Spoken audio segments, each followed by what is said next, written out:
Crossing into the world of Godslayer, Lian awakens the power of the Grim Reaper. The flowing blade, akin to fire, incinerates the 8 corners of the universe, while the reflections in the water mock the gods.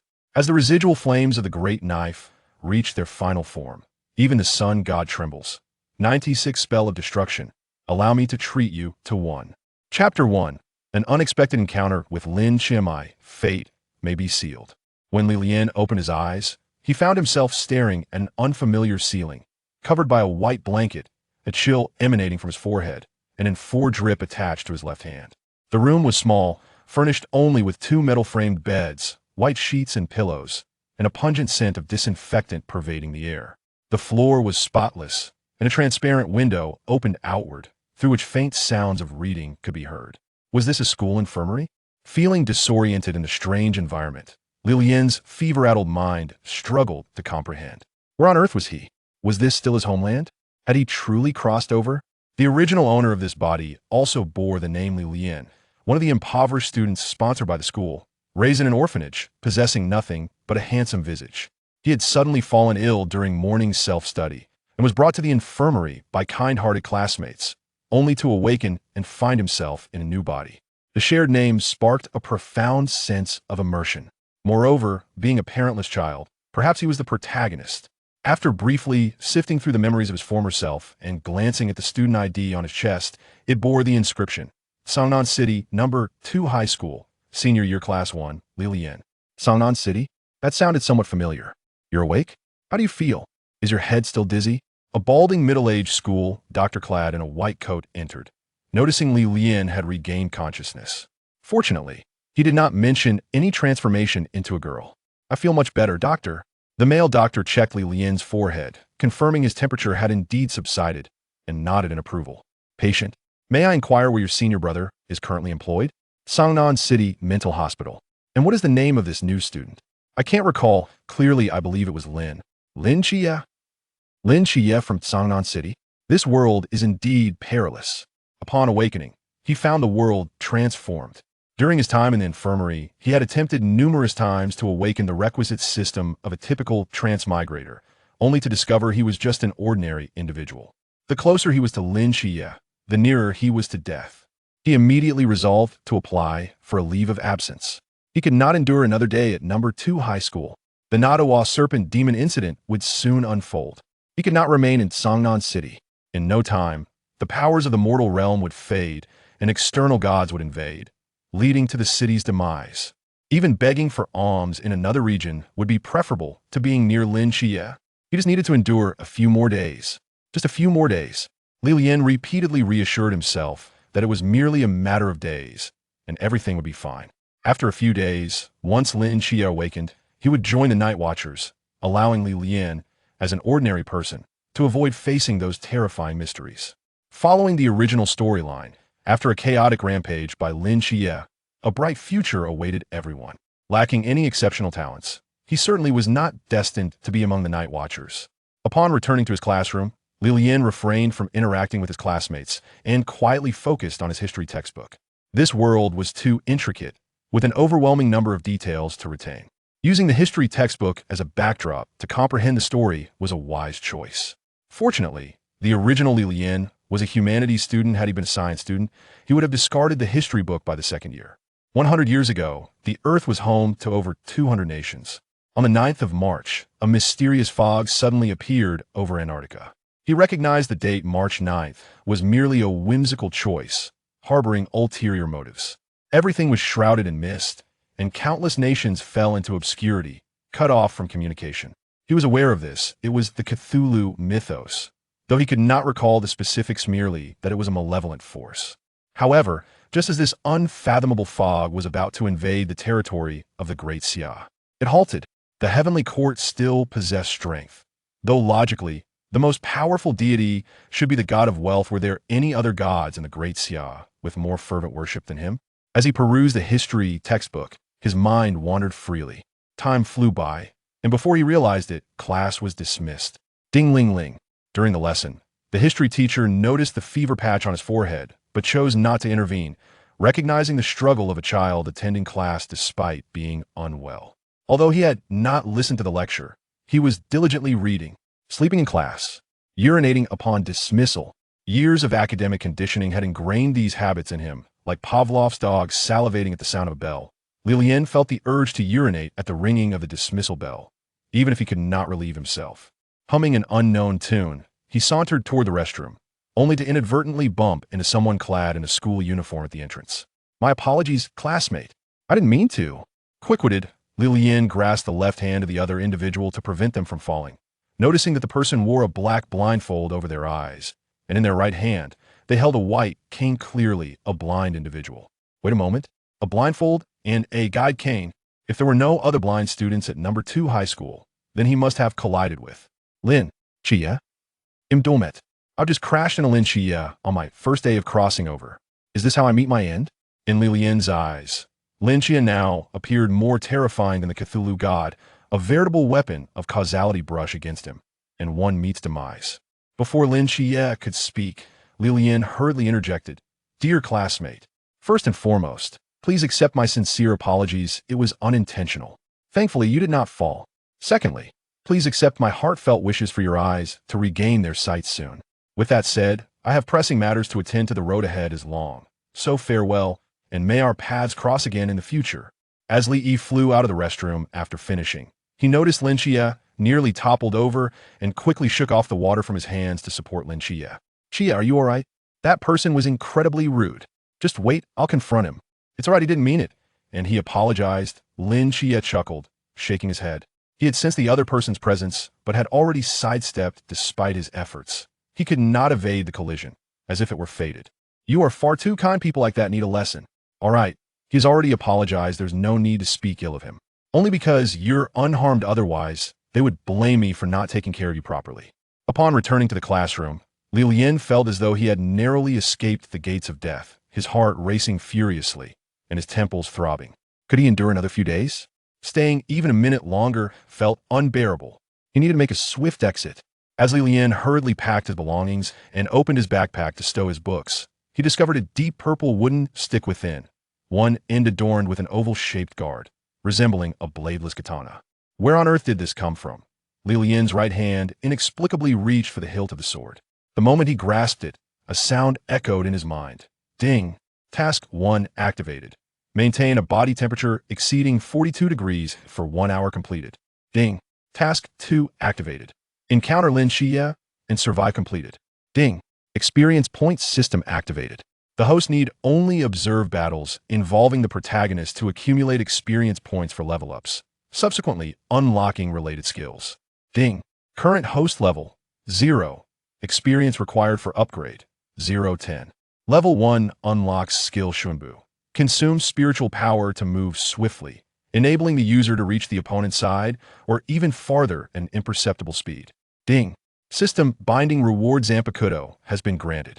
Zanpakuto, a fiery blade with a deep purple hilt.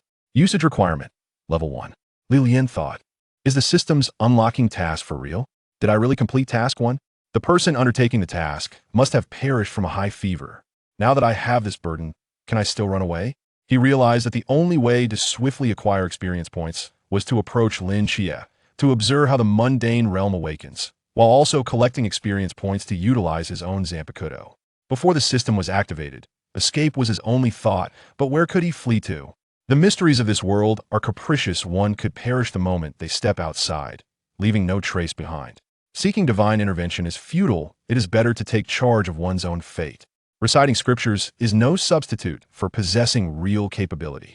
Previously, without power, he could not dictate his own destiny, but now, with the system, he is a Shinigami. He has revealed his true nature. The most crucial task for Lian now is to firmly cling to Lin Qiye's leg, striving to extract as much advantage from him as possible in the shortest time. Chapter 2. The Social Butterfly's Affability. Lian gazed at the unidentifiable Zanpakuto with its purple hilt nestled in his backpack. Carrying it was quite troublesome, as it is merely a hilt now. If it were to transform into a complete katana in the future, lugging it around daily would inevitably attract unwanted attention. If only it could be stored away. Just as this thought crossed his mind, the hilt vanished from his hand, startling Lian. This sword is now his lifeline. Losing it would be catastrophic. System. Where's my sword? The Zanpakuto resides within the host's soul. To summon it, simply call forth in your heart. Host-level insufficient Zanpakuto cannot be summoned. The system is straightforward without reaching level 1. He cannot wield the Zanpakuto. The difference between having the system and not having it is negligible. Despite the mere 10 experience points, its presence is indeed significant.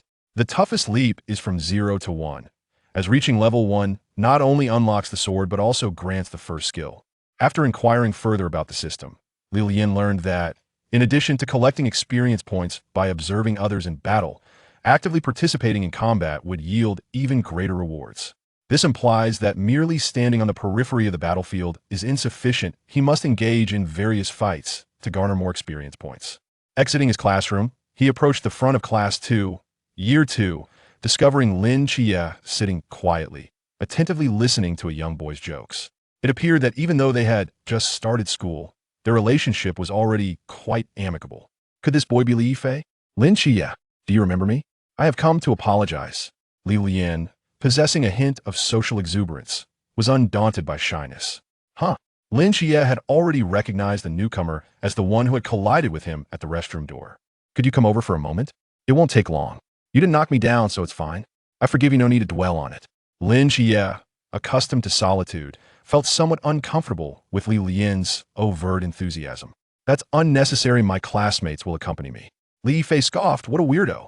Is the pressure of studying in Year 3 so overwhelming that it drives people to madness? Lin Qiye smiled slightly. It's all right, he means no harm. Having encountered many eccentric individuals during his time in a mental institution, Lin Qiye found a semblance of familiarity in Lian's presence. After all, they were both in the same boat, merely individuals with peculiarities devoid of ill intent. The bound Zanpakuto was evidently akin to the Ryujin, no kin from the Bleach universe, and the unlocked Shuinbu skill was also among the 4 fundamental abilities of a Shinigami. Henceforth, he would likely embody a reinforced template of a Shinigami, harmonizing well with the world of Zanpakuto. Yet, he wondered if this world contained a soul society. If only he could communicate with it. Would that not suggest he possessed the divine essence? As one of the most formidable Zanpakuto in the Bleach manga, Ryujin no kin indeed possesses great power, yet the deities within this realm are overwhelmingly formidable. Even the supreme gods appear trivial before them. Ryujin no kin, even at its pinnacle, may only reach the level of a major deity. Fortunately, it seems there is no upper limit to leveling up. As long as he gathers sufficient experience points, he could, through sheer numerical superiority, transcend into a being of higher existence. In time, he would grow ever stronger, perhaps even acquire additional equipment from other gods. The essence of Amaterasu's son is quite appealing. Perhaps he could seize it for his own. The treasures of heaven and earth rightfully belong to the virtuous, the Yada no Kagami. The Kusanagi no Tsurugi and the Yada no Kagami ought to be within his reach. Poseidon wields a trident, and Thor possesses a hammer. In any case, dreams of grandeur filled Lian's mind. He was resolute in ignoring the lessons at hand. No need to elaborate. Classmate Lin Qiye, the class president, a girl named Jiang Qian, interjected with solemnity, we promised your aunt we would look after you, and we will uphold that promise. Lin Qiye had dwelled too long in darkness, feeling unaccustomed to receiving such attention from so many people. However, this was not merely the goodwill of his classmates, it also bore the warmth of his aunt's concern, compelling him to follow along with the group. As they walked, discussions about the mist that had descended a century prior filled the air. Lian sensed that the time was drawing near. Continuing further would trigger the main storyline. He immediately grasped Li Fei by the neck. Brother, I remember you mentioning that your home is not around here, right? Well then, Li Fei nodded, seemingly recalling something, and said, but I heard that the old district has been unsafe recently. Over a dozen people have died, their faces skinned. With that, he waved at the group and turned away, vanishing shortly thereafter. Li Fei, are you out of your mind? Why bring this up at night? Jiang Qian's face turned pale as she instinctively scanned the desolate street. Upon hearing his words, she felt surrounded by potential killers. After all, they were near the old district, a remote area of Songnan City, and there was not a single pedestrian in sight, which was indeed unnerving. Lin Qiye pondered for a moment and scratched his head.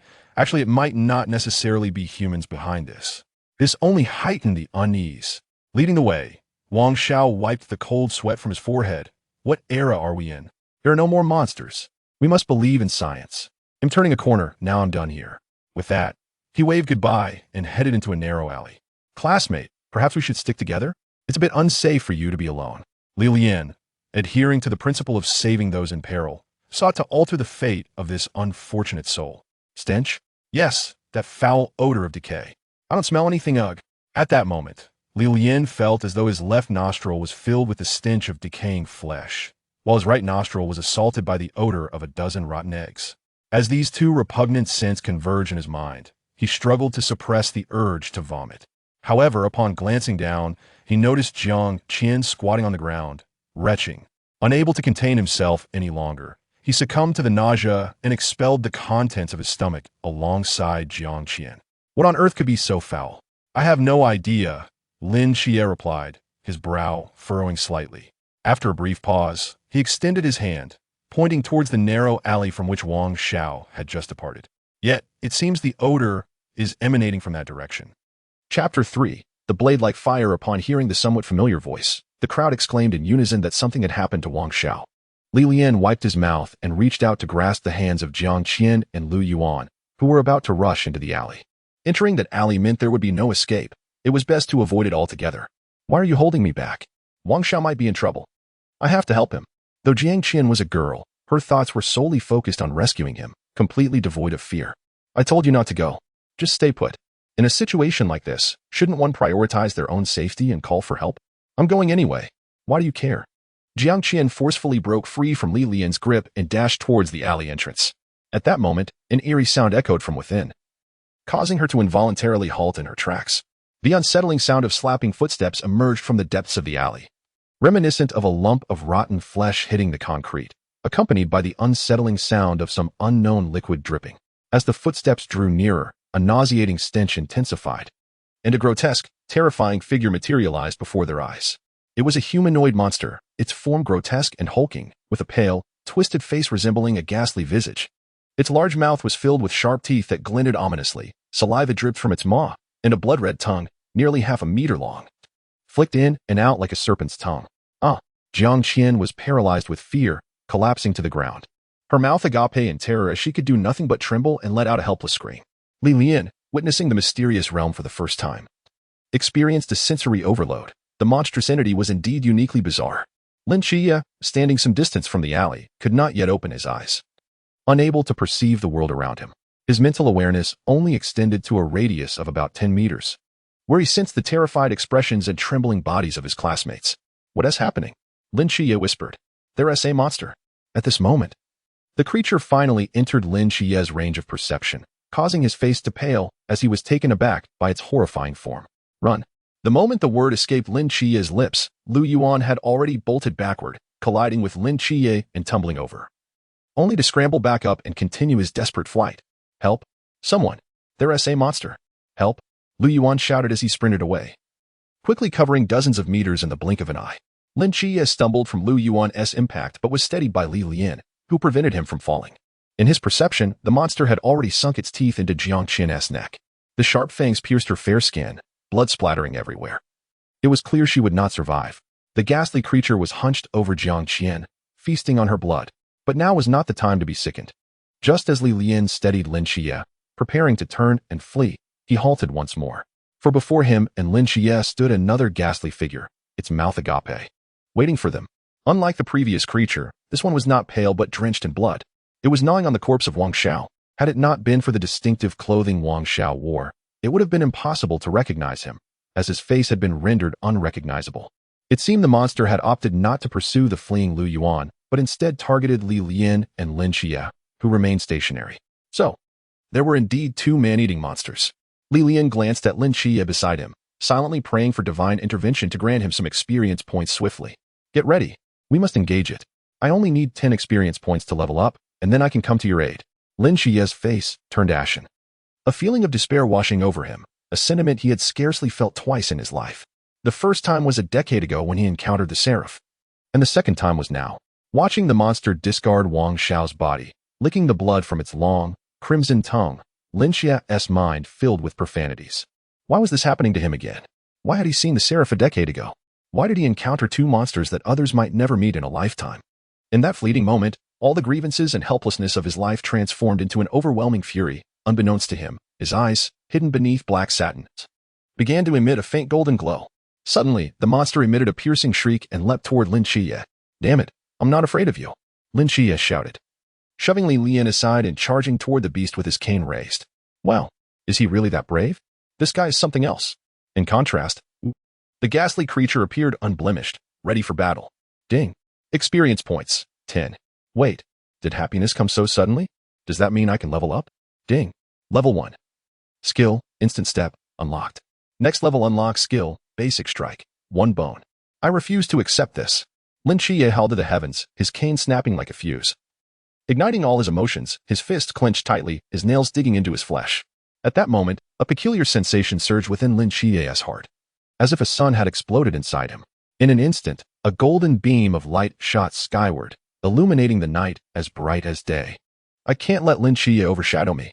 I need to get ready too, Lian thought, swiftly drawing his Zanpakuto to join the fray. The prospect of experience points was too enticing. Lian struck a stance, his right hand poised before his chest, mentally summoning his Zanpakuto. Come forth. A flash of crimson fire erupted, revealing a deep purple hilt in his right hand. Moments later, a fiery blaze surged upward, matching the golden beam in intensity. If the golden light symbolized warmth and blessings from heaven, the crimson flame resembled hellfire, eager to incinerate all in its path. On the moon, a figure with eyes fixed on the crimson blaze, 6 pristine white wings fluttering behind. A strange power? Could it be a new god? A ball of crimson fire ignited from the hilt, resembling a blazing torch, extending until it reached a sufficient length, then bursting forth to reveal a gleaming blade. As if a flicker of flame danced along its edge. Holding the katana in his hand, Lian felt a surge of power coursing through him. The spiritual energy bestowed by the Shinigami system transforming him completely.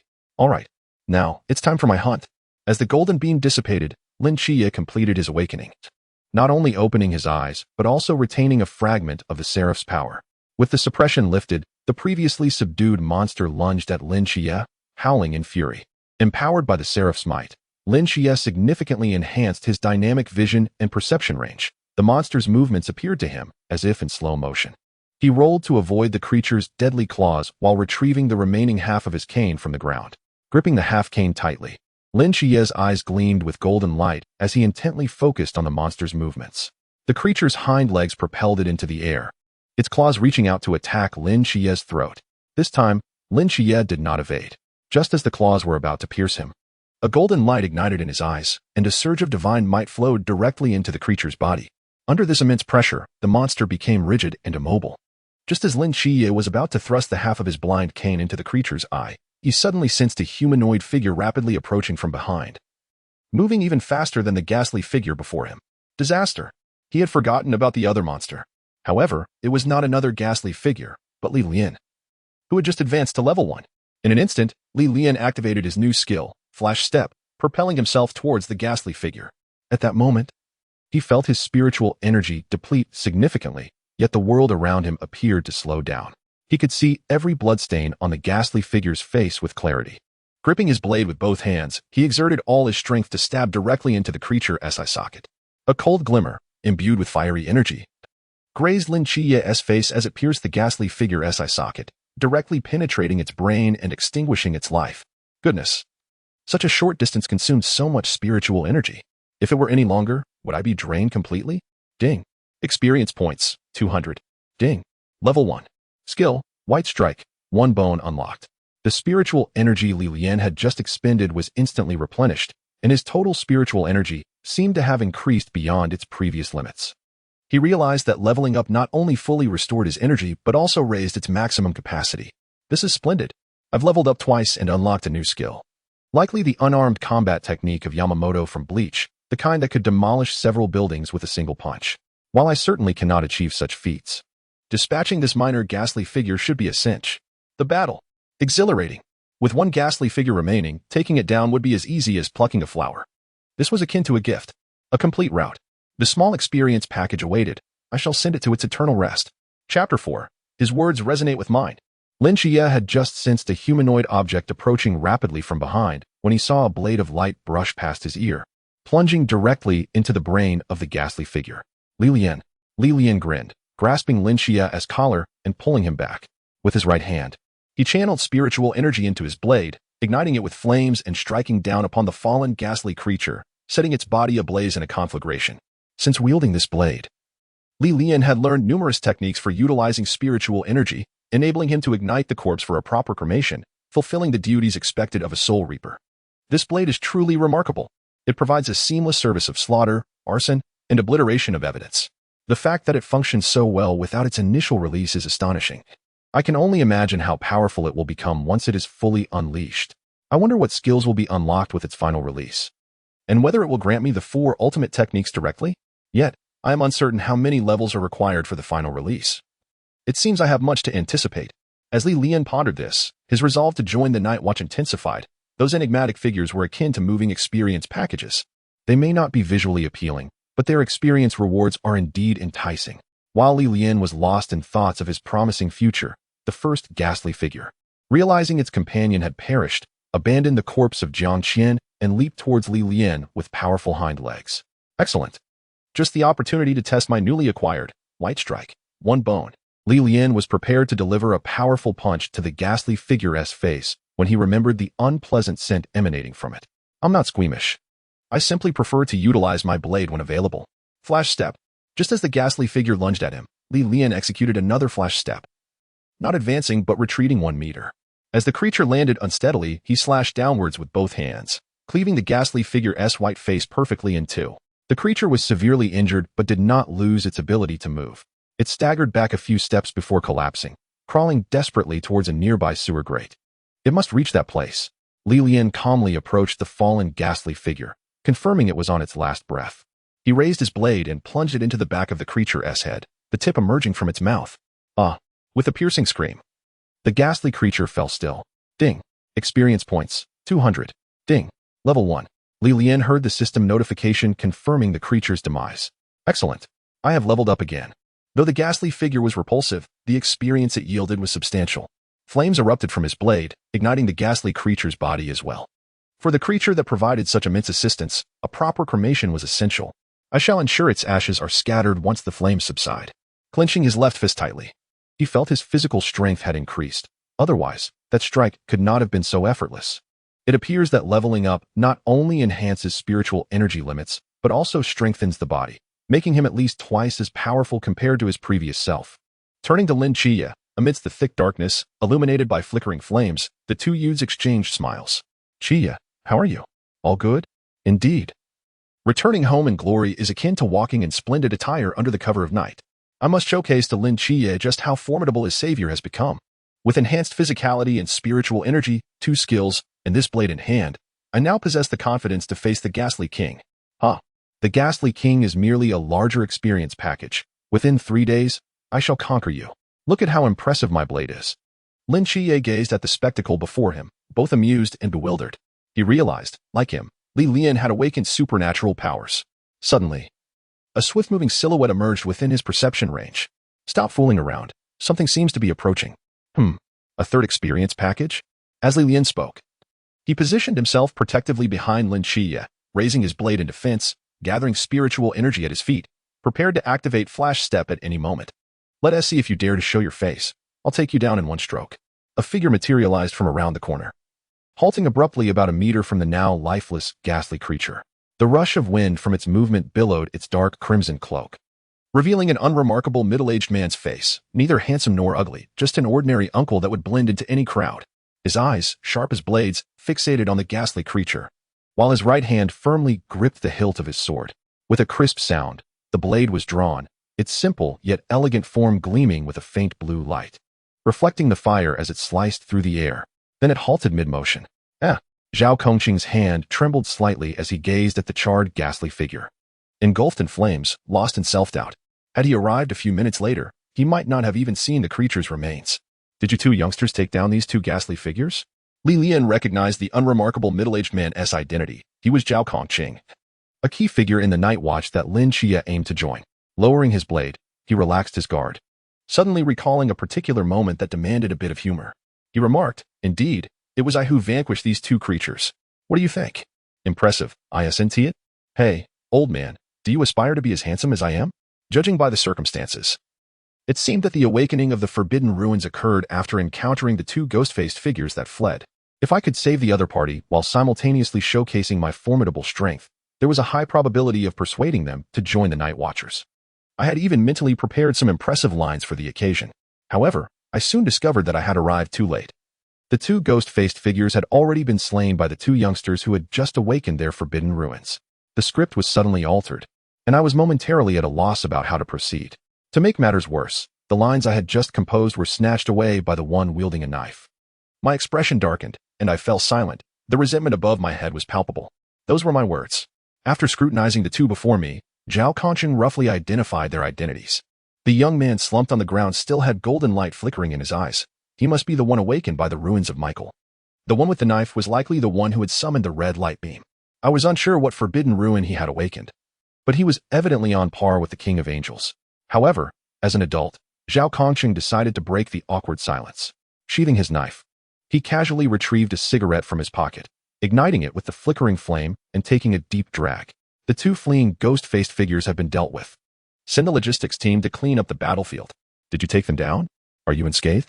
Although concern from his teammates echoed through the radio, Zhao Kongqing felt nothing but embarrassment. It wasn't me. When I arrived, both ghost-faced figures were already dead. If I had arrived a few minutes later, their bodies might have been incinerated. After finishing his statement, Zhao Kongqing switched off the radio and approached Lian and Lin Qiye. The three exchanged silent glances. Their eyes locked in a peculiar standoff. The atmosphere was somewhat eerie. In the dead of night, three men stood silently by the charred corpses, merely staring at one another. After a long while, Zhao Kongqing could no longer endure the silence, partly because it was tiring to focus on two people simultaneously, and partly because the cigarette was burning his fingers. Casually discarding the smoldering butt, he broke the silence. Did I look handsome just now? Lin Qiye and Lian exchanged looks, pondering. The cigarette burned his hand, didn't it? So he couldn't possibly look handsome. Zhao Kongqing chuckled. Of course I wasn't handsome. I haven't awakened a forbidden ruin. You two are different, possessing supernatural powers that ordinary people covet. Don't you wish to be superheroes like in the movies? It mattered not that my lines were taken. Adults are rarely defeated by such trivialities. A slight modification to the original lines would suffice. Not interested, Lin Qiye replied. Zhao Kongqing's lips twitched. Why not? Because it's dangerous. Lin Qiye's tone was earnest, while Lian found the exchange amusing. He understood that Lin Qiye was not mistaken. Engaging in mysterious battles was indeed perilous. However, with the system at his disposal, the more experience he gained, the safer he became. Thus, he was inclined to seek out danger. How about this? This isn't the right place for a conversation. Let's find somewhere else to talk. By the way, my name is Zhao Kongqing. I'm not a bad person. I'm Lian. Lin Qiye. Lin Qiye nodded obediently and discreetly exchanged a glance with Lian before turning to Zhao Kongqing, saying, I trust you. Wait here. I'll grab my backpack. My study materials are inside. Go ahead. Zhao Kongqing waved his hand helplessly and settled onto the curb nearby. Lian pretended not to notice Lin Qiye's glance. Sheathing his blade and rubbing his temples, feeling a bit of a headache. It seemed that using spiritual energy for the first time had a bit of a learning curve. He followed Zhao Kongqing and sat on the curb. Lian was eager to join the Night Watchers, which would provide him with more opportunities to engage in combat. Most importantly, he needed a legitimate identity to accompany Zhao Kongqing. He couldn't let the Ghost King experience package slip away. As for Lin Qiye, it was easy enough for the Night Watchers to find a high school student. Seeing that Lian had missed his cue, Lin Qiye quietly slipped away. Zhao Kongqing, lacking any decorum, sat on the curb, reigniting a cigarette and lost in thought. What kind of people were these? Encountering so many events in one night. Yet still concerned about study materials? Speaking of which, I wonder how the captain is faring. The Ghost King is no trifling character. Old Zhao, share a cigarette with me. You're a grown man. Why are you being stingy? Even kindergarten kids know to share. A large hand clapped on Zhao Kongqing's shoulder. It was Lian speaking. Don't be so stingy. How much could a cigarette cost? Minors can't smoke. I'm already over 18. I suspect he has already reached home by now. Huh? Home? Chapter 5. The Night Watcher Team 136. Had they not noticed Lin Qiye's absence? Zhao Kongqing's mouth dropped open in disbelief as he stared at the empty street. Even failing to react as Lian stealthily took a cigarette from him, unable to believe his eyes. Lian, having taken the cigarette from Zhao Kongqing, gathered spiritual energy in his right index finger, summoning a small flame. After using the blade, he had intuitively learned some minor applications of spiritual energy. While he couldn't execute complex maneuvers, using it as a lighter posed no issue. Lian, a seasoned smoker before his traversal, found it quite uncomfortable to go a day without a cigarette. Now, taking a drag felt invigorating. Do you know anything about that kid? A senior patient at the psychiatric hospital in Songnan City, routinely monitored by his attending physician. Hey, you little rascal. Who told you to steal my cigarette? In a certain high-rise in Songnan City, Lian sat on a small stool, devouring a bowl of fried rice, surrounded by 6 others, including Zhao Kongqing, who looked at him with strange expressions. They were none other than the members of the Night Watchers Team 136, all present except for their captain, Chunmai. Zhao Kongqing felt somewhat awkward after Lin Qiye had sneaked away. He had merely intended to find a quiet spot to converse with Lian. But Lian insisted on something else. He claimed the ghost-faced figures had been too disgusting, causing him to vomit bile, and now, on an empty stomach, he needed a midnight snack, insisting on eating while talking. Thus, Zhao Kongqing had no choice but to bring Lian to their temporary gathering point. Upon opening the door, he found all members present except for the captain. They were either cleaning weapons, sharpening blades, or resting. Hearing the door creak open, the members turned their curious gazes toward Zhao Kongqing and Lian. Nice to meet you all. I'm Lian. Lian was remarkably confident, showing no signs of shyness. I know you're all curious about me, but I'm starving. Can someone please get me something to eat? Zhao Kongqing sensed the atmosphere turning awkward once more and chuckled. Don't mind him. This kid is just like that. It's been a tough night for him. Hongying, do we have anything to eat? There are some leftovers and eggs in the fridge. Then I'll fry him some rice. You all chat for now. As Zhao Kongqing walked into the kitchen, he thought to himself, in the dead of night, I have to fry fried rice. What kind of situation is this?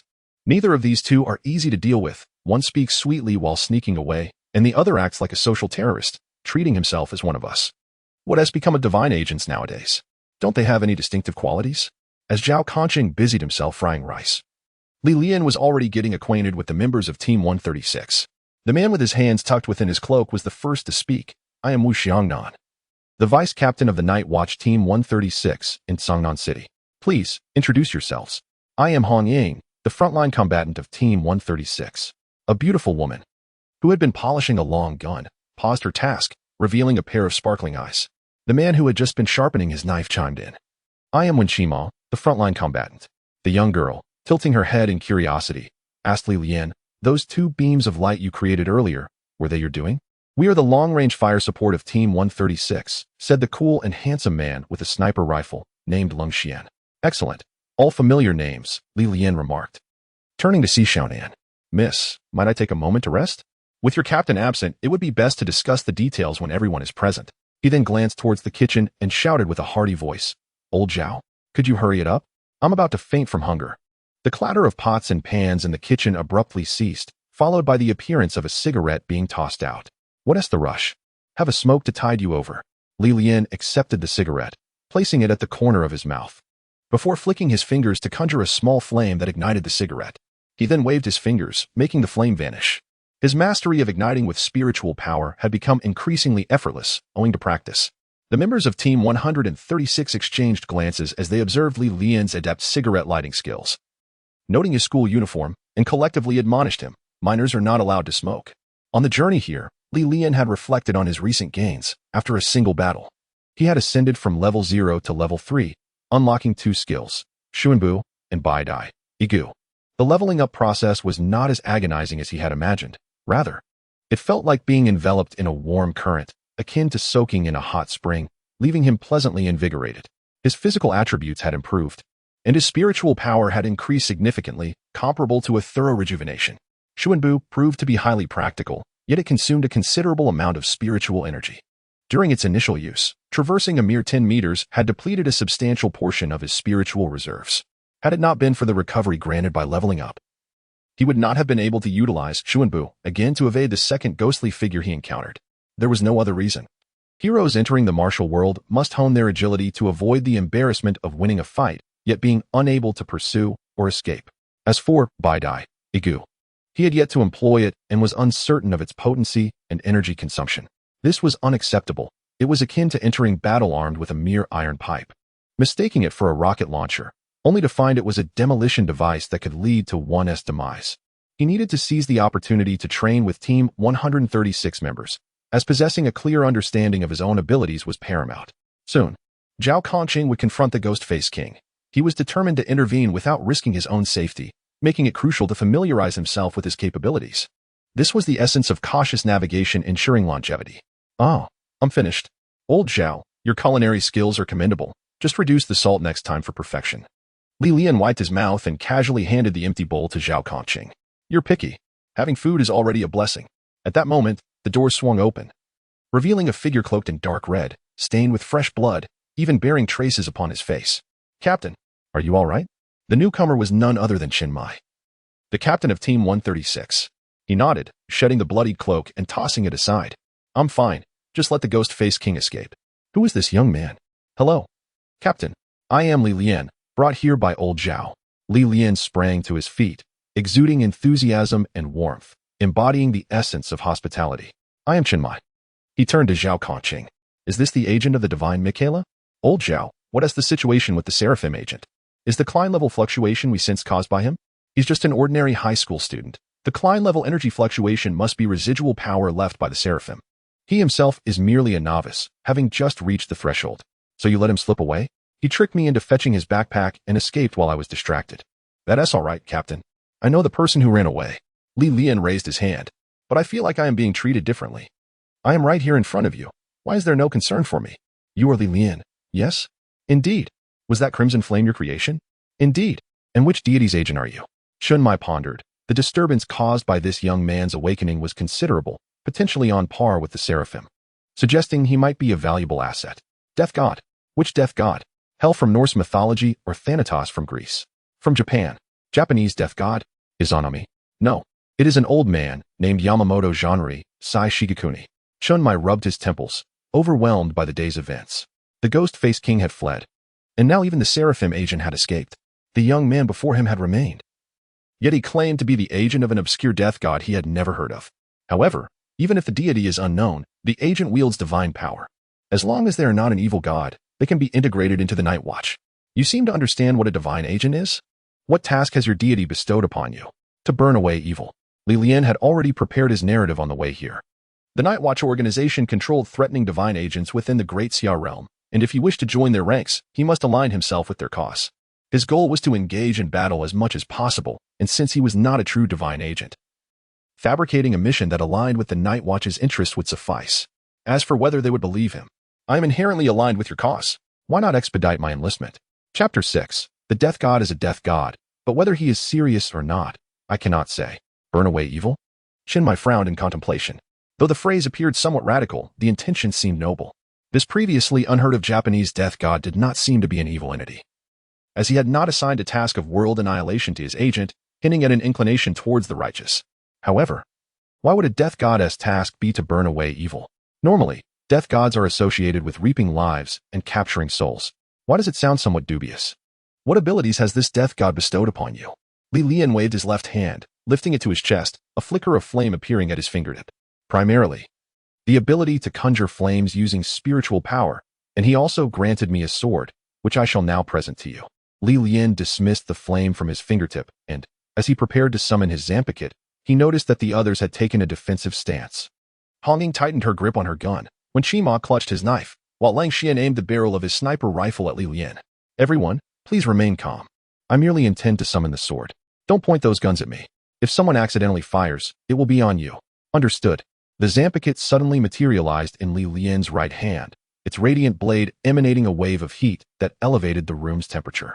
"All right, put it away." Chinmai nodded. The aura exuding from the sword was indeed akin to the crimson flames that had appeared in the sky moments ago. This young man was not lying. The blade emanated an aura of purity, invoking a sensation of rebirth akin to that following a conflagration, at the very least. It seemed to belong to a deity of neutral disposition, rather than that of the Grim Reaper. If this fellow claimed to be a representative of some fire god, I would not have doubted him. Why insist on being the agent of death itself?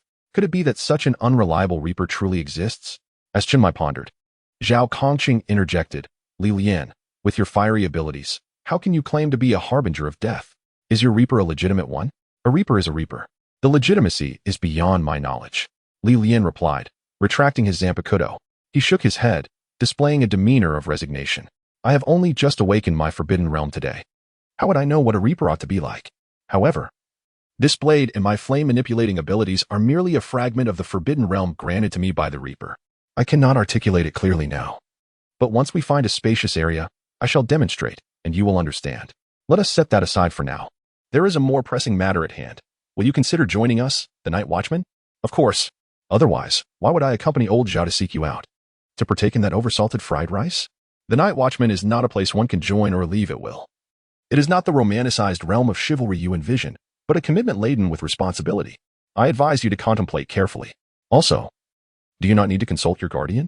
Chinmai scrutinized the high school student before him, concerned that Li Lian's decision might be a hasty one, which would be irresponsible not only to himself, but to the entire Night Watchman team. I grew up in an orphanage, and now having turned 18, I live independently in my own rented apartment. I have no guardian. Li Lian was acutely aware that joining the Night Watchman would undoubtedly yield more benefits than drawbacks.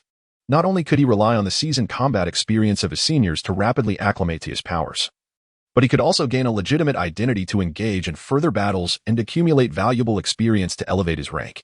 In Li Lian's view, an opportunity to confront the Masked King was manifest before him. Missing such a chance would be a grave loss.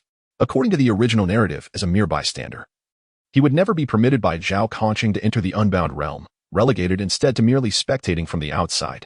As for forcibly breaching it, that was preposterous. He was no Lin Qiye, possessing such extraordinary insight to discern the weaknesses of the Unbound Realm. Moreover, his current spiritual energy was already minimal. After breaching a mere shell, he would likely lack the strength to confront the Masked King. Thus, his only option was to become a teammate of Zhao Conqing within the Night Watchman, thereby granting him the opportunity to participate in this battle. Having already advanced from level 0 to 3 with 2 small Karami, facing the Masked King, a minor elite monster, should enable him to ascend another 2 levels without issue. Therefore, he resolved to become a Night Watchman immediately. While he might face constraints in the future, with sufficient strength, he could one day become the architect of those very constraints. Very well, then, accompany us, Zhao Conqing instructed. A comprehensive evaluation of your abilities and character is necessary. As you currently represent an unpredictable variable, it is preferable to keep you close under observation rather than allowing you to roam freely. Should you harbor any ulterior motives upon joining the Night Watchman, rest assured, I will not be an easy target to contend with.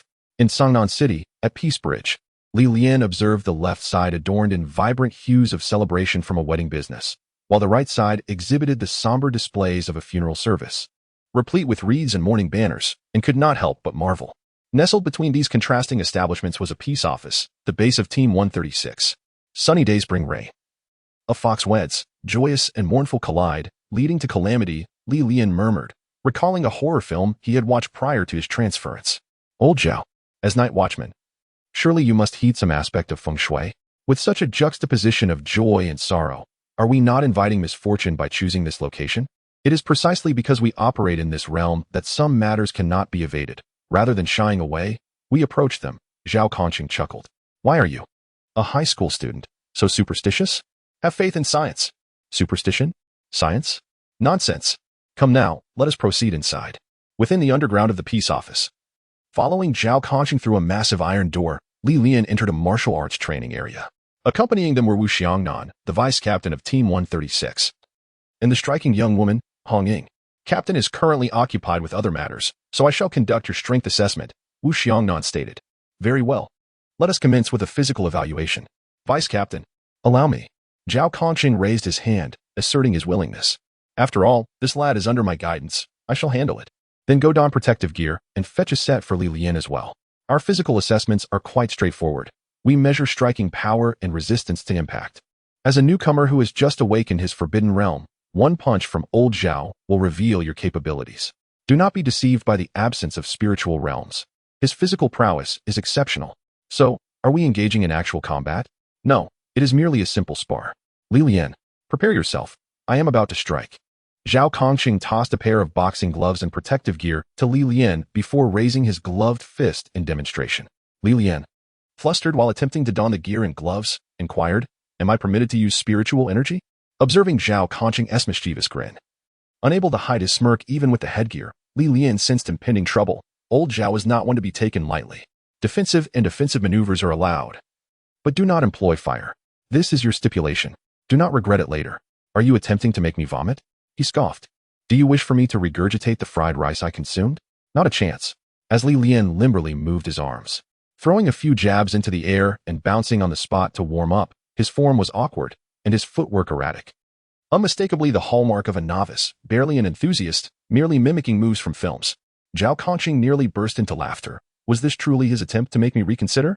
Standing approximately 3 meters apart, Li Lian raised his fists to shield his face, exposing only the slightest view of his eyes, adopting a wide stance, standing rigidly. He nodded and declared, I am ready, old Zhao. Come at me.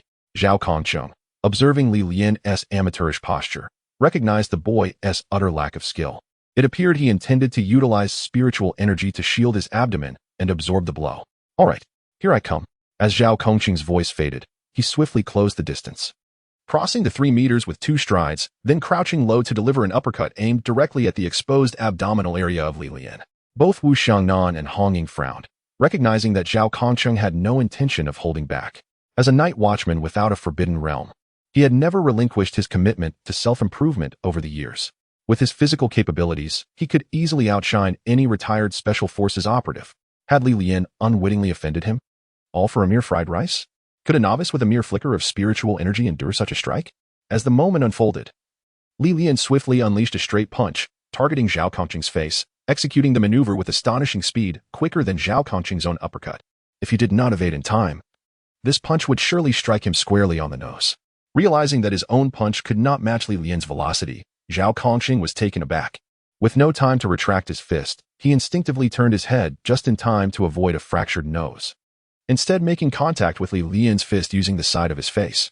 With a resounding thud, Zhao Kongcheng was propelled backward, landing heavily on the ground a meter away. Motionless. Chapter 7. Then I shall come. Zhao Kongcheng, having fallen back, bounced twice on the training floor before becoming completely still. As he collapsed, Wu Xiangnan and Hong Ying's eyes widened in disbelief, their mouths agape. What was happening? Zhao Kongcheng had been knocked down by a mere novice? Observing his recent movement and punching speed, it was evident he had not held back. Were all newcomers now such formidable beings? Old Zhao. Brother Zhao. They rushed to his side to assess his condition, noting that Zhao Kongcheng's eyes were tightly shut, his jaw clenched, and blood trickling from his left nostril. It appeared that his last-minute head turn had spared him a broken nose, yet he had still sustained a bruise. Old Zhao, are you all right? Wu Xiangnan inspected Zhao Kongcheng's injury, gently lifting his eyelid and finding no severe harm. However, since the area of impact was protected by gear and was not a particularly sensitive region, why had he succumbed to unconsciousness? Hong Ying cautiously removed the protective gear from Zhao Kongcheng's head and gently nudged his arm. Brother Zhao, wake up. Suddenly, Zhao Kongcheng sat up, dazed, touching his face with his gloved hand, realizing he was largely unscathed apart from a bleeding nostril. Thank goodness. No scars. Otherwise, I would never look handsome again. Just now, I thought I saw my great-grandmother. You little brat, what was that punch all about? With a stream of blood from his nose, he inquired of the bewildered Li Lian. Your punch was only slightly stronger than average, yet why did it feel as if my brain had been struck by a hammer upon impact? Li Lian shrugged, adopting an innocent expression. Did you not permit me to use spiritual power? When Li Lian executed the technique White Bone Strike, the force of his punch startled him. His instincts warned him that such a full-force blow could lead to serious consequences. He had feared injuring old Zhao. Thus he had restrained his spiritual power to less than a third of what was required for the skill. Yet, even this had rendered old Zhao unconscious. While White Bone Strike appeared to be a mere physical skill, the crux lay in the manipulation of spiritual energy.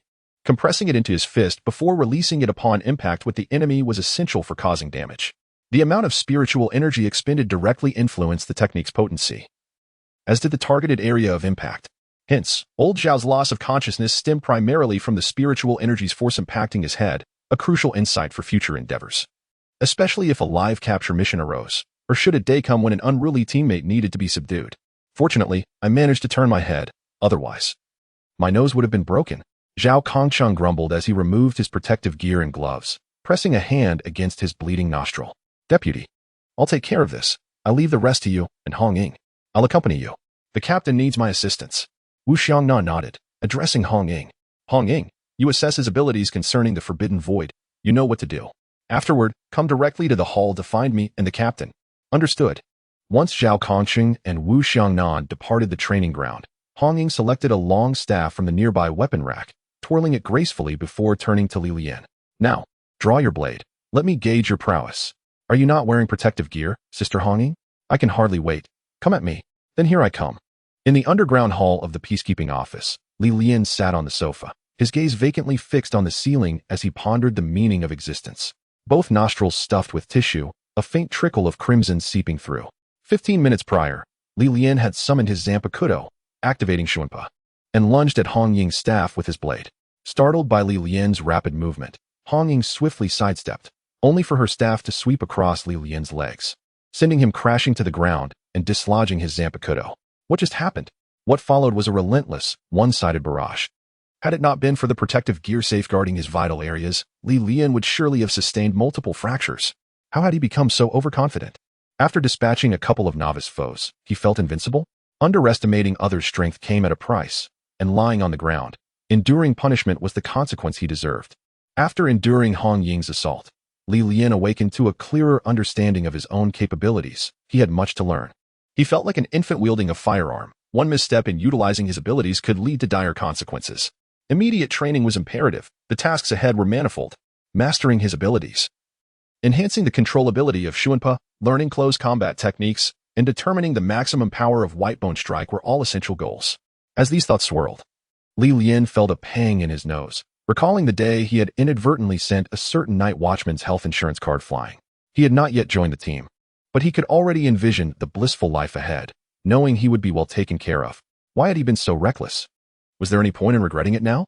His current state was roughly at the pinnacle of novice strength, possessing rapid mobility skills, the capability to condense spiritual energy in combat, and the ability to conjure flames reaching approximately 1,000 degrees, along with a high-temperature katana that could be summoned at will.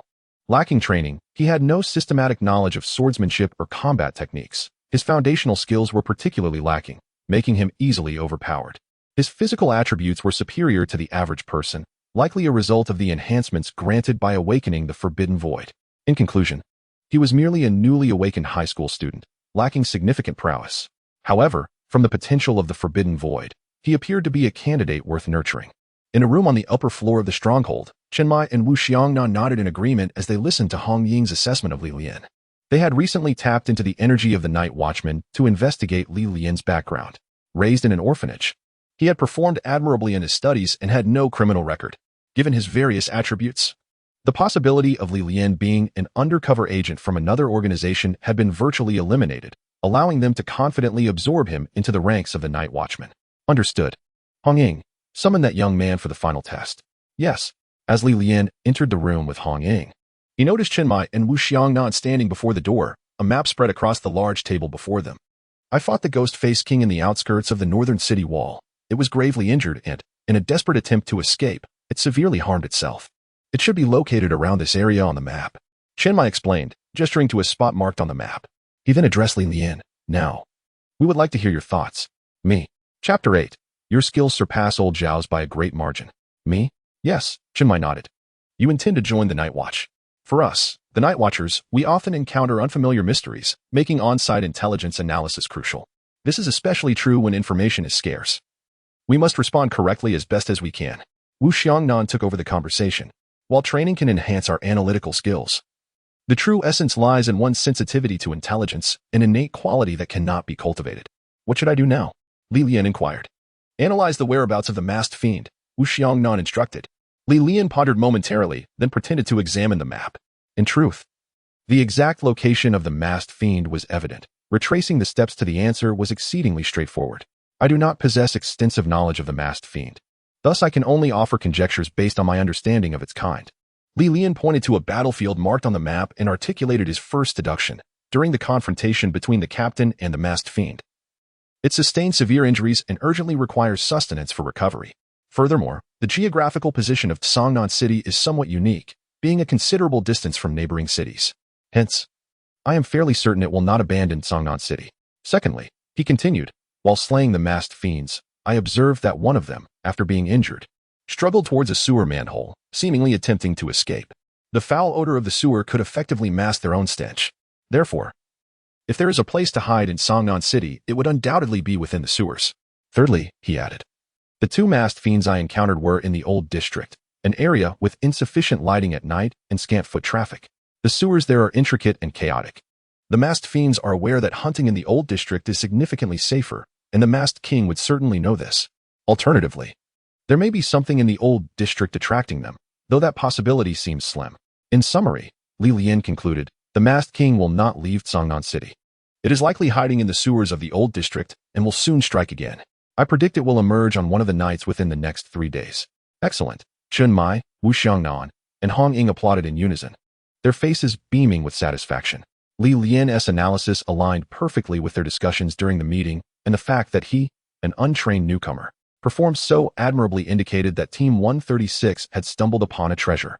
Well done, you've qualified, Chenmai remarked, walking around the table to pat Lian on the shoulder. It's getting late. Hong Ying, find him a place to rest for the night. We can discuss matters further tomorrow. All right, Lian, follow me, Hong Ying said. It's late. You can make do in this room for one night. She led Lian to a lounge in the training arena, pointing to a soft mat on the floor. Just for tonight, manage with this. There's a blanket in the cupboard, but I want to fetch it for you. I'll be on my way now.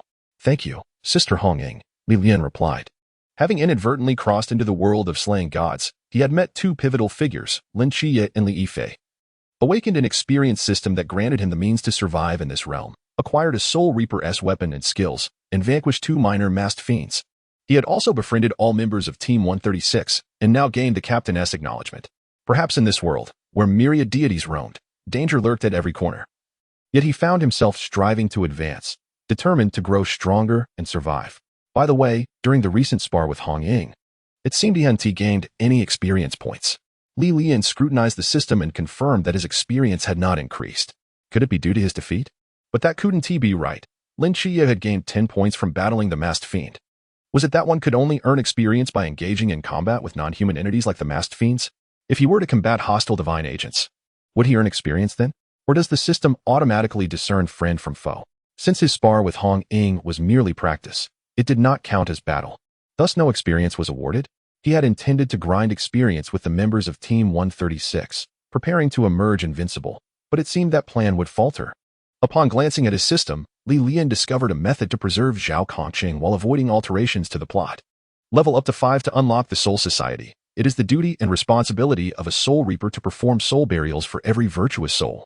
By marking the forehead of the soul with the hilt of your Zanpakuto, you can guide the soul to the Soul Society. As the Soul Reaper of the Soul Society, you reign as its sovereign. It appeared that with every 5 levels he ascended, the system would bestow a significant reward, this time granting him access to the Soul Society. However, the pressing issue remained. He was currently only at level 3, with the experience bar a mere third full, and he could not discern the exact value. He pondered whether observing Zhao Kongqing's display of prowess would suffice to elevate him to level 5. What if he could only reach level 4? Would he need to confront the Masked King to achieve level 4? Perhaps slaying the Masked King was the only path to level 5? The likelihood of such a scenario felt substantial. Lian sensed he had overexerted his mind today.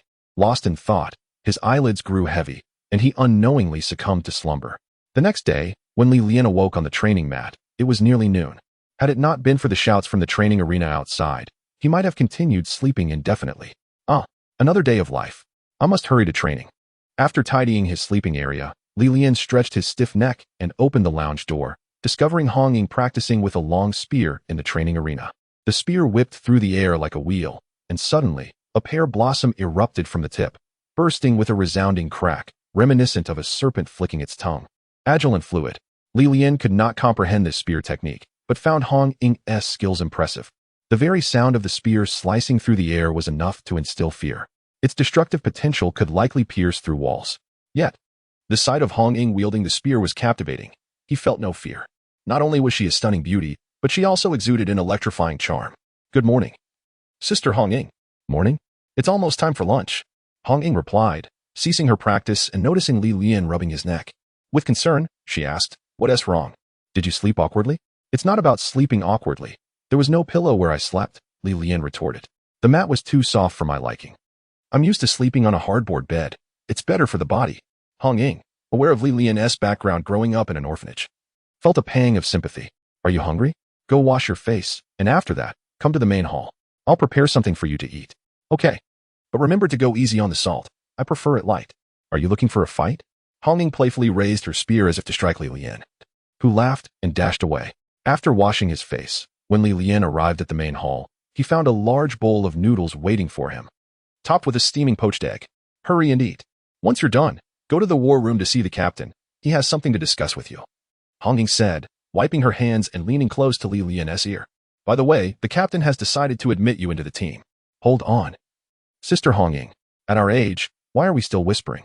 Lian understood that in the original narrative, Hong Ying had deliberately teased Lin Qiye, not out of malice, but simply for the amusement of toying with an innocent young man. However, having lived 2 lives, how could he not see through such trivial antics? It was rather dull. He resolved never to indulge her again. As he savored his fried egg, he mumbled, "Thank you, Sister Hong-Ing, for the noodles. Your culinary skills surpass those of old Zhao by a considerable margin. Now, let me eat in peace." To be candid, the noodles were perfectly cooked, neither too soft nor too firm, seasoned just right, and the fried egg was delightfully runny. It was a stark contrast to old Zhao's cooking, which bore the unmistakable mark of military rations, where salt was used liberally, to say the least. By the way, where was old Zhao? Surely he wasn't lurking by the school gates waiting for Lin Qiye? Chapter 9. 8 Styles of Blade Techniques. Old Zhao's decision to wait by the entrance of the second high school was a fool's errand. Lin Qiye was certainly not attending school today. Judging by the number of cigarette butts before him, old Zhao had been there for quite a while. Having finished his noodles and cleared his bowl, Lian made his way to the operations room, where he found Chunmai leaning back in his chair, perusing some documents, evidently awaiting Lian's arrival. "You're here? Please, have a seat." Chunmai began. "After careful discussion, we've decided to accept you as a member of our team." "That's wonderful," Lian exclaimed, springing to his feet. "However, I must caution you that you are not yet a full-fledged member. You must first undergo intensive training." "What kind of training?" Lian scratched his head, feigning ignorance. "Every newcomer to the Night Watch must complete a year of rigorous training, mastering combat skills, firearms, and the use of the Forbidden Ruins, among other essential techniques. Can I start with learning how to wield a knife?" "That is permissible. If you have any additional requests, feel free to voice them. We shall do our utmost to accommodate." Chunmai had already reported the statuses of 2 divine agents the previous night, and the headquarters had issued immediate directives. Both divine agents were not malevolent beings. The agent of Michael had fled, but it was imperative to ascertain his whereabouts. Ideally, he would join the Night Watch. If he chose not to, we must ensure he is not discovered by the ancient God Church, and we must protect him meticulously. As for the second, the Shinigami agent, though his title did not suggest malevolence, his powers resembled that of a fire deity. His assignment from the Shinigami aligned with the interests of the Night Watch.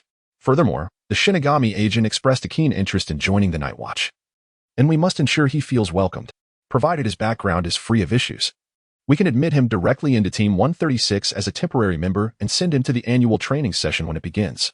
"I have 2 final conditions," Lian responded eagerly. "First, help me resolve the issues at school. My homeroom teacher won't allow me to take a leave of absence. Second, even as a temporary member, I demand food, accommodation, and a salary. Securing a leave of absence is straightforward. You can dine here, and we will arrange for nearby accommodation. As for the salary, our regulations state that temporary members do not receive pay. However, I can personally provide you with a monthly allowance of 500 yuan. That works for me. It's better than nothing. I need to find the elusive Ghost Mask King, so if you're keen on learning swordsmanship, head to the training ground and seek out Hong-Ing. Although she doesn't wield a sword, she can still teach you the fundamentals." Wu Xiangnan smiled. To possess the prowess of a peak Zhanjing right after your awakening indicates the divinity that bestowed you with this power is indeed formidable. Do not squander your talent. Train diligently. Yes. Lian mused internally, pondering whether his level 3 spiritual energy truly equated to that of a peak Zhanjing. If he could elevate his level to 5, wouldn't that place him firmly within the realm of Qijing? Training with teammates does not yield experience points. His only option to level up would be to confront the Ghost Mask King. However, the absence of experience points does not imply an inability to grow stronger. Mastering the art of the blade is indeed a form of empowerment, especially since the system had not bestowed upon him any sword techniques. He could not allow old Zhao's sacrifice to be in vain. To ensure he amassed enough experience to ascend to level 5 and unlock the Soul Society, Lian resolved to personally end the Ghost Mask King's life. The stronger he became, the greater his chances of survival against the Ghost Mask King. First, he must learn the sword. Upon returning to the training ground, he found Hong-Ing in a rather unrefined manner, resting on the floor. A few strands of hair sticking to her face, her sweat-dampened locks exuding a certain youthful charm, distinct from her usual martial demeanor. "Hong-Ing, I've come." Hong-Ing waved her hand to silence Lian, then rose from the floor, walked over to the weapon rack, and selected a straight sword that resembled the one used by Zhao Conching yesterday. "I know why you're here. The captain has informed me. First, bring out your sword. I rarely use one, so how much you learn depends on your own efforts." Without uttering a word, Lian nodded and silently summoned his Zanpakuto. Each member of the Night Watch employs different combat techniques, but everyone learns the straight sword. I will teach you the 8 fundamental movements of swordsmanship: chop, slice, thrust, strike, and sweep. As Hong-Ing spoke, she demonstrated each movement, and Lian followed suit with his Zanpakuto, gradually synchronizing with her techniques. Noticing Lian's shortcomings in execution, Hong Ying would gently tap the areas where he needed to exert more force, helping him to internalize the mechanics of power application. Though there were only 8 movements, their application depended on the individual. In close combat, reaction speed was paramount. One should not overthink their strategy, but rather allow their instincts to guide their responses. If the captain were not preoccupied with capturing the Ghost Mask King, he would have engaged you in a spar, and you would have understood this better. Lian said nothing, merely repeating the 8 fundamental movements and cycles. With each practice, he grew increasingly familiar with his Zanpakuto, as if it were an extension of his own limbs.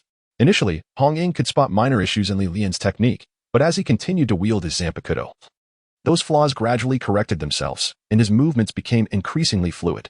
It was as if the Zanpakuto was inherently a part of him. Indeed, the Zanpakuto resided within his soul. They were one and the same.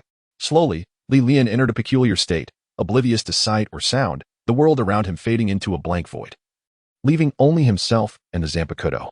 Gradually, the speed of his Zanpakuto's movements increased, emanating a wave of heat, with flames swirling along the blade.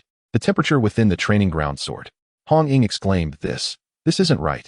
Is this the first day of sword training? Boom. The training ground's fire alarm system detected the rise in temperature, and the overhead sprinklers unleashed a torrent of water. The water surrounding Lian evaporated rapidly due to the heat, shrouding the area in thick mist. In an instant, the training ground resembled a scene from a rainstorm, with torrents pouring down while vapor billowed around. Wait, Lian, stop practicing. Hong Ying shouted, drenched by the sudden downpour, staring in astonishment at Lian, who seemed to have transformed into a pressure cooker. Did you intend for it to escalate to this? I asked you to train with a sword, not to unleash the forbidden ruins. Stop at once. Yet Lian remained entranced in his bizarre world, oblivious to Hong Ying's cries, solely engrossed in executing the 8 movements. His Zanpakuto growing increasingly heated, the mist around him intensifying, and it appeared as though he would soon vanish into the fog. Hong Ying, without a moment to ponder, propelled herself forward with a powerful leap, transforming into a shadow that pierced through the curtain of water spewing from the fire sprinkler, racing towards Lian amidst the mist. Gripping her straight blade in a reverse hold, she intended to deliver a well-deserved lesson to the mischievous young lad. As she approached Lian, merely 3 meters away, an intense wave of heat enveloped her, as if she had plunged into a furnace. The scorching air rendered her breaths labored. Yet, undeterred, she swung the back of her blade towards Lian.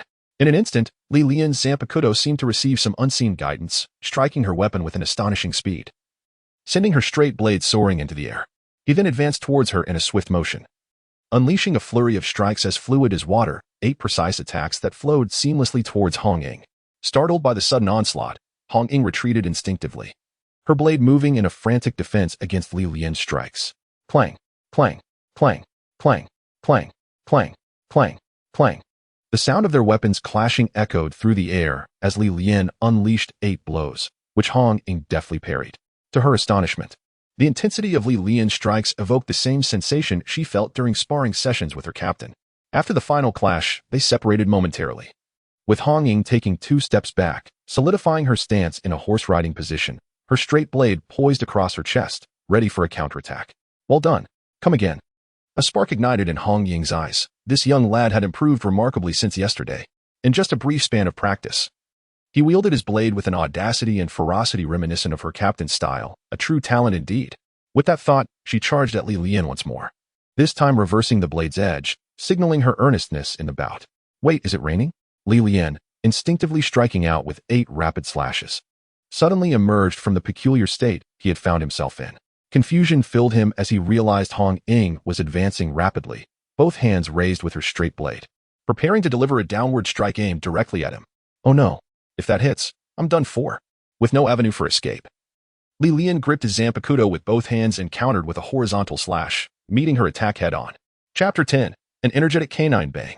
The collision of their blades produced a resounding noise, sending ripples across the puddles on the ground. Both Lian and Hong Ying were forced back 3 steps, struggling to regain their footing. Hong Ying felt that her opponent relied solely on brute strength, leaving her hands tingling, yet she remained silent, merely staring at him. Lian, bewildered, questioned why Hong Ying had chosen to attack him while he was merely practicing his swordsmanship. Surely, even if she harbored resentment towards him, she wouldn't damage the fire safety system. It would be a shame to ruin the beautiful hardwood floor by soaking it through. You too. Stop this at once. The voice belonged to Wu Xiangnan, the vice captain of Team 136. Captain Chinmai had gone out to search for the trace of the Ghost-Face King and had entrusted Wu Xiangnan with the task of overseeing Li Lian as a temporary member of their team. No sooner had Captain Chun departed than Wu Xiangnan heard the fire alarm blaring from the training ground. As he rushed to the scene, he was met with the sight of the two combatants drenched in water, their sparring having turned the entire training area into a swamp. Li Lian, are you a husky? On your first day as a temporary member, you're going to wreck the place? Wu Xiangnan's expression darkened as he silently took a seat in the operations room, scrutinizing the surveillance footage. Before him, Hong Ying and Li Lian stood upright like two telegraph poles. The distinction, however, was that while Li Lian was pristine, Hong Ying appeared as if she had just emerged from a deluge. The two exchanged accounts of the incident, each presenting their version of events. Li Lian swore before the lights that he was merely practicing his swordsmanship, while Hong Ying contended that he had become possessed by the art, nearly setting the entire training ground ablaze, refusing to cease despite calls for him to stop. After listening intently, Wu Xiangnan resolved to review the footage, knowing that someone must bear responsibility for the incident. Upon concluding his review, he determined that Li Lian was entirely at fault but opted not to impose any punishment. Regrettably, it was evident that Li Lian had been in a state of enlightenment, which had allowed his sword techniques to flourish in an incredibly short time. The exchanges between him and Hong Ying showcased a remarkable level of skill, imbued with a natural grace. If Team 136 could cultivate a master of swordsmanship, the destruction of the training ground would be inconsequential. Hong Ying, go change your clothes and dry off. You don't want to catch a cold. We have a mission tonight. Understood. Li Lian, you stay behind. I have matters to discuss with you. What is it, Vice Captain? Your leave of absence has been processed, and your new residence has been arranged in the apartment building across the street. Here are the keys and the address. Wu Xiangnan produced a key and a small note from his pocket, handing them to Li Lian. After Li Lian accepted them, he continued, as for daily necessities, you'll need to procure those yourself. You should have everything you need in your previous rental. After you settle in, come back here. Li Lian nodded. All right. I'll head over now. It makes me feel as though I resemble some energetic canine. Indeed. It feels as if I have not only learned the techniques but also grasped the essence of when to employ each move, now instinctively bypassing the thought process. It must be the hidden effects of the Zanpakuto. After all, its previous owner was a master who established a martial arts school. It is only reasonable that I glean some swordsmanship from this blade. Just yesterday, he had been pinned to the ground by Hong Ying while wearing protective gear, and today, he was able to hold his own against her, even making her appear flustered. While the fire sprinkler's assistance played a role, his progress was undeniably evident. I stand before you. How much do I resemble my former self? The dismantling of that house was not in vain. If being called a husky is the price to pay, so be it. Arriving at his rented space, which could more accurately be described as a storage room, he surveyed the less than 10 square meter area devoid of even a toilet.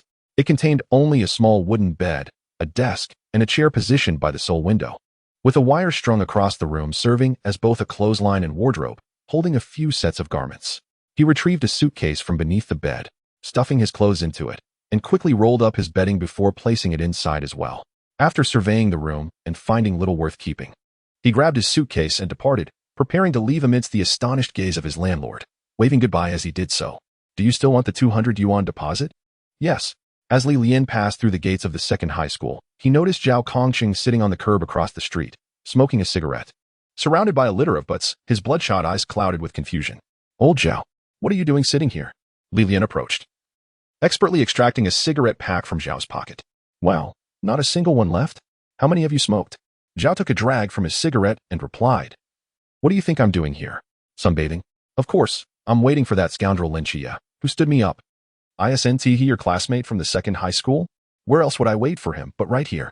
Old Zhao, I understand you're a military man, direct and steady in your actions. But have you ever considered this? What if you were a high school student who experienced all that chaos last night? Would you still come to school today? I would. The paramount task of a high school student is to learn. After Li Lian finished speaking, he tossed an unopened pack of cigarettes to Zhao Kongqing, purchased with the deposit returned by his landlord. Here is your share. Smoke sparingly, he advised. Understood. Now scram. This wasn't he for any particular reason, but rather a matter of personal experience. Losing his accumulated experience points would be a lamentable fate. While others were waiting for rice to cook, he was here, anticipating the upgrade of his experience points. Firstly, he aimed to rescue Old Zhao's soul. By casting Old Zhao into the Soul Society, he would have a chance to find the moon-cleaving blade for him. Having endured the burdens of being a night watchman for so long, Old Zhao's greatest desire was to possess his own forbidden realm. Old Zhao's character was impeccable. Fulfilling his modest wish was a must. Once he managed to procure the soul-cutting blade for Old Zhao, he would enable him to become a Soul Reaper and emerge from the Soul Society, thus becoming a significant ally in his endeavors. Moreover, possessing a forbidden realm would grant him the status of a spatial traveler. One cannot traverse without such a space. It would be quite disheartening otherwise. Following the address scribbled on a small piece of paper, Lian located his new abode. Upon entering, he discovered that this room far surpassed the cluttered storage space he had previously inhabited. After unpacking his belongings, hanging his clothes, and making his bed, he departed from his new home. There was no time to arrange his personal space. The priority was to seek out Vice Captain Wu and learn how to control the Forbidden Realm. Having made some progress with his swordsmanship, it was time to familiarize himself with and enhance his skills. Wu Xiangnan, being a vice captain and a former member of a special squad, was undoubtedly well-versed and experienced. Teaching a novice like him seemed like a waste of talent. Were it not for Lian's audacious claims of being a divine agent, he would not have garnered such attention. This was not to say that the other members of Team 136 were lacking, but who would begrudge having a more capable mentor? Chapter 11. Where on earth is my little tricycle? To begin, let us discuss the nature of the Forbidden Realm, and then delve into the Divine Realm, followed by the Forbidden Realm generated by objects, and lastly, the hierarchy of Forbidden Realms. Wu Xiangnan generously shared every intricate detail about the foundational knowledge of the Forbidden Realm, effectively providing Lian, who had just traversed into this world, with a comprehensive overview of the setting. To simplify, a Forbidden Realm is an extraordinary domain that can influence the surrounding environment, while a Divine Forbidden Realm is referred to as a Divine Realm. Objects imbued with their own Forbidden Realm are termed Forbidden Items, and the Forbidden Realm hierarchy ranks these realms according to their danger level. Lian was already familiar with these fundamental concepts, but in order to conceal his prior knowledge, he feigned attentiveness, nodding as if enlightened. Reminiscent of his previous life attending a meeting, he almost lost his patience, wondering when they would get to the crux of the matter. Wu Xiangnan took a sip of water and inquired, "Did you comprehend that? If not, I can reiterate. I got it. Hurry and teach me how to use the Forbidden Realm. Now that you understand, let us discuss your Forbidden Realm. What is it called? I'm a complete novice. How would I know the name of my Forbidden Realm? Perhaps I should just demonstrate." All right then. Lian promptly summoned his soul-cutting blade. A wave of searing heat enveloping both him and Wu Xiangnan. As Wu Xiangnan stepped back a few paces, he noted that the temperature around Lian had risen approximately 15 degrees within a radius of about 3 meters. It appeared to be a relatively ordinary fire-type Forbidden Realm, lacking in both power and range. Can you increase this temperature? Indeed. Then unleash your full potential. I wish to observe the limits of your blade. Wu Xiangnan positioned himself at a distance of 20 meters, instructing, "All right, give it your utmost effort." Understood. Lian grasped the blade with both hands, channeling all his spiritual energy into it. The temperature of the blade surged, distorting the air surrounding it. The heat could rise by approximately 60 degrees, with a range of about 15 meters centered around him. For his current level, it was commendable, but in terms of the Forbidden Realm, it lacked lethality. Does it possess any other effects? Certainly. Lian sheathed the blade, the intense heat dissipating instantly. He skillfully ignited a small flame on his right index finger, stating, "Besides conjuring flames with my spiritual energy, I possess 2 additional skills, a rapid movement technique and a fist attack. Show me." With a swift motion, Lian activated Instant Step, crossing a distance of 20 meters in the blink of an eye, startling Wu Xiangnan in the process. Wow! Wu Xiangnan instinctively recoiled, exclaiming, "Your speed is akin to teleportation. What is the energy expenditure like?" Through Wu Xiangnan's assessment, Lian confirmed that his Instant Step skill operated similarly to a taxi fare system. Specifically, moving within 3 meters consumed approximately 1/10 of his spiritual energy per activation, akin to a taxi S-base fare. Beyond 3 meters, he would expend 1/10 of his energy for every additional 10 meters traveled. This meant that with his full spiritual energy, he could execute Instant Step nearly 100 meters, though it would leave him utterly depleted. Regarding energy consumption, Wu Xiangnan likened it to a novice in the realm of enlightenment, possessing a mere 100 points of energy. The activation cost of Instant Step was 10 points, with an additional 10 points consumed for every 10 meters traveled.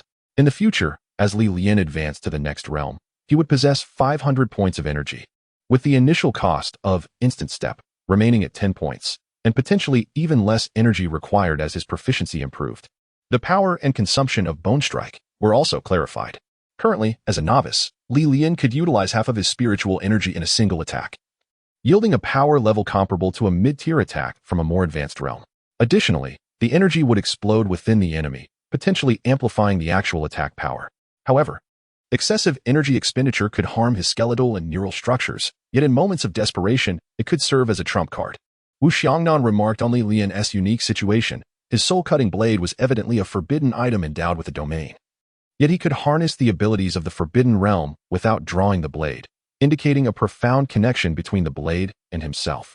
As Li Lian's realm ascended, the range of the blade's domain would likewise expand, setting it apart from typical forbidden items. Ultimately, Wu Xiangnan concluded that the Soul Reaper, who granted Li Lian his forbidden realm, was no ordinary Reaper, and the forbidden realm itself was unconventional. The forbidden item was not a true forbidden item, nor was the forbidden realm a genuine one. Li Lian silently nodded in agreement. He was not an authentic divine agent, and his identity was self-assigned. In truth, he possessed no forbidden realm of his own, were it not for the system granting him the soul-cutting blade and skills.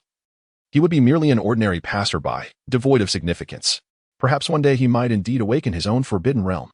After all, the soul-cutting blade was not his personal forbidden realm. Contemplating these matters was futile. The underlying message from Wu Xiangnan was clear. He was a novice, brimming with skills, yet unable to utilize them effectively. Li Lian came to a realization. While mechanisms were undoubtedly significant, values would never betray one. His realm was solely contingent on his level. Tirelessly accumulating experience points for upgrades was the way forward. What was meant to be would surely come to pass. The enhancement of one's level comes far more easily to me than to the average person. Engaging in combat with mythical monsters grants experience points, a reality that those with cheats find utterly unreasonable. Thus, my ambition is clear, to personally vanquish the ghost-faced king and ascend steadily to level 5. Without this, I shall lack sufficient mana. Regardless of how proficient my skills may be, if I can only employ them a few times, I remain but a novice.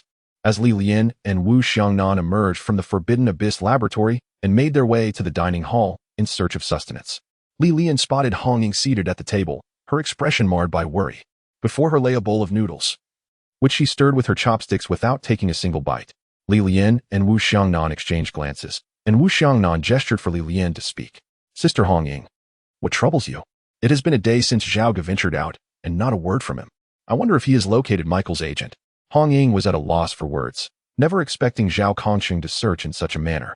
Recalling how he had boasted the night before, thumping his chest and vowing to find Lin Qiye, her frustration surged. You should eat. Time is slipping away. Nightfall is upon us, and we must stake out the ghost-faced king in the old district. Wu Xiangnan retrieved 2 pieces of bread and a bottle of milk from the refrigerator, sitting down to eat without further ado. Deputy, are you dining alone? Li Lian remarked. Oh, I almost forgot about you. Wu Xiangnan, chewing on his bread, mumbled. The captain has instructed that since you have just joined the team and lack systematic training, you need not partake in the upcoming missions. After we conclude our dealings with the ghost-faced king, the captain will personally arrange your training tasks. Only upon completion will you be eligible to participate as a temporary member of our squad. What am I to do in the meantime? At that moment, Li Lian felt akin to Li Dazue from the Tongfu Inn, a culinary recruit in the procurement department. Realizing that his appointed role was that of a cook for the Night Watcher Team 136. I find this perplexing. And where is my little tricycle? Arrange for a feast of 4 dishes and a soup. Allow me to introduce you to spicy fish scales, charcoal roasted pig trotters, crispy fried cucumbers, sweet fermented radish peels, and leftover egg flour soup. The cost of ingredients will be covered by the public account. No need for you to spend a dime. And you shall receive a salary as well. Pray, noble deputy and fair lady, what would you like for supper? Chapter 12. The trail of the ghost-faced king to earn money is no disgrace. Yet, Li Lian declined the position of chef, for he was intent on training and had no time to linger in the kitchen, let alone procure ingredients. After they finished their meal, Hongying and Wu Xiangnan donned the cloaks of the Night Watchers and departed, tasked with surveilling the various sewer exits in the old district for the ghost-faced king.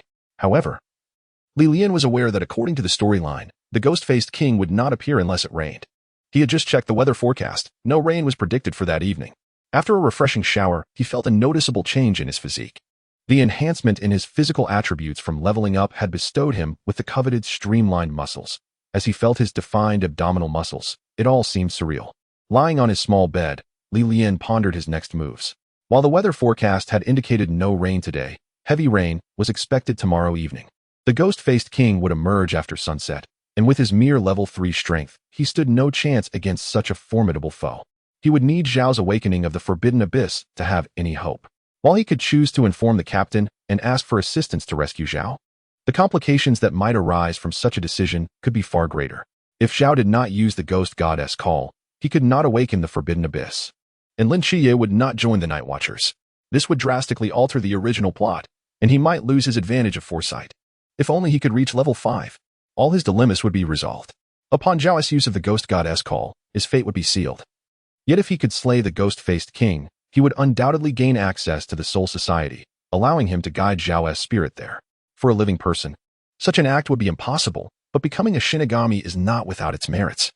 Lian recalled that the awakening of the Forbidden Abyss following Zhao's use of the ghost goddess call was likely the Moonlight of Life's End, a name that hinted at a connection with the blade known as Zanpakuto. Though he was unaware of the current whereabouts of this blade, once he became a Shinigami, he would have ample time to allow Zhao to search for it in the Soul Society at his leisure. Then there was the matter of his swordsmanship. When he practiced with the Zanpakuto, he found himself unconsciously channeling spiritual energy, activating the blade's fiery effects. Henceforth, he would need to practice with an ordinary sword, lest he inadvertently trigger the fire alarm in his residence and be unjustly accused of being a destructive presence, akin to a husky. Just yesterday, he had contemplated revenge against his assailant, and today he was intimidating a minor. Zhao, it seemed, was indeed a petty individual. The following morning, Lian observed the weather, which appeared overcast, giving him the impression that rain was imminent. He jogged to the Peace Affairs office, where Team 136 was gathered in the dining hall for breakfast, their expressions reflecting dissatisfaction, as if others owed them money. "Good morning, everyone," Lian greeted them, naturally sitting beside Hong Ying and nudging her hand with his elbow, inquiring, "What is going on? We staked out all night yesterday, yet found no trace of the ghost-faced king," Hong Ying replied, fiercely biting into her youtiao. "The sewer system in the old district is far too intricate for just the few of us to monitor. Furthermore, we cannot ascertain that the ghost-faced king will necessarily appear there, which is why the deputy and Lin Qiye are stationed in the new district, leaving us even more short-handed."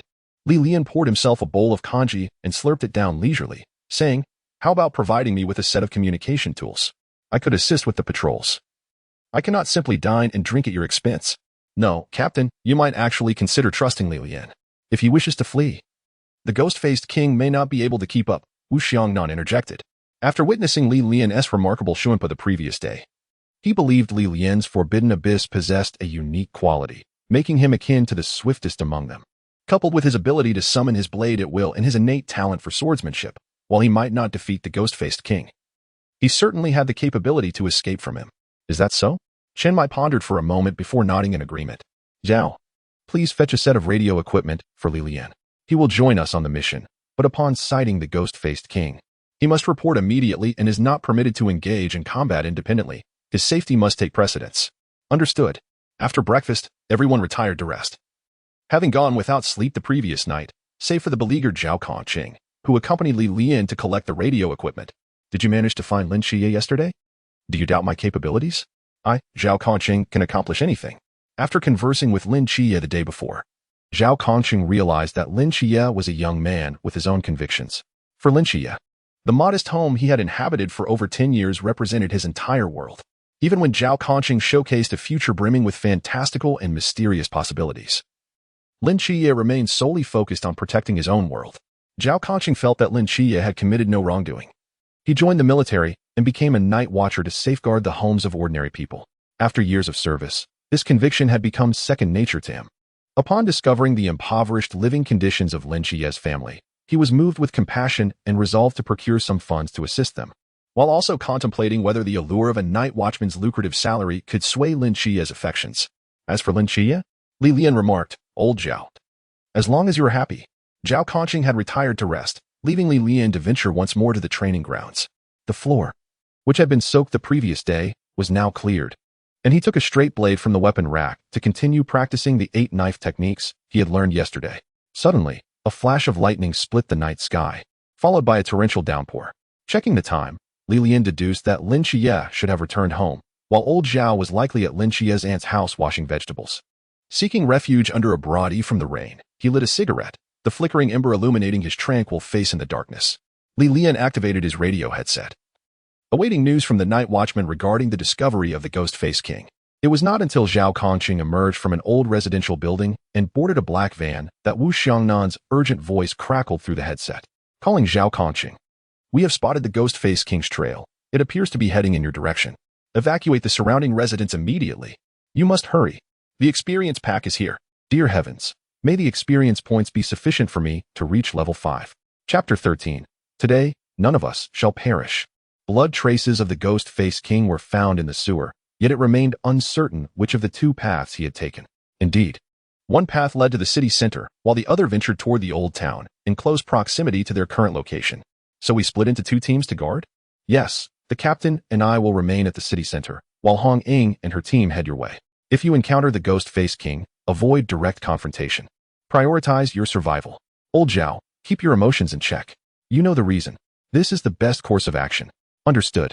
Zhao Kongsheng ended the radio transmission, clutching the black box as he exited the vehicle, breaking through the sheets of rain, splashing water beneath his feet as he dashed toward the residential building he had just left. Zhao Kongsheng was on his way to inform Lin Qiye's family to evacuate, reflecting on how he had just tried to impress Lin Qiye with grandiose claims of safeguarding the world. He felt a pang of embarrassment at having to now instruct them to leave. Surveying his surroundings, Zhao Kongsheng identified the foul odor emanating from a nearby sewer grate. Report: Watchman Zhao Kongsheng has discovered traces of the Ghost Face King in the old residential area. While speaking, Zhao Kongsheng opened the black box, revealing 3 placards. Swiftly, he set one down and took off toward another direction with the remaining 2. Received. All night watchmen are moving towards the old residential area. Old Zhao. Deploy, no restrictions zone, and retreat. You must not engage the Ghost Face King directly. As Zhao Kongsheng positioned another placard, only one remained to be placed. No restrictions zone cannot contain the Ghost Face King. Xiangnan, you are well aware of this fact. This is an order. The old residential area is sparsely populated. In 10 minutes, Hong Ying and her team will arrive, and in that time, the Ghost Face King will not inflict significant damage. Do you understand, Old Zhao? Old Zhao. Boom. Just as Zhao Kongsheng set down the final placard, the sewer grate nearby exploded like a cannonball, and a 3-meter-tall monster emerged from the opening. Zhao Kongsheng bit his fingertip, smearing a line of blood across the placard. Should darkness descend, I shall stand before myriad souls. Yet this time, I have no throng behind me, but I possess that child's entire world. Forbidding ruins, no restrictions zone. Zhao Kongsheng activated the forbidding ruins, his heart heavy as he beheld the Ghost Face King before him, instinctively reaching for a cigarette. After several attempts, the lighter sparked a flame, only to be extinguished by the downpour. Fate seems cruel today. Suddenly, a finger flickering with flame extended toward Zhao Kongsheng, unwavering despite the deluge. Lian, Zhao Kongsheng gasped, his cigarette dropping from his mouth. What are you doing here? Wait, how did you get in? Run quickly. The Ghost Face King is not a foe you can confront. Enough with the chatter. Are you going to light the cigarette, or not? I'm here executing a mission to locate the Ghost Face King. Lian smirked, gesturing to his headset with his left hand, indicating he had overheard Zhao Kongsheng's conversation with Wu Xiangnan, while his right hand waved the flame, declaring, I am also a night watchman, albeit temporarily, and you even cooked me a bowl of fried rice. I can't just stand by and watch you perish alone. Zhao Kongsheng sprinted with great speed. Activating the forbidding ruins had been swift, but without using instant step, he would not have made it inside. Seeing himself on the verge of being locked out of the game, Lian felt urgency regarding the consumed spiritual energy as mere stamina expenditure for dungeon entry. He could see it from outside the dungeon. Even in a weakened state, experience points beckoned to him. The opportunity to grow stronger lay before him, and he could not let it slip away. The Ghost Face King, like the previous ghostly figures, bore a terrifying visage and emitted a repugnant stench. Yet the experience it offered was undeniably enticing. To gain more experience points, he must participate in this battle from beginning to end. Damn brat, meeting you is my misfortune. Zhao Kongsheng felt a surge of emotion. Though he had known Lian for less than 3 days, it was evident that this young man was loyal and valiant. Zhao Kongsheng had heard Hong Ying and Wu Xiangnan's praises of Lian and had come to acknowledge his prowess. However, such a promising youth should not meet his end here. After all, Lian was merely a novice in the realm of the blind realm, and the Ghost Face King was beyond his capability to defeat. It seemed he now had a dual responsibility, to protect that child's entire world and to safeguard another life. For heaven's sake, don't hold me back. Be sure to protect yourself. That blade of yours is no match for the rain. Until I fall, you are forbidden from confronting the Ghost Face King directly. Lian chuckled without replying, summoning his Zanpakuto into his right hand. As the raindrops struck the gleaming blade, they evaporated instantly, leaving no trace. The towering Ghost Face King stood in the downpour, illuminated by the dim streetlight, as rain cascaded down its ghastly white face. And its twisted form was marred with scars, its eyes fixed intently upon the two before it, poised to strike at any moment. Kid, prepare to witness what it truly means to be a night watchman.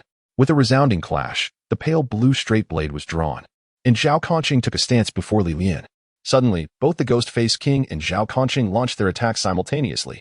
Zhao Conqing lowered his center of gravity, concealing the brilliant blade within the shadows of his body, transforming into a black arrow as he charged toward the Ghost-Face King. The Ghost-Face King propelled itself off the ground, blood seeping from its wounds, and while airborne, it locked onto Zhao Conqing's position, its claws shooting forth like a white ribbon aimed directly at Zhao Conqing's throat. At that moment, while Zhao Conqing and the Ghost-Face King moved, Lian also made his move.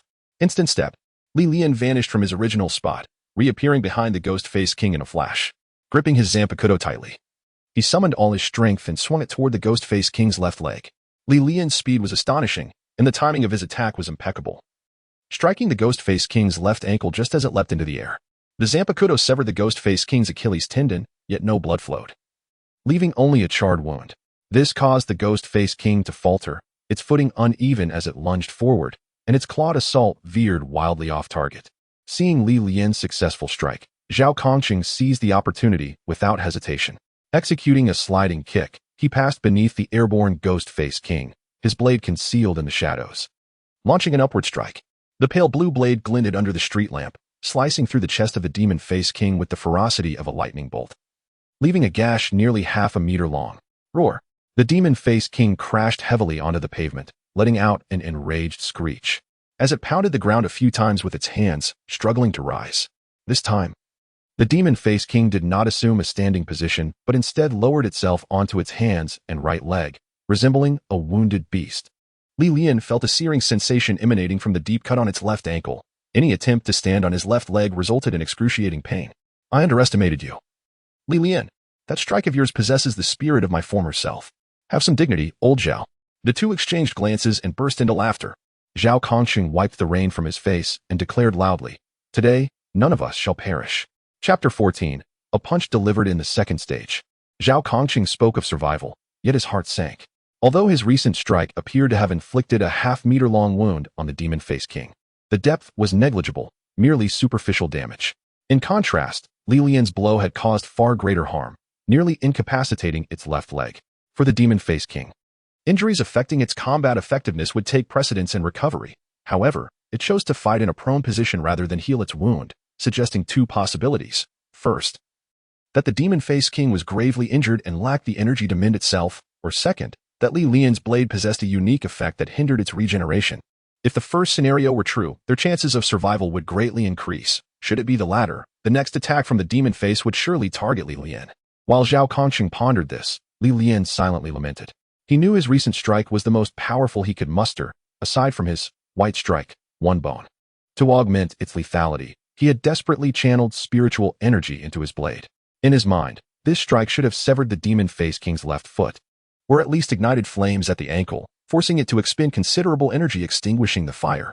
Observing the Demon-Face King avoid contact with its left leg, Lian found some satisfaction. After all, the Demon-Face King was a mysterious entity of the Chuan realm, exceptionally adept in physical prowess. The fact that his strike could inflict any injury was commendable. Perhaps he could attempt a similar blow on its right foot. If that failed, he would have to let it experience the full force of the punch he had labored over for an entire day. Thus, the Demon-Face King, with its razor-sharp limbs, tore through the ground, preparing to unleash its swiftest assault to annihilate Lian. This aligned perfectly with Zhao Conqing's suspicions. Lian, stand behind me. Zhao Conqing brandished his sword, resolutely shielding Lian. As a senior night watchman, he felt it was his duty and right to protect his junior. The massive form of the Demon-Face King surged towards Zhao Conqing, its ghastly visage twisting grotesquely, a long crimson tongue flicking out as it bore a sinister grin. As if Zhao Conqing had become its next meal. Clang! The straight sword in Zhao Conqing's hand clashed against the Demon-Face King's claws, producing a deafening sound of metal striking metal, accompanied by a blinding spark. Yet, Zhao Conqing was violently hurled backwards by the creature's monstrous strength, landing heavily on the waterlogged ground in a manner reminiscent of a fallen bird. This exemplified the stark divide between a mythical creature of the Chuan realm, endowed with the powers of the forbidden ruins and terrifying physical attributes, and an ordinary person relying solely on physicality and skill. The disparity was akin to heaven and earth. Such monstrous beings are truly formidable. This is utterly unfair. As Zhao Conqing was sent flying, Lian activated Shuanpa simultaneously with White Strike, one bone. He chose the precise moment when the Demon Face King was exhausted from its previous effort, striking out with his unarmed left hand like a bolt of lightning, landing a heavy punch squarely on the Demon Face King's pale visage. Fortunately, due to the Demon Face King's decision to fight on all fours, had it remained upright, Lian's punch would have been ineffective against its nearly 3-meter height. Bang! Thud thud thud. Lian staggered back several steps before regaining his balance. His face momentarily flushed with unnatural color, laboring to catch his breath, feeling the cold rain more acutely than before. Logically, he shouldn't have been so flustered. But for Lian, who had just reached the pool realm, the repeated use of Shuanpa had taken a considerable toll. The opportunity was too perfect. And in pursuit of greater lethality, he had expended all his spiritual energy on White Strike, one bone, leaving nothing for himself. Aya! The Demon Face King howled in agony as Lian's punch shattered its nose, 2 front teeth flying from its maw, nearly severing its own tongue in the process. The impact caused it to momentarily stagger, disoriented, as it struggled to regain its footing, ultimately collapsing to the ground. Yet, the moment it fell, it rose again.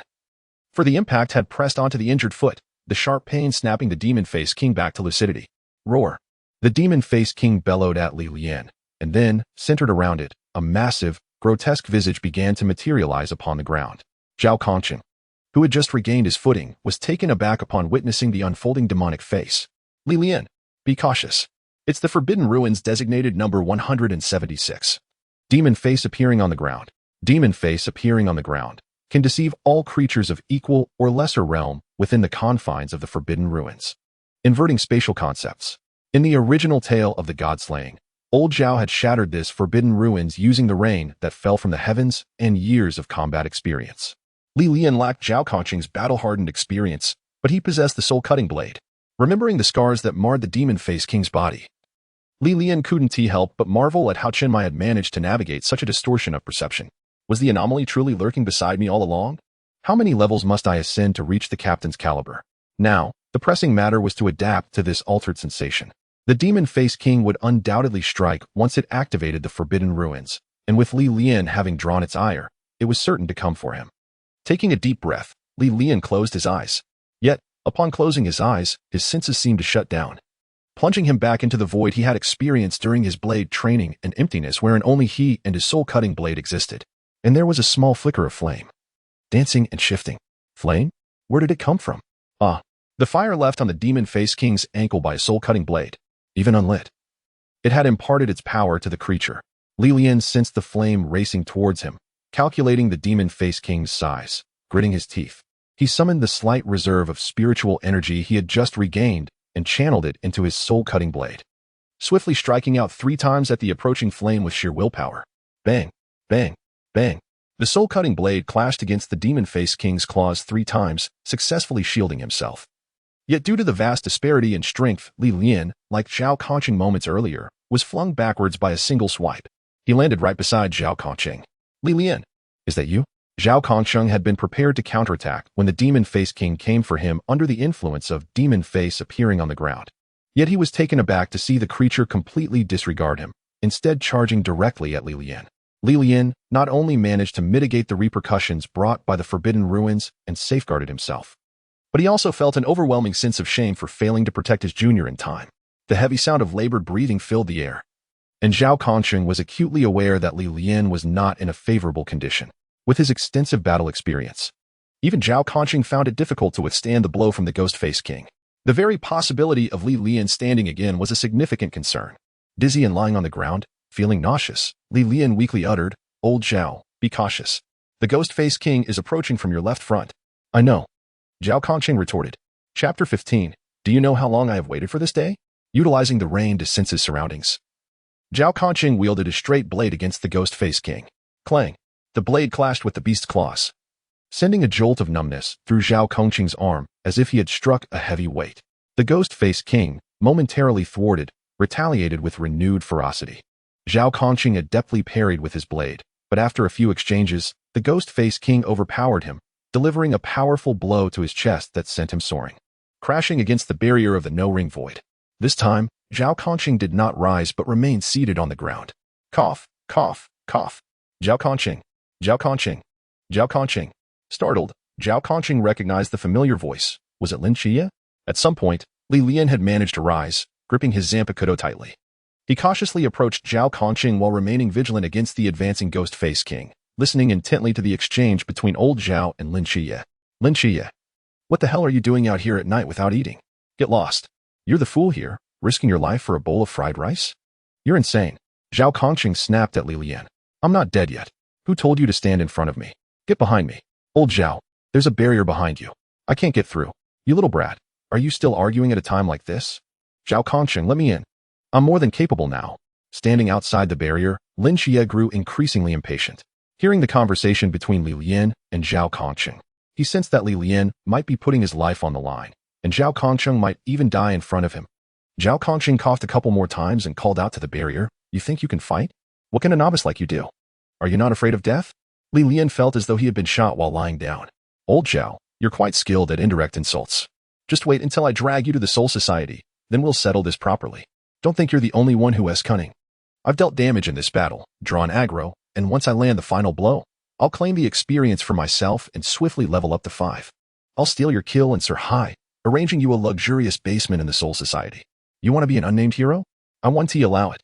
Open this thing for me. The Ghost-Faced King crawled toward them, its massive form exuding a terrifying pressure. Its body was riddled with wounds, still oozing blood, resembling a beast emerging from a sea of corpses.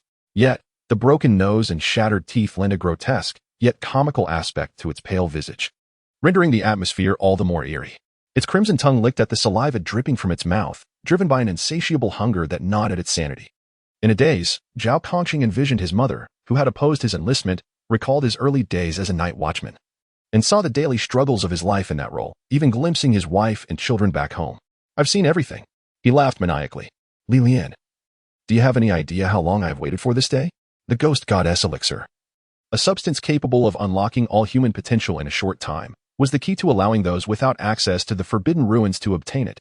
Having served as a night watchman for so long, Zhao Kongqing had often watched others utilize the Forbidden Ruins, and it would be disingenuous to say he wasn't envious. Thus, when he learned of the effects of the Ghost Goddess Elixir, he was filled with elation. He had long desired that extraordinary power, even if only for a fleeting moment. Today was the day he had awaited. Taking a deep breath, he plunged a slender silver needle into his palm. Damn. It feels like I inserted it too deeply. It hurts. The moment the needle pierced his palm, the excruciating pain in his chest receded like a receding tide. And even taking a deep breath no longer felt painful. An unprecedented surge of strength coursed through his being, the sound of his heartbeat resonating in his ears like thunder, and the sensation of blood flowing through his veins akin to a dam breaking free. A mysterious and perilous force field radiated from Zhao Kongqing, creating a domain that belonged solely to him. Never before had he experienced such power. Zhao Kongqing's eyes shone like the North Star, his posture straightening, and his grip on the blade growing ever more robust. He pulled Lian, who had been in front of him, behind him, and declared, Now, let me show you what it means to be a night watchman. The Ghost-Faced King cautiously approaching the two, sensed Zhao Kongqing's transformation. However, it could not comprehend why its prey, which had previously been so easily subdued, now posed such a dire threat, driven solely by its insatiable hunger. The Ghost-Faced King prepared to pounce once more, claws scraping against the ground. But Zhao Kongqing was swifter. The pale blue blade sliced through the rain, tracing an invisible arc, unleashing a dark crescent that surged forth. In the blink of an eye, the crescent traversed the distance between Zhao Kongqing and the Ghost-Faced King, moving so swiftly that the beast could not evade it. A severed, grotesque arm was thrown high into the air, and the Ghost-Faced King's wail echoed through the skies. Torrential rain poured down, the crimson and black cloak appearing as if soaked in blood, as Zhao Kongqing stood in the rain, laughing heartily. Ha! It's the sequence 083, Annihilation Crescent. I knew it. I, Zhao Kongqing, am also a genius. Seeing the dark crescent fly forth and hearing Zhao Kongqing's laughter, Lian could not help but think, You, Zhao Kongqing, are indeed destined to be a Grim Reaper. Just wait. Once I reach level 5, I'll drag you into the Soul Society. I'll make sure to equip you with a Zanpakuto. Chapter 16. Am I handsome or not?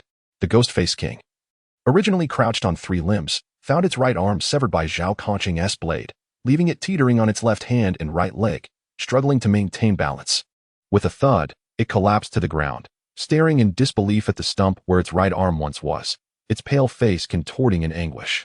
It struggled to rise, relying on its right foot, while its left remained hesitant to bear weight, limping toward Zhao Kongqing. The Ghost-Faced King could not fathom why Zhao Kongqing had suddenly grown so powerful, unleashing such a formidable strike. It could not understand, but it did not care. It only knew that it needed to feed urgently. Zhao Kongqing moved. Under the influence of the Ghost Goddess elixir, not only had he awakened the Forbidden Ruins, but his body had also forgotten all its injuries, now in peak condition. In the blink of an eye, he closed the distance between himself and the Ghost-Faced King, and a brutal confrontation ensued.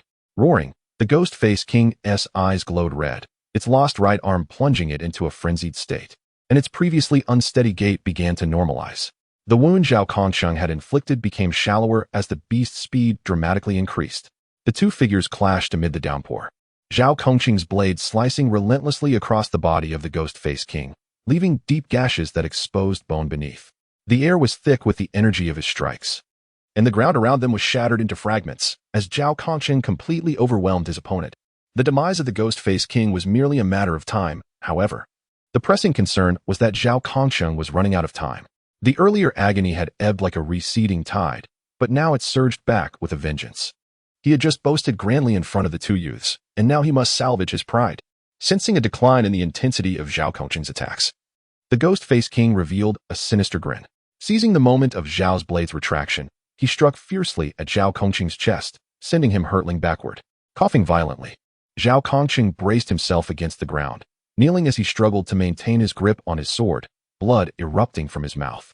He could feel his ribs piercing into his lung, the tide of pain drowning him, each cell in his body feeling as if it were being dissected. With determination, Zhao Kongqing thrust his sword into the ground, swaying as he rose, his eyes still gleaming like stars. Suddenly, a thunderous sound erupted from behind him, and the sky above trembled, splitting open. Lin Qiye had shattered the boundless void and stepped inside, immediately taking in the scene of bloodied sword marks, and Zhao Kongqing kneeling in a puddle of his own blood. Inwardly, Lian thought, indeed, if Lin Qiye had not entered, the Ghost-Faced King would have perished. How did you get in? Lin Qiye replied, the boundless void is formidable, but fortunately, I possess these eyes, and it is night. Zhao Kongqing did not comprehend nor care for the explanation.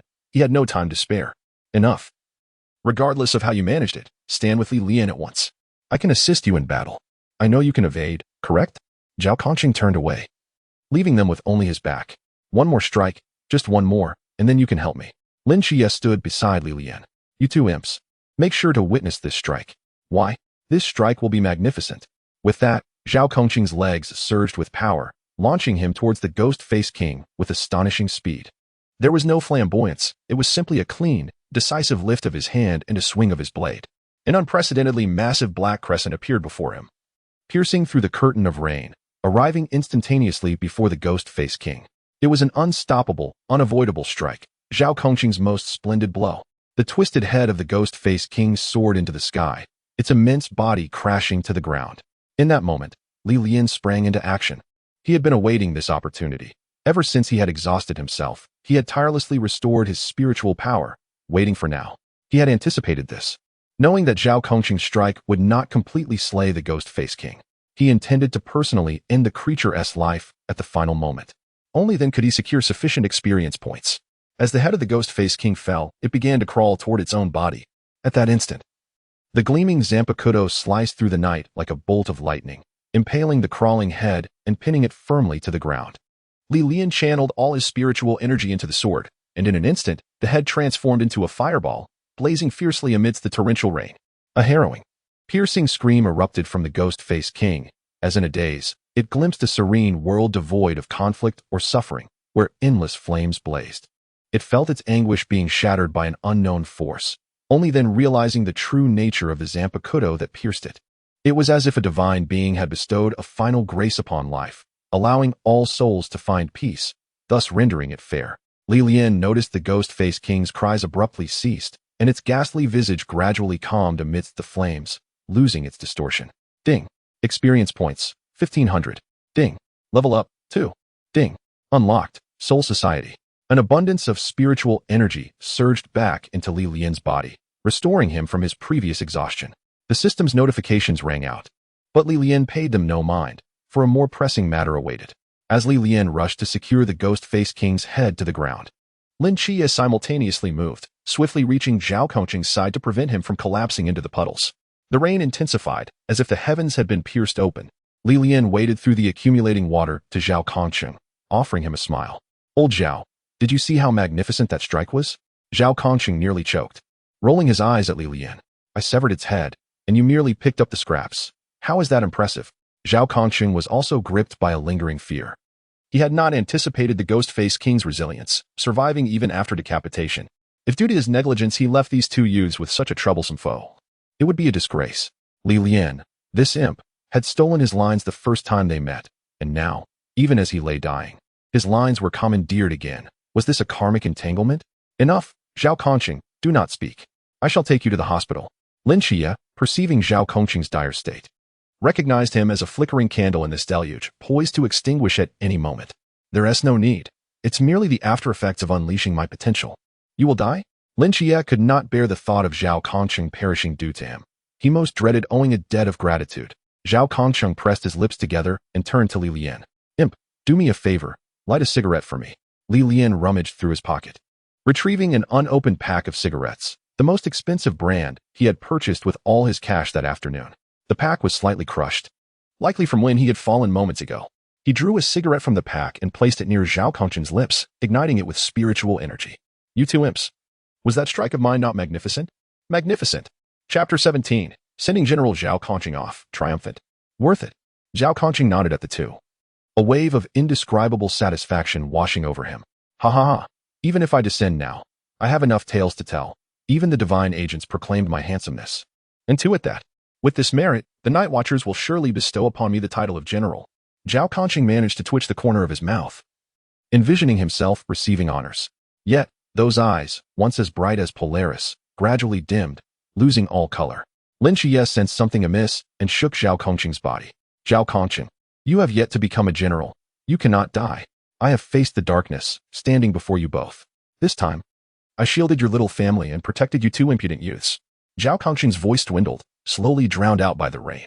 Should darkness descend, I shall stand before the multitude. Blade drawn toward the abyss, blood staining the heavens. He cradled the increasingly cold Zhao Kongqing, rain mingling with his tears, cascading down his face. He wept silently, gently closing Zhao Kongqing's eyes.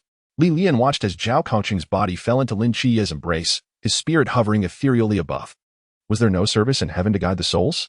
Due to Lin Qiye's overwhelming sorrow, he remained oblivious to the events transpiring around him. Zhao Kongqing's semi-transparent soul stood motionless, head bowed, devoid of awareness. Lian, donning a faint smile, approached the soul and gently prodded Zhao Kongqing's forehead with the hilt of his Zanpakuto.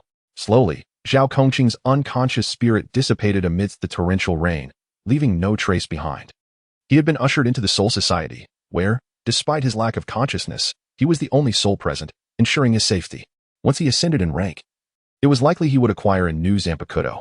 At that point, a Shinigami identity could be arranged for old Zhao, enabling his emergence from the soul society, where he would subsequently guide souls into the afterlife, serving a lifetime of duty. Lin Qiye, consumed by grief, remained unaware of Lian's recent actions. After a time of weeping, he tightened his embrace around Zhao Kongqing, murmuring softly, "In truth, I fear not death. Do you believe that a child who has seen angels, blinded and confined to a mental institution, would harbor any reverence for it? My family is my entire world, thus I am unwilling to become a guardian." Turning to glance at the modest house shrouded in rain, his voice betrayed a hint of confusion. Yet, I find myself unable to owe anyone a debt of gratitude. You have saved my world. How then can I repay such a monumental favor? Lin Qiye sat in stunned silence, observing the distant house, before suddenly clenching his fists with resolute determination, yet feeling powerless to release them. Zhao Kongqing, you have salvaged my universe. In return, I shall guard your world for a decade. For the first time, Lian activated his earpiece, softly proclaiming, "Temporary member of the Night Watch, Team 136, Lian reporting." A deep voice emanated from the earpiece. "Speak." Night Watch members Zhao Kongqing and Lian engaged in battle with the mysterious Ghost-Face King in the old residential district. Zhao Kongqing employed the ghostly summon and subsequently slew the Ghost-Face King before succumbing to exhaustion. End of report. Acknowledged. As Hong Ying arrived, drenched in rain and breathless, tears streamed uncontrollably down her face. She beheld a youth bearing a sword, cradling a middle-aged man, and moving slowly forward. The middle-aged man, bloodied and with closed eyes, wore a faint smile as if lost in a beautiful dream. Lian silently followed the boy, soaked and disheveled, choosing to remain silent while accompanying Lin Qiye. Suddenly, a bolt of lightning cleaved the heavens, resembling a silver serpent dancing in the sky, illuminating the surroundings in an instant. The downpour intensified, and the water in the streets quickly rose. In this tumultuous storm, the world felt isolated, resonating only with the symphony of rain, wind, and thunder. The boy, clutching the lifeless body, summoned all his strength to shout, "Junior Lin Qiye," bidding farewell to General Zhao Kongcheng, triumphant. After the night watch cleared the scene, a small black dog, braving the torrential rain, arrived at the battlefield. The little dog wore a tiny cloth pouch around its neck and stood where Zhao Kongcheng had fallen. Speaking human words, "The soul returns? Where has Zhao Kongcheng's spirit gone? Did it vanish so swiftly? Has someone taken it?" At the Peace Affairs office, Team 130 SIXS base. Wu Xiangnan furrowed his brow, fixating on Lin Qiye seated across from him, his gaze laden with inquiry. "Are you saying Zhao Kongcheng, after employing the ghostly summon, simultaneously slew the Ghost-Face King while protecting his companions?" Wu Xiangnan turned to Li Lian. "Is this accurate?" "Indeed, I have already reported this," Li Lian replied expressionlessly, nodding. Lin Qiye, astute as he was, grasped Li Lian's implication upon hearing the report. There was no need for further corroboration. This unspoken understanding existed between them. However, Wu Xiangnan questioned, "But why was the Ghost-Face King's head burned by you?" He harbored no concern that these two youths had conspired against Zhao Kongcheng, for the chaotic slashes at the scene were clearly beyond their novice capabilities. They had examined old Zhao's body and found no wounds inflicted by Li Lian's blade. Li Lian's presence at the scene was justified, as he had long requested to participate in the mission, having identified the old district as a focal point. Nonetheless, the evidence suggested that after the Ghost-Face King's head was severed, it exhibited signs of movement, indicating that Li Lian had likely dealt the final blow. "I merely performed the cremation. By the time I ignited the Ghost-Face King's head, it was already deceased. Indeed, it was Zhao Kongcheng who struck the fatal blow. We both witnessed it," Lin Qiye interjected, steadfastly meeting Wu Xiangnan's gaze, his eyes serene and inscrutable. Wu Xiangnan observed the two youths, contemplating whether to voice further inquiries, but ultimately sighed, refraining from speaking. The truth of the matter was evident to all. The Night Watch was not blind to the realities at play. "So, you wish to join the Night Watch?" "Yes, but I will only remain for 10 years. After that, I shall depart." Lin Qiye's declaration left everyone momentarily stunned, as they had not anticipated such a proposition. Did he truly believe the Night Watch was akin to his home? Li Lian barely suppressed a laugh at Lin Qiye's assertion. For many claimed they would stay for 10 years yet ascended to the position of commander of the Night Watch. Li Lian, having not participated in Lin Qiye's recruitment discussions, leaned against the wall, reflecting on his recent achievements. Having risen from level 3 to level 5, his spiritual energy had more than doubled. Though he was uncertain of the exact statistics, he could distinctly feel the newfound tension in his arm muscles, a clear indication of his enhanced physique. The most significant gain was the access to the Soul Society. With closed eyes, Li Lian could vividly envision the Soul Society, a realm bathed in perpetual sunlight. Under a cerulean sky adorned with white clouds, where verdant trees flourished, creating an atmosphere of tranquility and serenity. Truly, it was a place of rest. Yet, the Soul Society now lay desolate, save for the expansive forest and the solitary spirit of old Zhao, who stood dazed beneath a crooked tree. "Is this my divine realm?" He then glanced at the system's forthcoming upgrade rewards. Reaching level 6 would unlock the skill, Path of Destruction, 12 Flames. An elementary ghostly technique capable of manifesting spiritual pressure into a linear form to ensnare and assault foes. It appeared the system indeed granted a substantial reward every 5 levels. While regular upgrades occasionally yielded mundane skills, or none at all, his strength would likely experience significant growth every 5 levels. When would the Nanda Serpent Demon arrive? His anticipation was palpable. Chapter 18. Lin Qiye's Forbidden Ruins are not what they seem. Li Lian nearly laughed aloud at the absurdity of commencing work without discussing terms. Just then, Hong Ying waved her hand, effortlessly taking charge, inviting Lin Qiye to stay at her home. The address hastily scrawled on a slip of paper that she handed directly to him. As she leaned in to pass the note, her breath brushed against Lin Qiye's ear, causing his face to flush.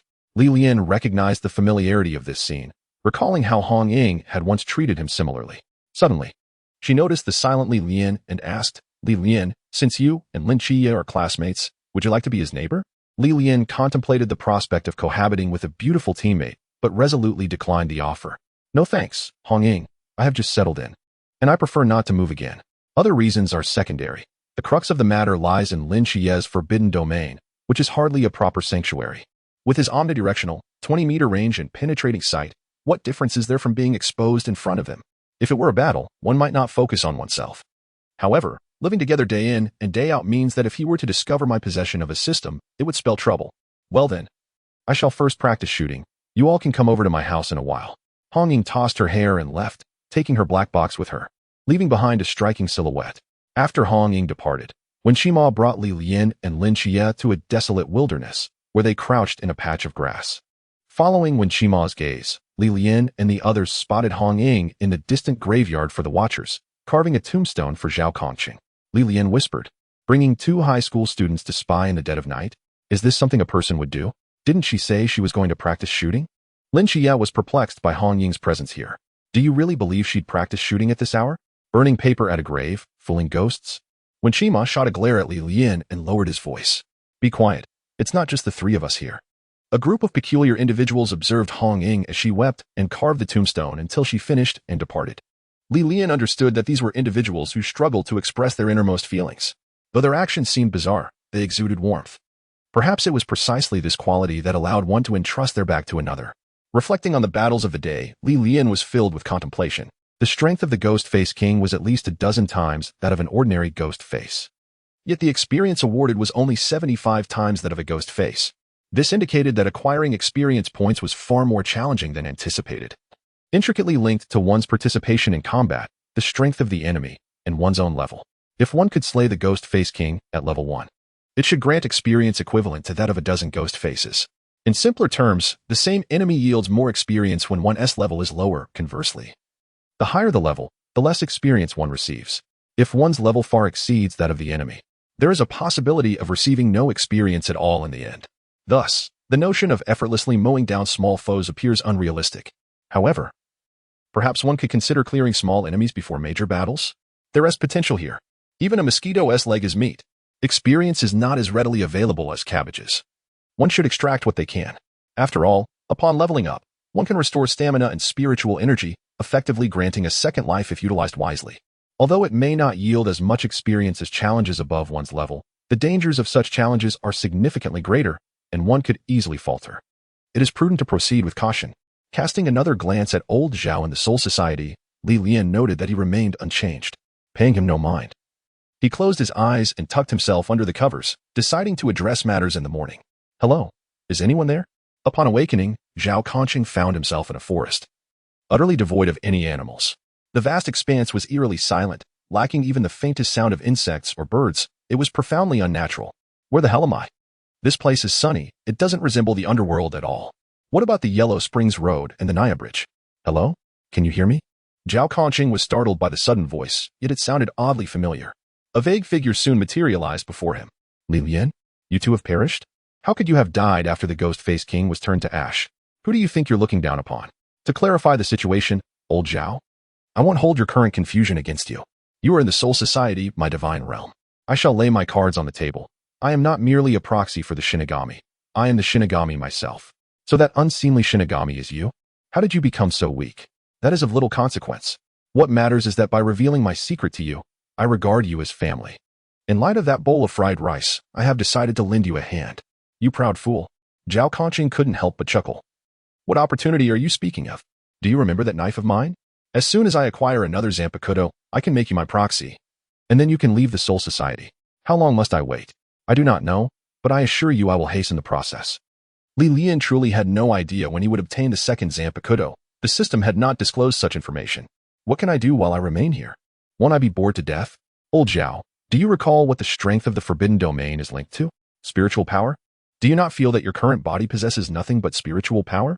Suddenly enlightened, Zhao Kongqing swung his hand like a blade, causing a black crescent to fly forth. Whoa, this feels amazing.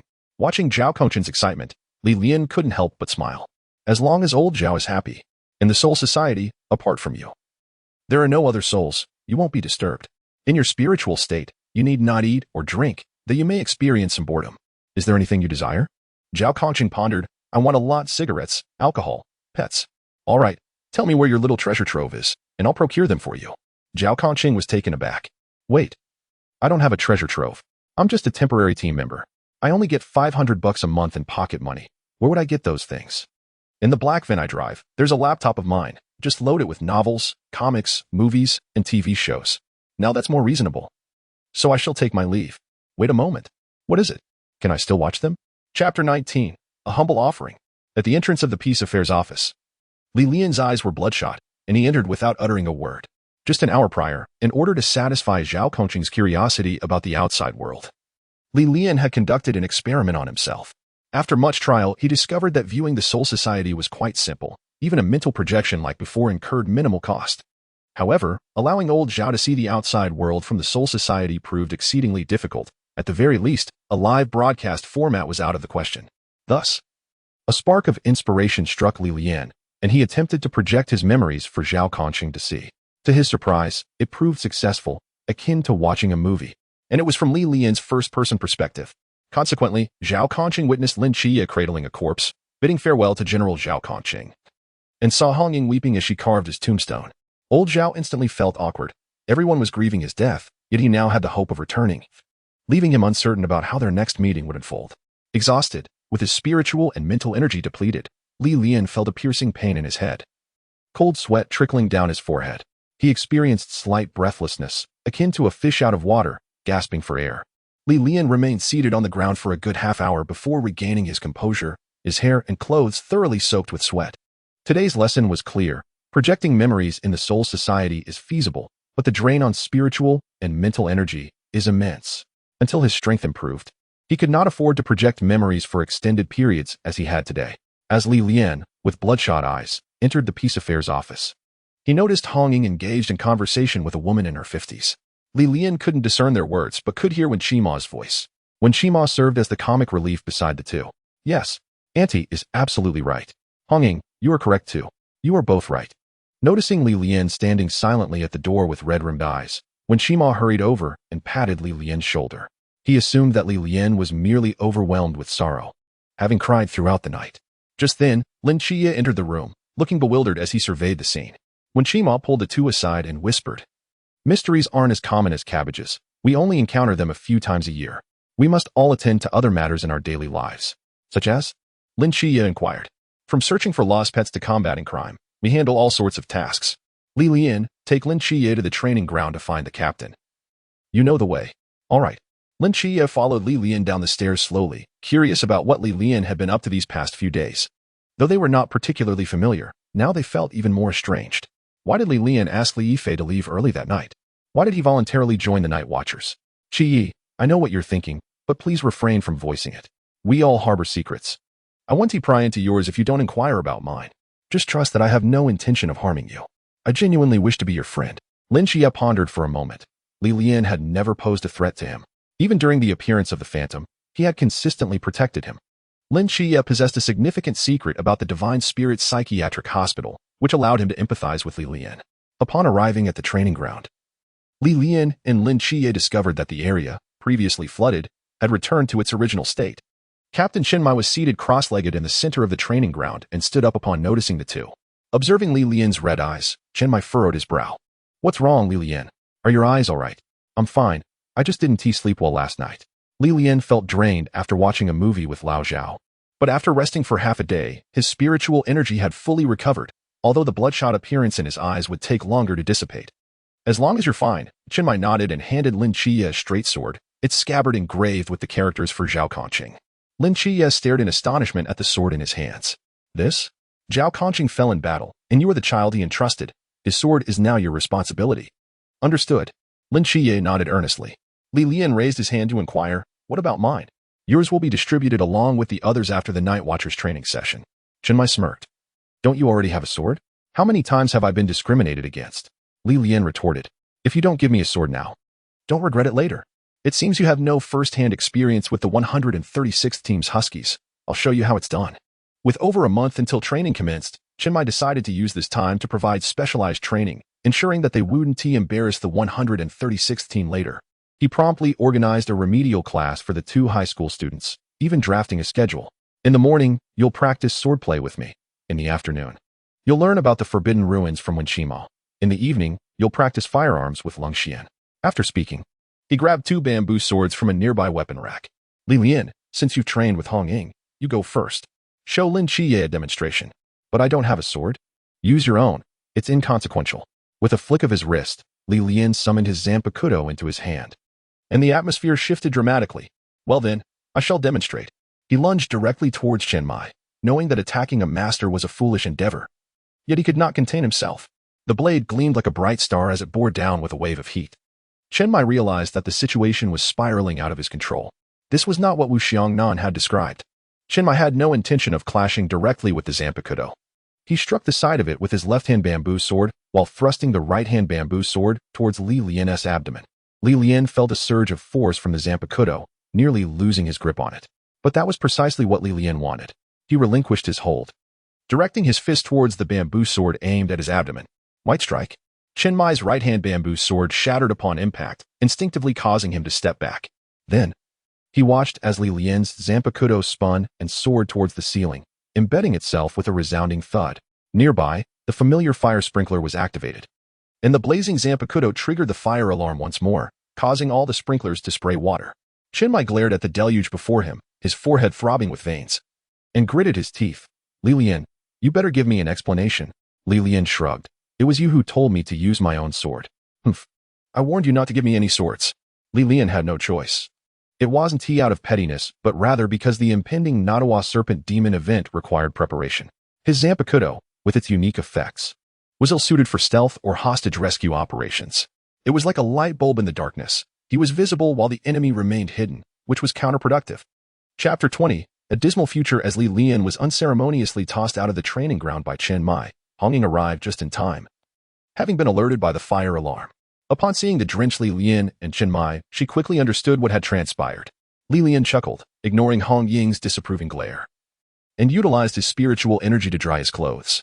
Ever since reaching level 5, Li Lian was no longer merely a lighter, he had also become a dryer. With an increase in his control and total amount of spiritual energy, he could now perform a wider array of tricks. Why did you set off the fire alarm again? Are you addicted to causing chaos? Hong Ying glared at Li Lian, recalling that he was the one drenched last time. The captain said to practice swordplay and insisted I use my own sword. What could I do? The sword was knocked away, and that's not my fault. Hong Ying sensed something was amiss. After the previous incident, it made little sense for the captain to insist Li Lian use his sword. Could it be that Wu Xiongnan had intentionally set up the captain? Surely not. Was it possible that someone so tactical would be so underhanded? Well, you also are. Just as Hong Ying was about to say something, a scream echoed from the training ground behind them. The captain is ruthless. He and the vice captain are the perfect duo. In the afternoon, when Shima sat alone in the Forbidden Ruins lab, idly awaiting Lin Qiye and Li Lian. Soon, he spotted Li Lian supporting Lin Qiye, who walked in with a noticeable limp. Lin Qiye was bruised all over, while Li Lian appeared unfazed. When Shimo rushed over to assist Lin Qiye, did you practice against the captain? Yes. It seems you have some talent. But Li Lian, how did you manage to emerge unscathed under the captain's watch? I only exchanged one move with the captain before my sword was knocked away, triggering the fire alarm, after which the captain tossed me out of the training ground. Li Lian shrugged helplessly. The captain couldn't handle it, claiming I disrupted class discipline and imposed a half-day penalty on myself. Thus, Li Lian had spent the entire morning standing outside the training ground, while keeping his consciousness in the Soul Society, learning sword techniques from Zhao Kongqing. Lao Zhao's swordsmanship was no less than that of the captain's. Learning from him was equally beneficial. And where is the captain now? He should be training with the vice captain in the training ground. According to Hong Ying, it will last the entire afternoon. When Shima broke into a cold sweat, realizing that the vice captain's scheme against the captain had been exposed, and hoped he wouldn't be drawn into it. The entire team is aware of the practice match between Li Lian and Hong Ying, except for Chen Muyi, who was preoccupied with pursuing the Ghost Face King during those days. Ahem, that matter is of no concern to us. Let us first discuss what the Forbidden Ruins are. When Chi-Mo wiped the cold sweat from his forehead, preparing to commence his lesson earnestly. This has already been covered by Zhao Kongqing. Then, let us talk about the Divine Ruins. That has also been mentioned. When Chi-Mo realized that the theoretical portion of his lesson was somewhat redundant, so he decided to proceed directly to practical exercises. Since you all have a basic understanding of the Forbidden Ruins, let us begin documenting your experiences with them. By the way, Li Lian, what name are you planning to give your Divine Ruins? Can the Forbidden Ruins even be named? Lin Qiye inquired. Is Li Lian's Divine Ruins not part of the Forbidden Ruins series? After all, there are always those Forbidden and Divine Ruins that remain unrecorded, especially the Divine Ruins, as deities are challenging to observe, let alone comprehend their ruins. Moreover, the deity Li Lian represents is one that we have never heard of before, so it is entirely reasonable for his Divine Ruins to lack a name. Li Lian scratched his head and decided, let us call it Flowing Blade, like fire. He understood that a previously unseen divine ruins would undoubtedly attract considerable attention. Aware of the principle that relying on external forces is less effective than depending on oneself, he aspired to grow stronger, while also harboring a small desire to leave a trap in certain aspects, such as naming his forbidden ruin something entirely unrelated to the powers of the Grim Reaper. When Qiye recorded the 4 characters of Flowing Blade, like fire in his notebook, asking, "Isn't that the name of a sword? I still want to confirm, you are indeed the agent of the Grim Reaper, correct?" "Yes. You could ask 100 times, and I would still be the agent of the Grim Reaper." When Qiye scribbled in his notebook before turning to Lin Qiye and said, "It's your turn now. Please elaborate on the state of your divine ruins." Lin Qiye, knowledgeable and thorough, described the characteristics of the mortal realm in detail. Lian was aware that the most significant trait of the mortal realm is miracles. But currently, that miracle is in the process of realization, rendering Lin Qiye unable to utilize it. Additionally, Lin Qiye had acquired the Starry Night Dancer from the Goddess of Night, Nyx. If one were to be frank, Lin Qiye is indeed the true powerhouse. Fortunately, he himself was not lacking. Once the Nanda Serpent Demon incident concludes, his strength would surely surpass Lin Qiye's. When Qiye closed his notebook and said to Lian, "All right, Lian, come with me. The team requires a detailed assessment of your strengths, starting with you." When Qiye recalled that last time, Wu Xiongnan had conducted a simple test on Lian, but to obtain precise data, some tests still needed to be performed. His realm is at the mid-stage of the Lantern Realm, and the effects of the instant step skill were consistent with the previous test.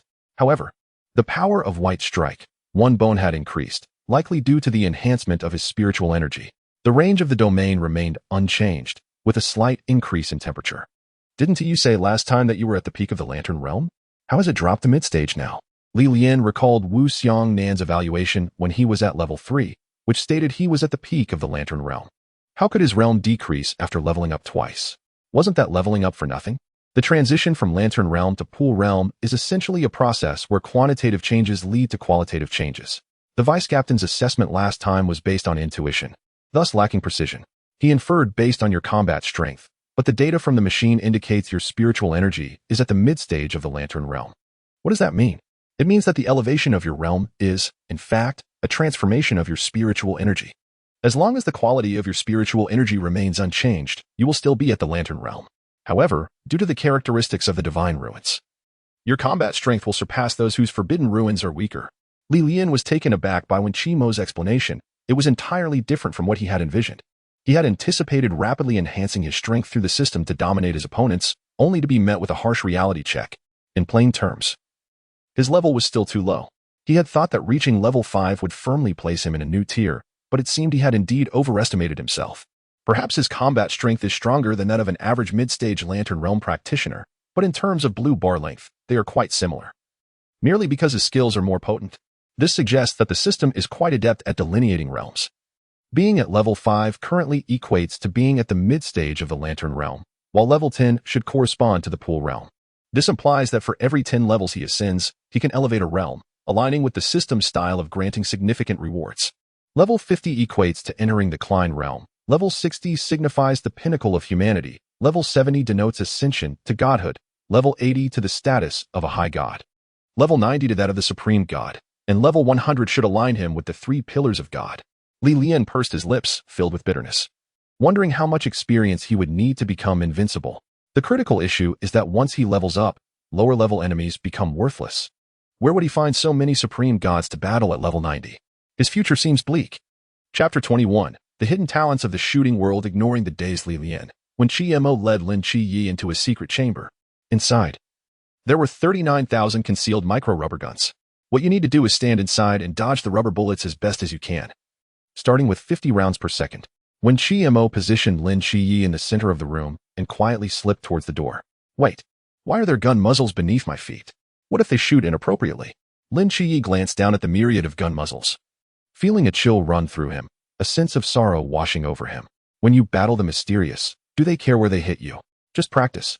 When Qiye said, locking the door behind him, I'll start when you're ready. Lin Qiye took a deep breath, as if resolved to something, and nodded vigorously, signaling his readiness. Beep. Ah! As the prompt sounded, Lin Qiye's screams echoed within the chamber, not because he couldn't see where the bullets came from, but because he simply couldn't evade them. Eyes, I see it. Brain, I understand. Body, I cannot move. If you can, come at me. Lin Qiye, 3 feet 3 inches, don't just stand there. It's your turn now. I've arranged a good spot for you. Lian followed Lin Qiye into a pristine white room. When Qiye began, your forbidden ruins manifest differently than most. When you haven't drawn your sword, your domain does not appear. However, when you wield the sword, you cannot control the emanation of your domain. Thus, your training subject is to wield the sword without allowing the domain effects to be released. What did the captain say to you? Lian felt that Shinmuyi still did not wish to provide him with a sword, intentionally assigning him this training. This is unrelated to the captain. It is merely to train your control over the forbidden ruins and to leave you with a trump card. When Qiye raised an eyebrow and signaled to Lian, consider this. When you contain all your domains within your sword, and upon attacking the enemy, release them in an instant, wouldn't that be your strongest strike? Isn't that precisely the concept behind the Bankai of the Zankinsoki? How can a novice like me, who doesn't even know the initial release, learn something so advanced?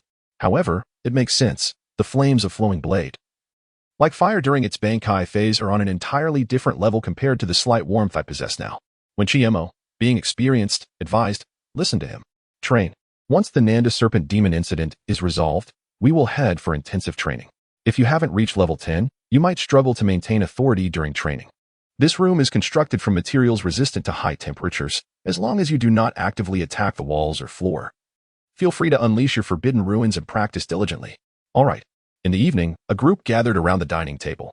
Lin Qiye, disheveled and with a face swollen like a pig's head, exchanged a glance with Lian, whose sleeve had been singed and whose face was equally grimy. Both bore an expression of resigned amusement. Lin Qiye had endured a day of beatings, first from Chinmai in the morning, followed by a barrage of rubber bullets in the afternoon. Fortunately, he was unscathed apart from a burnt sleeve and a smudged visage. The others stifled their laughter at the sight of Lin Qiye and Lian's predicament, but as trained individuals, they maintained their composure until they could no longer contain themselves. Haha. Si Xiaonan was the first to break the silence, only to have Hong Ying swiftly cover her mouth. Feeling a bit awkward, Hong Ying glanced at the two disheveled men and reassured them. Don't mind it. Xiaonan didn't mean to. We've all been through this. Don't worry. Laugh if you want to. Lian shrugged. If you don't laugh, I won't feel comfortable doing so either. Qiye has it far worse. The room erupted in laughter. Even Lin Qiye, despite his bruises. The atmosphere was instantly filled with joy. Wu Xiangnan emerged from the kitchen carrying a large bowl of soup, followed by Chunmai, who was drying his hands. All right. The dishes are ready. It's time to eat. Lian, go wash your face. Who's going to look at you like that? Chunmai shot a glare at Lian, irritated that the latter had intentionally created a mess in the training yard. Now, he feared he would be blamed for Lian's disheveled appearance. As if he couldn't see through the ruse.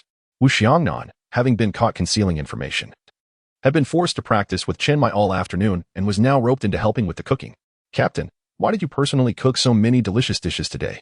Si Xiaonan asked, eyes sparkling as she fixated on a piece of braised pork, nearly drooling. Today marked Lin Qiye's official induction into the Night Watchers.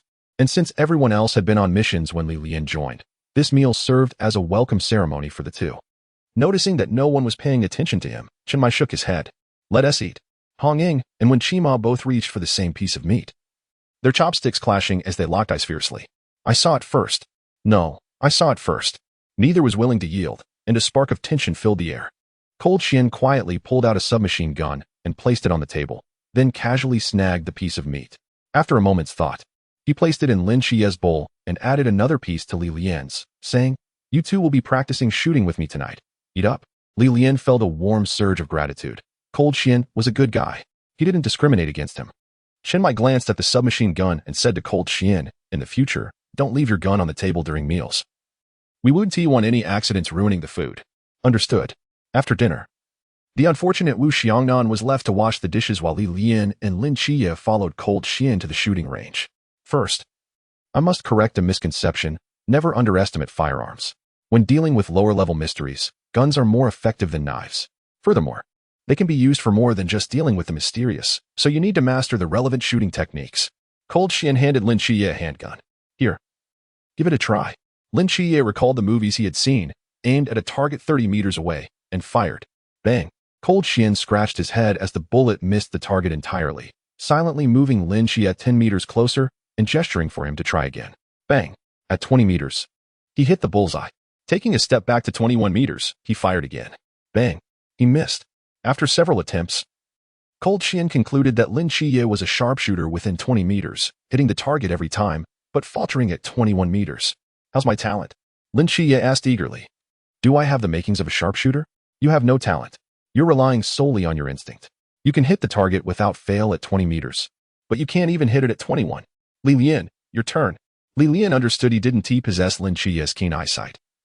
So he stepped up to 10 meters from the target, aligned his shot, and fired. Bang. He missed. Cold Xian was taken aback. I never expected to encounter two prodigies in a single day. I must be blessed. Chapter 22. For family, Lian felt quite embarrassed. He hadn't anticipated that his shooting talent would rival Lin Qiye's. No, it was even more exaggerated. However, he had thought about it during the Nantua Serpent Demon incident, where over 60 lower-level serpent demons had plagued the school. Relying solely on a knife would be exhausting, both in terms of stamina and efficiency. Firearms naturally became Lian's best option, so it was essential for him to learn something valuable from Cold Xian. At the very least, he didn't want to be looked down upon. Cold Xian, please don't give up on me. This is my first time with a gun. I promise to learn diligently. Lian humbly lowered his stance, valuing learning over pride. I'm not planning to abandon you. I'm considering abandoning both of you. Cold Xian said flatly. Despite being the best marksman in Team 136, he had no confidence in transforming these two into sharpshooters. Lin Qiye's toes nearly burrowed into his shoes. Cold Xian's words stabbed deeply at his pride. Lian, however, remained unfazed by such embarrassment. As a social butterfly, why should he care? In a flash, he appeared behind Cold Xian, massaging his shoulders. Don't be like that. We'll study hard. Just teach us. Cold Xian was startled by Lian's speed. How did you get behind me so quickly? However, if he possessed such speed, perhaps that skill would indeed suit him well. All right, Lin Qiye, just practice with the handgun. Shoot as many bullets as you wish.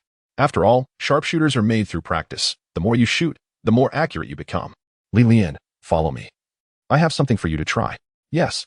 A week flew by, with Lin Qiye enduring bamboo sword strikes in the morning, rubber bullets in the afternoon, and missing the target while shooting at night.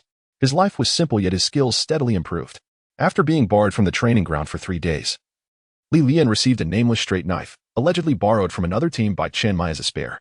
When Chen Mai finally sparred with Lian, he discovered that the latter's swordsmanship had significantly advanced, showing traces of Zhao Kongqing's style. During the 3 days of exclusion from the training ground, Lian had not been idle. While Lin Qiye was being beaten, he practiced his swordsmanship with Zhao Kongqing in the Soul Society. Lao Zhao had used his powers to cut down trees in the Soul Society, crafting a set of wooden swords for them to train with. Lao Zhao generously imparted his knowledge to this only creature capable of communication. As he put it, I may be dead, but my swordsmanship shouldn't go to waste. There must be a successor. Moreover, Lao Zhao was thoroughly pleased with Lian as a successor. The lad was a natural with the sword. Regardless of technique, he grasped it quickly. However, if it came to teaching him other close combat skills, such as with a spear, he turned into a complete novice, unable to learn anything. Lao Zhao remarked that Lian's talent was skewed. How could there be a close combat master who only knew sword techniques? He wouldn't be able to pass on his full legacy, so it was best for Lian to specialize in swordsmanship. As Chen Mai and Lian engaged in their sparring, it became evident that Lian had already mastered a significant portion of old Zhao's swordsmanship, albeit with some room for improvement and proficiency. For days passed, and without utilizing the Forbidden Ruins, Lian managed to withstand 30 exchanges against Chen Mai without faltering, only succumbing thereafter due to limitations in strength and stamina. Chen Mai, observing Lian, saw a reflection of old Zhao from years past. That noon, he personally prepared a meal for Lian, adding a chicken leg, while another was naturally placed in Lin Qiye's bowl. Long Xian discreetly captured this moment on camera. The afternoon practice with the Forbidden Ruins progressed slowly. Despite his efforts, Lian could not compress the blade's release of the Forbidden Ruins into the sword itself. Achieving a reduction to approximately 10 meters was already his utmost limit. However, when the Forbidden Ruins shrank to this size, when Chimo noted that it exerted a palpable pressure, akin to an amplified gravitational force. Spiritual pressure, one of the foundational abilities of a Soul Reaper, had previously been unnoticeable due to the expansive nature of Lian's domain and his limited spiritual energy. Yet, upon compressing the domain, this ability emerged naturally. Tests revealed that when confined within a 10-meter radius, the pressure generated was approximately double that of normal gravity. This seemingly modest increase could induce severe respiratory distress and hinder blood flow in an untrained individual. Not everyone possesses the fortitude of a seasoned pilot capable of enduring immense pressure without losing consciousness. Crucially, this pressure could be instantly alleviated, creating a sensation of weightlessness that could disorient the mind. As for the evening's firearms training, the performance of the duo, Wulong and Fengchu, left Lin Qiye exasperated, casting doubt on his own teaching abilities. Their limit was 20 meters. Beyond that, their marksmanship devolved into erratic shots. The targets placed beyond 50 meters remained unscathed even after a week. From this, it was clear that Lian had a greater aptitude for shooting than Lin Qiye. As he demonstrated tangible progress, Lian was acutely aware that in no more than 2 weeks, the Nantua Snake Demon incident would transpire. The appearance of Lin Qiye at the peacekeeping office would signal the commencement of their mission.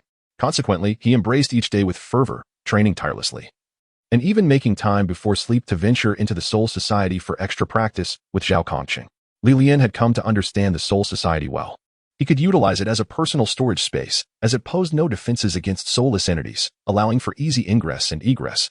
However, for souls like old Zhao, exiting the Soul Society was a different matter entirely. Lian did not conceal his storage capabilities from his comrades in Team 136, as, in terms of the Forbidden Ruins, his divine abilities appeared rather mundane compared to other divine agents. In fact, they were arguably less effective than Hong Ying's Forbidden Ruins. Thus, he deliberately showcased more functional aspects to avoid arousing suspicion. Nevertheless, when reporting on the status of the Forbidden Ruins, Chenmai decided not to disclose this ability to the higher-ups of the Night Watchers.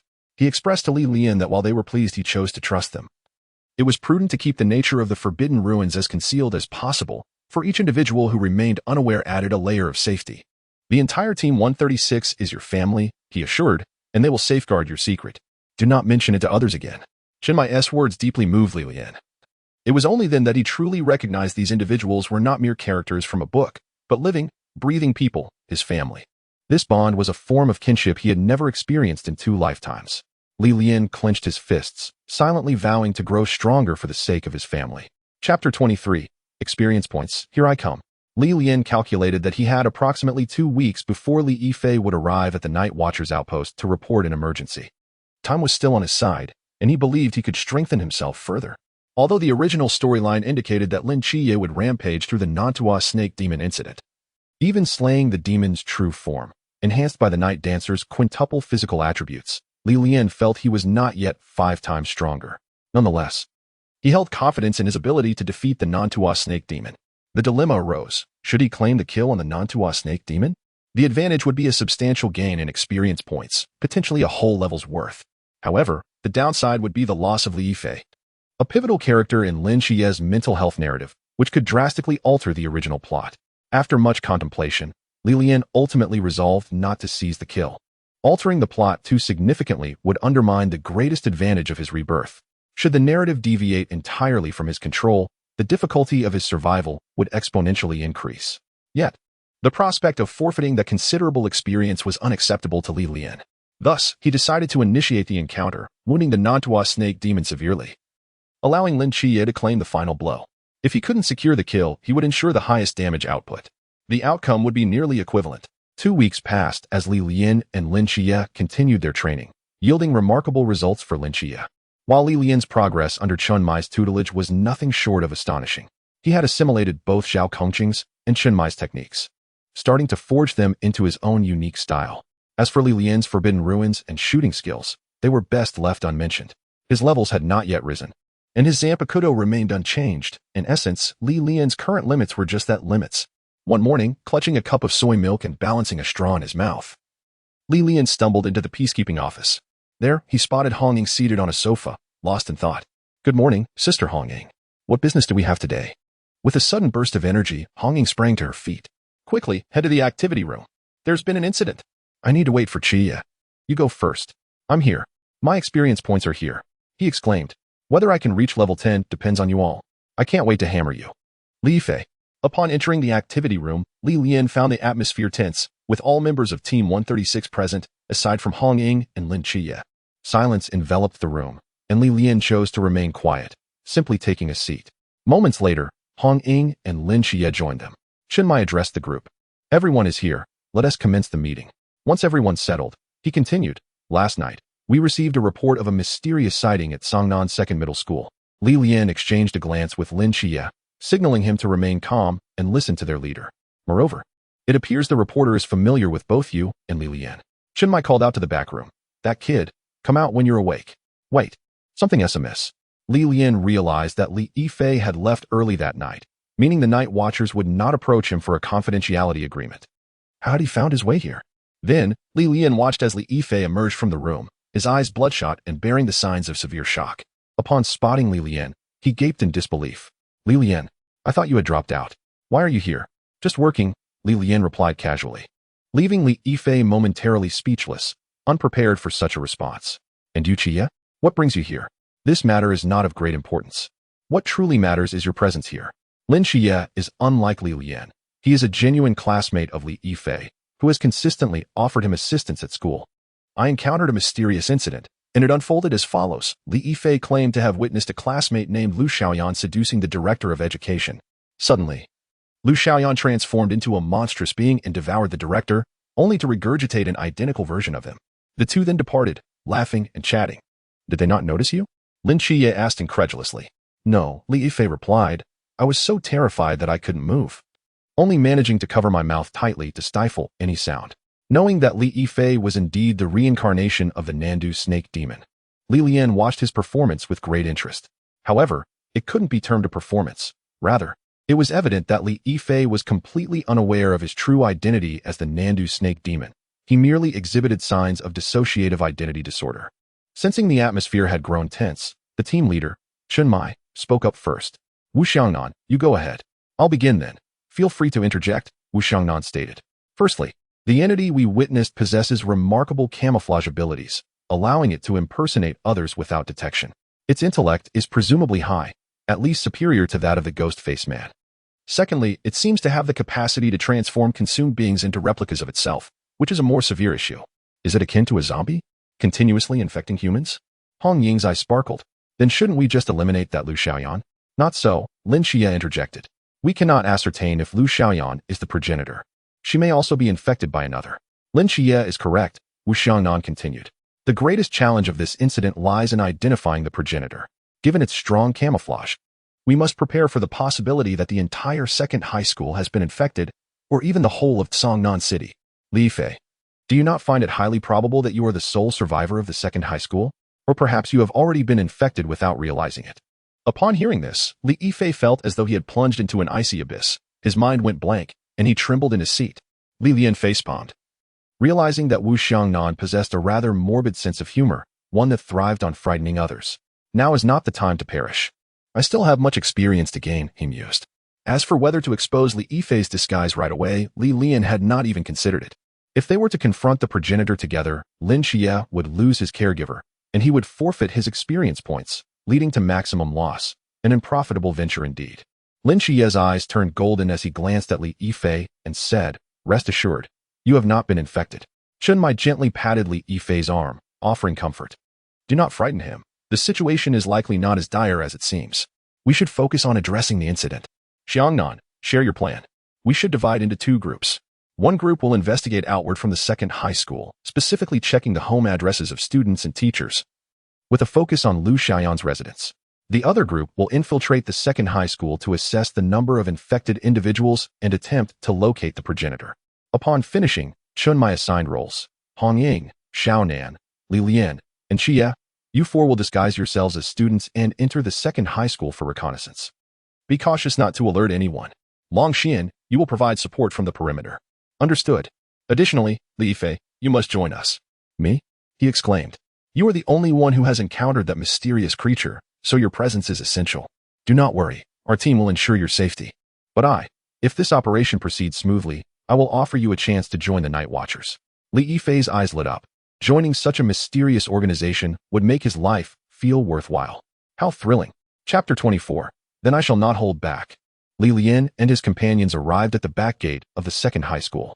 Hong Ying and Si Xiaonan had somehow acquired the school's uniforms, and the red and white attires suited them surprisingly well, exuding youth and vitality. Qiye, your second high school uniforms are truly unattractive. Hong Ying complained. They do nothing for my temperament. At least your uniforms are decent. Look at ours, Lin Qiye remarked, displaying his own outfit. He and Lian were originally students of the second high school, and their outdated athletic uniforms appeared particularly drab. Indeed. So how do we enter now? Lin Qiye said, eyeing the 2-meter-high wall. Over the wall, Hong Ying declared, leaping effortlessly over, carrying her and Si Xiaonan's bags. Si Xiaonan danced lightly on the wall before soaring over like a butterfly. As for Lian, he was already inside the wall before Hong Ying had even touched the ground. Lin Qiye felt there was little to discuss with this group. He leaped, grasped the top of the wall, and vaulted over. Now let's assign tasks. Lin Qiye, you will head to your class to assess how many have been infected. Xiao Nan and I will investigate the director's office. Lian, I will check the infirmary and the boys' dormitory.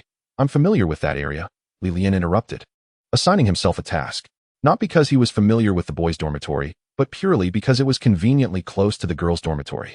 The girls' dormitory held a significant number of visible snake demons, which were invaluable experience points. Wasting them was not an option.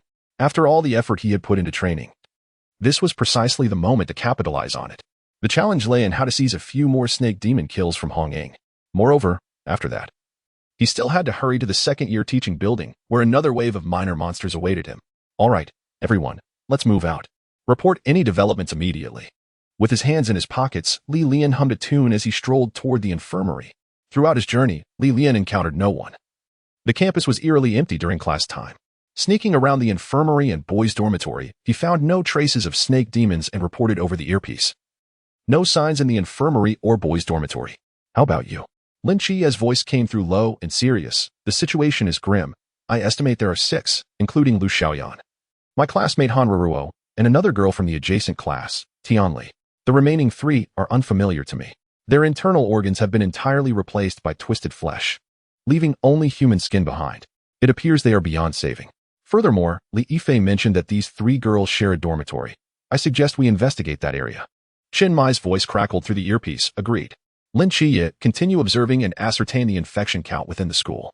Lian, proceed to investigate the girls' dormitory since you are nearby. Chen Mai felt the weight of the situation. Such a significant event occurring right under his nose was troubling. If this infection truly spread throughout Songnan City.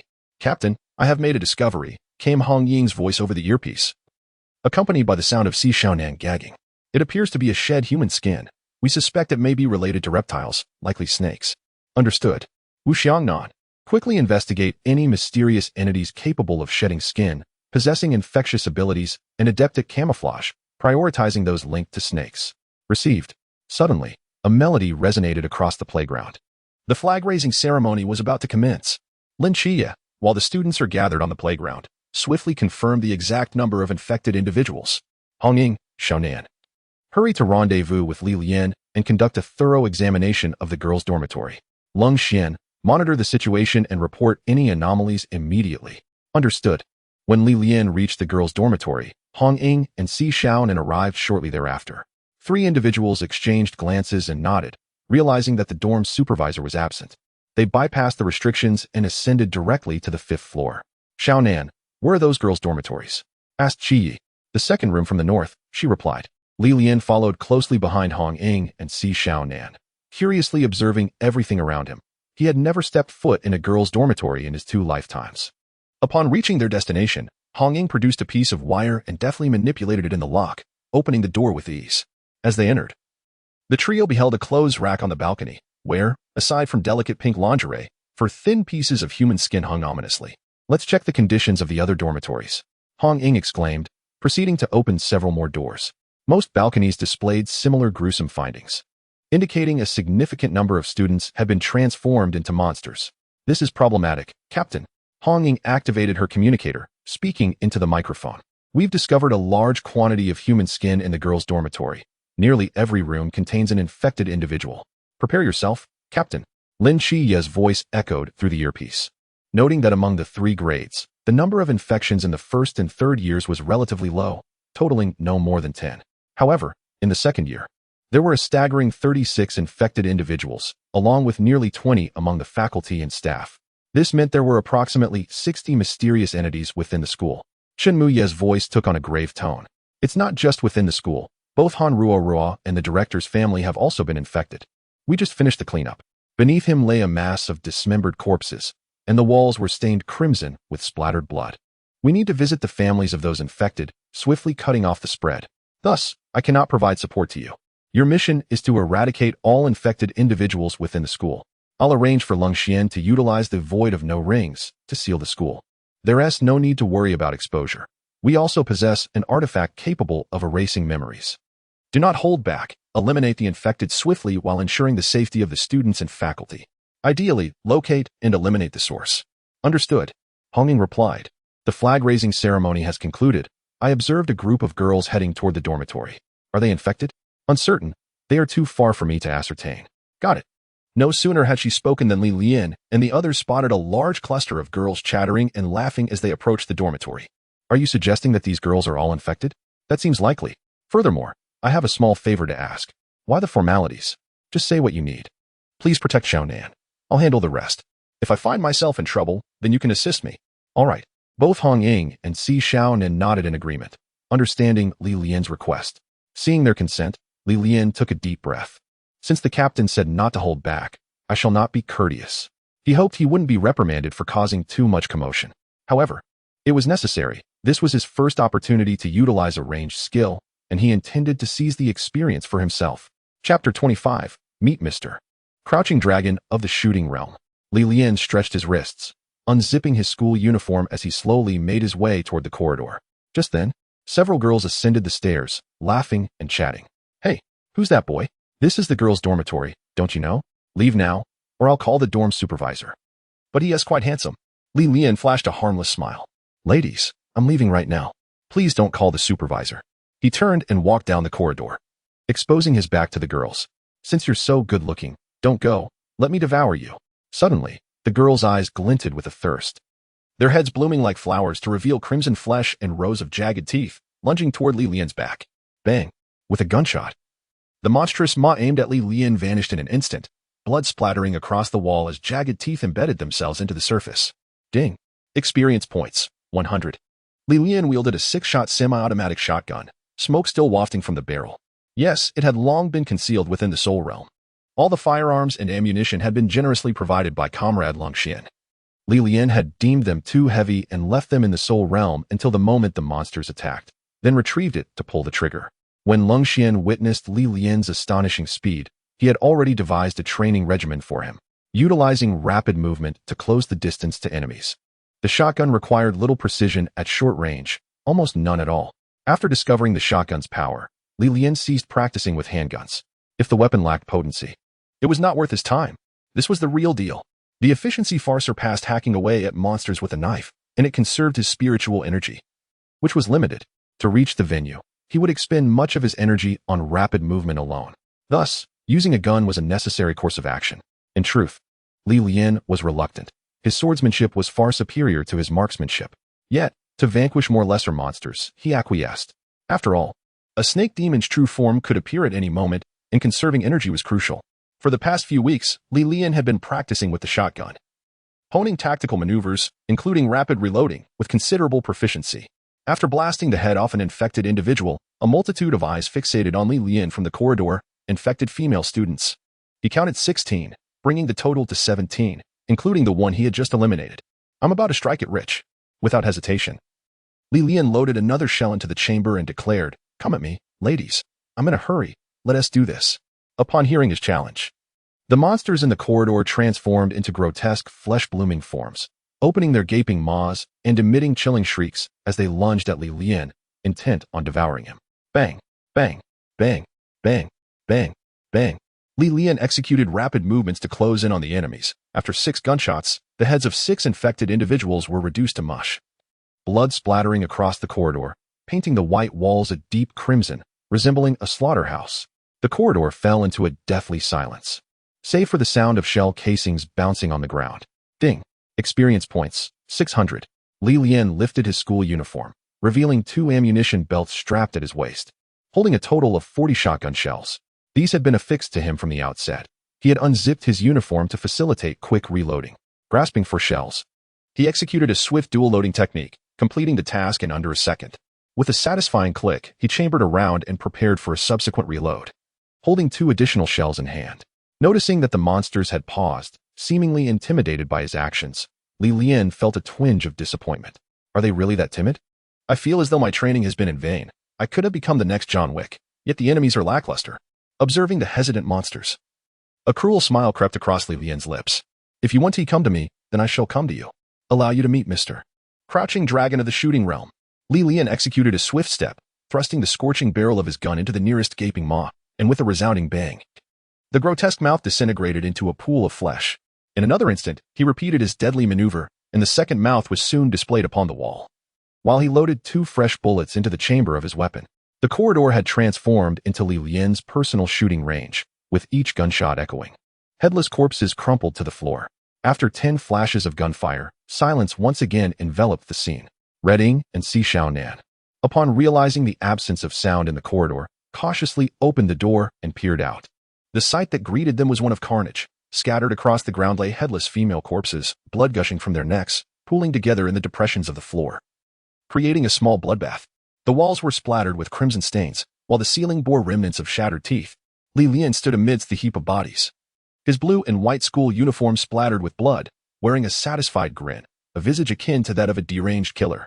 What a thrill! This wave of 17 snake demons, each yielding 100 experience points, had propelled Lian to level 6. The spiritual energy expended from his repeated use of instant steps was now fully replenished. Ding. Experience points, 1000. Ding. Level up, 1. Ding. Skill, 12th Path of Destruction, Flame of Vengeance, unlocked. With his elevation to level 7, he could now access the skill Crescent Slash, a rapid and powerful draw that cleaves the foe in twain with lightning speed. In that moment, he yearned for another encounter. Not only had he acquired his first ranged skill, but with just one more level, he would unlock the accompanying skill for his Zanpakuto. How delightful! Si Xiaonan, witnessing the hellish corridor, and particularly Lian's grin, instinctively clung tighter to Reding. Si Xiaonan, stop grinning like a maniac over there. It's too gruesome. Hurry up and clean this mess. Lian chuckled. Just a moment. I'll tidy up shortly. Someone else approaching. No sooner had he spoken than a middle-aged woman appeared in the hallway, glaring at Lian. Who are you, you lunatic? What are you doing in the girls' dormitory with a gun? Before she could finish her sentence, Lian executed an instant step, appearing before her with the gun's barrel shoved into her mouth. Fool, who could witness such a bloody scene and not retch? Please, next time, try to act a little more normal, will you? The dormitory supervisor's head promptly burst open, transforming into a grotesque mouth of blood, ready to lunge at Lian. Yet, before it could complete its metamorphosis, the shotgun in Lian's grip went off. Bang. Ding. Experience points, 100. Am I not an exquisite marksman? You two continue to rest. I'll handle the cremation and ash scattering. Time was of the essence, and he had to rush to the next task. Each snake demon that perished at another's hands represented a significant loss for him. He needed to act swiftly. Drawing his Zanpakuto, Lian ignited the fallen bodies one by one, creating several bonfires in the corridor that emanated tremendous heat. Now, it resembled a crematorium rather than a slaughterhouse.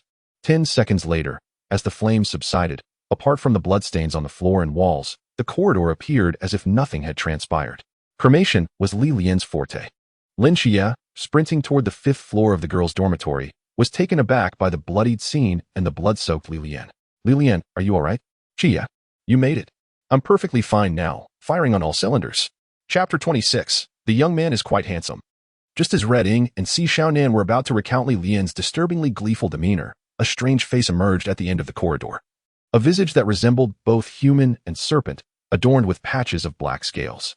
A creature with a serpent's tail and a human body coiled upon the balcony at the corridor's end, its jet-black scales glimmering with an eerie light beneath the feeble sun, while its eerie green slit-like eyes fixated on the four. Hisses.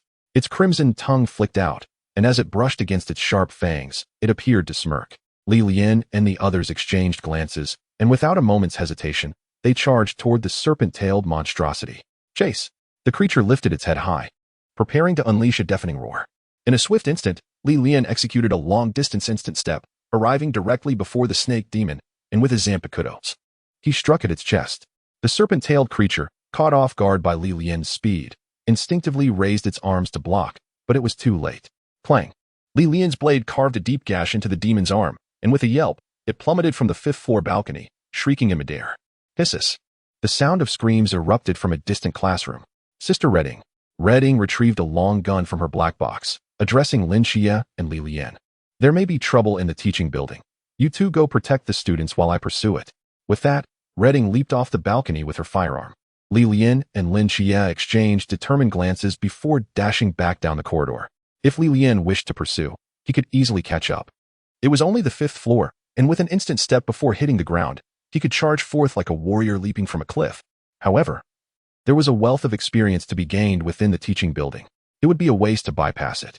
Lian grasped Lin Qiye's arm, saying, Qiye, I like your keen eyesight, so some tasks must be entrusted to you. Lin Qiye nodded, understanding Lian's intent for better task allocation. The first and third year students were less likely to encounter monsters, as they would likely attempt to escape the school. Yet, monsters could easily infiltrate among the students. So you must be the guardian at the gate. In the first and third year classrooms, there might still be individuals hiding or lurking monsters, which also falls to you. And what about you? Me? Lian smiled, brandishing his Zanpakuto. I'm off to the second year teaching building for a good fight. You just fought not long ago. Can you handle it? Just watch. He replied. I told you, I'm firing on all cylinders. Lin Qiye observed the unwavering determination in Lian's eyes and extended his right fist. Lian mirrored the gesture with his unarmed left hand, their fists lightly touching before he turned toward the second-year teaching building. Lin Qiye sprinted toward the school entrance, where over 1,000 individuals were now congregated. Lian realized that it was unrealistic to eliminate all the infected snake demons single-handedly. Their camouflage abilities were too potent, making it challenging to detect them before they transformed. Thus, he chose to forego those hidden away and decided to focus on the second-year teaching building to eliminate those that had already gone berserk. This segment represented the bulk of the threat. The experience gained from this endeavor might surpass that of a single Nandu snake demon.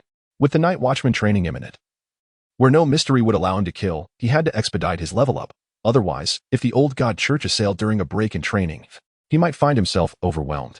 When only Lin Qiye was the divine agent, the intensity of the old god church's instance was already high. Now, with him possessing 2 divine agents, the difficulty would surely rise another tier. Lin Qiye would manage, but as for him, a mere counterfeit divine agent, being captured by the old god church would spell certain doom. If he did not strengthen himself, he would lose even the right to struggle. Thus, the elevation to level 10 has become an urgent matter.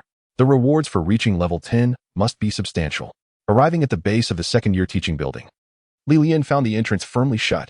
He retrieved a cigarette from his pocket, placing it at the corner of his mouth, and ignited it with a flicker of flame from his fingertip. Once more, he drew forth a semi-automatic shotgun, inspecting the ammunition situation. Exhaling a puff of smoke, Lian kicked the door of the second-year teaching building wide open. Experience packs, I shall send you all to hell. On the 3rd floor of the second-year teaching building, Lin Qiye, accompanied by a few others, successfully descended from the 5th floor to the corridor on the 3rd floor via a thick rope. They discovered that the classroom of Class 8 was barricaded by 2 monstrous creatures. At that moment, all the doors and windows of the Class 8 classroom had been blocked by desks and chairs, and the 2 creatures were unable to breach the entrance despite their ferocious attempts. As Lin Qiye and his companions stealthily approached the 2 monsters, preparing for a surprise attack, hissing sounds erupted from the creatures, akin to serpents, as they lunged toward them. In a critical moment, Lin Qiye felt a blur before his eyes, accompanied by 2 deafening gunshots, as the heads of the 2 monsters were reduced to a mass of bloody pulp, their headless bodies collapsing before Lin Qiye and his companions. A somewhat languid voice drifted from behind them. Are you all right? If you're fine, stand back. Lian assessed Lin Qiye and his companions, noting their lack of aggressive intent, and disregarded them as he moved past to the entrance of Class 8. Hey, is anyone inside? If so, please move the desks and chairs. There are people. Oh my god, someone really came to rescue us. Amidst a flurry of commotion, the barricade of desks and chairs was cleared, and several boys emerged. The leading boy first scrutinized the bloodied Lian, then slightly bowed and said, Thank you for coming to save us. Are you a student from our school? Lian smiled, though the blood covering his face rendered his grin somewhat ominous. I was once, but not anymore. What do you call this young brother? The leading boy adjusted his glasses and replied, I am in Qingyu. So you're in Qingyu. Not bad, you're quite handsome. Lian remarked. I've dealt with all the monsters downstairs. I'll take care of those upstairs shortly. You need not worry. However, to prevent any hidden monsters among you, I kindly ask that you remain inside the classroom. Trust me, this is now the safest place in the school. But you're out of ammunition.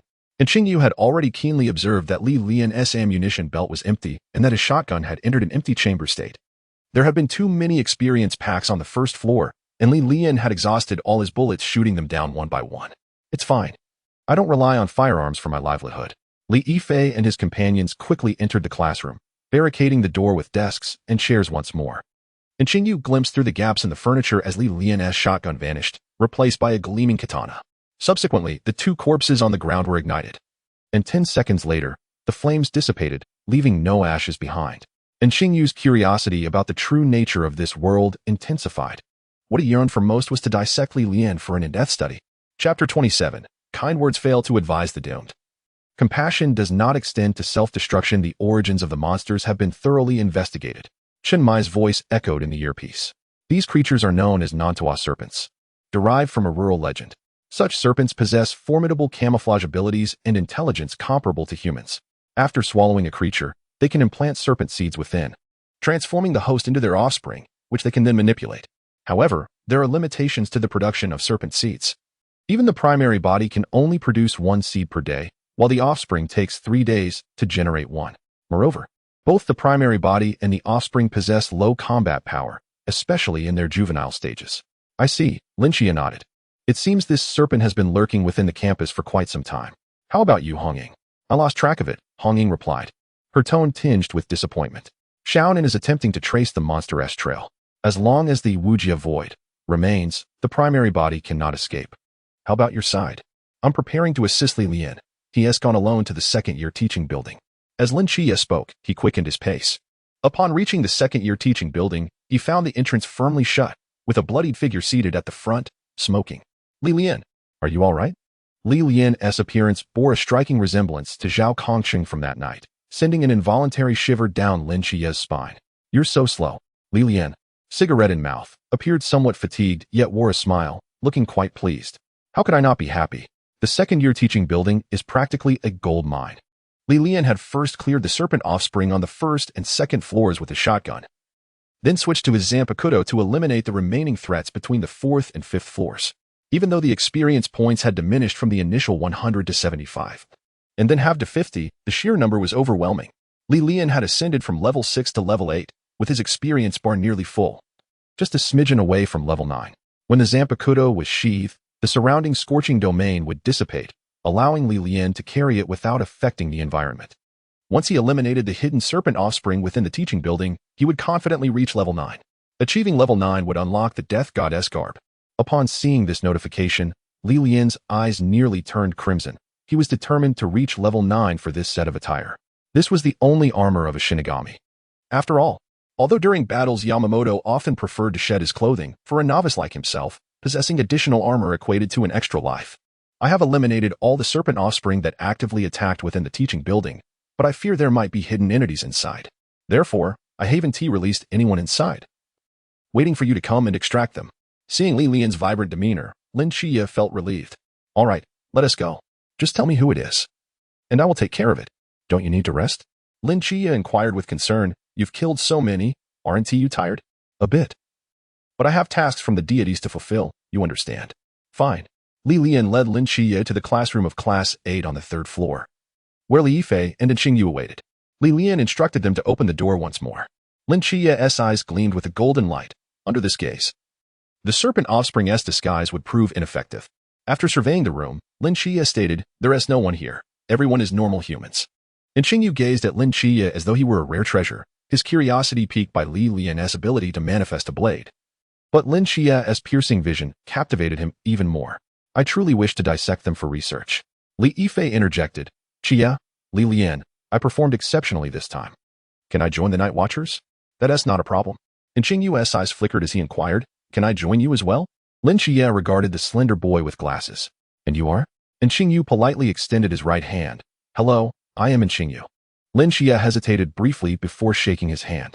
Lin Qiye, however, it won't be easy for you to join us, and our word alone does not suffice. Oh, so what is required are individuals of value.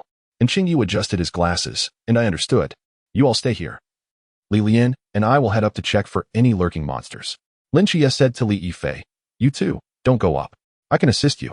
Lian and Lin Qiye reached the 5th floor, where a large group had gathered in Lin Qiye's former classroom, the atmosphere quite tumultuous. Let me out. What right does Lian have to imprison us? Be careful, or I'll call the police. No, you cannot leave. Lian mentioned that there could possibly be monsters among us. Just because he said so? I am Lu Yuan, and this is Han Nuonuo. You don't recognize your classmates? Lin Qiye observed the silent Lian, fearing he might act impulsively. However, when Lian appeared at the classroom door, covered in blood, the room fell into an eerie silence, except for Lu Yuan, who continued to protest. Lian reached out and grasped Lu Yuan's neck. What is the matter? Do you have a problem with me? Lu Yuan felt his calves twitching, yet Han Ruoro's grip tightened, giving him a surge of courage. Yes, I have a problem. You are illegally detaining us. Do you understand? Let us go immediately, or face the consequences. Lu Yuan appeared brash but managed to break free from Li Lian's grip. Lin Qiye, you two are in cahoots, right? Hurry up and let us leave. It's dangerous outside. People could die. Lin Qiye nodded. Let them go. Upon hearing this, Lu Yuan was elated, quickly grabbing Han Nuonyuo's hand and fleeing, fearing Lin Qiye might change his mind. Li Lian muttered to himself. This is what they call a fool who cannot be advised. Mercy does not save the doomed. Li Lian knew Lin Qiye's thoughts. When they first encountered the ghostly figure, Lu Yuan had pushed him aside and fled alone. The members of Team 136 were indeed petty and vengeful. Fortunately, he was also a member, unafraid of them. Lin Qiye scanned the classroom with his golden eyes and addressed his classmates. You all should head to the 3rd floor to find Li Yifei. There are no monsters left in this building. Just wait for rescue on the 3rd floor. As long as you stay within the teaching building, safety is guaranteed. Then, Lin Qiye whispered to Li Lian, Han Ruoruo is the last disguised offspring of a serpent demon. Did you not know? With too many people, it's not ideal to act. I fear there may be other serpent demon offspring, and any casualties would be regrettable. Let us follow Lu Yuan and Han Ruoruo. Perhaps there are unexpected surprises. All right. After they left, the classmates in the classroom discussed Li Lian and Lin Qiye, dreaming of the day they could be like them. Such aspirations may one day allow them to shine like stars, for their existence is a miracle. Chapter 28. My blade is not without merit. Li Lian and Lin Qiye followed Lu Yuan and Han Ruoruo to the art building, which was only 3 stories tall. Lin Qiye, with his striking golden eyes, made a circuit of the 1st floor hallway but found nothing. When he and Li Lian reached the 2nd floor corridor, his expression turned peculiar. Noticing Lin Qiye's odd demeanor, Li Lian deduced that the two above were engaged in a perilous romance and pretended not to know. What is the matter? Of course, it's not appropriate. Li Lian feigned seriousness. This is Lu Yuan's first encounter with such a situation. We can't leave him with a shadow. But for a first time, giving him a moment to gather himself should suffice. Then Li Lian indeed pulled a cigarette from his pocket and lit it, glancing at Lin Qiye with a questioning look, offering him a puff. Of course, going up now would only allow us to eliminate 1 serpent demon offspring. After a smoke, we could take down 2. This math is straightforward. Even if something unexpected occurs, 1 snake offspring remains. Gaining 1 is a victory. Losing 1 is not a loss. Lin Qiye waved his hand, understanding Li Lian's intent. Seizing the moment to rest, he inquired about Hong Ying's situation. Sister Hong Ying, what is the situation on your end? We've found some traces. We now believe the serpent demon's main body has headed north towards the school. Xiaonan and I are searching the cafeteria. That means there is still the art building and the playground. Li Lian and I are in the art building.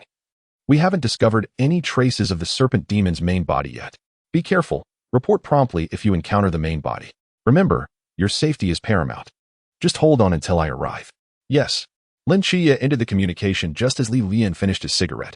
Suddenly, a scream pierced the air, accompanied by an unidentified individual calling for them. Ah, Li Lian, Lin Qiye, whoever you are, come save me. Help. Li Lian discarded the cigarette butt, stretched, and summoned his brown-sheathed Zanpakuto, gripping the sheath with his left hand as he ascended the stairs. Ever since he discarded the shotgun and ammunition belt into the Soul Society, he had no intention of using the shotgun again. If it weren't for the sheer number of minor monsters, he wouldn't resort to the shotgun. The process of practicing with firearms was too painful, far less enjoyable than practicing with a blade. Don't look for me for a shotgun again. I'm simply not proficient. Li Lian, where did you get that sheath? Why is there no scorching aura now? Oh, I just acquired the sheath. Consider it a variation from the Forbidden Ruins, nothing to worry about. Upon reaching the door of the piano room on the 3rd floor, Li Lian pressed his ear against the door, listening for any activity inside. Hearing nothing, he pushed the door open. Inside were still Lu Yuan and Han Ruoruo, except Han Ruoruo stood while Lu Yuan lay on the ground. Han Ruoruo's eyes reflected despair. Her fists clenched tightly as she stared intensely at Lin Qiye and Li Lian. Are you two done? Then before Li Lian could finish his sentence, Lu Yuan suddenly sprang up from the floor, eyes glinting with hatred, his entire head transforming into a gaping maw of flesh, lunging at Li Lian. Roar! Clang! Accompanied by a sharp sound of steel, Li Lian unsheathed his Zanpakuto. An unsightly head soared into the air, bursting into flames. As the headless corpse collapsed, Li Lian swiftly returned his Zanpakuto to its sheath. Lin Qiye observed every action of Li Lian clearly. The strike was flawless from every angle, a veritable masterpiece. When the blade was drawn, it radiated a tremendous heat, sufficient to ignite the head and body, yet all warmth vanished upon sheathing it.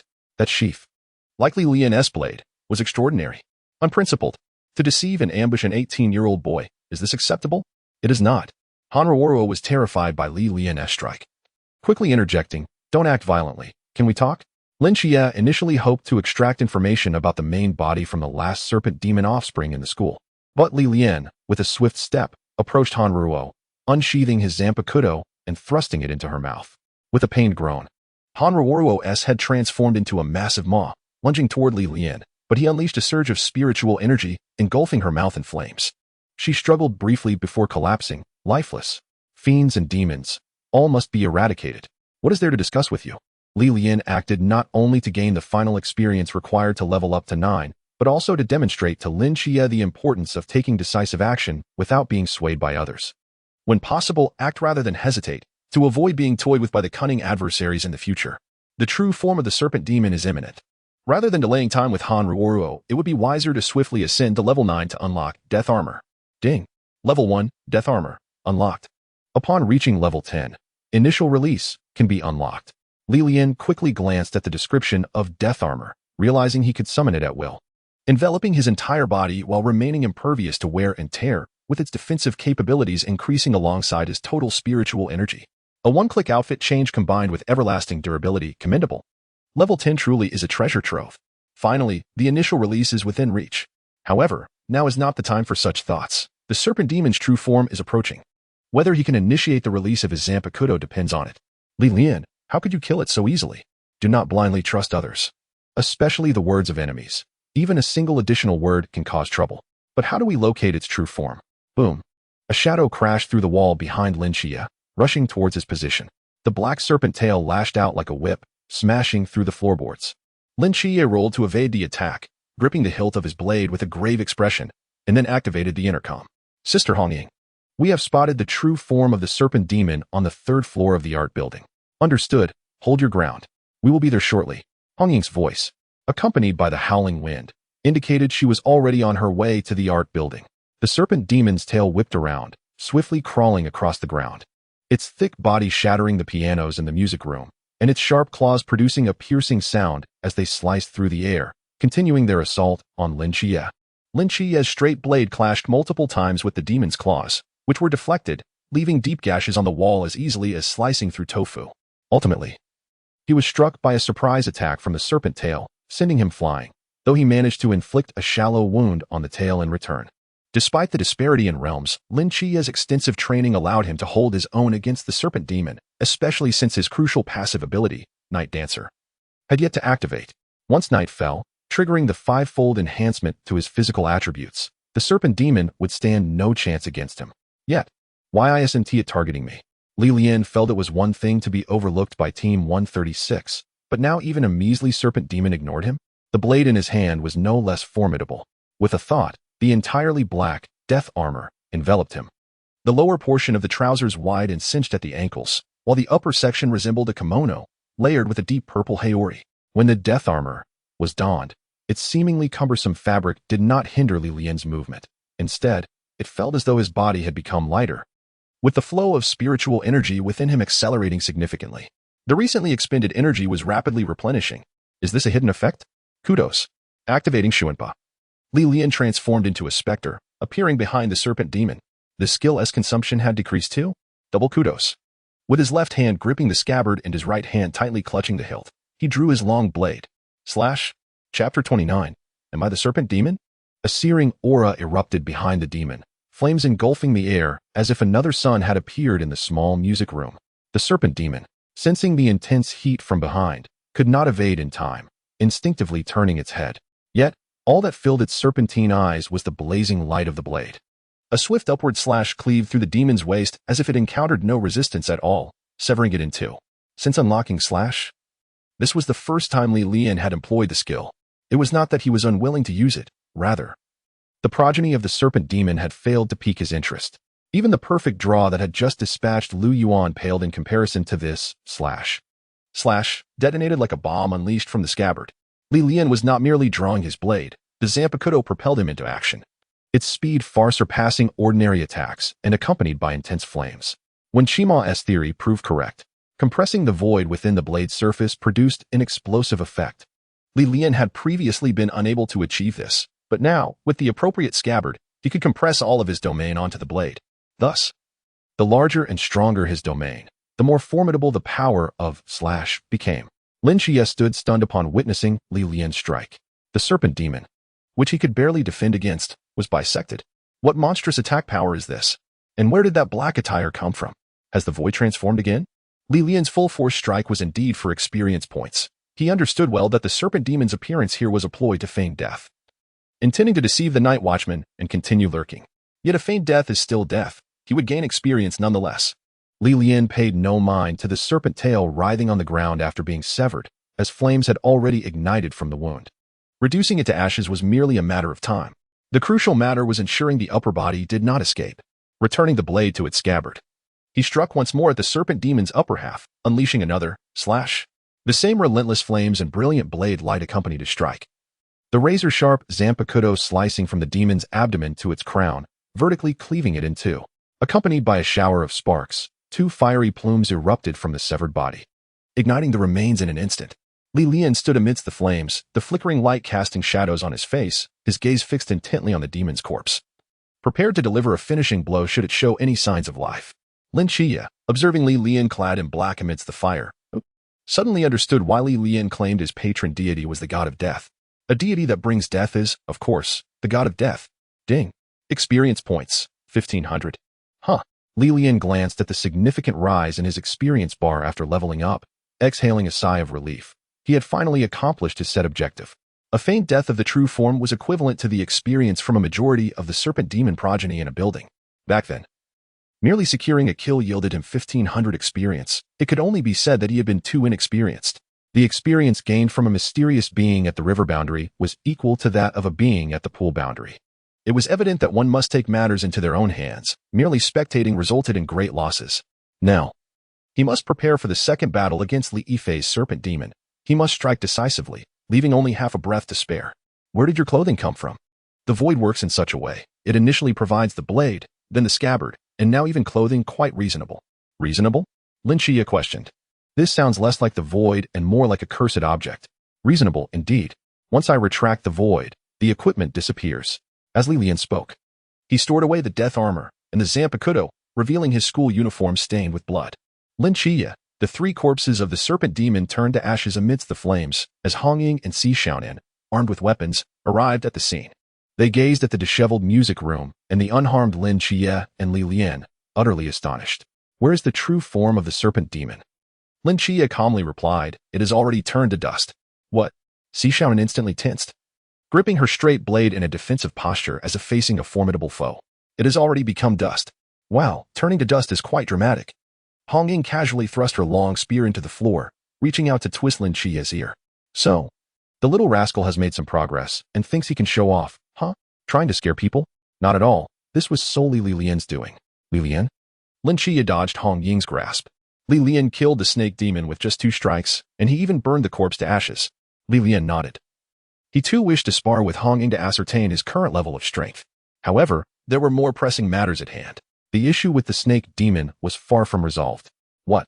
The one that died was not the snake demon's true form.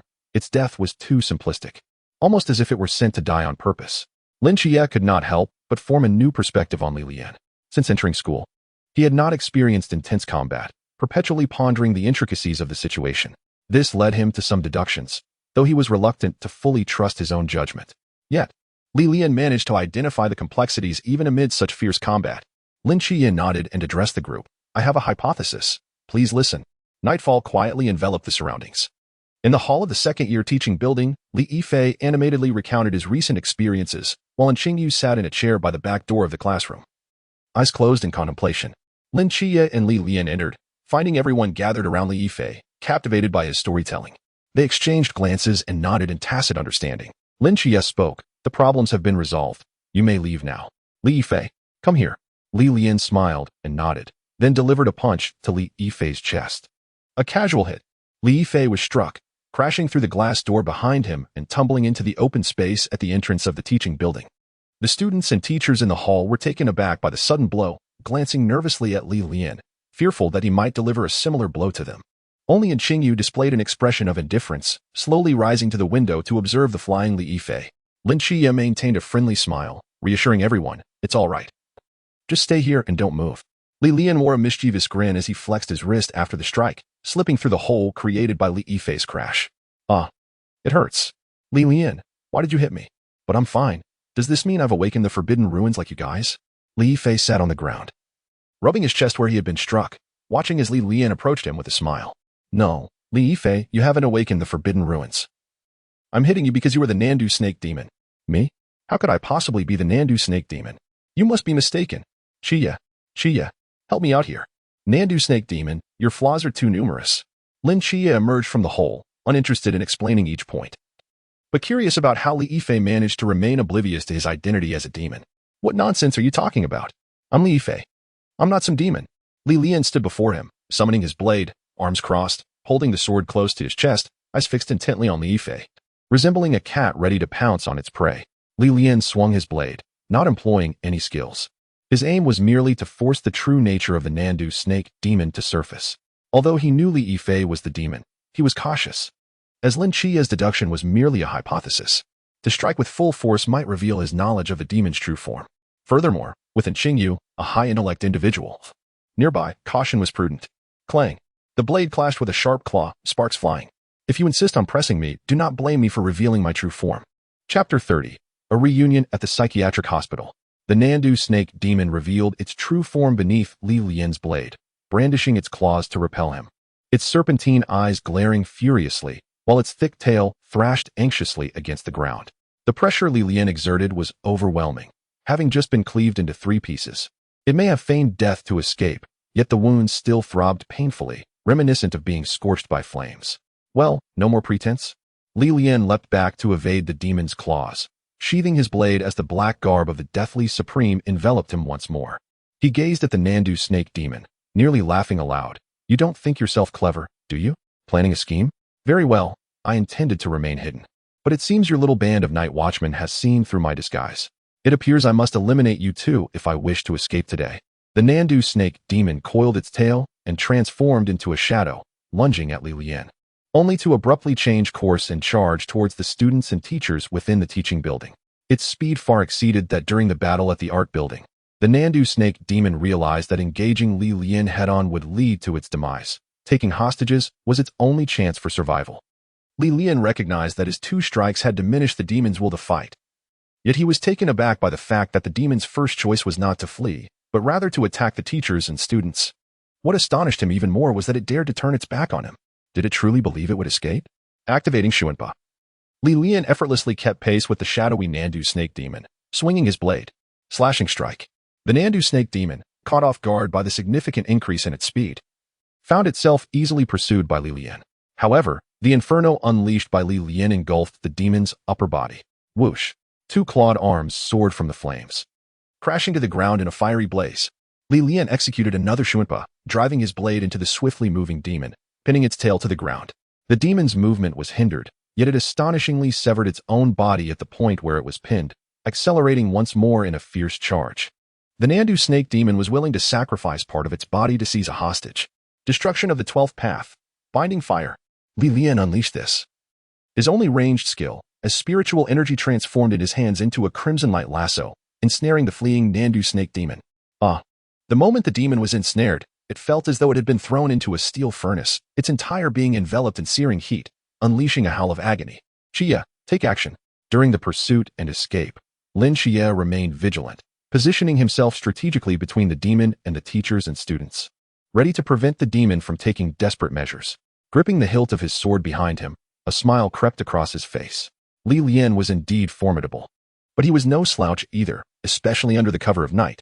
With the enhancement from Starry Night Dancer, his physical capabilities were quintupled compared to daytime. Lowering himself, Lin Qiye charged at the writhing Nandu Snake Demon, attempting to break free from its bindings.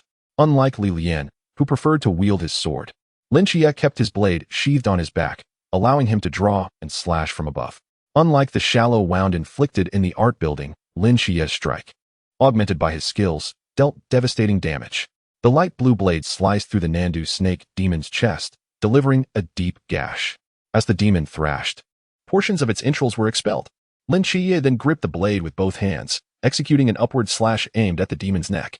A grotesque and hideous head soared high into the air, landing in a nearby flower bed.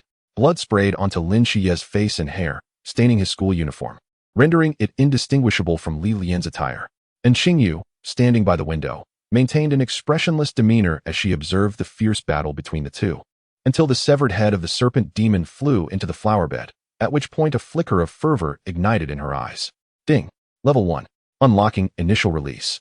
Initial Release phrase. All things return to ashes. Flowing blade like fire.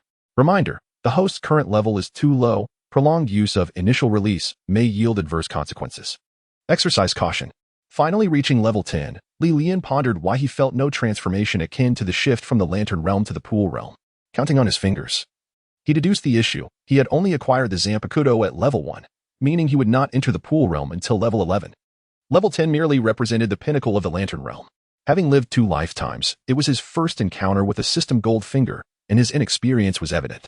Yet, why was there a warning regarding adverse effects from Initial Release? Could it be that his spiritual energy was insufficient? And forcing Initial Release might drain him dry with flowing blade like fire? He resolved to experiment thoroughly once this matter concluded. He certainly did not wish to collapse before his adversaries were vanquished. Apologies, Li Ife, let us bid farewell in the psychiatric hospital. At the school gate, Hong Ying and Si Shaon were idly waiting when they caught sight of Li Lian and Lin Qiye approaching. Li Lian's uniform was now unrecognizable, splattered with blood, and he wore a faint smile amid the chaos. Lin Qiye, drenched in blood, resembled someone who had just emerged from a crimson dye vat, utterly soaked. Are you both all right? Hong Ying and Si Shaon gazed at them with concern, their appearances eliciting unease. All is well, Lin Qiye shook his head, though his mind was rife with questions as he glanced at Li Lian. He wondered why, given Li Lian's strength, the serpent demon had even approached him. It seemed as though it had been deliberately delivered for him to slay, and even employed unfamiliar binding techniques, as if fearing he might fail to deliver the fatal blow. Did he know that he could confine the slain mysteries within a psychiatric institution? Or was he capable of reading his thoughts? Could he perhaps foresee the future? As they walked, Li Lian provided his explanation. He had merely wished to experiment with the newly learned application of Forbidden Ruins, ensuring to retain a trump card. After all, he shared a rather amicable relationship with the Ife, making it difficult to strike with full force. How could I possibly read minds? I am merely a proxy for the Shinigami, not a proxy for the deity of worms. I certainly do not possess the ability to foresee the future. I only know how to wield my blade. To inquire further would be impolite, wouldn't it? I haven't questioned why your physical prowess seems to enhance at night. That has nothing to do with Michael's abilities, does it? Li Lian, Lin Qiye, how can you even utter such words about not striking with full force? Have you no shame? That old brat is quite the rascal. I wouldn't believe you even if you pleaded. Chapter 31. Quick, fetch me some water to replenish. Chun Mai and Wu Xiangnan, coming to pick them up, were bemused by the stark contrast in appearances among the four. Hong Ying and Si Shaonan remained pristine, while Li Lian and Lin Qiye looked as though they had just crawled out from a pile of corpses. Si Shaonan sensed an odd atmosphere and hid behind Lin Qiye, stealthily smearing a bit of blood from him onto her own face to prove she had not slacked off. Meanwhile, Hong Ying was laughing joyously, relishing the simplicity of the task, having not even stained her long spear with blood. So, how did your first mission feel? Chun Mai, usually cold-faced, bore a hint of a smile, evidently pleased with the performance of the two newcomers. Li Lian exhibited formidable combat prowess, akin to a harbinger of death, having single-handedly eliminated most of the serpent demon's offspring within the campus while severely injuring the demon itself. Even if the demon had ultimately feigned death to escape, there was no denying Li Lian's combat effectiveness. Lin Qiye displayed both bravery and strategy, handling situations calmly during the infiltration and maintaining composure amidst the chaos of the crowd. His combat capabilities were commendable, particularly as he had slain the formidable serpent demon. Not too bad, just a bit tired, Lin Qiye replied to Chen Mai. Oh. By the way, I met a remarkably intelligent individual on campus who wishes to join the Night Watchers. I wonder, Qiye. You must understand that the Night Watchers are not such an organization. All right. Lin Qiye was inquiring on behalf of Qingyu, who had requested he ask after they had dealt with the serpent demon. For reasons unknown, he found it difficult to decline the request from this astute young man. However, should Chun Mai refuse, he would not press further, as he had done what he could. Li Lian was well aware of Qingyu's situation. He had no idea how much he had done for her. He hadn't even incinerated the corpse of the serpent demon. His reputation was nearly at stake. The head of that serpent demon was specifically left for Qingyu. To act cool and not dodge the blood splattering on one's head, surely that isn't me? Silence. Haha. Lian and Lin Qiye engaged in playful banter, knowing that following this battle, they had truly become friends. Everyone was eagerly watching the spectacle, with Hong Ying and Si Xiaonan and even egging them on to spar. Meanwhile, the voyeuristic Long Xian hid at a distance, capturing a photograph, which he waved about, revealing the slowly emerging image, a satisfied smile gracing his lips. This one is also excellent, worthy of collection. At the Peace Affairs office, by the time Lian and Lin Qiye had washed away the blood and donned clean clothes, the members of Team 136 were already seated at the dining table, preparing to eat. As Chunmai set down the last dish, ready to speak, his phone rang. What? The head of the serpent demon is missing? Chunmai's brow furrowed. No matter, perhaps the students and faculty of the school are merely curious and have hidden it away. In any case, the boundless void remains. They cannot take it out. When you use Dream Whisper to erase their memories, you will discover who has concealed it. Dream Whisper was a supportive forbidden item, primarily used to replace a portion of a person's memory with dreams, typically employed to erase eyewitness accounts or interrogate information. Lian knew that Qingyu had taken the head of the serpent demon. This was also a necessary condition for his awakening of forbidden ruins, was it not? Lin Qiye tugged at Lian's clothing, quietly inquiring. Forget it. Lin Qiye, let us see how long you can keep up this pretense. After a hearty meal, with everyone having indulged to their fill, the gathering dispersed.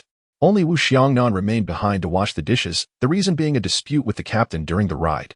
Lian led Lin Qiye to the Forbidden Ruins laboratory, his secretive demeanor leaving Lin Qiye bewildered. What are we doing here? Allow me to show you a great treasure. I am a serious person. Do not speak so loudly. Who isn't serious? I awakened a new ability in Forbidden Ruins, but I'm unsure of its potency. I wish to borrow your keen eyes for assessment. Then why not summon the captain and the others? I trust you, hence I brought you here. Shouldn't you appreciate this? This is my trump card. The fewer who know, the better. Lin Qiye, with a flicker of thought, Lian donned his black Shinigami attire, the brown sheath and purple-wrapped Zanpakuto resting at his waist. Qiye, are you ready? Lin Qiye's eyes glimmered with a golden hue, to his astonishment. He realized he could not penetrate the fabric of that black ensemble. During the previous battle, all attention was focused on the formidable Nandu serpent demon, leaving little room to notice the effects of Lian's death deceit attire, which not only provided protection but also obstructed vision. Without overthinking, Lin Qiye gave Lian a thumbs up, signaling that he was ready. Lian unsheathed his Zanpakuto, and an intense heat radiated from it. Holding the blade aloft as he recited the incantation, all things returned to ashes. Flowing blade like fire. Instantly, the flowing blade like fire ignited in a blaze, enveloping both Lian and creating a vast sphere of flames within a half-meter radius. The surrounding air warped under the extreme temperature, and the brilliant light compelled Lin Qiye to squint. At this moment, Lian resembled a sun. However, the heat was not without its toll. It was the first time he felt such warmth since awakening the system, with beads of sweat evaporating instantaneously and moisture rapidly depleting from his body. The flowing blade like fire continuously siphoned his spiritual energy, yet with the augmentation of the death deceit attire, he was recuperating his energy just as swiftly. His body felt like a leaky reservoir, with energy flowing in and out, creating a profound sense of discomfort. With the death deceit attire, he could at least sustain this for a minute. It was no wonder that unlocking the death deceit attire preceded the initial release. The system seemed to fear for his well-being. Qiye, I'm going to swing my blade. You must watch closely. Lian declared before executing a horizontal slash towards a target in the testing area, which was over 15 meters away.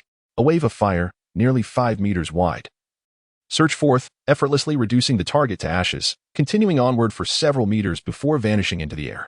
Not bad. I didn't expend any additional spiritual energy with that strike. If every attack drained my energy, I couldn't sustain this for a minute. He swung again, unleashing another 30-meter wave of fire.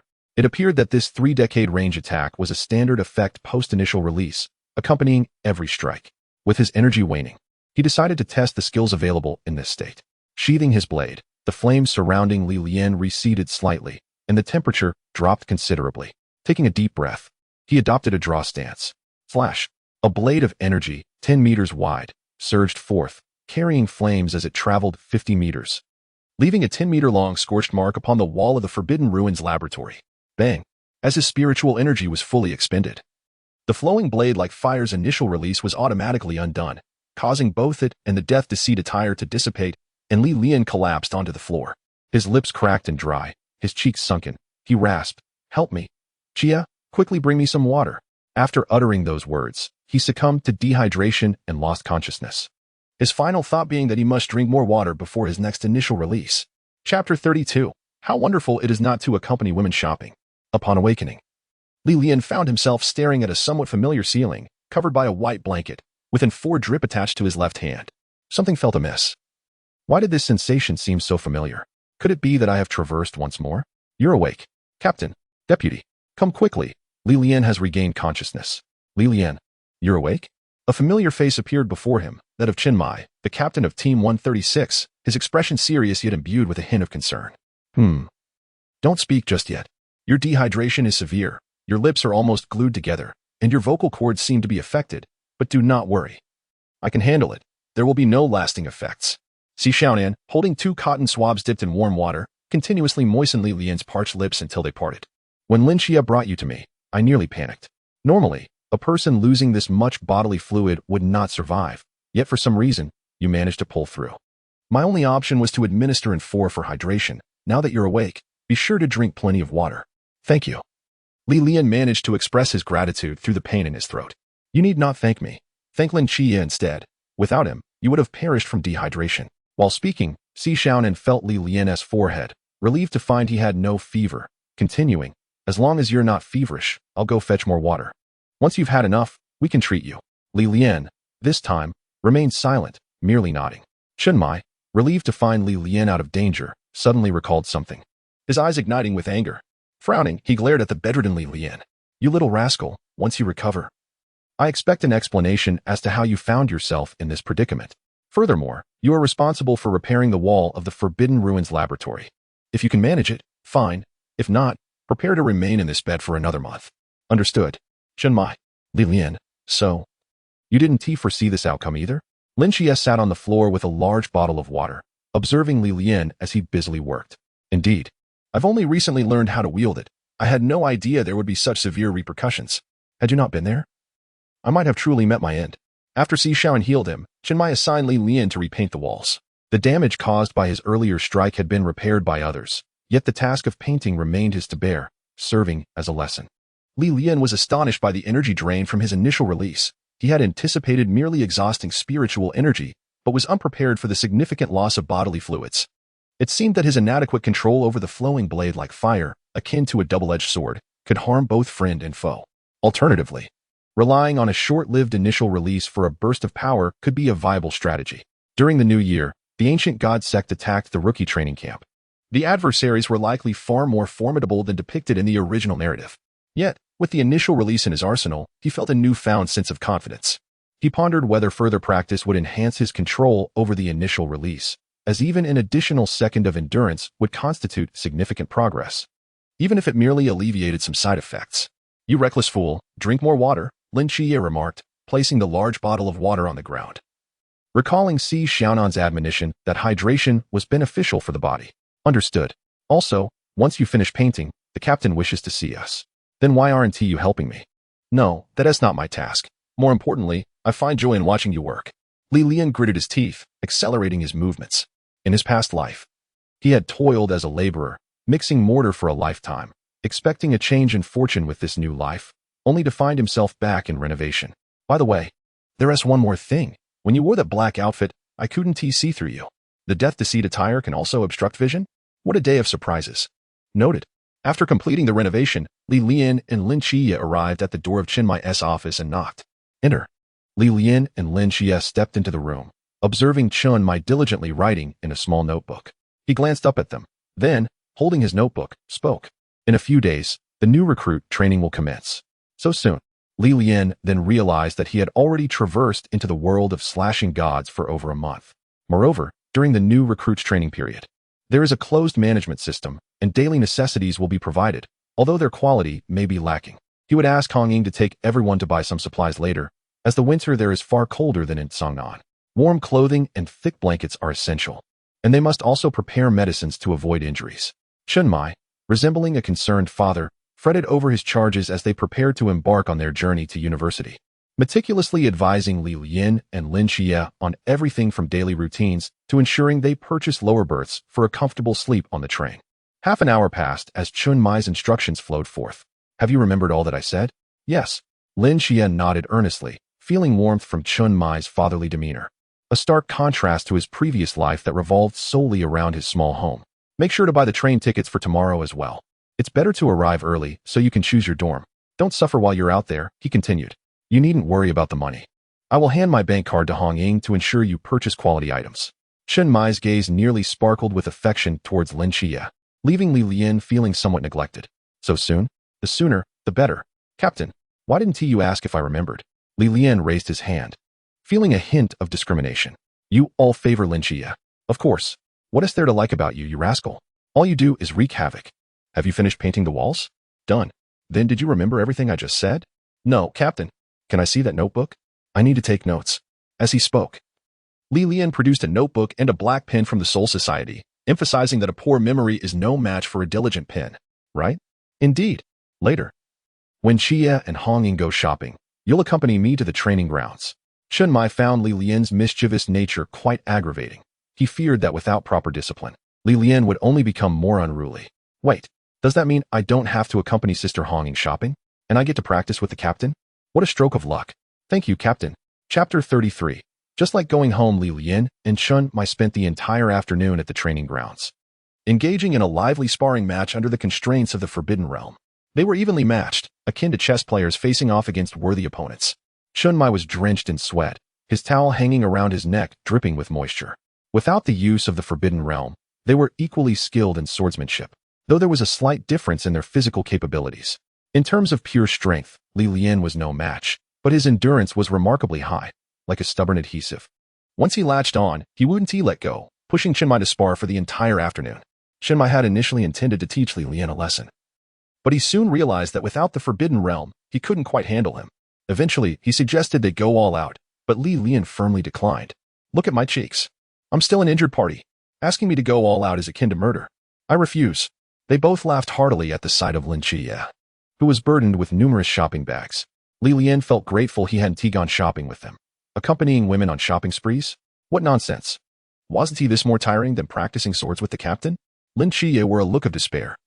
He hadn't anticipated that Hong Ying and Si Xiaonan would shop endlessly. The key was that he had set out to procure daily necessities for training. Yet the first stop was a street lined with women's clothing. Why was he being presented with a pink dress? Had he known, he would have preferred to practice swords with Li Lian.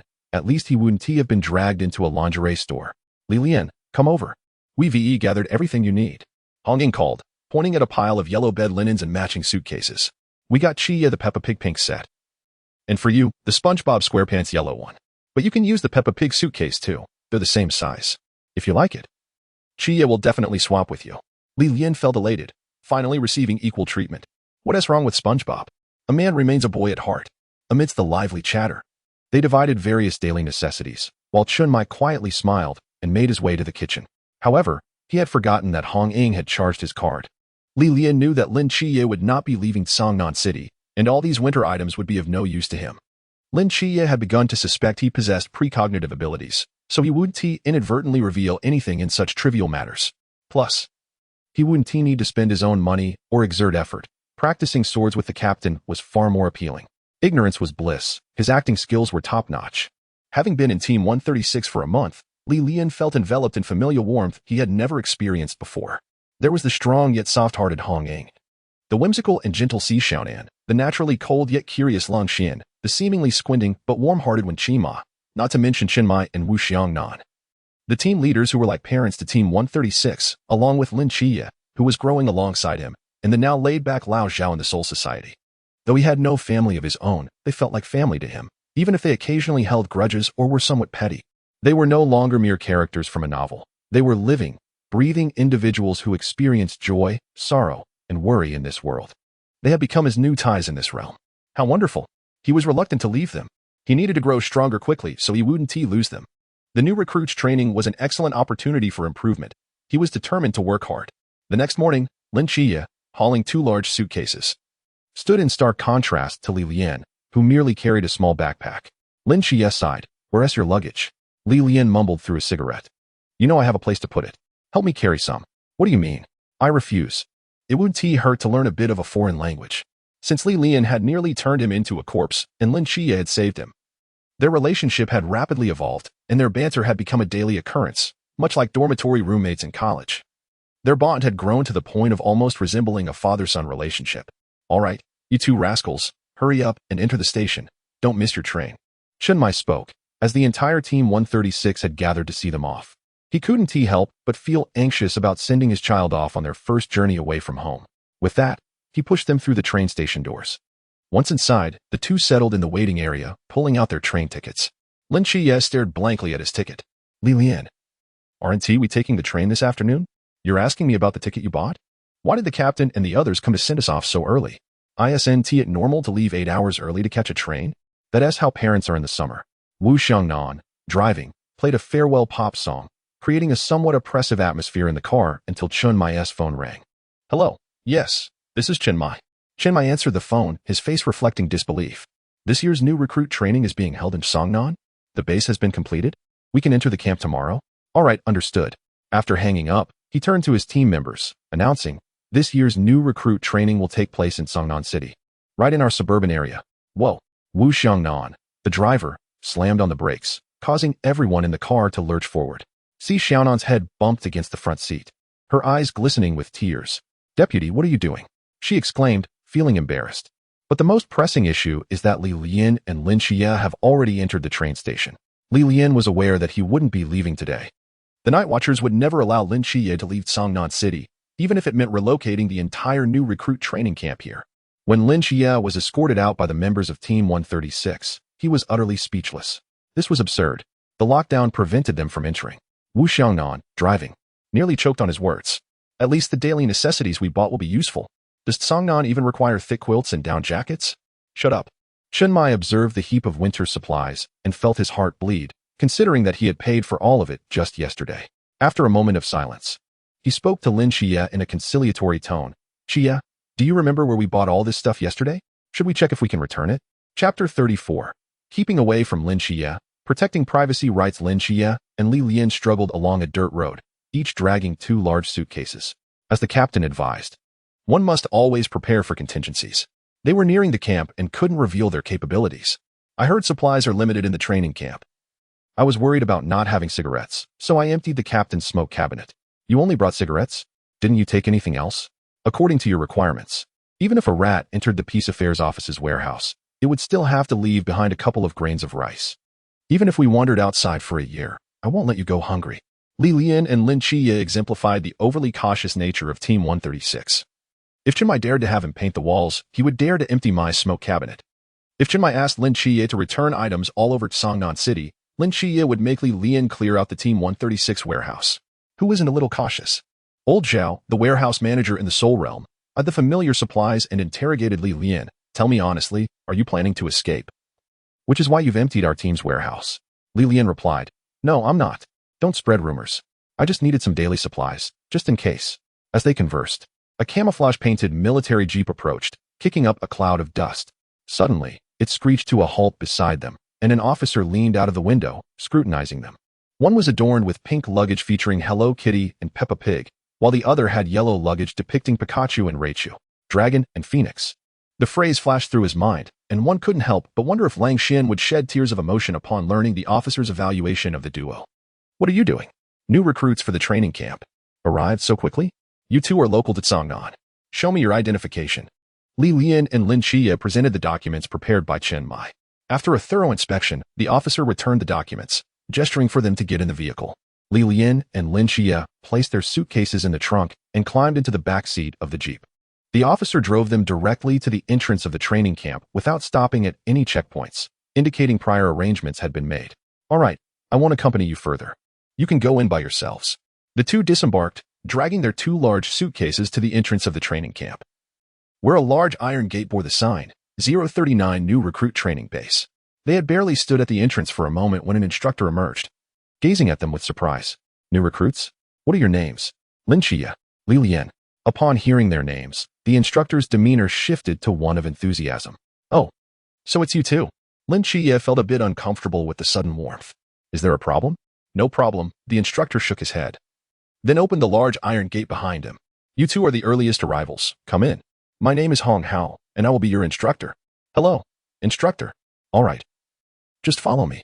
The training camp was vast, and instructor Hong Hao was quite talkative, guiding them around the camp and introducing them to the physical training grounds, dining hall, shooting range, mobile training area, supply station, and more, before finally leading them to their dormitory.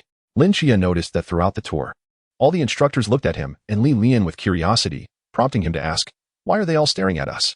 The representatives of the Seraph and the Reaper are rare. It's unusual to see even one, let alone two at once. Wouldn't they be curious? Were there no representatives in the training camp before? Instructor Hong chuckled. Of course there were. The last divine representative to leave the training camp is already the captain of the masked team. The captain of the masked team? Which deity does he represent? Lin Qiye recalled hearing the name of this special team in Team 136, but that was the extent of his knowledge. You'll find out in a couple of days. Instructor Hong flashed a mysterious smile, pointing to the buildings behind him. The dormitory area is just back there. All rooms are double occupancy. You can choose whichever you prefer. Lin Qiye wandered around the dormitory building and picked the room with the best lighting. Lian, shall we share a room? I don't want to share a room with you. Lian disliked Lin Qiye's gaze, feeling as though he had no secrets before him. Keeping away from Lin Qiye. Protecting my privacy. Fine. He chose a room far from Lin Qiye and brought in his Pikachu and SpongeBob luggage. The room contained only 2 hard beds and a wooden cabinet in the center with a light overhead and little else. Fortunately, the window was quite large and lacked a steel mesh, or else it would give off a prison vibe, reminiscent of a minimum 1-year sentence. After arranging his bed sheets and quilt, Lian laid down on the hard bed, the familiar sensation invigorating his spirit. He began contemplating the tasks ahead, as the new year was just a few months away. The training camp would have a break during the new year, and at that time, the followers of the ancient god church would likely attack the camp, targeting him and Lin Qiye. However, it seemed that his system only awarded experience points during encounters with the mysterious forces. Fighting the members of Team 136 yielded no gains, while his swordsmanship was improving. His experience remained stagnant. Wouldn't that mean his level would plateau over these months? He could rely on the system to grow stronger, so why still train? Could it be that the system has its own logic? Perhaps it required the opponent to be deemed an enemy to yield experience? Lian pondered for a long time and reviewed the storyline he knew. He recalled the initial intimidation incident during the training camp's opening ceremony, where the mask team would confront the new recruits as adversaries. If battling the mask team could yield experience points, it would confirm his hypothesis. As his level increased, the experience required for each upgrade also grew. If the only way to gain experience points is through battling the mysterious entities, then the path to leveling up would be excruciatingly slow. The crux of the matter lies in the difficulty of finding suitable opponents. Those that are too weak offer little in the way of experience, while those that are too strong are beyond my capability to defeat. Alas, it's futile to dwell on this. Practice is the sole criterion for testing truth. Eventually, I could always challenge the masked squad. Overthinking serves no purpose. If all else fails, there are certainly other means beyond mere experience points. As my consciousness entered the Soul Society, the warehouse manager, Old Zhao, was busy inventorying supplies. As Lian had transported an excessive amount, leaving the counting incomplete. Old Zhao, let's practice with the sword. This time, we shall use the Forbidden Ruins. You suggested it. Chapter 35. My apologies for the interruption. Early the next morning, Lian arrived at Lin Qiye's door, a large bottle of water in hand, sipping through a straw as he knocked. Drinking water had become a habit for Lian, and in the Soul Society, there were abundant supplies of bottled water. Having learned a lesson from a previous near miss with dehydration, he vowed never to let go of his water supply again. Lian and Lin Qiye had arrived too early, leaving them unable to find a third participant in the dormitory. They decided to head to the training grounds for a sparring session. Last night, Lian and Old Zhao had fought in the Soul Society using the Forbidden Ruins, but still received no experience points, a situation he had grown accustomed to. Lin Qiye, still groggy, was dragged to the training ground by Lian, only to be handed a wooden sword without fully waking up. Qiye, are you ready? Ready for what? If I'm ready, I'll be right there. Lian's wooden sword transformed into a striking serpent, lunging towards Lin Qiye's chest with a sharp whoosh. Bang! Lin Qiye instinctively blocked with his sword, the sound of their wooden blades clashing jolting him awake. Hey, you ambushed me. Lian chuckled. I hardly used my full strength. I merely aimed to rouse you from your slumber. From here on, I shall be serious. If you can't keep up, feel free to rely on those keen eyes of yours. I want you mind. Quit underestimating me. Let us go. Half an hour later, the two sat on the ground of the training area. Lian was drinking from his large bottle of water and then offered Lin Qiye a small bottle. Despite having fought earnestly, Lian had already unscrewed the cap for Lin Qiye. Though Lin Qiye had never managed to defeat Lian, he grit his teeth and refrained from using the powers of the mundane domain, feeling an uncanny resemblance to his encounters with Chenmai. The attacks were fierce and heavy, yet lacked the murderous intent typical of Chenmai's strikes. Instead, they carried a sense of honor, relying on precision and speed to subdue the opponent. Each strike was simple yet executed with swiftness and accuracy, leaving Lin Qiye baffled as to how this insufferable person trained. Qiye, let us head to the supply station for something to eat. I just visited the cafeteria and found nothing. Sure. The two young men sat side by side, sipping their water in silence, their thoughts remarkably aligned. If only every day could be as serene as this. Chief Instructor Yuan Gang set down his binoculars and glanced at the instructor beside him, expressing a hint of skepticism. You saw that too, didn't you? Yes. Their close combat skills are impressive.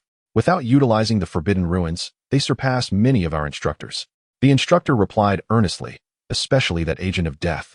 His sword techniques are beginning to develop a distinctive style of their own. What is this Japanese Shinigami, Yamamoto Jinryusai Shigekuni, truly capable of? Yuan Gang rubbed his temples in exasperation. This new batch of recruits is challenging to manage. Make sure to relay this intelligence to the massed squad, so they can prepare mentally and avoid potential pitfalls. Yes. After Lian finished showering and consuming some compressed biscuits, he lay in bed, tossing and turning like a pancake. Feeling an unbearable boredom, he decided to visit Lin Qiye's dormitory again, barging through the door, only to be met with a scene that shattered his perception. Lin Qiye was sprawled on the bed, a chubby boy nestled at his feet provocatively positioned near Lin Qiye's face. My apologies for the intrusion, Lian stammered before retreating and quietly closing the door. Suddenly, the door swung open again, and Lian poked his head back in, ensuring he hadn't imagined the scene.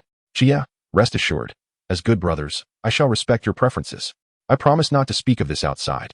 Lin Qiye sprang up, flinging the door open to exclaim loudly, elucidating the awkward situation to Lian.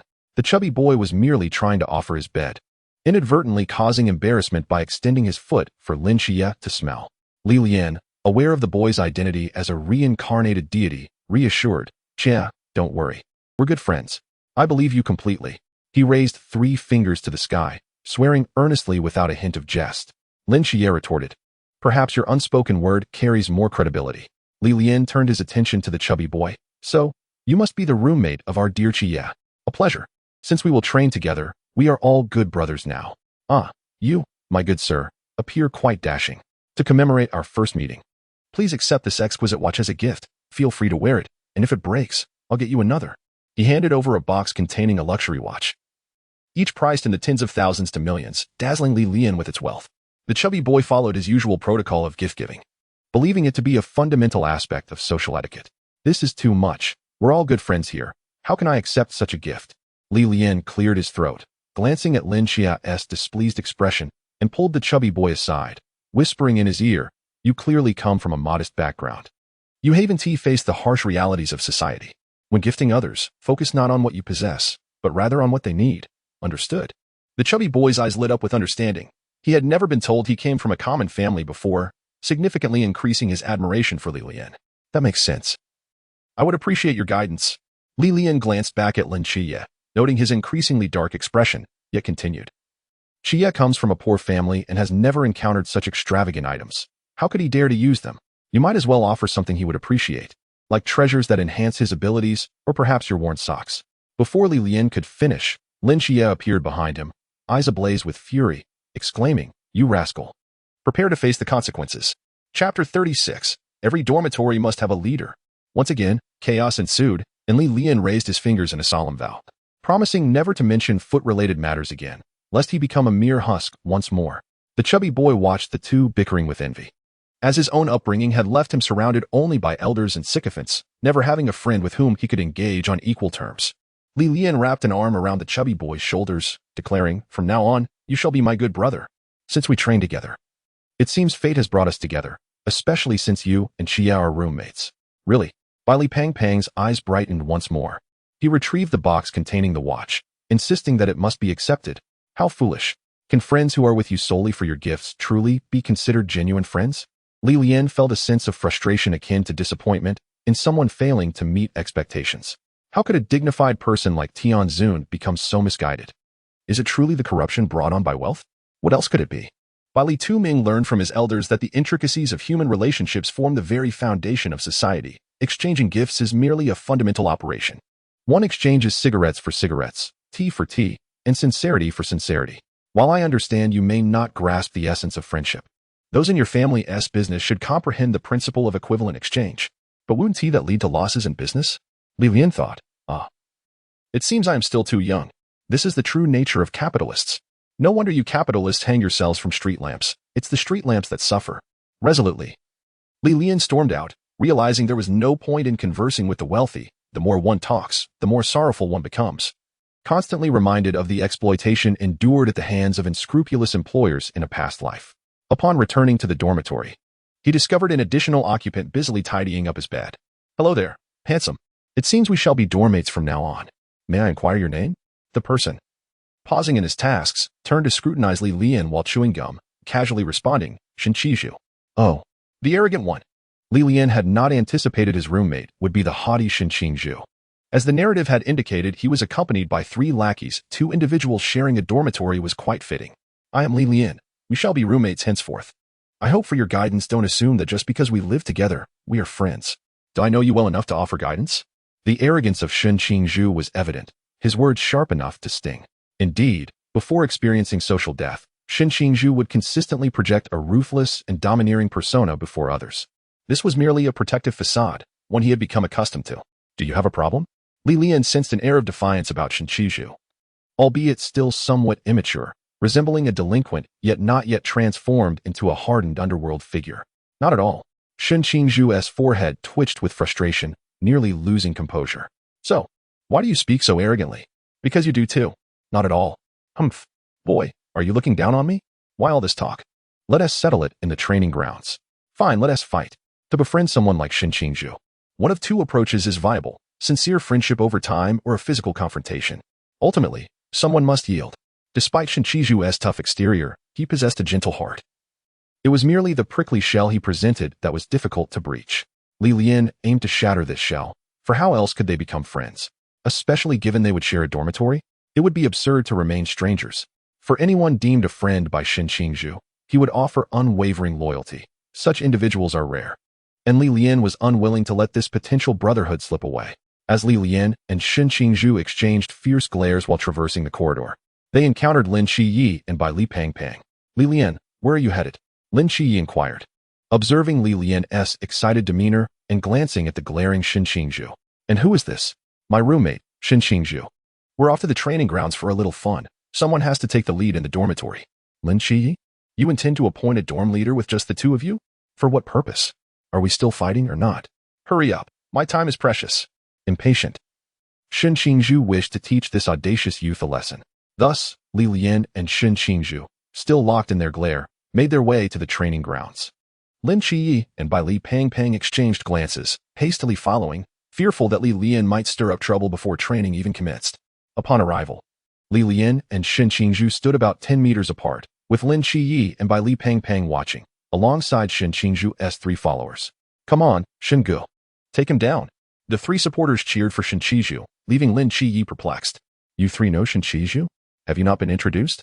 I'm Li Liang. This is my brother Li Jia, and beside us is Deng Wei. Li Liang appeared quite talkative, yet his gaze remained fixed on Shinchiju, ignoring Lin Qiye entirely.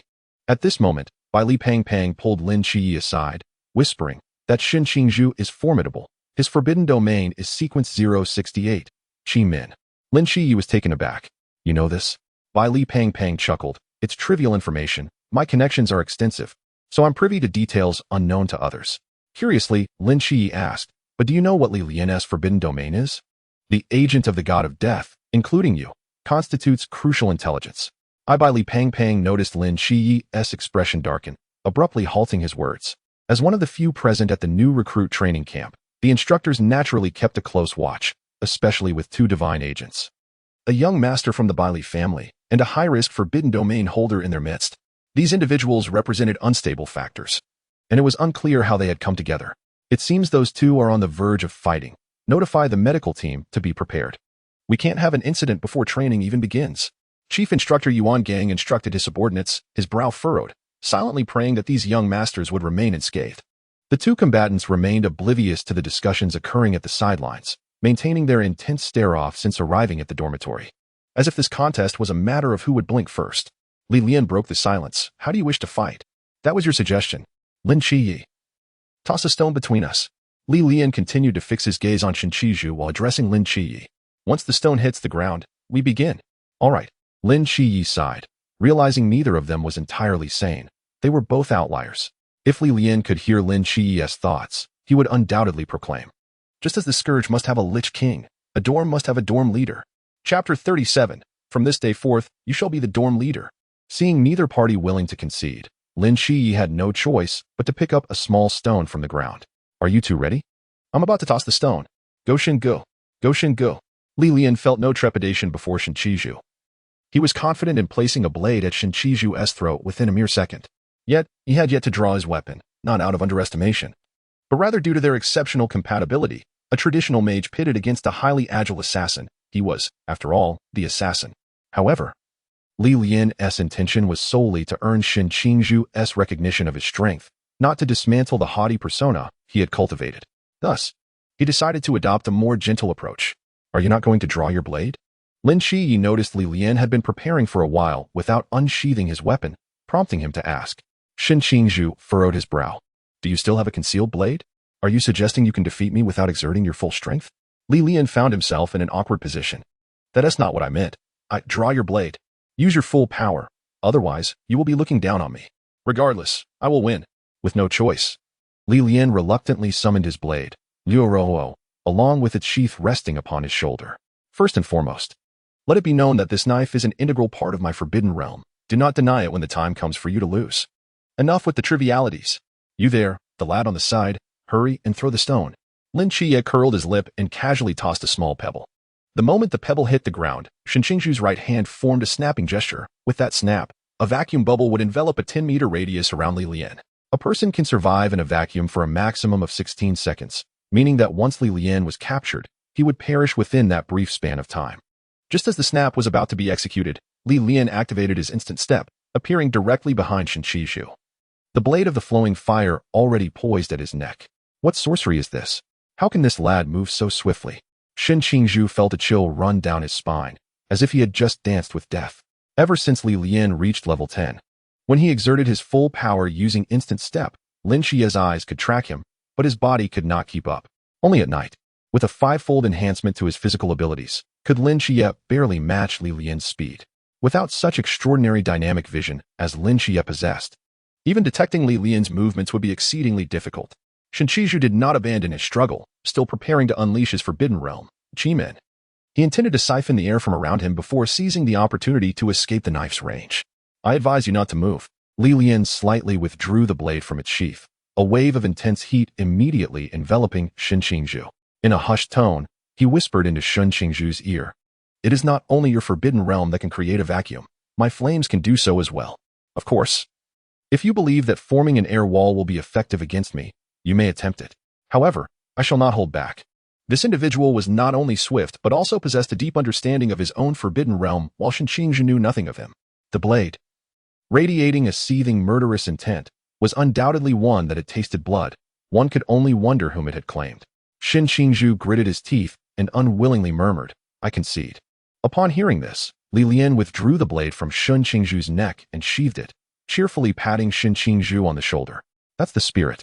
From now on, you shall be the dorm leader of our room, Brother Zhuai. Understood, so I am the dorm leader now? Shinchiju was momentarily taken aback. Did you just say, I am the dorm leader? I called you brother, don't you get it? Of course, you are the dorm leader. We've always said the victor becomes the dorm leader. Lian turned his back to the audience, concealing his lips, and quietly added, now that you've won, don't gloat. You still have your little brothers. Shinchiju observed the trio departing, a smile tugging at the corners of his mouth. This person is quite intriguing. Lian, Lin Qiye, and by Li Pangpang roamed the desolate training base once more, finally familiarizing themselves with the precise locations of the various training grounds. Lian paid particular attention to the supply station and warehouse, for these two places would prove useful in the future, possibly during assessments. Brother Zhuai, do you have anything to eat? If not, I have some newly acquired compressed biscuits, Lian offered, extending the biscuits toward Shinchiju. Shinchiju hesitated for a moment, but accepted the biscuits with a simple thank you. What is there to thank for a pack of biscuits? After all, they were obtained from the supply station without cost. Lian was fully aware that Shinchiju was not referring to the biscuits, yet he feigned ignorance. Brother Zhuai, as long as you grant him face, everything will be easy to negotiate. Shen Qingzhu understood Li Lian's implication, momentarily at a loss for words. After all these years, he had never encountered such a situation. Brother Zhuai, where are you from? What brings you here? Noticing Shen Qingzhu's silence, Li Lian took the initiative to spark a conversation. Once Shen Qingzhu spoke the first word, the rest would flow easily. I was originally a temporary member of the Night Watch team in the capital. Oh, I see. I am a temporary member from Songnan. And what about your 3 little brothers? They just stubbornly stuck by me, though this path is not really suited for them. They must know what kind of person you are, which is why they are willing to follow you. Could you tell me about the Night Watch team in the capital? Sometimes, friendships between boys are remarkably simple. Even 2 newly acquainted individuals can become confidants with ease. Shen Qingzhu was just like that. Perhaps he had grown weary of concealing himself, for in the presence of Li Lian, he inexplicably let down his guard and revealed many of his inner thoughts. He himself could hardly believe he was saying these things. Ultimately, after a single night, Li Lian and Shen Qingzhu had forged a deep bond of brotherhood. Shen Qingzhu found Li Lian to be fascinating, powerful yet kind to his friends, especially his politeness, always addressing him as Brother Zhuai upon each encounter. Though it was merely a nickname, it fit his persona well, and Shen Qingzhu had a strong premonition that even if he chose not to call him that, others would surely follow suit. Li Lian was naturally delighted to befriend Shen Qingzhu, yet his primary objective remained the pursuit of experience points. If engaging in combat against the masked team could indeed yield experience, then he would be able to coordinate with Brother Zhuai. They were a fire manipulator and an air manipulator, respectively, truly the best of partners. The synergy between them would undoubtedly exceed the sum of their parts. Perhaps they could deliver a stunning blow to the masked team. Chapter 38, The Collapse Plan of the Training Camp. Just as Shen Qingzhu and Li Lian were forging their friendship, an unexpected guest arrived at Lin Qiye's dormitory. You must be Lin Qiye, a boy clad in black attire. Clutching a string of prayer beads, approached Lin Qiye with a stern expression. Lin Qiye sized up the black-haired youth before him. I am. And you are? I am Chao Yuan. With a dual wooden body, the 8 gods yield to one, 10 years into the night, ferrying the world. Indeed, it is you. Chao Yuan's expression grew fervent, his gaze toward Lin Qiye reminiscent of a wolf spotting a little rabbit, a flicker of green light glimmering in his eyes. Lin Qiye did not catch the latter part of Chao Yuan's words, yet he felt a chill run down his spine under Chao Yuan's gaze. As though he had fallen into a den of wolves. You know me? I do not know you. But I know you are the noble person spoken of by Master Jinshins. As he spoke, Chao Yuan clung to Lin Qiye's leg, exclaiming, Noble one, you must save me. Lin Qiye was utterly bewildered. What on earth? This fellow named Chao Yuan was just a cool guy moments ago. How did he suddenly turn into a clingy person? Begging me to save him. How on earth am I supposed to save him? By Li Pang, upon witnessing his newly made friend being inexplicably clung to, felt a peculiar heaviness on his head. He had yet to even cling to Lin Qiye's leg. In a swift motion, he slid in and latched onto Lin Qiye's other leg, glaring fiercely at Chao Yuan. Lin Qiye, what is this chubby fellow? Just then, Li Lian pushed the door open once more. Qiye, Pang, Brother Zhuai wants to introduce him. Li Lian was momentarily dumbfounded by the sight of strong men in a tangled embrace. He stood there, at a loss for words. Lin Qiye, along with the 2 clinging to his legs, shared a similar expression of shock. The 4 of them were momentarily frozen. Li Lian was the first to regain his composure. Pretending as if nothing had happened, he stepped back and closed the door. I saw nothing. Please, continue. Rest assured, Lin Qiye, I swear to keep your secret. Today's events will remain under wraps. I, Li Lian, am not the type to be a schemer. Once more, Li Lian raised 3 fingers. His solemn expression mirroring that of before. Lin Qiye felt a heavy weight on his forehead. He had never felt such exhaustion. Even after practicing swordplay with Chanmai for an entire morning, it could not compare to the fatigue he felt now, primarily due to Li Lian's insufferable expression. His heart was weary. Ah, you must be Brother Chao Yuan, right? Have you taken a liking to our Qiye? Li Lian exclaimed, seizing Chao Yuan's hand with enthusiasm. Rest assured, I completely respect your preferences. There's no need to view the chubby one as a rival. You 3 can be quite happy together. Li Lian, mind your words. Lin Qiye's teeth nearly ground to dust as he glared fiercely at Li Lian. Enough, Li Lian coughed lightly. Here's the thing. Brother Zhuai mentioned he wanted to introduce several of his little brothers to me, and I also intend to introduce you all to Brother Zhuai. While we discuss training matters. Who is Brother Zhuai? Chao Yuan asked, puzzled. And who are you? Are you close with Lin Qiye? You see, kid, when pursuing someone, it is wise first to win over those around them, and I am precisely one of Lin Qiye's closest companions. Li Lian declared. One of us is going to meet their end here today. Lin Qiye retorted, exasperated by Li Lian's incessant provocations, yet he did not resist. It was all in good fun. As a group gathered, nearly an hour had passed. Lin Qiye was accompanied by his 2 companions, while Shen Qingzhu was followed by his 3 little shadows. Li Lian marveled at how he managed to gather such a crowd. After everyone introduced themselves, Li Lian, as the host, commenced the meeting. So, are you saying that when the new recruit training begins, it will be a spectacle for us? Lin Qiye squinted, pondering whether Li Lian had finally dropped his pretense. Could he genuinely foresee the future? Li Lian nodded. I'm just guessing, but the likelihood is high. Brother Zhuai, in your social circles, how does one deal with rebellious individuals who refuse to comply? Shen Qingzhu crossed his arms, chewing gum, his brow furrowed. Just give them a good beating. But what if they remain defiant after being beaten? Then find someone who can fight, and keep at it until they submit. Li Lian surveyed those around him and continued, we, at present, are that rebellious element. The instructors, in establishing their authority during training, will undoubtedly seek a pretext to punish us. Do you understand now? Why are we the rebellious ones? Li Pangang asked, confused. Can't we simply behave ourselves? Li Lian clarified that he meant all of us new recruits were the rebellious ones, not just their group. Lin Qiye, perceptive as ever, gleaned much from Li Lian's words and recognized their truth. Then are we simply to endure this beating without resistance? Is there no way to fight back? Shen Qingzhu's expression darkened. He despised situations dictated by others. Li Lian pulled a cigarette from his pocket, raised his finger, igniting a small flame at his fingertip, and lit his cigarette, inhaling deeply. After exhaling a smoke ring, he continued, so, the question arises, what will be the consequences of our resistance? Lin Qiye pondered for a moment, taking up Li Lian's thread. There are 2 scenarios. First, we successfully resist, striking a blow to the instructor's pride. But the training camp would not tolerate us, likely expelling us or even shutting down the entire camp due to the loss of their authority. Second, if we fail, we become the scapegoat, targeted by the instructors even more. The more fiercely we resist, the harsher our treatment will be afterward. Unless, Lin Qiye glanced at Li Lian, who nodded, prompting him to proceed. Unless we succeed in our resistance, but only the instructors can know of our victory, while the other recruits remain oblivious. This way, the training camp can continue, and we might even owe the instructors a favor, possibly receiving some leniency or compensation during training.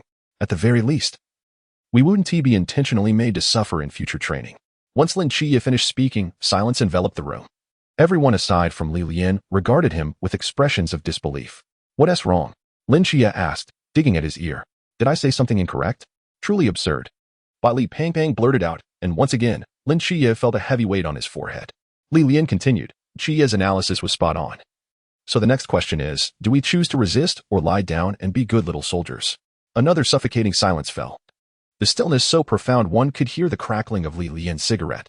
Let us do it. Shen Qingzhu was the first to break the silence. Let us win first. If I truly cannot win, then I have no qualms about admitting defeat, but to surrender without a fight? That I cannot do. We'll follow Shingu. They echoed in unison, rallying behind Li Lian's every decision. Li Lian turned to Lin Qiye. What is your stance? Not only must we fight, but we must also emerge victorious. I stand with Qiye. I support whatever he says, said Xiao Yuan. I agree. If everyone consents, then so do I. Li Pangpang added. Li Lian clapped his hands, drawing everyone's attention. Since we are all in accord to resist, I present to you a plan, the training camp collapse plan. Chapter 39, the game is real. At 2 o'clock the following afternoon, all new recruits participating in the training camp gathered on the parade ground. Clad in military uniforms issued from the supply station, they awkwardly resembled soldiers, yet without proper formation. They stood scattered about. On the training platform, over 20 instructors stood proudly, akin to tall white poplar trees, starkly contrasting with the disorganized gathering below. Members of the training camp collapse plan were clustered together, their uniforms neat and formal, standing in orderly ranks from tallest to shortest. Even the typically unruly Brother Zhuai stood straight as an arrow. I say, is it really necessary for us to be this serious? Li Pangpang whispered within the ranks. Everyone else is standing casually. It's exhausting. Be quiet. You chubby one, don't forget what you said in yesterday's meeting, Xiao Yuan admonished, trying to keep his lips still while speaking. In the new recruit training camp, what matters is the soldier, not the newness. The more we resemble soldiers, the more satisfied the instructors will be, thus lowering their vigilance against us. From the forefront of the stage, Chief Instructor Yuan Gang surveyed the new recruits below, a faint smile creeping across his lips until he spotted Li Lian and his companions lined up. He instinctively opened his mouth, nearly dislocating his jaw. The combination of 2 divine agents and 2 high-risk representatives from the Bai Li family was so striking that he overlooked Brother Zhuai's 3 little followers. How on earth did these individuals come together? Weren't they all supposed to be rebellious? Why do they appear the most like soldiers in the entire crowd? Yuan Gang felt a tremor of foreboding. Something significant was about to unfold. Stand at attention, Yuan Gang commanded, and the instructors shouted in unison. Startling the stunned Yuan Gang back to reality. The previously chaotic throng began to resemble a formation. Regaining his composure, Yuan Gang swiftly entered his role, speaking slowly. I know you are all prodigies from various parts of the Great Xia, but from the moment you step through that door, you are merely new recruits. You are novices. You are worthless. You are trash. Do you think you can become true guardians of the night? You are far from it. Yuan Gang's voice crescendoed until he was practically shouting. Lian noticed that everyone's expression was rather grim, particularly Zhai, who was on the verge of losing his composure despite the precautions Lian had taken. Observing Zhai's countenance made Lian want to laugh. He pondered how Zhai would react if he were to discover that Yuan Gang always began each new recruit training camp with these same phrases. Dissatisfied. If there are any dissenters, raise your hands so I may see. Lian, too, was intrigued to know if, without Zhai leading the charge, anyone would dare to be the first to raise their hand. Unsurprisingly, without Shinchiju at the forefront, no one dared to raise their hand. Everyone merely held their breath. Lacking the courage to initiate a rebellion, Yuan Gang felt somewhat embarrassed. This year's training camp was imbued with an odd atmosphere, with not a single dissenter in sight. Had even the divine agents and those from the ultra-high-risk Forbidden Zone submitted? Had he invited the mask team for naught? Just then, a tall woman with flowing red hair raised her hand. Good. New recruit. What is your name? Molly. Excellent. Is there anyone else who feels dissatisfied? Yuan Gang exhaled. Finally able to proceed according to the original script. Surely you all do not lack the courage to voice your discontent? A group of grown men. And yet you can't surpass a single girl? I'm not satisfied. Me too. With someone leading the way, dissenting voices multiplied. Ultimately, aside from Lian and his group, nearly everyone had raised their hands. Yuan Gang, standing on the stage, scanned the new recruits.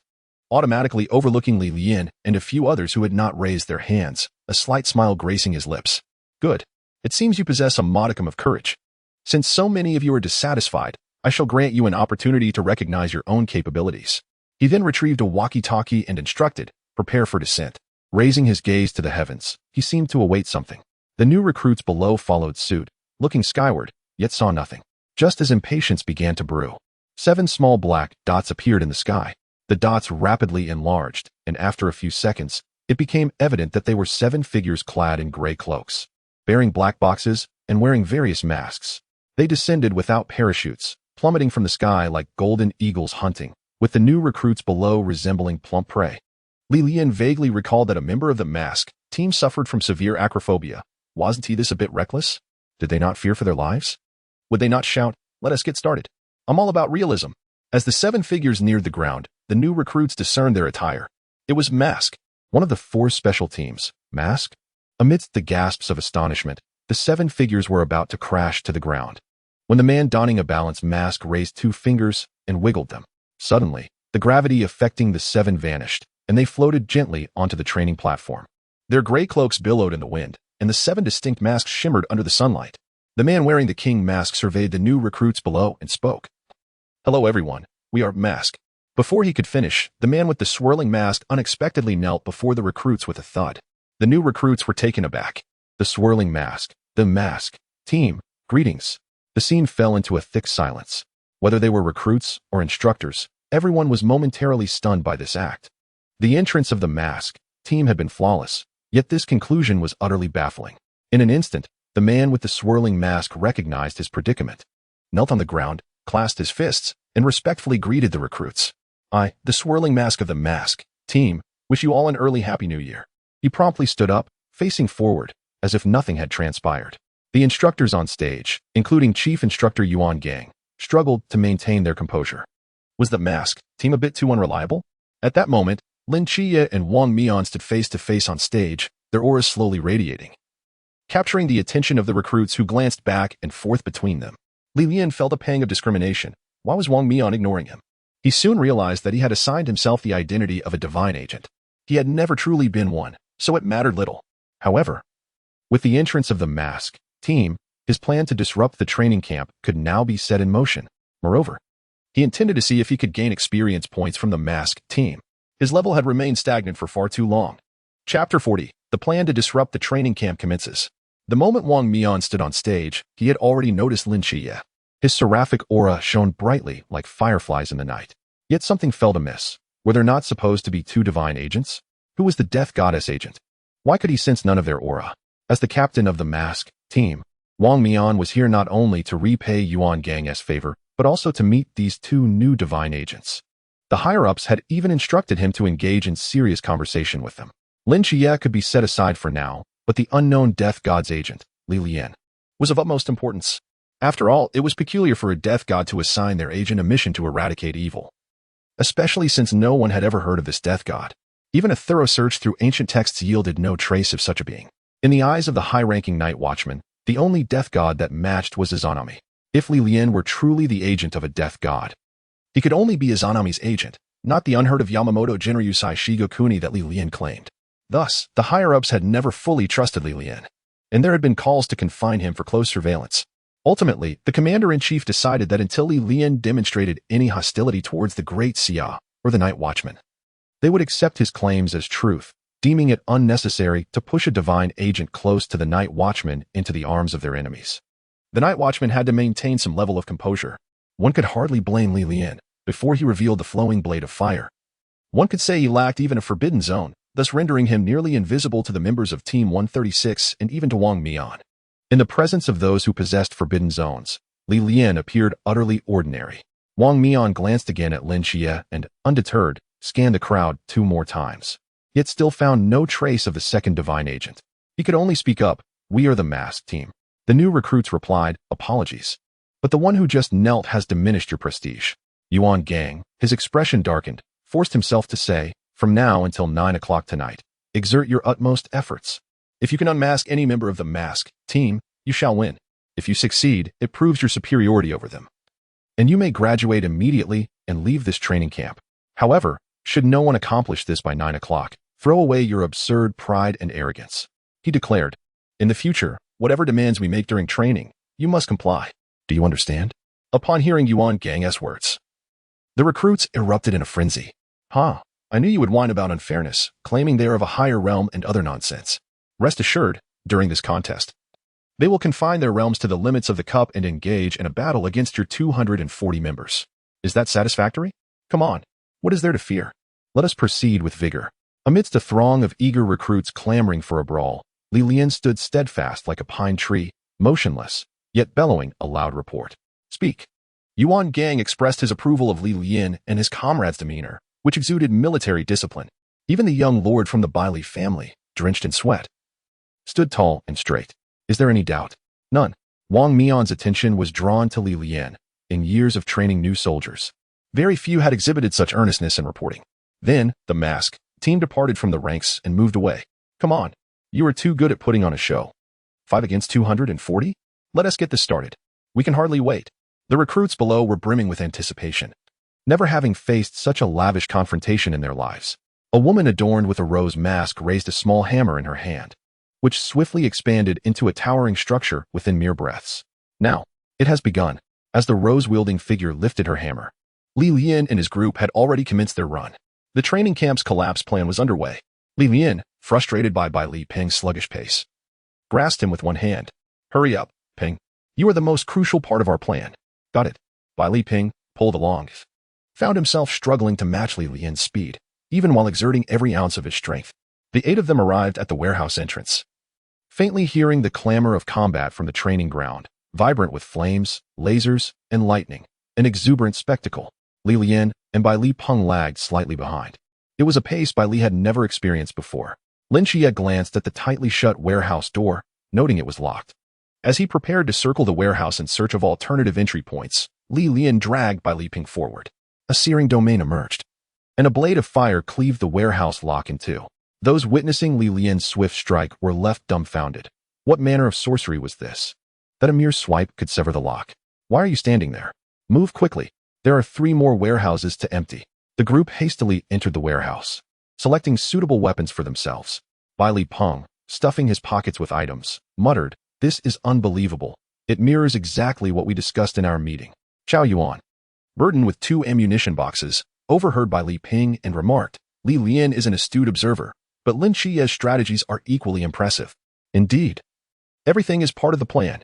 In the meeting, Lian merely initiated the discussion, while Lin Qiye extrapolated most potential events, combining by Li Ping's intelligence and Shun Qingzhu's myriad ideas.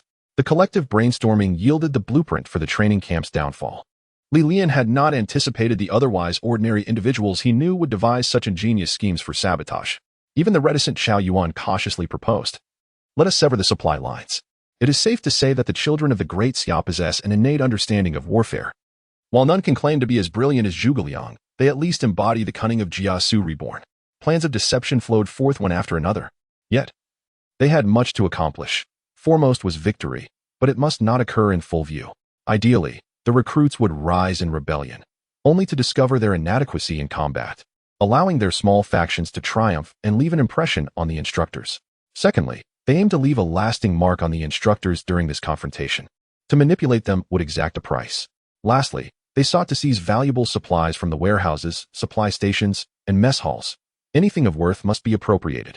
Lian had assured them that his spatial storage was far more capacious than they imagined.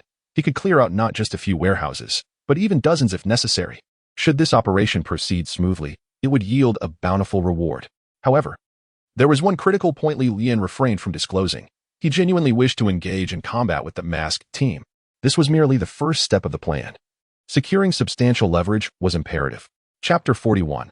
Let us not speak of the contents of the warehouses. They shall soon be no more. As Lian and his companions frantically evacuated the warehouse supplies, the first woman to raise her hand in defiance, Molly, arrived at the warehouse entrance. Her crimson hair billowed in the wind, glistening beads of sweat adorning her forehead. Upon witnessing the chaotic scene, she was momentarily taken aback. "What are you doing?" Molly observed the weapons vanishing into by Li Ping's pockets, while Lian's actions were even more astonishing, as entire crates of explosives seemingly vanished at a flick of his wrist. Upon catching sight of Molly, Bai Li Peng felt as though he had been struck by a bullet, his movements halting. "Qiye, I think I've fallen in love. I remember your name is Molly, right? Hurry and select your desired weapon. This place will soon be gone." "Gone? What are you planning?" Molly felt a chill run down her spine, sensing the trio of thieves scheming something dire. "How about joining us, lovely lady? Allow me to introduce myself. I am Bai Li Tu Ming." Bai Li Peng attempted a noble gesture, yet his somewhat bulky military attire rendered the effort somewhat comical. "Bai Li, you must be one of those affluent scions." "Indeed. In that case, I shall not join. I have a deep-seated aversion to privileged children like you." Bai Li Ping was utterly disheartened by Molly's rejection, feeling as though the world had lost its color. "Qiye, I think I have suffered another heartbreak. Next time, I shall introduce you to a psychiatrist I know. But for now, let us focus on our tasks. Have you gathered everything Lian instructed you to?" Lin Qiye was disinclined to discuss Bai Li Ping's romantic woes. To him, the foremost priority was the successful execution of their plan. "Everything is packed." "Understood. Illuminate all the lights in the warehouse. Remember to install explosives beneath every load-bearing pillar. Then, hurry and retreat. I shall proceed to the second warehouse." Lian was the busiest among them, for the Soul Society could only be utilized by him alone. Thus, the mission to clear out the warehouse rested solely on his shoulders. When Zhao Kongcheng, the warehouse manager of the Soul Society, inadvertently glanced away, he was taken aback to find a substantial cache of supplies before him, enough weapons and ammunition for a fully equipped regiment, hundreds of tons of field rations and clothing, solid blocks of frozen pork and beef, and most alarmingly, 5 entire containers of high-grade explosives. "Lian, you rascal, what mischief have you been up to outside? Engaging in illegal activities is not permissible." Now, within the new recruits training camp warehouses, aside from a few pillars, only the ticking time bombs remained. The members of the mask team occasionally flickered in and out of existence, each time being summoned back by Lin Qiye. However, against Molly, they appeared to be at ease. Even with her katana thrumming ominously and vibrating at an alarming frequency, it was of no use if it could not land a strike. The mask team's Yu possessed the ability to transform her body into moonlight or render herself invisible, a skill adept at assassination. This opponent was truly formidable. The attainment of experience points lies solely in your hands. Lian, clad in a black deathly garb, refrained from drawing his blade, the flowing blade of fire, instead opting to carry a standard star blade on his back, not wishing to reveal his capabilities too overtly. At the moment Lin Qiye's straight sword collided with the blade in the hands of Moon Ghost, Lian materialized like a shadowy specter in the moonlight's embrace. "White strike, a bone." Lian remained still until he unleashed his full force in a single movement. By the time Moon Ghost sensed an ambush from behind, it was already too late. He could only summon the power of the Lantern Realm. Had he not done so, he could have transformed into moonlight to evade the impending blow, yet he restrained himself. He could not allow the mask team to fail in their mission due to his actions. He resolved to take Lian's punch head-on. The punch came with astounding swiftness, coinciding with Moon Ghost's duel against Lian, as his attention was drawn to Lin Qiye, and his blade was spent, lacking the vigor to counter. In that moment, Moon Ghost found himself without an avenue of escape. There was no howling wind. It was as if the punch had been lingering there. Striking silently at the back of Moon Ghost's head, the violent surge of spiritual energy erupted upon impact, sending Moon Ghost hurtling through the air, crashing through a wall of the warehouse and stirring up a cloud of dust. A splendid opportunity. Seeing Lian's successful strike, Emily prepared to pursue the fallen adversary, only to be halted by Lian's urgent call. Retreat quickly. Do you wish to engage him amidst the smoke? By the time you enter the haze, others will not be limited to merely the Lantern Realm. Lian assessed Lin Qiye's condition and, finding him unscathed, promptly instructed Emily, do not assume the mask team will refrain from underhanded tactics. In the absence of witnesses, who knows what realm of power they might employ. We must flee. With that, he grasped Lin Qiye and by Li Pang, hastening towards the supply station. Emily stood frozen, torn between indecision and the allure of the moment, acutely aware that this was an exceptional chance, yet recognizing Lian's words held truth. Recklessly charging in would be tantamount to seeking one's demise. If you do not leave now, the warehouse's collapse will crush you. Lian's voice echoed from afar, and Emily felt a chill of sweat drench her back. These individuals play a truly treacherous game, resolving her inner conflict. She sprinted after the direction Lian and the others had taken. Moon Ghost, concealed within the smoke, was in considerable distress.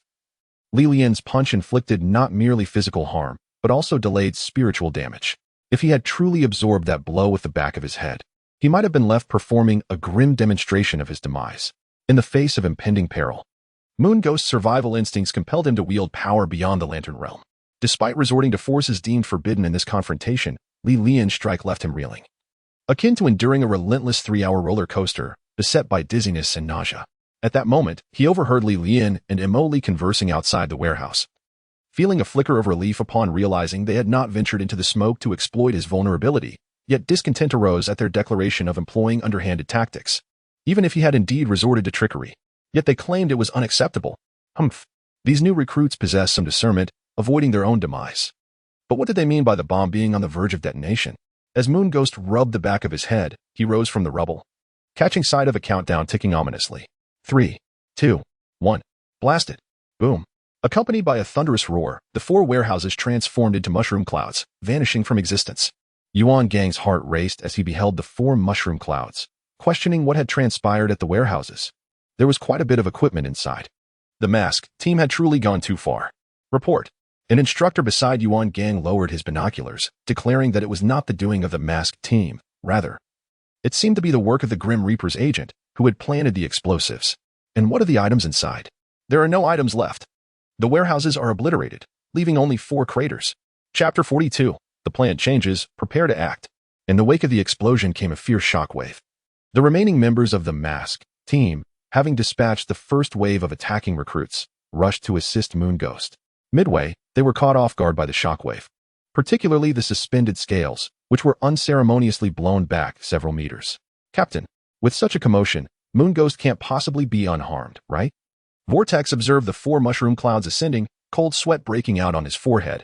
Had he found himself in Moon Ghost's position, he would likely be facing dire consequences while wielding Lantern Realm powers. Wang Mian frowned, asserting that he should be fine.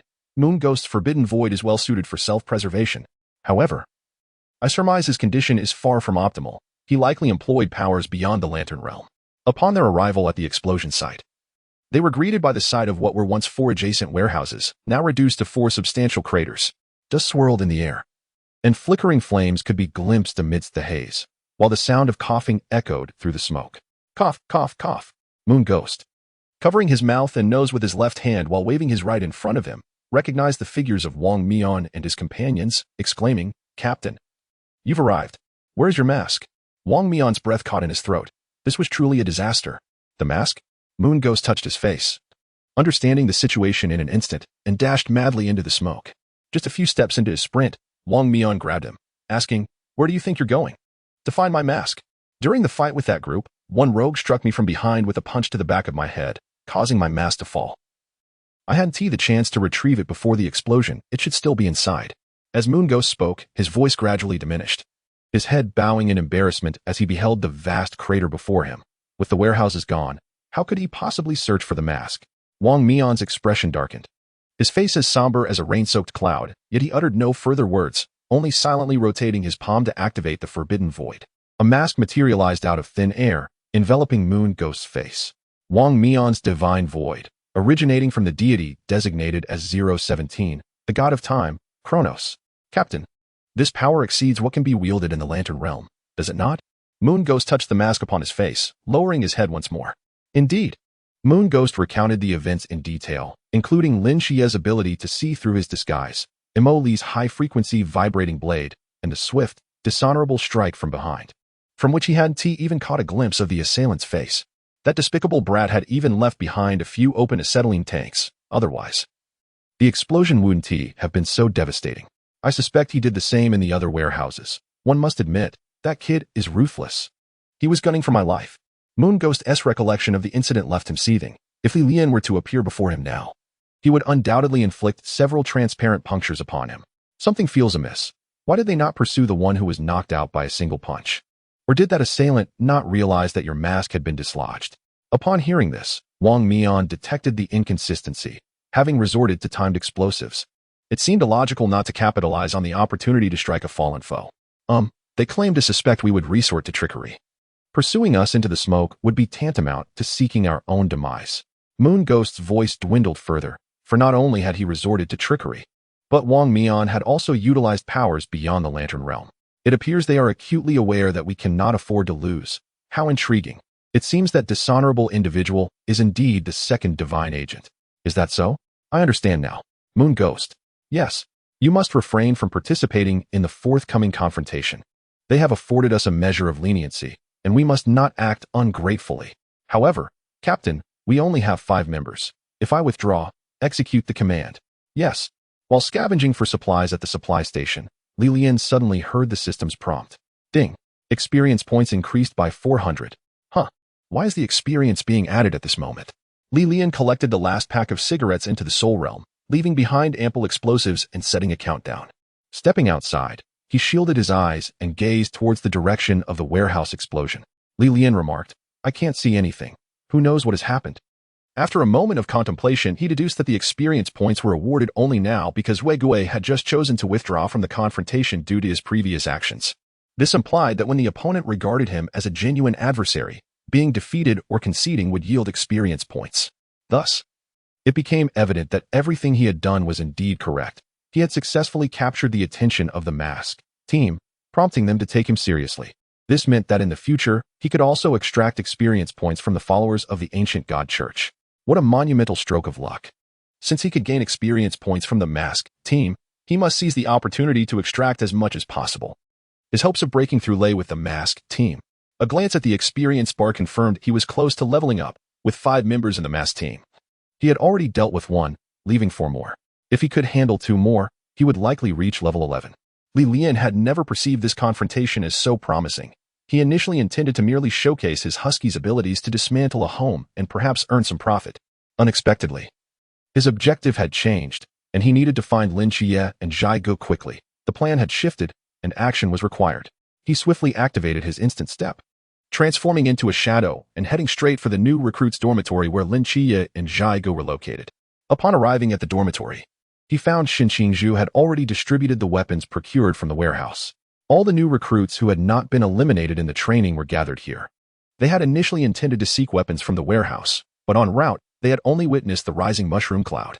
Fortunately, Bai Li, the plump one, had stocked plenty of weapons in his pockets, which would form a formidable fighting force when distributed to the new recruits. Qiye, how are preparations going over here? Lian inquired, eyeing Lin Qiye, who was conversing with Molly. The plan had changed. Our battlefield needed to be relocated. Oh, has this beautiful lady joined our plan? Lian asked, observing Molly, who held a long saber, maintaining her icy demeanor.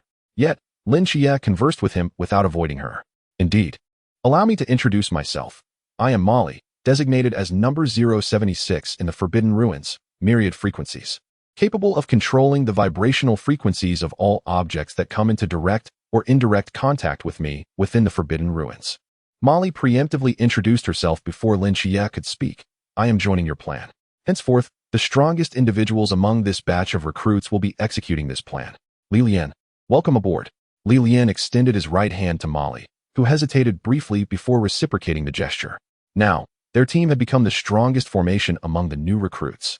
Chapter 43, Explosions are Art. As Lian gathered everyone to discuss the upcoming combat strategy, a tremendous roar erupted from outside the building. Boom. A violent explosion occurred in the direction of the cafeteria, followed by a series of strange laughter. Keek, you will all die. The group exchanged glances. Save for the newly joined Molly, they simultaneously uttered a name, Chao Yuan. Only Molly appeared perplexed. Who was Chao Yuan? His laughter sounded rather deranged. At this moment, could they still pretend not to recognize Chao Yuan? Jiga, the plan has changed.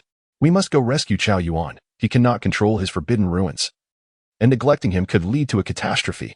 Lian glanced at Shinchiju. Jiga was his last secret weapon. Defeating the 4 members of the masked team alone seemed unrealistic. He needed to harness the group's collective strength. Molly, as a recent addition. I won't impose demands on you directly. Instead, I offer you 2 choices. Either accompany us to the cafeteria to confront the masked team head-on, or remain here and set an ambush with the rest. The choice is completely yours. I choose to go with you. If you all cannot defeat the masked team, then those left behind will surely be cannon fodder. Molly's expression remained cold, yet her tone was resolute. Fine, time is of the essence. Let's not linger. Check your gear. We depart immediately. The group promptly inspected their equipment, and once ready, they exchanged affirming glances with Lian. However, Shinchingju's 3 subordinates spoke up. Brother Shin, we won't go and hold you back. What nonsense are you saying? Shinchiju glared at his 3 subordinates. Brother Shin, you are destined for greatness. We cannot hinder your future. The one who spoke was the elder twin, Li Liang, yet the 3 of them bowed their heads, finding it difficult to meet Shinchingju's gaze. Nevertheless, they spoke with determination. Brother Shin, we know our own capabilities. Although Lian and Lin Qiye have said nothing, we understand we are not on the same level as you. We are still weak and cannot assist you. We promise to train diligently and strive to grow stronger. But this time, we will not burden you. Shinchingju felt a pang of emotion, biting his teeth in frustration as he replied. If you dare slack off during training in the future, don't expect any good outcomes. Yes, Brother Shun. The 3 raised their heads, their eyes glistening with moisture. All right. We haven't even begun to fight, and you're already engaging in this tearful farewell drama. How ridiculous. Lian rubbed his arms, unable to endure the emotional display from several grown men. I have goosebumps. If you keep chatting, I fear Chao Yuan might already be dead. Shut up. A hint of redness crept onto Shinchingju's face, and fearing others would notice, he directly walked outside. Brother Shin, you must win. Jiga. Your face turned red just now, didn't it? Bali tugged at Lin Qiye's arm, cautiously asking, shall we follow? Lin Qiye nodded. Let's go. We're following. Before departing, Lian patted Li Liang's shoulder, giving him a thumbs up. Don't worry, we won't lose. Before they reached the cafeteria, they could already hear Chao Yuan's eerie cries from afar. Keek, come down. I'll kill you when you do. At this moment, a layer of ominous black flames enveloped Chao Yuan, forming a bizarre humanoid exterior. His blood-red, demonic eyes resembled twin light bulbs, and the corners of his mouth stretched grotesquely to his ears. This was Chao Yuan's Forbidden Ruins, designated as Sequence 031, Black King Annihilation.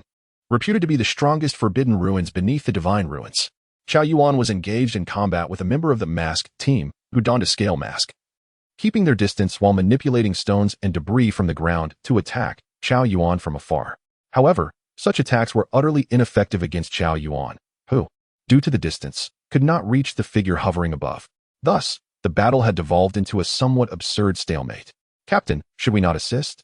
Vortex inquired of Wang Mian, noting that the scale's attacks barely scratched the surface of the monster. How long would this drag on? It is of little consequence.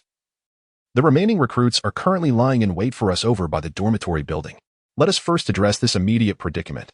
The Black King's decimation consumes an exorbitant amount of mental energy, and he cannot sustain this for long. Wang Mian observed the 2 engaged in combat with a sense of trepidation.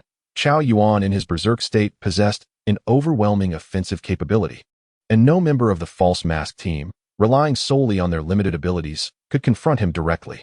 Even Wang Mian himself might struggle against him, leaving them with no option but to endure the stalemate. At the forefront of the group, Lian raised his hand to signal everyone to halt. once they had gathered. He lowered his voice and said, Chao Yuan appears to be manageable. Let him and that balance figure tire each other out. Molly, do you see that woman with the rose mask? I entrust her to you. Qiye, keep a close watch on Wang Mian. He must not interfere in others' battles. Ensure he is occupied. Pang Pang, be ready to provide support at a moment's notice, especially keeping an eye on that elusive moonlight. Brothers Y, let us collaborate and swiftly deal with that vortex. Lian cast a glance at the eager faces of his comrades. We must not only win, but do so with flair. What is the removal of a single mask? We shall strip them of all their masks. Let them witness the true worth of our cohort of recruits. Are we confident? Yes. The plan is straightforward. Rely on Lian and Shinqinju to quickly eliminate one team member, creating a snowball effect. As long as Lian and Shinqinju act with sufficient speed, victory in this confrontation will be assured. All right, let us commence our operation, everyone. Await my signal. Hey, what are you all doing here? Shouldn't you be eliminating recruits instead of waiting for a meal in the cafeteria? Lian, clad in his deathly garb, with the blade of Lu Ren Ruahui sheathed at his waist, ambled leisurely before the members of the false mask team. Akin to an elderly man on a casual stroll. Are you the divine proxy of the Grim Reaper? Lian? Wang Mian gazed at the nonchalant figure of Lian, who was dressed in a flowing black kimono, the inner layer a deep purple, distinctly of Japanese style, and suddenly recalled the presence of a divine proxy in the training camp. Indeed, Captain Wang Mian. Lian casually lifted his hands from within his sleeves, as if in greeting. I have come to present my art to the false mask team. Art? What kind of art? Wang Mian felt an unsettling premonition creeping upon him, a chill running down his spine. Explosions, my dear friends, are the very essence of art. Boom, boom, boom. No sooner had Lian uttered his words than the multitude of timed explosives he had set detonated almost simultaneously, engulfing the majority of the new recruit training camp in a fiery inferno. Chapter 44. What are the various methods to elevate the temperature of flames? Amidst the soaring flames and deafening roars, the members of the false mask team gaped in astonishment, beads of sweat forming on their foreheads. This individual must surely be insane. Was it truly necessary to escalate matters to such a degree? Yuan Gang pondered, why stock the warehouse with so much explosive material? Now, in this chaotic situation, repairing the buildings would be an even greater undertaking than constructing anew. At least with new construction, there would be no need to fill in the craters left behind. Now we find ourselves devoid of any unwelcome spectators. Lian maintained his pose with hands tucked into his sleeves, within the entire new recruit training camp. Apart from the dormitory area, there were no scattered recruits remaining. Furthermore, bombs had been planted in the dormitory building as well, ensuring they would not emerge. Should you manage to defeat us, you may obtain the remote control for the explosives, which implies that as long as you can overcome us, you will have secured victory in this confrontation. The stage has been set. Shall we engage in a duel? You? Yes, us. Lin Qiye led the others around the corner, each selecting their adversary. You wouldn't mind us having the numerical advantage, would you? Of course not. To be frank, you have already won this confrontation. I have already withdrawn Moonlight from this contest. Wang Mian realized something. These individuals were merely here to challenge the false mask team, and their interest in the outcome of the confrontation was rather negligible. In truth, Moon Ghost's mask has already been knocked off by you in a single blow. Why not simply declare your victory? This confrontation serves as a rite of passage for the new recruits. If you were to lose, the instructor's authority would be undermined, and the training camp would cease to function. However, we do not wish to concede without a fight. You are indeed formidable, yet we do not perceive ourselves as inferior. Lin Qiye continued in Lian's vein. You cannot afford to lose, nor do we wish to submit. Thus we must resort to this method. Aside from the instructors lurking at a distance, with no one else observing, regardless of the outcome, it would not disrupt the operation of the recruit training camp. I detest those who look down upon us from lofty heights. I refuse to bow to you. Shinqinju flipped his military cap backward, chewing gum nonchalantly, exuding an air of defiance. Now that we have the advantage in numbers, let us make a concession. If you do not employ powers exceeding the level of Zhanjing, and one of your masks remains intact, we shall accept defeat. Lian maintained a cheerful demeanor. What do you think of my proposal? Is it not reasonable? Who devised this plan? Wang Mian was taken aback. How could a group of youths lacking tactical training conceive such a strategy? The training camp's recruits, the explosives in the warehouse, the buildings, and even the instructors had all become parts of their elaborate scheme. What was even more alarming was their insight into the true purpose of the recruit training camp and the rationale behind this confrontation. To see beyond the surface and grasp the essence, such capability is ideally suited for night watchers. That is of little importance. What truly matters is whether we can commence. Molly. Already growing impatient, unsheathed her oversized katana, pointing its tip at the female member of the false mask team adorned with a rose mask. Her flowing red hair danced in the wind, exuding an aura of both elegance and ferocity. Come on, I shall gladly spar with you. The small hammer in the hands of the woman adorned with roses swiftly transformed into a larger weapon. Captain, no one is allowed to steal my opponent. This glamorous lady is mine. The clash of heavy weapons erupted in a cloud of dust, and the battle escalated into an intense fervor in an instant. It seems the ladies are rather impulsive. Now it is our turn. By Li Pang, with Moonlight having withdrawn from the confrontation. Now focused alongside Lin Qiye on Wang Mian. Lian was engaged in combat with Sun Qingzhu against the Vortex. The Vortex, feeling as if he were receiving treatment befitting a captain, was somewhat elated. Did this not affirm his status as the foremost under the captain? These youngsters truly possess discernment. They are worthy of devising such plans, and undoubtedly have a bright future ahead. Perhaps they may very well form the 5th specialized team someday. Regrettably, Vortex remained oblivious to what awaited him next. The previous night in Lian, in Shinchizu's dormitory. Brother, why, your forbidden abyss allows you to manipulate gases, correct? Can you control gases that are less commonly found in normal air? Lian lay on his bed, hands cradling his head. Such as? Acetylene, methane, hydrogen, or other flammable and explosive gases. Can you manipulate those? Extracting those flammable and explosive gases from the air is exceedingly challenging. I typically compress nitrogen and oxygen in specific ratios, adding a spark to induce an explosion. Sun Qingzhu demonstrated with a ring on his hand, producing a small spark with a simple gesture. What if I were to procure gas canisters of those substances for you? In that case, it would be no different from controlling the air itself. We could manipulate them as we wished. Yaigo. The fact that we share a dormitory truly feels like a twist of fate. Together, we are utterly invincible. Lian sprang up from his bed, regarding Shinchiju with the gaze of one who has stumbled upon an immense treasure, brimming with a greedy yearning. My apologies, Lian said, slightly embarrassed as he averted his gaze. Jaigu, do you know how many ways there are to enhance the temperature of flames? By introducing oxygen into the fire, or by adding more easily combustible gases, Shinchiju replied, his eyes lighting up as he recalled the scene from the planning meeting where Lian ignited a cigarette with a small flame from his fingertip. My abilities, aside from my swordsmanship and agility, are limited to fire. If my flames are regarded as a manifestation of my spiritual energy, then as long as you can control the oxygen in the air or introduce some flammable gas to assist me, my offensive power will see a significant enhancement. Furthermore, if your Chi-Min targets an enemy, it is easily detectable. However, if your target is an ally, then it becomes inconsequential. Lian thought of the fiery waves he had unleashed in his initial release state. If Gu were to bolster them, his attacking power could surpass even that of the current Xiao Yuan. Moreover, if Gu wished to play with gas explosions, it would be a trivial task. The new recruit's warehouse is stocked with such materials. The Soul Society is still vast. Is this the bond he shares with Gu? What does it mean for 1 + 1 to exceed 2? Lian, the advantage is mine. Chapter 45. The heart of tactical play is corrupt.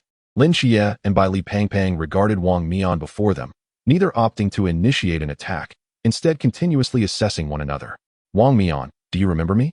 Bai Li Pang waved at Wang Mian, his eyes as clear as a university student just entering society. I am Bai Li Tu Ming from the Bai Li family. That yuan in your hand was a gift from us. You are the young master of the Bai Li family? Wang Mian furrowed his brow, struggling to comprehend how such a Navi heir could emerge from such a prominent family. Haha, please don't call me young master. I am merely a child from an ordinary household, Bai Li Pang replied, bashfully scratching the back of his head. Pang, is that thing you gave me truly effective? Lin Qiye asked quietly, wishing to confirm before taking action. This is my first time using a forbidden item. I hope there won't be any mishaps. Rest assured. While I cannot bring out the top-tier forbidden items, the ones I have brought from home are all quality goods. The forbidden item I gave you, the sealing scroll of sequence 343, may appear to be just a roll of tape, but as long as you affix a piece to Wang Mian's blade, his time domain will no longer affect it. It will merely be an ordinary knife. Lin Qiye glanced up at the darkening sky. The passive ability of the Starry Night Dancer had activated within him. And feeling his body grow stronger, he charged at Wang Mian. Lian noticed that Lin Qiye had also made his move, exchanging a glance with Shinchiju as they simultaneously launched their assault on the vortex. His position was the pivotal point of victory or defeat. The first domino to tip the scale. Once he and Jaiga triumphed, the rest would merely follow suit. Before Shinchiju could draw near the vortex, an invisible bubble was hurled towards it, accompanied by a crisp snap of fingers. A violent explosion of air erupted, colliding with the purple vortex. Kid, that was quite an impressive move. What is it called? The vortex sensed its mental energy rapidly depleting with the explosion and drew a straight knife from the black box on its back, preparing to engage in close combat. It had already discerned that Shinchiju lacked close combat training, for he didn't even possess a melee weapon. With another resounding explosion of air. As the vortex concealed itself within the smoke billowing from the blast, it prepared to ambush Shinchiju when suddenly, a figure appeared before it. Lian wore an inscrutable smile. Want to engage in close combat? I'm here to keep you company. Jiga may not wield a knife, but I do. The flowing blade of fire manifested before the vortex. As Lian aimed his strike directly at the vortex's mask, should he land the blow, 10 vortices would perish. The vortex raised its straight knife to block Lian's flowing blade of fire, glaring fiercely at him. You are the one who ambushed Yugue, aren't you? Indeed. What of it? Lian countered, pushing the vortex back a few steps with his blade. Not a problem. Well done.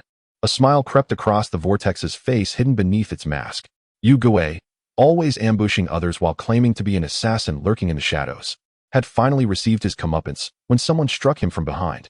The camaraderie among your masked team is truly commendable, Lian remarked as he swung his blade again, only to have it blocked by the vortex once more, pushing it back until they had exited the smoke-filled area. Look here, we are like blood brothers. Unlike you new recruits. The vortex, having blocked 2 of Lian's strikes, sensed something amiss. While the first strike had been swift, the latter felt different, as if it were merely pushing him in a specific direction. Hiss, hiss, hiss. Something is not right. It feels like 15 parts wrong. Where is that gas valve sound coming from? This is bad. I'm surrounded by methane. While Shinchiju and the vortex clashed within the time domain, Lian had stealthily set up the methane gas canisters he had pilfered from the warehouse, opening the gas valves to allow them to diffuse slowly. As Lian pushed the vortex into the center of the methane fuel canisters, he had already sheathed his blade. Otherwise, he would be caught in the explosion himself. In a burst of speed, he arrived beside Shinchiju, addressing the vortex now encircled by the fuel canisters. When the concentration of methane in the air reaches 95, the most violent explosion occurs, and Zhai Gu is an expert in compressed gases. With a snap of Shinchiju's fingers, a massive fireball engulfed the vortex. Accompanied by a thunderous roar, through the cooperation of Lian and Shinchiju, a mushroom cloud rose into the arena. A figure tumbled out of the mushroom cloud, disheveled. The speed of the methane explosion far exceeded that of conventional explosives, yet the vortex managed to activate its defensive skill at the last moment, narrowly preserving its life. However, the high concentration of methane rapidly consumed all the oxygen in the vicinity. The vortex felt a sudden constriction in its breathing, stars dancing before its eyes as it struggled to escape the flames. Cough, cough, cough. The vortex knelt on the ground, hacking violently. It touched its mask, feeling the cracks that had formed, nearly shattered. In that moment, the vortex wanted nothing more than to curse, having just internally praised the 2 youngsters for their insight. It was now on the receiving end of such a fate. The heart of tactical play is indeed corrupt. Clearly, their plan was to create a breach through him and eliminate them one by one. I must not allow them to succeed. Just as the vortex strained to rise, a hand suddenly pressed down on its mask. You've lost, Lian stated. Vortex? This fellow is incredibly swift. Did he charge through the explosion? Indeed. Lian had chosen to plunge into the flames right after the explosion subsided, completing his approach to the vortex with remarkable speed. After all, his initial release would not harm him. Mere mortal flames were insignificant. The outcome was that Lian emerged unscathed from the blaze. Not a single bead of sweat upon him, feeling light and carefree. Lie still and don't move. Out of respect, I shall refrain from crushing your mask, and you are forbidden to speak. It would be rather dull for a loser to violate the rules. Vortex gritted his teeth, contemplating for a moment before conceding. This time, I admit defeat. I surrender. He then carefully positioned himself on the ground, mindful of his fragile mask which, akin to a delicate pastry, would crumble at the slightest touch. If he were to be any less cautious, he would shatter. Vortex called out, "You lot, hurry up. The ground is rather chilly, and I might end up with a crooked mouth if I stay like this." Chapter 46. I am here to assist you. Ding. Experience points, 400. Upon hearing the system's notification, Lian felt a surge of joy as he gazed at the nearly full experience bar. He only needed one more accomplishment to level up. Since reaching level 10, the system had not provided any hints regarding the rewards for ascending to level 11, leaving him with a tantalizing sense of anticipation akin to unboxing a mystery gift. Surely they wouldn't leave him empty-handed. Yet, he knew he must not be short-sighted. He was no longer just a member of the masked team, for 3 ample experience packs awaited him. He could not afford to halt his progress at level 11. Only children make choices. Adults understand the necessity of seizing every opportunity. Seeing Vortex settle into a comfortable position on the ground, Lian chose to ignore him. As a member of the special team, he had no fear of being ambushed by a rookie. He wrapped his arm around Xingju's shoulder and said, "Bro, how's that for a plan? Enjoying the explosion?" "Absolutely." Xingju nodded, with Lian's assistance. This explosion was the most significant since his awakening in the Forbidden Abyss. This underscores the importance of having a good teammate. There were still 3 others to consider. Chao Yuan had been fighting for far too long, and Lian worried he might not hold on much longer. "I'll go help him. That flying foe is a bit troublesome. I can't reach him alone. So, here's the plan. I'll do this, and can you handle the rest?" Lian whispered a simple battle strategy into Xingju's ear. After hearing the plan, Xingju nodded. "All right. You just go ahead. Leave the rest to me." From the battlefield where Chao Yuan fought, the scene was quite comical. He and Tian Ping resembled a black cat playfully pursuing an annoying crow.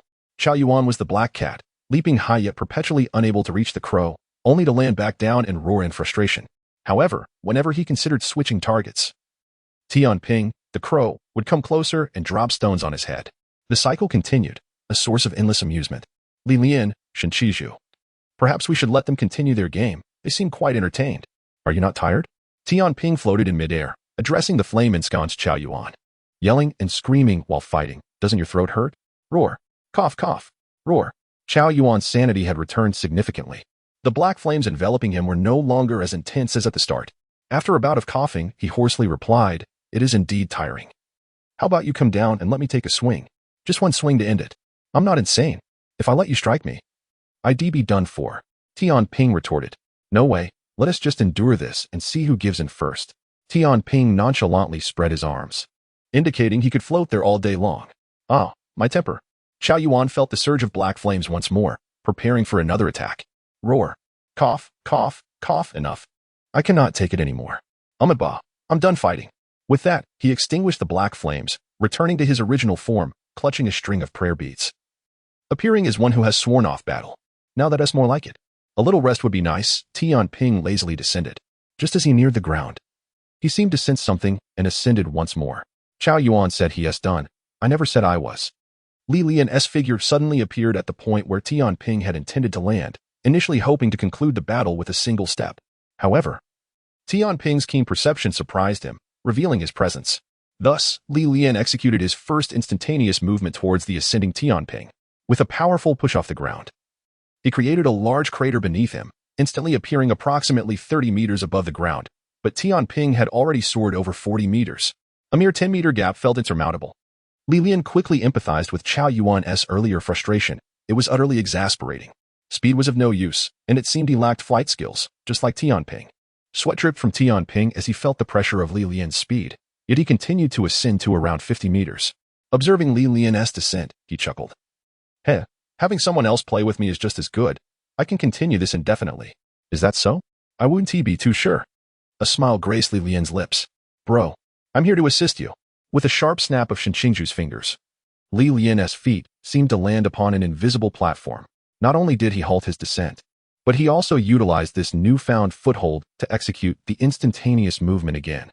Xingju's mastery over the Forbidden Abyss, Qi Min, allowed him to manipulate gas with such finesse that the compressed air could even withstand blade strikes, forming an invisible barrier. Once is not enough, but twice should suffice. At this moment, Virgil, who wielded a katana, was weeping in the restroom. Tian Ping, a member of the special team, reacted swiftly. As Lian ceased his fall, he continued to ascend. Upon activating his second instantaneous movement, Lian found himself still about 5 meters away from Tian Ping. Just beyond his reach. You nearly had me. You're impressive, but still too inexperienced. Tian Ping smirked, relieved he had reacted quickly. Otherwise, he might have faced disaster. Why are you so confident? Lian maintained his smile. Do you truly believe I cannot reach you? In an instant, Lian drew his sword. The blazing heat radiating in a 20-meter radius enveloped Tian Ping. Spiritual pressure. The scope of the Forbidden Abyss was instantly compressed to 10 meters. Nonetheless, even within this reduced space, Tian Ping remained within the range of the searing wave. A pressure, not overwhelmingly strong, settled upon Tian Ping, causing his pupils to widen in shock. Gravity. Why does your Forbidden Abyss impose a gravitational effect? That is inconsequential. What matters is that we are both in midair. Your forbidden abyss can only negate your own weight, and now I have doubled your gravity. I'm eager to see who among us crashes harder upon landing. Once you hit the ground, we shall engage in a proper duel. But for now, let us fall together. Ha ha. Lian's eyes gleamed with madness, his smile transforming into a maniacal grin, his visage resembling a demon risen from the depths of hell. Tianping felt as though he was being hunted by something sinister. Was it truly necessary to be so reckless over a mere confrontation? Did he truly wish to gamble with his life? The wind howled past. Lian's maniacal laughter assaulted Tianping's psychological defenses. I cannot dwell on this any longer. If I do, I shall crash. Tianping extended 2 fingers, reversing the flow of power exceeding the limits of his ability, halting his descent forcefully. Breaking the rules means you cannot strike again.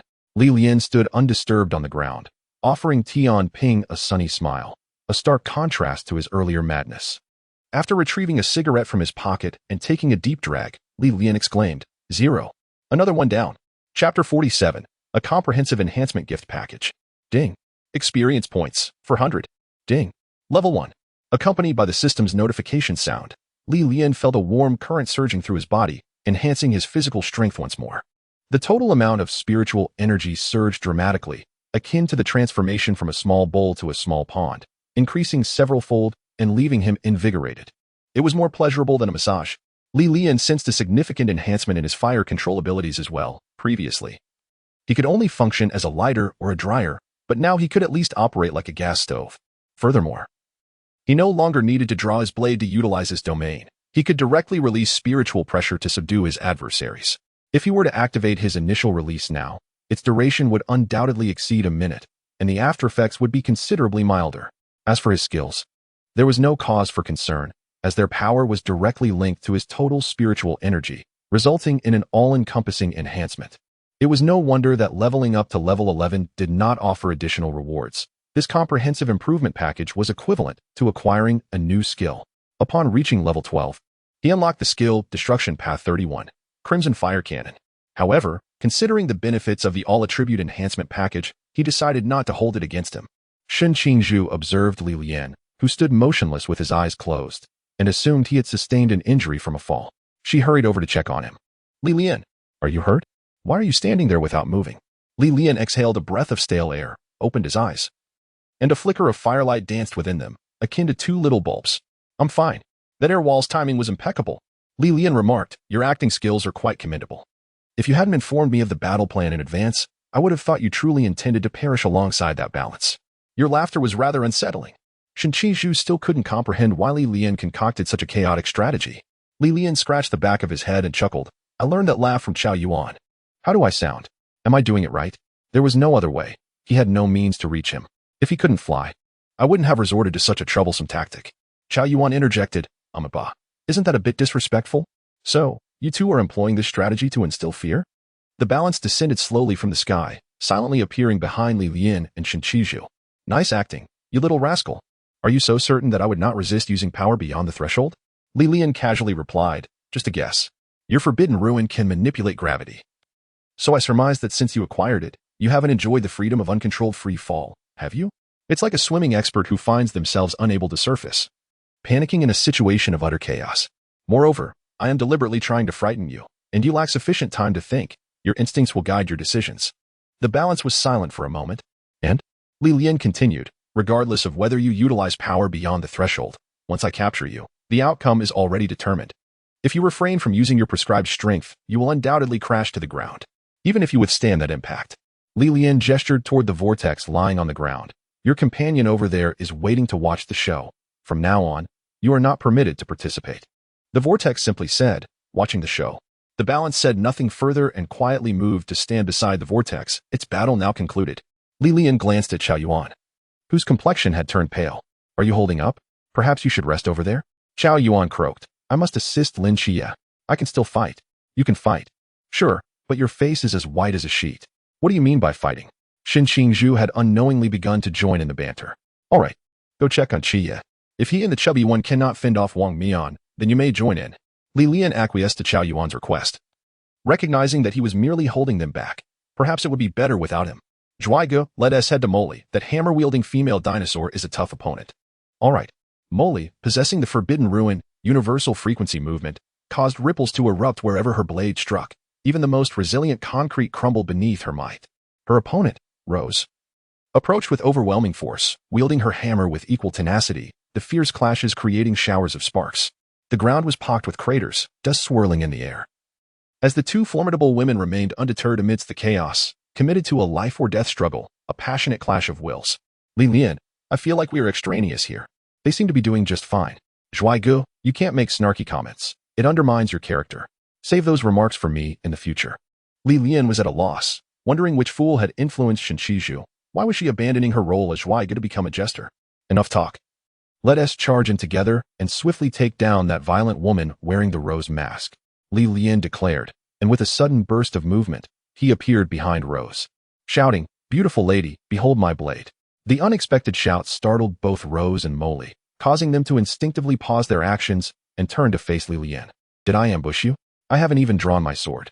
Lian himself was taken aback by his speed. It was the first time he used a sudden step after the level up, and his spiritual energy surged, propelling him far quicker than before, leaving him no time to unsheath his sword. Otherwise, he would have struck long ago. Oh, right, then why are you behind me? To draw your attention, of course. With a crisp snap of his fingers, a bubble exploded beneath Rose's feet, enveloping her in a cloud of dust. It was Shinshingju's air barrier. Then, a figure erupted from the dust, and Rose swiftly escaped the obstruction of her vision. You think such a weak skill could harm me? Dream on. Of course. It won't harm you, because the one who strikes will be me. Lian, like a specter haunting Rose, trailed closely behind her, grinning ominously, and then unleashed a punch directly at the back of her head. White strike, a bone. This punch, enhanced by his new level, was certainly beyond what Rose could withstand. Her mask was shattered, and she was sent flying into Molly's embrace. Rose felt a wave of dizziness as she landed in the arms of a mature woman, the sweet scent instantly filling her nostrils. Rose, with her eyes closed. She fainted. Though the little rascal lacked martial ethics, he had nonetheless accomplished a good deed. To think a single punch could send me into the arms of true love. The tide of battle suddenly shifted in favor of the orange team. Ding. Experience gained. 400. Chapter 48. The swordsmanship is quite commendable, barely scoring an 80. Underground. All the instructors watched as the members of the masked team continued to withdraw from battle due to Lian's chaotic maneuvers, leaving only Wang Mian standing. Everyone in the observation room fell into a profound silence. They glanced at the ravaged battlefield on the screen, craters upon craters. And some pits had begun to accumulate water due to broken pipes. If left unattended, it might very well become an artificial lake in the future. Commander, it seems we don't have many resources left in our base. Only a few dormitories and the training grounds remain. Don't be ridiculous. We still have a cafeteria. Boom. No sooner had the words left his mouth than the cafeteria was reduced to ruins with a massive explosion. The ceiling of the basement trembled due to the explosion, causing a considerable amount of debris to fall. The lights in the monitoring room flickered erratically, casting uncertain shadows on the faces of the instructors. The cafeteria, now rendered silent, suffered its fate because Chao Yuan inadvertently triggered the bomb while being interrupted by the masked individuals, leading to an excessively long timer being set.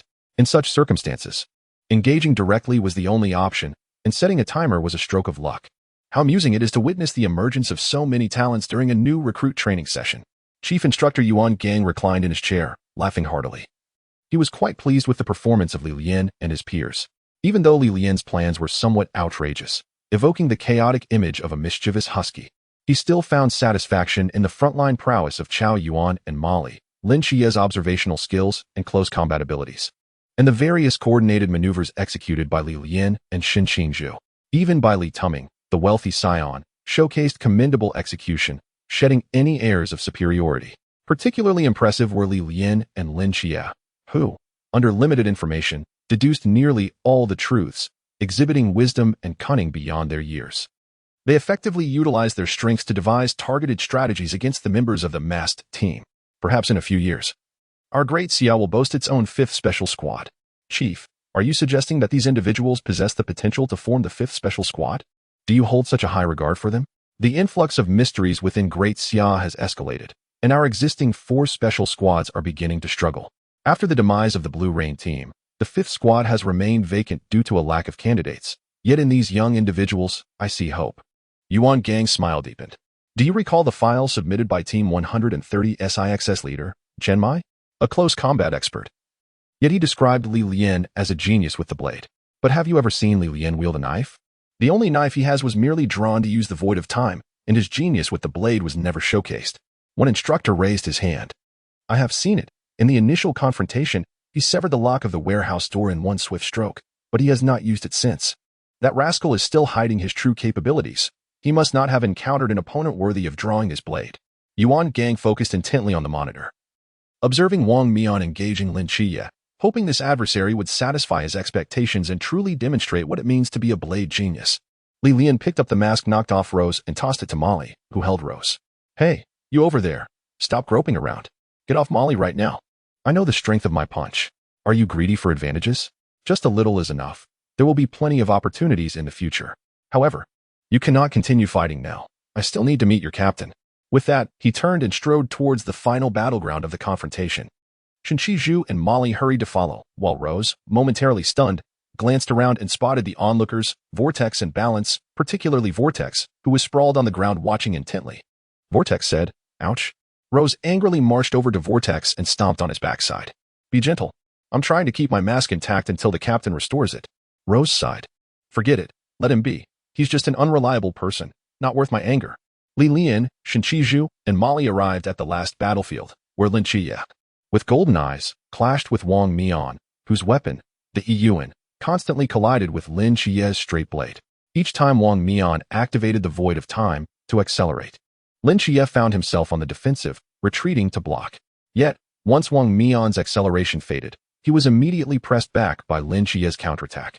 Is Lian and Lin Qiye's swordsmanship truly so formidable that they can suppress the captain of a special squad? Shinchiju, witnessing Lin Qiye's prowess for the first time, felt a sense of awe. The time of day mattered. If it were daytime, Lin Qiye would have long since faltered, but now it was night. Lian lit a cigarette, placing it between his lips. As for swordsmanship, it's passable. ID rated an 80, but there's room for improvement. Lian's assessment held truth. During their daytime practice, Lin Qiye could barely defend himself, but under the cover of night, Lin Qiye's enhanced physical prowess allowed him to triumph. Hey, you're giving scores now. You think you're that good? Molly, observing Lian lost in his own world of smoke, couldn't help but retort, if you're so skilled, why not challenge Wang Mian to a duel? Fine, I will. Lian, cigarette in mouth, leisurely approached Lin Qiye and Wang Mian. Truthfully, just a short while ago, Lian felt uncertain about facing Wang Mian one-on-one. But now, everything had changed. His upgraded physicality was now comparable to Lin Qiye's when he activated the Starlit Dancer. It didn't matter if his mechanisms lagged. His stats were sufficiently high. Moreover, Lian harbored a wild ambition. He wished to see if he could dismantle the seal on Wang Mian's Yuan and elevate him to the pool realm for their duel. Confirming his own strength was paramount, but more importantly, the experience gained from defeating a pool realm Wang Mian would surely surpass that of a lantern realm Wang Mian. Chapter 49. Please, Senior Wang Mian, let us engage in a battle of equal realms. Lian positioned himself 10 meters away from Lin Qiye and Wang Mian, willingly releasing his domain. The sudden surge of spiritual pressure abruptly interrupted the combat between Lin Qiye and Wang Mian. Following his upgrade, Lian's domain extended to a radius of 20 meters, with pressure that doubled ordinary gravity. Qiye, have you dealt with the others? Are you tired? Would you like to pass the baton? Lian exhaled the remnants of his cigarette and patted the blade, Luren Ruahua, secured at his waist. If you're weary, let me take over. I haven't properly wielded a sword today. Lin Qiye's golden gaze swept over Lian, sensing a strange unfamiliarity. Had he grown stronger again? Was he now capable of utilizing his domain without relying on that blade? I'm not tired, but if you have something to say, you might as well speak plainly instead of being cryptic. Lin Qiye understood Lian. Despite his occasional foolishness, he rarely acted without thought. Nothing much. Just that we are all agents of deities, and it seems unreasonable for me to watch you two fight joyfully while I stand on the sidelines, does it not? Lian glanced at the silent Wang Mian and waved. Senior Wang Mian, are you tired? Would you like to take a break before we continue? It would be unreasonable for you to only spar with the Seraph's agent and disregard the Reaper's agent, right? Wang Mian scrutinized the youth before him, adorned in traditional Japanese attire, whose oversized kimono suited him remarkably well. Suddenly, as if recalling something, Wang Mian asked, do you know of Takamagara? Of course. The land of the gods in Japan, Lian shrugged. But I have never been there, and the deity I serve is not from Takamagara. Is that so? Wang Mian pondered for a moment. So, are you prepared to join forces with Lin Qiye? To be frank, if we both engage, you won't last but a few exchanges. Once your void of time effect wears off, you will have no opportunity to retaliate. After all, you are only wielding lantern realm power. Moreover, your blade is sealed, rendering its offensive capability inadequate. A subtle smile lingered on Li Lian's face as he suddenly unleashed his full spiritual pressure, directing it solely towards Wang Mian. Most importantly, I had a stroke of good fortune and managed to achieve a breakthrough. Wang Mian felt the weight of gravity intensifying upon him, causing a slight delay in his breathing. If he were to engage Li Lian under such circumstances, victory would be beyond his grasp. Li Lian's aura ruthlessly suppressed Wang Mian, sending a shockwave through the onlookers. This young man actually broke through during combat? The strength Li Lian displayed in the Zhanjing had already astonished everyone. What level of power could he attain now after this breakthrough? So what do you imply? You must realize that your current power is sufficient to secure victory in this confrontation. Wang Mian shook his head, admitting, I concede. For I have no means to overcome you while relying solely on the Zhanjing's power. Furthermore, your speed is remarkable. I may not even have the chance to escape. The terrifying spiritual pressure was suddenly withdrawn as Li Lian grinned. Since you admit defeat, that is acceptable. However, I have one request. I wish for Senior Wang Mian to battle me at the same realm. Li Lian glanced at Lin Qiye and the others behind him. After all, Senior Wang Mian had already conceded. Would it be permissible for him to indulge this once? Lin Qiye, at a loss for words, could only offer a resigned smile and nodded in agreement. Li Pangpang and Xiao Yuan also nodded in unison upon seeing Lin Qiye's affirmation. While Emoli expressed indifference, only Shin Qingzhu awkwardly said, if you cannot win, I can assist you. There's no need, my friend. I merely wish to test my own limits. Li Lian declined Shin Qingzhu's assistance. After all, Shin Qingzhu had already aided him immensely. Should he utilize his Shiji Luren Ruohuo, and Shin Qingzhu inadvertently provided some oxygen, it would be sheer bullying. A rocket booster can instantaneously transform into a planetary engine. Very well. I accept your challenge. Wang Mian regarded the young man before him with satisfaction, admiring his meticulous thought process and disregard for appearances. Although he had employed underhanded tactics on several occasions, one must consider the caliber of his opponents. The members of the masked team were seasoned veterans, and ambushing them from behind was no simple feat. From the initial encounter with the Moon Demon to later skirmishes with the Rose, each foe had been vanquished with a single blow.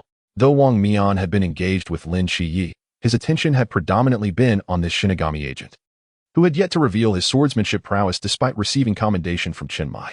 Commander, Li Lian has broken through to the pool realm. In the underground observation room, the instructors were left agape, their jaws nearly touching the floor. The revelation of Li Lian's breakthrough during combat had already astonished them, but his subsequent declaration to duel Wang Mian at the pool realm left them utterly speechless. One instructor cautiously remarked, he can conceal his swordsmanship to such depths. Who knows what other surprises he may have in store? Indeed, this brash young man had never once displayed his full strength since arriving at the training camp. The only instance they witnessed him wielding his blade was during a practice session with Lin Qiye, but he had clearly not taken it seriously. With Lin Qiye perpetually on the defensive, Yuan Gang's smile nearly overflowed as he thought, let us see just how much of a surprise Li Lian can deliver. He too was eager to witness the true strength of Li Lian after his elevation to a new realm. Li Lian, that technique of yours is too perilous. It would be prudent to refrain from using it if possible. Lin Qiye expressed concern that Li Lian might get carried away and resort to that uncontrollable Shiji, which had nearly transformed him into a mere husk last time. This time, I hope he does not become carbon. Fear not. Previously, my lack of realm made that technique somewhat taxing. However, under the present circumstances, a brief application should pose no issue.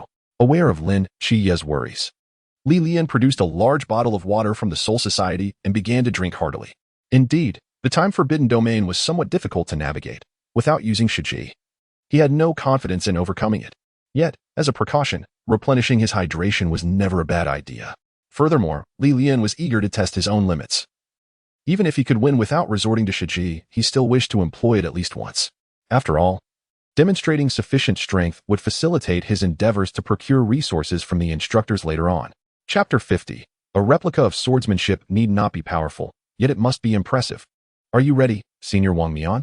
Li Lian grasped the hilt of his blade, Ruohuo, with his left hand, his right hand resting on the handle. Adopting a poised stance akin to a traditional Japanese Aigetsu, Wang Mian adjusted his realm pressure, maintaining it at the initial stage of the pool realm. Very well. Let us commence. Both realms unfurled simultaneously. Wang Mian aimed to envelop Li Lian within the time forbidden domain, yet the searing aura surrounding Li Lian fiercely resisted, causing a collision of different realms that generated a tremendous wind pressure, stirring up clouds of dust. At that moment, an imperceptible ripple surged through Wang Mian's eyes. and a formidable divine pressure erupted from them, surging directly into Li Lian's mind. Suddenly, a vision of an elderly man in black robes with a long white beard appeared in Li Lian's mind. The beard was tied with a purple ribbon, and a cross-shaped scar adorned his forehead. He wielded a scorched katana and made a gentle swipe at the encroaching ripple, causing all divine pressure to dissipate. Wang Mian felt as though the power of the god of time had merely struck the air. Observing Li Lian's seemingly unaffected demeanor left him somewhat bewildered. Is this the time forbidden domain? Li Lian, delighted by Wang Mian's astonishment, mused. It seems my Ruo is quite formidable. Now, let us see just how swiftly you can accelerate time. The members of the mask team were left astounded, their mouths agape in disbelief. Did the divine presence behind our captain falter? Rose pondered momentarily before quietly asserting that Li Lian is also a divine agent, utilizing the same divine domain. They were just competing with the divine power within them. Yet, it appeared the captain had lost. In a flash, Li Lian's figure vanished, reappearing directly in front of Wang Mian, his ruohuo ablaze with an inferno. The gleaming blade hovered perilously close to Wang Mian's throat, a mere 10 centimeters away. Li Lian unleashed his most potent strike in his normal state, acutely aware that his advantage lay in Wang Mian's lack of familiarity with him. Rather than engaging in a protracted battle to gradually augment his attack's intensity, he resolved to go all out from the very beginning. While others assumed his clash with Wang Mian was merely to ascertain his own strength, Li Lian's true objective was to defeat Wang Mian and acquire his experience points. Indeed, his earlier declarations had been a ruse. No one seeking to validate their strength would forego the entire combat process in favor of a decisive blow. Who discards 4 twos at the onset of a game of Do Di Zhu? Yet, Li Lian did just that. There would be ample time to confirm his strength later. Securing experience points was paramount. Wang Mian's pupils constricted as the power of time coursed through him, hastening his movements, narrowly dodging Li Lian's blade. However, the flames enveloping Li Lian's blade still affected him, the intense heat instantly drawing moisture from Wang Mian's skin, causing his lips to dry and crack. Wang Mian staggered backward 10 meters, his speed rivaling that of Li Lian's instantaneous movement. Your speed is impressive. At least far superior to that of Lin Qiye just moments ago. However, now it is my turn. The yuan in Wang Mian's hand quivered slightly, seemingly vanishing into thin air, while he accelerated his attack speed, striking at Li Lian with an imperceptible swiftness. The clash of blades resonated as Wang Mian's yuan collided with Li Lian's Lurin Ruohua, igniting a conflagration in the air. Whether it was the high temperature distorting the atmosphere or the hastening of time, the battleground between Li Lian and Wang Mian gradually became obscured. From the very onset of their confrontation, both chose to unleash their full might, resulting in a scorching wave of energy that dispersed in all directions. Sending sand and debris flying, the spectators squinted or shielded their eyes from the blinding intensity. What manner of beast is this? Can the captain's assault at such velocity truly be repelled? Vortex cautiously guarded his mask, fearing that a mere gust of energy might shatter it, questioning whether he possessed the dynamic vision akin to Lin Qiye to perceive the captain's blade. No, he did not. Tian Ping narrowed his eyes, yet his gaze remained fixed on the duelists. Li Lian had even closed his eyes. He relied solely on his instincts to fend off the onslaught. Goodness, how monstrous. The world faded into oblivion, leaving only him, wielding Lu Ren Ruohua, and the knife in Wang Mian's grasp. Despite Wang Mian's blade being the swiftest he had ever encountered, each trace it left was strikingly clear, allowing him to effortlessly parry with mere intention. After 10 seconds, Wang Mian's attack speed suddenly diminished, providing Li Lian the opportunity to deliver a resounding strike upon Yuan, propelling Wang Mian backward. Wang Mian was left in disbelief. How could this be blocked? And with his eyes closed, no less. The current divine agents are increasingly bizarre. Phew, that was close. Li Lian exhaled, having feared he would be unable to counter Wang Mian's accelerated strikes, which prompted his desire for a decisive move. However, his initial slash had missed, and his hopes for a swift conclusion were dashed. He was forced to endure Wang Mian's assault, but unexpectedly entered a remarkable state. Not only perceiving Wang Mian's blade trajectory, but also experiencing a significant improvement in his own swordsmanship. An immature thought suddenly surfaced in Li Lian's mind. Since Wang Mian could not utilize his acceleration again in such a short span, perhaps he could devise something novel. Now, it's my turn again, Senior Wang Mian. Be cautious. Li Lian once more employed his instantaneous step to swiftly approach Wang Mian, but this time, instead of an upward slash, he executed a downward strike known as the Ichimonji slash, gripping the blade with both hands. The pristine blade, engulfed in flames, descended upon Wang Mian. The Ichimonji slash, a term from Japan, is commonly referred to as the power split in Daxia. The technique may be ancient, yet it possesses a formidable force that renders evasion impossible. Indeed, Wang Mian could not evade. The time-forbidden ruin could not be used consecutively in a short time frame, leaving him no choice but to grip Yuan tightly and raise it in defense. Clang! The blades collided, showering sparks, and Wang Mian felt a tingling in his hands. Since acquiring Yuan, he had always been the one to shock others, but this was the first time he had been rattled. Before the discomfort in Wang Mian's hands could dissipate, Lian unleashed another horizontal strike from left to right. Wang Mian raised his sword before his chest, enduring Lian's blow, which only intensified the numbness in his hands. Clang! The resounding impact caught Wang Mian off guard. He had not anticipated Lian's assault to be so rapid and forceful, a testament to the talent that had earned him accolades from Chenmai. Lian swiftly redirected the blade's angle, executing yet another slash from right to left. Clang, clang, clang, clang, clang. In rapid succession, Lian delivered 7 straightforward strikes from various angles, culminating in a total of 8 attacks that formed a circular enclosure around Wang Mian. In a remarkably brief period, Wang Mian and Lian clashed hard 8 times, feeling their arms grow weary and their grip on the sword falter. The yuan in Wang Mian's hand was raised high by Lian's final upward slash, exposing a vulnerable area at his chest. With his right hand holding Lu Rin Ruahua level, and his feet propelling him forward, Lian executed an incredibly swift thrust aimed directly at Wang Mian's exposed abdomen. This was Lian's spur-of-the-moment creation, a makeshift version of the flying sword technique, Nine-Headed Dragon Flash. The 9 arcs of blade light surged forth like a 9-headed dragon, ferociously lunging at Wang Mian, while the flames enveloped them like a dragon's hidden clouds, rendering Lian's ferocious 9 strikes inexplicably aesthetic.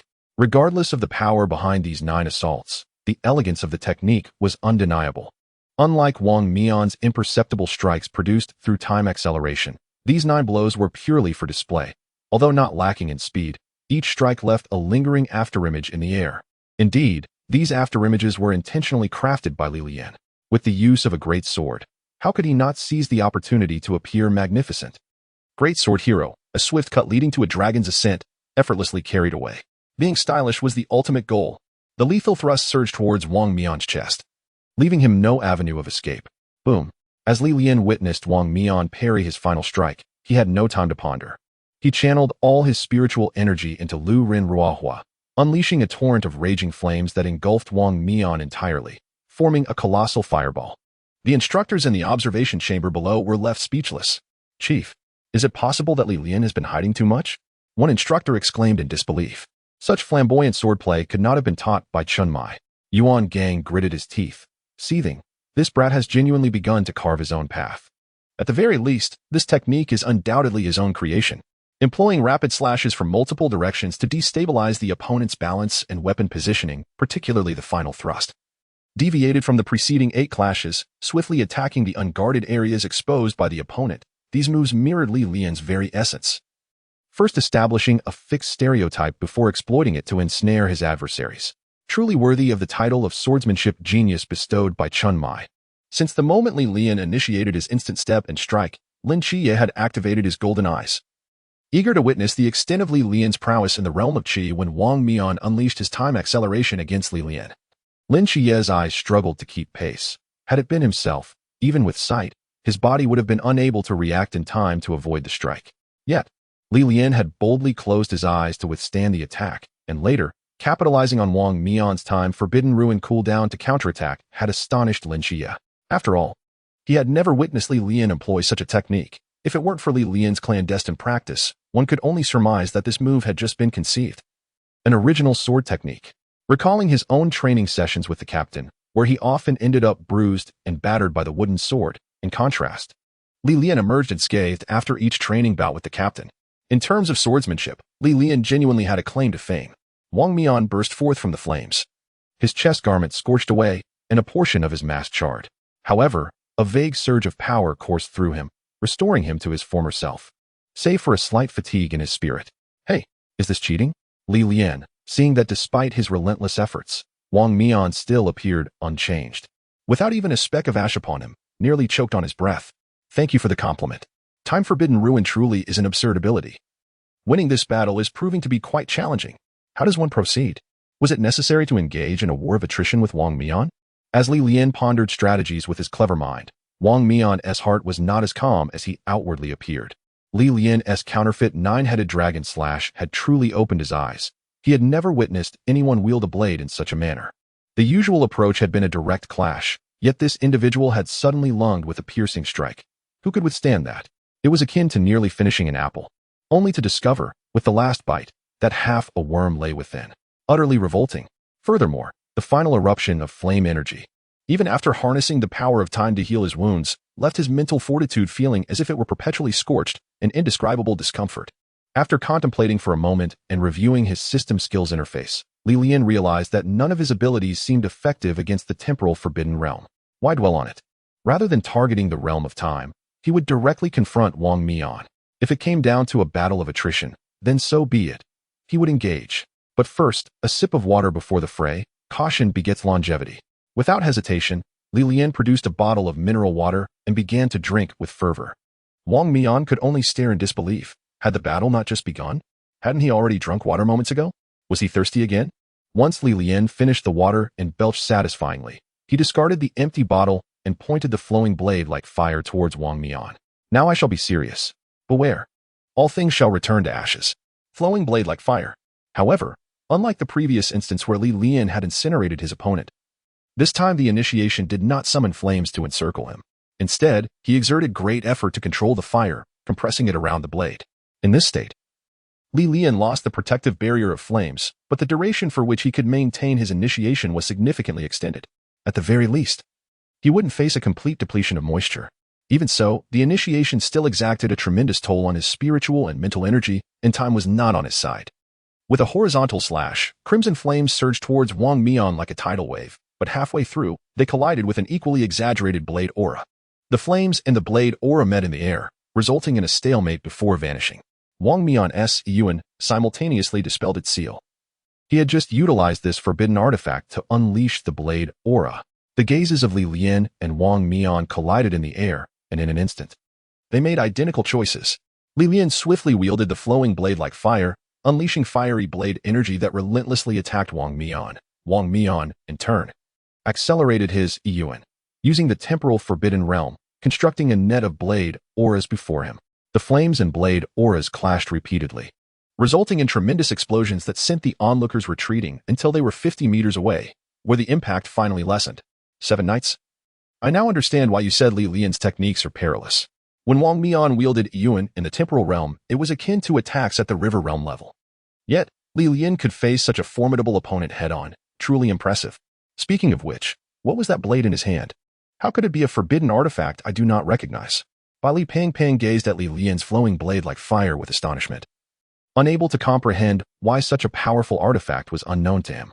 That blade was not a forbidden artifact, but his own divine realm. Li Pang. The attire he wore was also part of his divine realm. Li Pang? Which deity grants an agent's divine realm in the form of a forbidden artifact? How utterly unreliable. Chapter 52. Once there is a counterfeit, a second will surely follow. The clash between Lian and Wang Mian lasted merely about 30 seconds before it ceased, leaving behind a battlefield shrouded in smoke and scattered flames. With countless erratic blade marks on the ground, it could indeed be described as a war zone. Even a round of mortar bombardment would yield similar results. Lian, burdened by the tremendous energy expenditure of flowing blade like fire, found his body not excessively strained, yet mentally he felt overwhelmed. Continuing would lead to him being engulfed in flames once more. He desired victory over Wang Mian, but if winning meant being scorched to a crisp, it would be a case of losing more than he gained. Wang Mian, too, had to pause due to exhaustion. Utilizing the temporal forbidden realm for over 30 seconds was no trivial matter, and his mental fortitude was waning. Had he been using the spirit energy from the temporal realm, he would have already fainted. Not only did he revel in the initiation, but he had also whimsically conjured a counterfeit 9-headed dragon slash. He had to admit, he was quite the genius. Wait. A counterfeit 9-headed dragon slash? Before Wang Mian's temporal forbidden realm could cool down, Lian executed a sudden step, positioning himself directly before Wang Mian, still in a drawing stance. You dare to use the same technique against me twice? What makes you think it will strike true this time? Wang Mian brought his blade down in a vertical slash aimed at Lian's head. Lian swiftly drew his blade, but instead of targeting Wang Mian directly, he aimed for Yuan in his hand. Clang. The sound of their weapons colliding echoed as Wang Mian was pushed back by the upward slash, and he felt an unusual sensation of weightlessness. Suddenly, A burst of flame surged between them, only to vanish just as abruptly. Wang Mian. This didn't even singe me? How bizarre. Is he attempting to deceive me again? As Lian repelled Wang Mian, the flowing blade like fire swiftly grazed Yuan, igniting the flames. Seizing the momentum from his strike, Lian pivoted, utilizing his right foot as a fulcrum to spin rapidly. To accelerate his rotation, he even employed the technique of instant movement. After completing a full rotation, he forcefully stomped his left foot onto the ground, abruptly halting his spin and transferring the centrifugal force to his blade. The rapid rotation, combined with the intensely burning flames, created a vacuum between Lian and Wang Mian. At that moment, Wang Mian found his feet still off the ground, unable to stabilize himself, and was drawn towards Lian by the vacuum, where he would meet the flowing blade like fire, now reaching its utmost velocity. Indeed, Lian was once again seized by inspiration, creating a counterfeit version of the Flying Sword Stream's ultimate technique, the Celestial Soaring Dragon Slash. It was illogical for the nine-headed Dragon Slash to have a counterfeit while the Celestial Soaring Dragon Slash did not. Once counterfeit arises, a second is certain to follow. After all, the theory was readily available. The only difference was that Lian, fearing his rotational speed might not create a vacuum, had deliberately consumed a wave of oxygen before him using explosive flames. Even if he blocked the dragon's fangs, he would still be swept away by the tempest, rendered powerless, and torn apart by the claws of the dragon. You've lost. Wang Mian ran a hand through his singed hair and could not help but inquire. What was that technique you just used? I wish to learn it. I can teach you. I can see defeat. Wang Mian acknowledged Lian's prowess. Had Lian not held back, that last strike could have easily ended his life. Ding. Experience points. 1400. Delightful. Hearing the system notification, Lian glanced at his experience bar, realizing he was not far from leveling up, much to his joy. Wang Mian was quite agreeable. The experience he provided was nearly equivalent to what he would earn from defeating a demonic face king 2 realms above him. However, this was merely the new recruits competition. Future encounters with Wang Mian would no longer yield experience points. A pity indeed. After stowing away the dead dominator and flowing blade like fire, Lian approached his onlooking companions, leisurely lighting a cigarette. Lian, brothers, was my performance just now impressive? As he exhaled a puff of smoke, Lian gazed at his astonished companions, feeling an immense sense of satisfaction, akin to enjoying a slice of icy watermelon on a summer day. Thankfully, he had insisted on facing off against Wang Mian from the Qijing team. Otherwise, maintaining this facade would have been rather lackluster. Now, however, the situation was different. I was the strongest among the new recruits. Lian, you rascal. Did you hold back during our practice sessions? Lin Qiye said through gritted teeth. Those 2 moves you just executed, I've never seen you use them before. You didn't even bother to share your new techniques, did you? Moreover, they demand exceptional physical standards. Had I not made a breakthrough, I would be unable to perform them. What shall we do now? Lin Qiye and his companions looked around the new recruit training base, which consisted of only a few dormitory buildings and a martial arts stage. Feeling a wave of anxiety wash over them, they had been excited while devising plans and had found joy in planting explosives, and indeed, the explosions had been exhilarating. Yet now that everything had concluded, a sense of unease settled within them. Molly suddenly raised her hand high. I wasn't part of your demolition plan. I was merely engaged in a standard skirmish with the mask team. Don't drag me into this mess later. That's inconsequential. Just speak to the instructors and see if they believe you, Lian replied, continuing to smoke while discreetly glancing at the hidden cameras. It's time for the instructors to figure out what to do next. We merely await their message. Meanwhile, in the observation room below, Chief, the members of the mask team have all lost. What should we do? Yuan Gang replied. What else can we do? Just let it be. Who knew the caliber of this batch of recruits would be so high that even the mask team couldn't maintain control? Thankfully, these individuals don't seem intent on ruining the new recruit training camp. They clearly seek some benefits. Without a significant expenditure, it seems we won't be able to manage these headstrong characters. No, they're not merely headstrong. These individuals are formidable. They are practically my ancestors. This chief instructor role has become tiresome. Let anyone else take it. Chapter 53. Acting is certainly no issue. I guarantee the emotional value will be maximized. Wang Mian, with a grim expression, rejoined his teammates. Their faces wore expressions of distress. How had a well-structured show of authority devolved into such a situation? The captain's musings were futile. First, help me restore my mask. It's falling apart. Vortex pointed to his cracked mask. It wasn't even 9 o'clock yet. These recruits wouldn't expose our plans, so we could continue our work. These juniors are commendable. I see the hope of the 5th Special Squad within them. However, judging by Lian's style, Gaining their cooperation may require considerable favors. But isn't that precisely why we came to assist? This endeavor is turned into an utter loss. While speaking, Wang Mian shook his head, feeling both joy and frustration. Joy from the promising strength of the younger generation, and frustration that the masked team had stumbled, losing in a one-on-one match against the new recruits. Wang Mian, can you hear me? The intercom crackled with the voice of Chief Instructor Yuan Gang, fatigue evident in his tone. I'm listening. Go ahead. Bring those new recruits to the observation room below. We need to ascertain their desires. Whether the training camp can continue now hinges on their expressions. Yuan Gang's tone grew increasingly pitiful, resembling that of a wronged spouse, making Wang Mian feel uncomfortable. Understood. Wang Mian hurriedly ended the call. Yuan Gang's irritation was understandable. After all, they masked team had anticipated losing control. If we were to scrutinize the situation, it was their failure that had led to this predicament.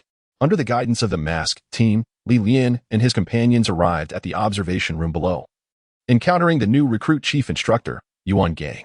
Yuan Gang's gaze was fearsome, reminiscent of someone ready to devour them, glaring menacingly at the group.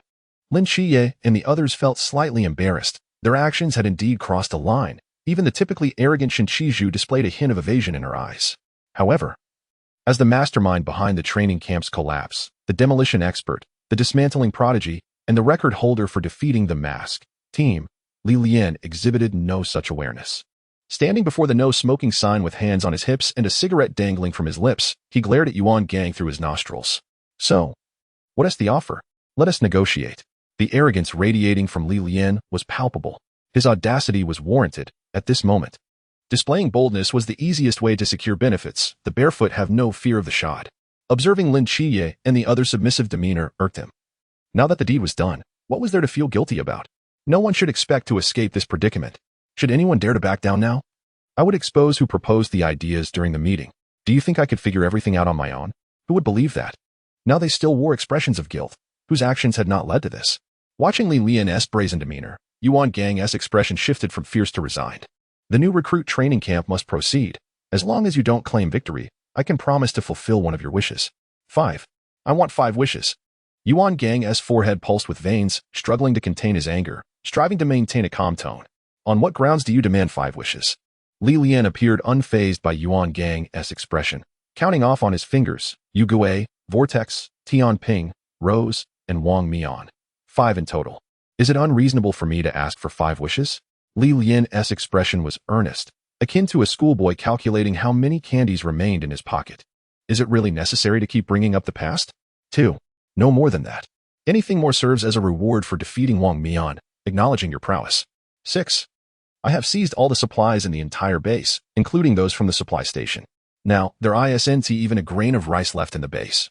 Not even a bowl of rice for you to eat. How can you train? Eat the pot lid? Oh, my apologies, I nearly forgot. I took that too. You don't even have a pot lid to eat. 3. No more than that.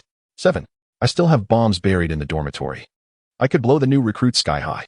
Do you believe I want to turn your training camp into a casualty ward? I'm curious how you plan to train a bunch of disabled recruits. The onlookers were left dumbfounded. They had never witnessed such brazen bargaining. Isn't negotiation typically a matter of sky-high demands met with equally grounded offers? Why was the price escalating and the counteroffers climbing even higher? Witnessing the spectacle made their lives feel worthwhile. After a friendly exchange, Lian initially demanded 10 wishes, but ultimately, out of consideration for Yuan Gang's blood pressure, he settled for 5 wishes. Furthermore, he agreed to return only a portion of the supplies, with the remainder serving as compensation for those 5 wishes. Lin Qiye and the others observed Lian, hands on his hips, haggling with a cigarette in his mouth, beads of cold sweat trickling down their backs. This fellow truly seemed to prioritize profit over his life. Did he not care about how he would survive in the new recruit training camp afterward? Would the instructors not push him to his limits? Lian, however, was entirely unconcerned. He doubted the instructors would find a way to push him harder. It was more likely he would end up training them instead. Please check Yuan Gang's blood pressure. If it weren't for the pressure from his crown, the blood spewing forth would surely paint the ceiling red. So it's settled. Later, the masked team will head to the dormitory building to continue eliminating the new recruits. You all just act as though you've been eliminated, cooperate well, and cease any mischief. At this moment, Yuan Gang's face was flushed, yearning to resolve this mess and indulge in a warm bath for some well-deserved rest. He recalled that not only was a bath out of the question, but he couldn't even find a complete water pipe, causing his face to redden further, turning a shade of purple. Acting? Lian's ears perked up, sensing another opportunity. Of course, acting was not an issue. He could amplify the emotional value to the fullest. However, our appearance fee is not cheap. It requires additional payment. Yuan Gang thought. Someone come quickly and take Lian away, please. Chapter 54. Acting is superficial. Expressions are pretentious, lacking subtlety. Yuan Gang held firm to his stance until the end, refusing to agree to Li Lian's proposal for extra payment for the performance, merely hoping that Li Lian wouldn't sabotage the act. Li Lian continued to grumble about missing such a lucrative opportunity, lamenting how unfortunate it was. The masked team, thoroughly embarrassed by Li Lian and his group, was filled with frustration, unleashing their fury in the dormitory building as they eliminated the new recruits mercilessly. With no leader among the new recruits, they fought individually and were quickly dispatched without even managing a single effective counterattack. Observing the continuously eliminated recruits, a smile finally graced Yuan Gang's face. This was the norm for new recruits. If there were more freaks like Li Lian, it would be chaos. Half an hour later, all the new recruits were gathered on the training ground. On the demonstration platform stood over 20 instructors, rigidly aligned, but beside them were all members of the masked team. Yuan Gang stood at the edge of the platform, looking down at the silent recruits below, feeling a wave of refreshment wash over him.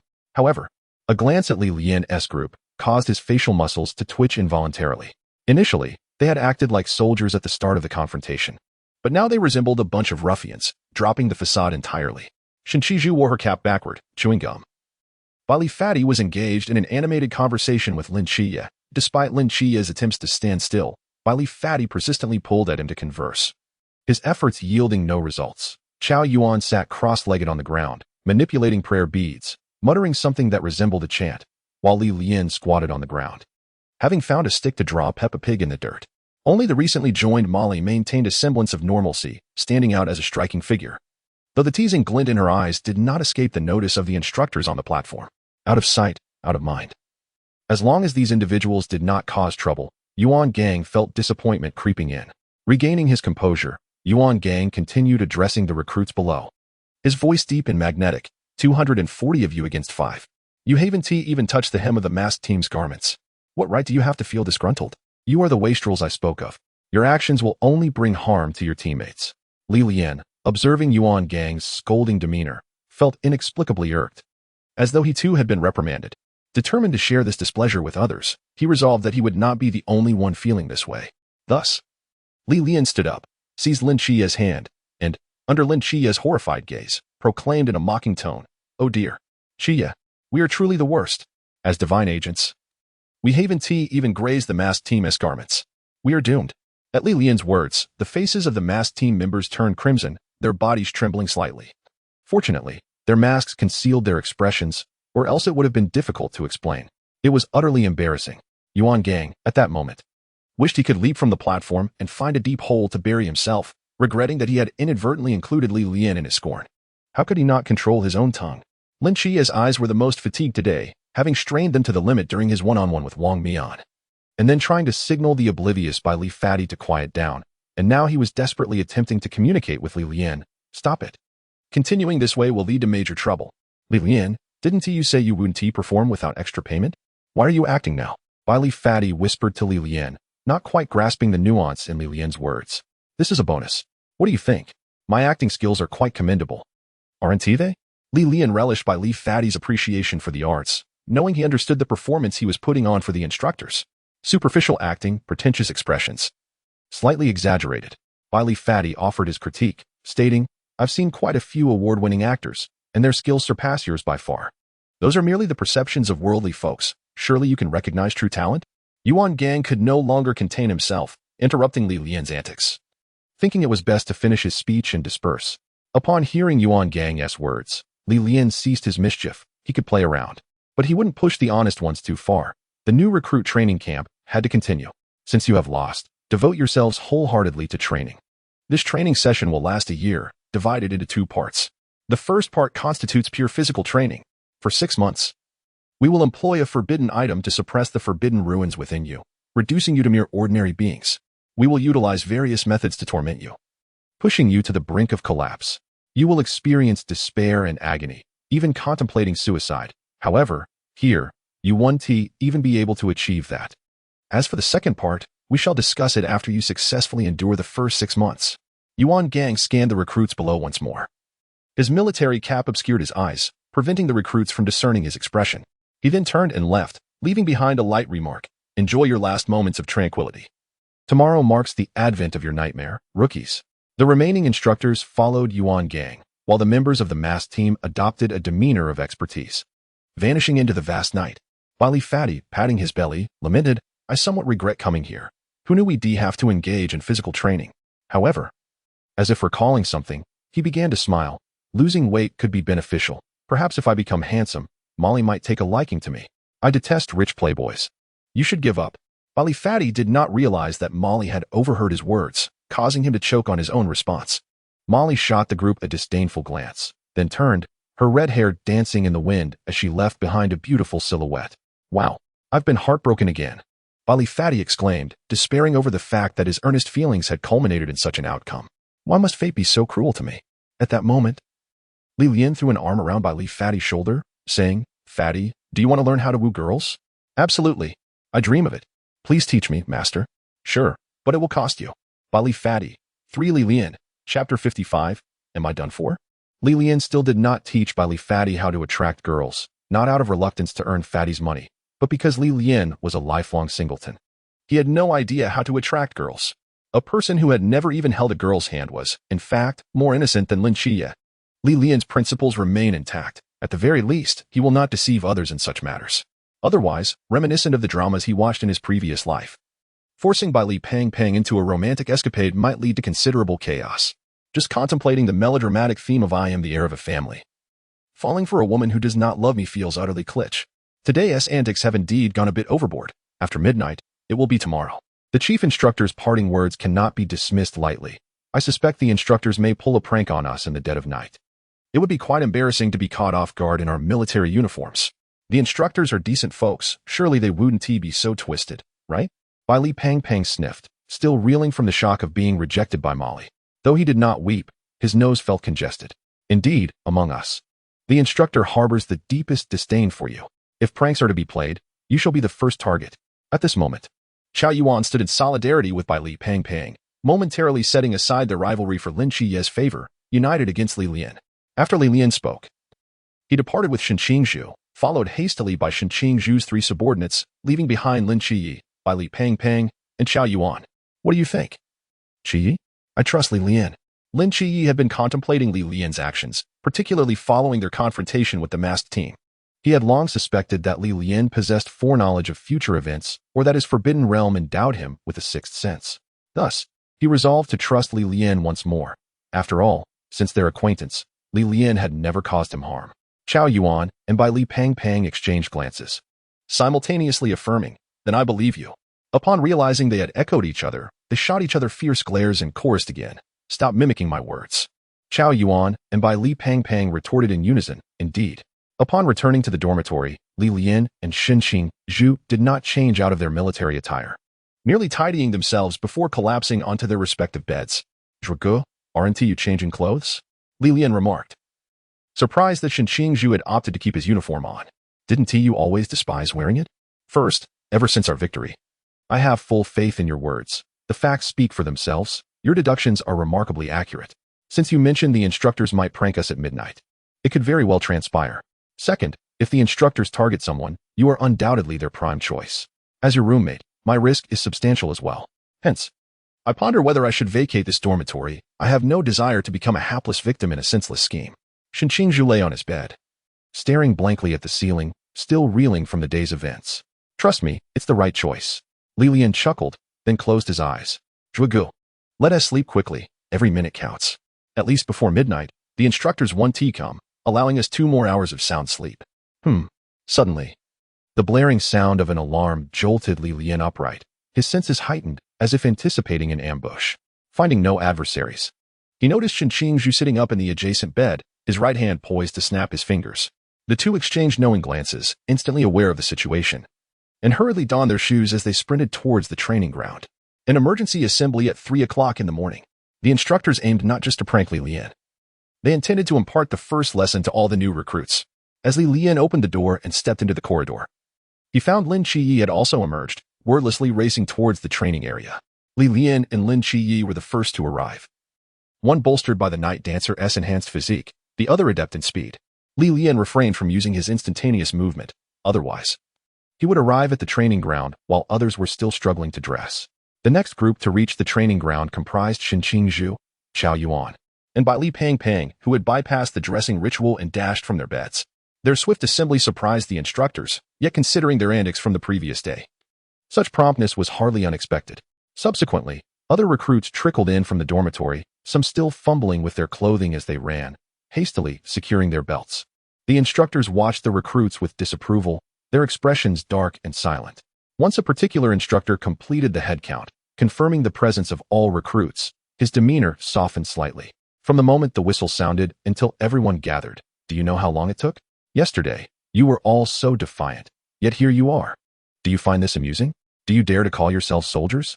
From now on, whenever the whistle blows, all must assemble in the training ground within 3 minutes. Those who exceed the time shall bear the consequences. An instructor bellowed from the platform. Since everyone is awake, let us not squander this beautiful night. All of you. 20 rounds with a 30-pound weight to warm up. Weight packs were arranged beneath the platform, and recruits took turns strapping them on, commencing their first day of training. At that moment, Lian found himself engulfed in a haze of confusion. He sensed an unusual dissonance within himself. Logically, after an intense bout the previous day, his body should be exhausted from overexertion, having only received a mere 5 hours of sleep. Yet, why did he feel no physical fatigue? Only a sense of mental weariness? As his level continued to rise, it appeared his need for sleep diminished, and he felt increasingly detached from normality, as if his body and spirit were gradually separating. Does this imply my physical form exists solely due to Lin Qiye's miraculous influence? Lian thought in distress. Am I fading away? Chapter 56. I am the brother of Ling Baotian Zun from different parents. Lian, why do you think the instructors orchestrated this whole ordeal? Lin Qiye inquired quietly as he approached Lian, noticing his stillness since their arrival at the training ground. Concerned for Lian, he initiated conversation. Still in a state of shock, Lian concealed his turmoil and responded calmly, it's merely obedience training. The essence of being a soldier lies in following orders.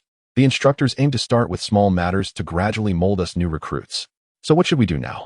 Despite Lian's attempts to appear untroubled, Lin Qiye sensed something was amiss. However, he chose not to press further, knowing the truth would eventually surface. After all, Lian had a knack for keeping secrets. Let us just follow the group, but we must keep an eye on by Li Pangpang. The young master has never run 10 laps in one go, let alone with an additional 30 pounds. If we don't assist him, it might end in disaster. Lian noticed Lin Qiye had perceived something, yet he paid it no mind. He was still shaken by thoughts of what could have happened had he fled Songnan City when he first arrived, avoiding Lin Qiye entirely, leading to a premature conclusion. It can only be said that all is a matter of fate. Since Lian did not leave Songnan City and activated his system, he still harbored a glimmer of hope for survival. Indeed, Lian felt a sense of gratitude for awakening the legacy of the god of death.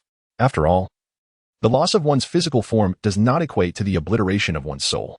The essence of death is fundamentally an invisible state of the spirit, imperceptible to ordinary mortals. Even Lin Qiye could not discern his own existence. After all, when old Zhao's spirit emerged, Lin Qiye's eyes failed to behold it. At that moment, what distinguished him from the deceased? Once the corporeal body is lost, the only soul with whom he might communicate would be old Zhao in the Soul Society. No, I refuse to spend eternity conversing with a greasy middle-aged man. Lian's mind raced, navigating through the throng like a mere shell of a human being. The instructors looked on in disbelief as yesterday's rebellious spirit transformed into a model student, their jaws nearly dropping. Has this lad taken some strange medicine? Or has he simply not slept well? Chief Instructor Yuan Gang observed the lifeless Lian on the monitor, his brow furrowing in concern. It was impossible to ignore the stark contrast between Lian's previous demeanor, hands on his hips, negotiating fiercely, and his current state. Could yesterday's clash with Wang Mian have left lingering effects? The fiery state he had adopted was formidable, yet it seemed to have exacted a toll. However, when Lian had been lively and sarcastic moments before, he did not appear to be suffering from any after-effects. Surely he has encountered some unclean entity? Is it possible that something unsavory would dare to invade the training camp of the Night Watchman?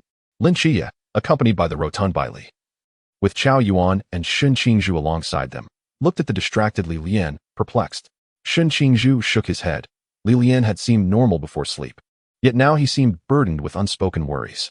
Brother Shun, do you think Lian has suffered some kind of blow? Queried Shin Qingzhu's subordinate, Deng Wei. He looks just like I did when creditors came knocking, utterly helpless. Surely not. No one has troubled him. Lian overheard Xiao Yuan and the others whispering behind him. But he paid them no heed.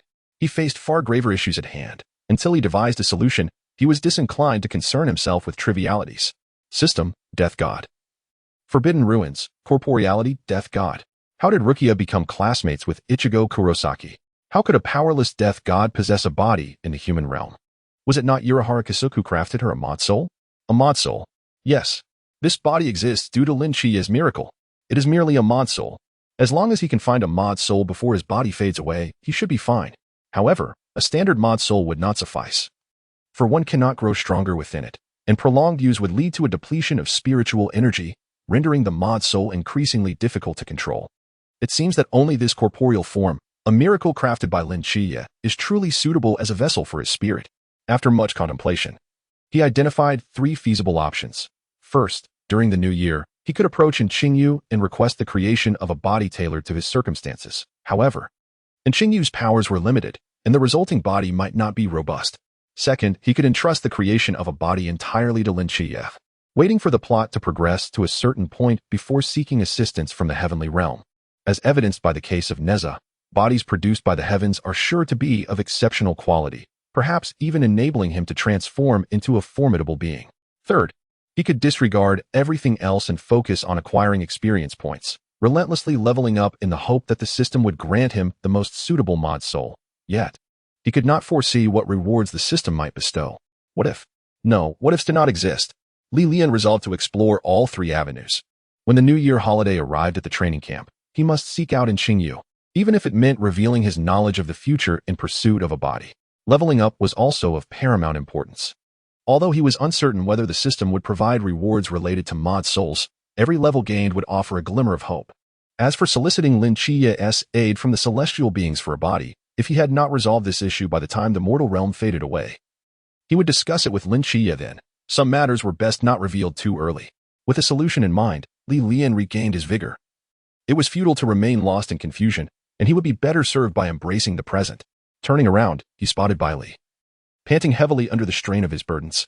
For some inexplicable reason, seeing Bai Li's plight brought Lian a measure of joy. I am a brother of the great summer spirit treasure. How could he neglect me? Even in death, he must find a way to revive me.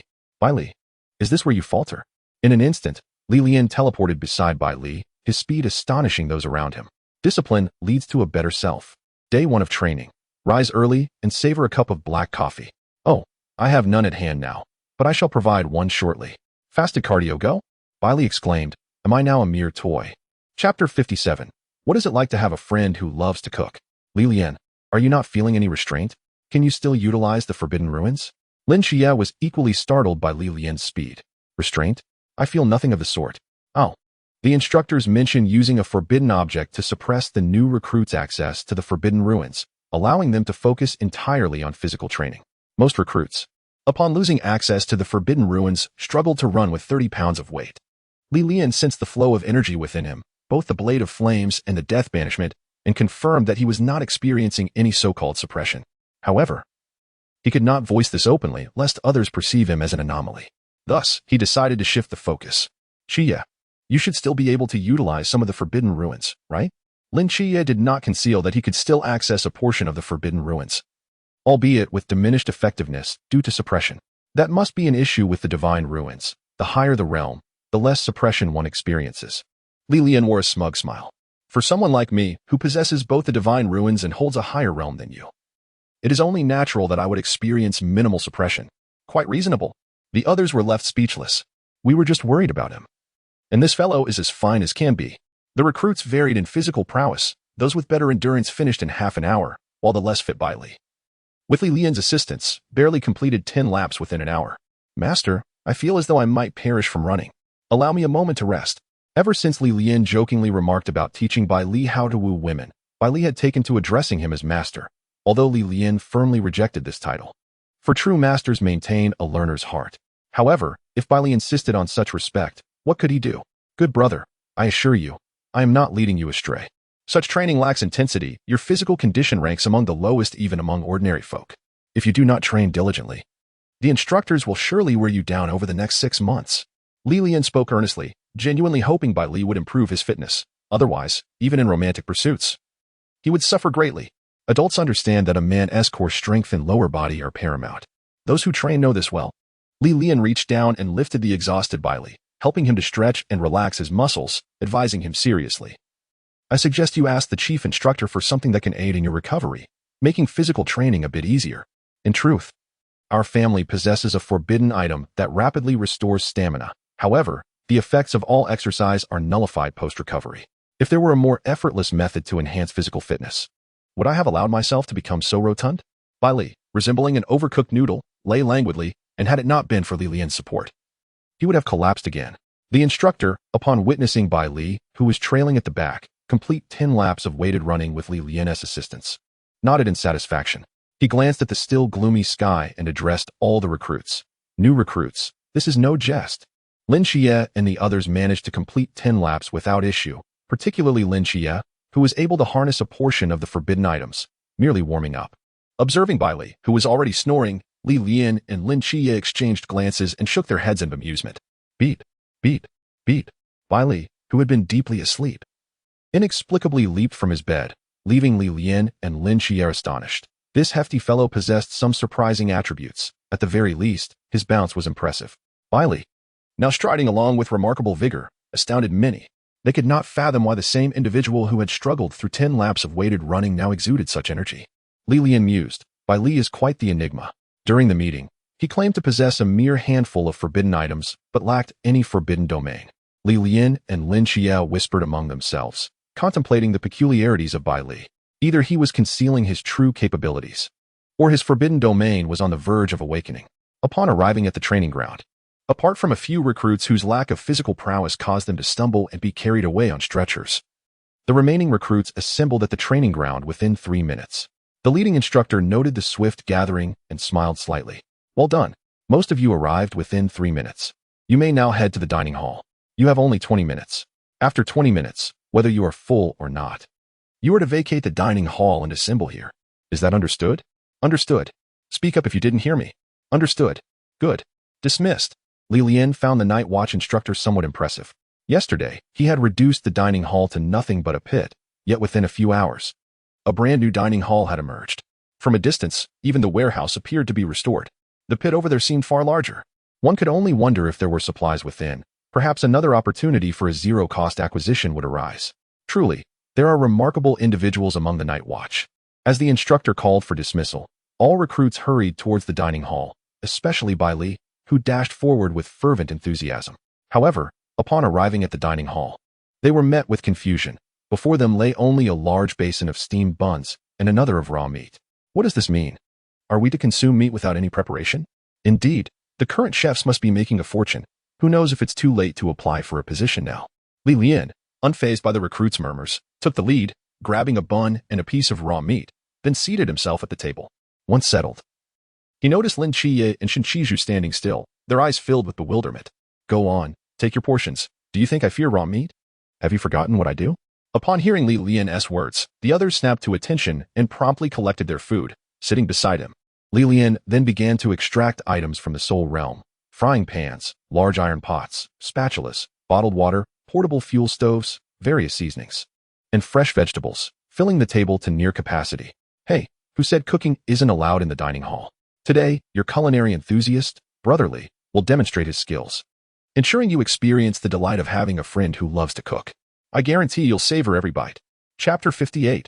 Truly, something is amiss with your body.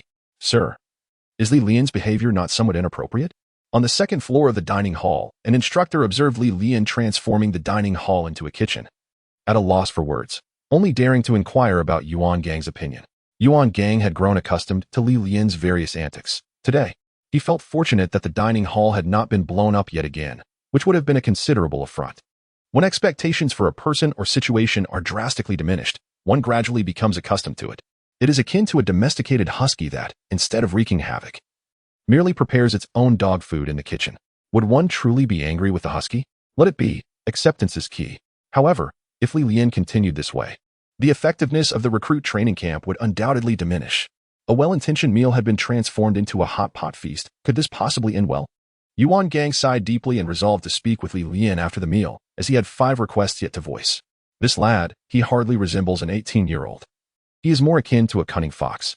The recruits were astonished by Li Lian's audacious actions. Glancing from the hot pot and sizzling steaks he prepared to their own plates of raw meat and buns. If everyone were in the same predicament, it would be one thing, but now, while others enjoyed hot pot, they were left to consume raw meat? How could they possibly eat under such circumstances? Yet, none dared to interrupt Li Lian and his group during their meal. Their forbidden domains rendered ineffective, yet he could still wield his powers. Clearly not someone to be trifled with. Only Mo Li, holding a plate, stealthily approached Li Lian's table. Hey, can I get a piece of that cooked beef? I'm practically drooling. We have fought together. Why did you only come over now? Are you being so distant? Li Lian replied, placing 2 pieces of seared beef on Mo Li's plate, thoughtfully sprinkling black pepper and salt. Lowering his voice, he added, take one for your roommate as well. We should at least maintain some cordiality. Hurry and leave, lest the instructors come looking for trouble. Mo Li nodded and swiftly vanished into the crowd. When she noticed everyone staring at her, she shot them a beautiful glare. What are you looking at? Haven't you seen a beauty before? Do I seem like someone who lacks loyalty? Upon hearing Mo Li's words, everyone laughed, especially Bai Li, whose gaze toward her was almost entranced. Who on earth is cooking hot pot in the dining hall?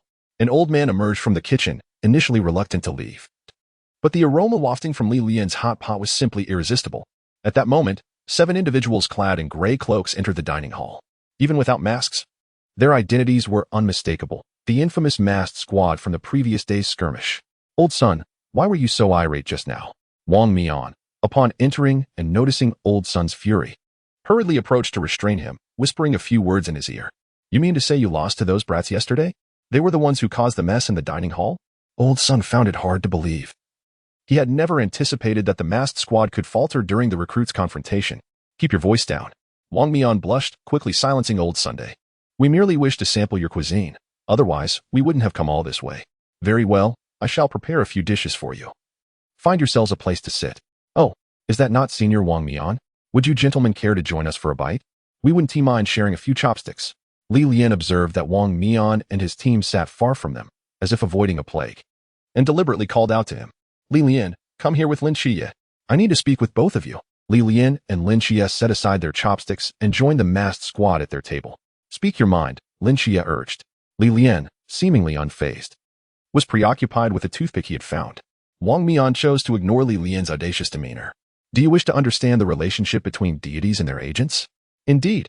Lin Qiye responded eagerly, while Li Lian remained indifferent as he was not a divine agent himself. However, Lin Qiye was curious about why the Seraph had chosen him as its agent. Wang Mian proceeded to enlighten Li Lian and Lin Qiye on the theoretical foundations of gods and their agents, summarizing that certain tasks were unsuitable for deities to undertake themselves. Thus, they would select an agent to bestow power upon, and this agent was obligated to fulfill the assigned task, essentially a covenant. He elaborated on his own mission, which involved entering Takamagara to retrieve an item for the god of time. Wang Mian cast a meaningful glance at Li Lian, considering that perhaps the hope of entering Takamagara rested on him. Although Li Lian was a rather unorthodox death god agent, he was still, after all, an agent of a Japanese deity. Wang Mian also clarified the matter regarding the ancient god society, stressing that without sufficient strength or membership in the society, the lunatics within would seek to eliminate agents like them. Therefore, both Li Lian and Lin Qiye needed to grow stronger post-haste. I've said all I needed to say. Do you have any further inquiries? Senior Wang Mian, I would like to request a favor, Li Lian said, putting down the toothpick. If possible, please keep an eye out for any forbidden objects or methods that might allow a soul to persist or inhabit a body. I can do that. May I ask why you need such a thing? Wang Mian inquired, sensing the gravity of Li Lian's seriousness. Well, I cannot disclose the specifics, but it pertains to my forbidden domain, Li Lian replied, lowering his head. When Wang Mian mentioned the covenant, he recalled that the time he had in his borrowed body from Lin Qiye was limited. Instinctively, he sought Wang Mian's assistance, immediately regretting it, as such matters should not be discussed in front of Lin Qiye. He quickly fabricated an explanation. My forbidden domain is unique. It allows me to exist in a soul form for a brief period after death. If I could have a spare body, it would be akin to possessing 2 lives. The lunatics of the ancient god society you mentioned sound quite terrifying, so it is prudent to prepare adequately. Li Lian, it seems you have a physical ailment. Chapter 59. I wish to be an instructor. Lin Qiye's eyes glimmered with a hint of golden light as he forcibly accessed his forbidden domain under restraint. However, upon observation, he found Li Lian's physique remarkably healthy, with well-defined abs concealed beneath his military attire and not a scar in sight. What the hell, Lin Qiye? You pervert. Are you spying on me? Lian exclaimed, instinctively covering himself, his face reddening. It's one thing to glance, but to stare is another. Be careful, or I might expose your abilities, and then you'll see how you fare in front of female students. Be honest with me, what is really going on? Lin Qiye demanded, scrutinizing Lian, yet unable to identify any issues with his body. His intuition, however, told him that Lian was deceiving him. I am perfectly fine. You're barking up the wrong tree, Lian retorted, his thick skin allowing him to lie without hesitation, especially since everyone now referred to him as husky. Lin Qiye, though skeptical, observed Lian's composed demeanor and lack of evasiveness, leading him to believe he might not be lying. You can confide in me. I might be able to help. You've already helped immensely, Lian thought to himself. Without you, I would have been a mere ghost upon my arrival. Yet, he expressed something entirely different. If it were truly a significant issue, would I keep it from you? I've even consulted you on how to blow up the warehouse. How could you doubt me? This time, it was Lin Qiye's turn to blush as Lian brought up the warehouse incident before Wang Mian, feeling that it was somewhat inappropriate. At that moment, an instructor approached Lian and said, Lian, the chief instructor requests your presence on the second floor. Lian sprang to attention, saluting, yes, before turning to ascend to the second floor of the dining hall. He had deliberately staged this scene in the dining hall to remind Chief Instructor Yuan Gang that if he wanted Lian to cease his antics, he must fulfill the 5 requests he had made. Lian felt a sudden urgency after sensing that his body might soon cease to exist. He needed to seize the opportunity to extract some favors from Yuan Gang to warm his cold heart. Upon reaching the second floor, he noticed that, aside from Chief Instructor Yuan Gang, several other instructors were dining. His brow furrowed. The matters he wished to discuss were of great importance, and the fewer who knew, the better. Should he speak now, or wait? Yuan Gang noticed Lian's hesitation and waved him over.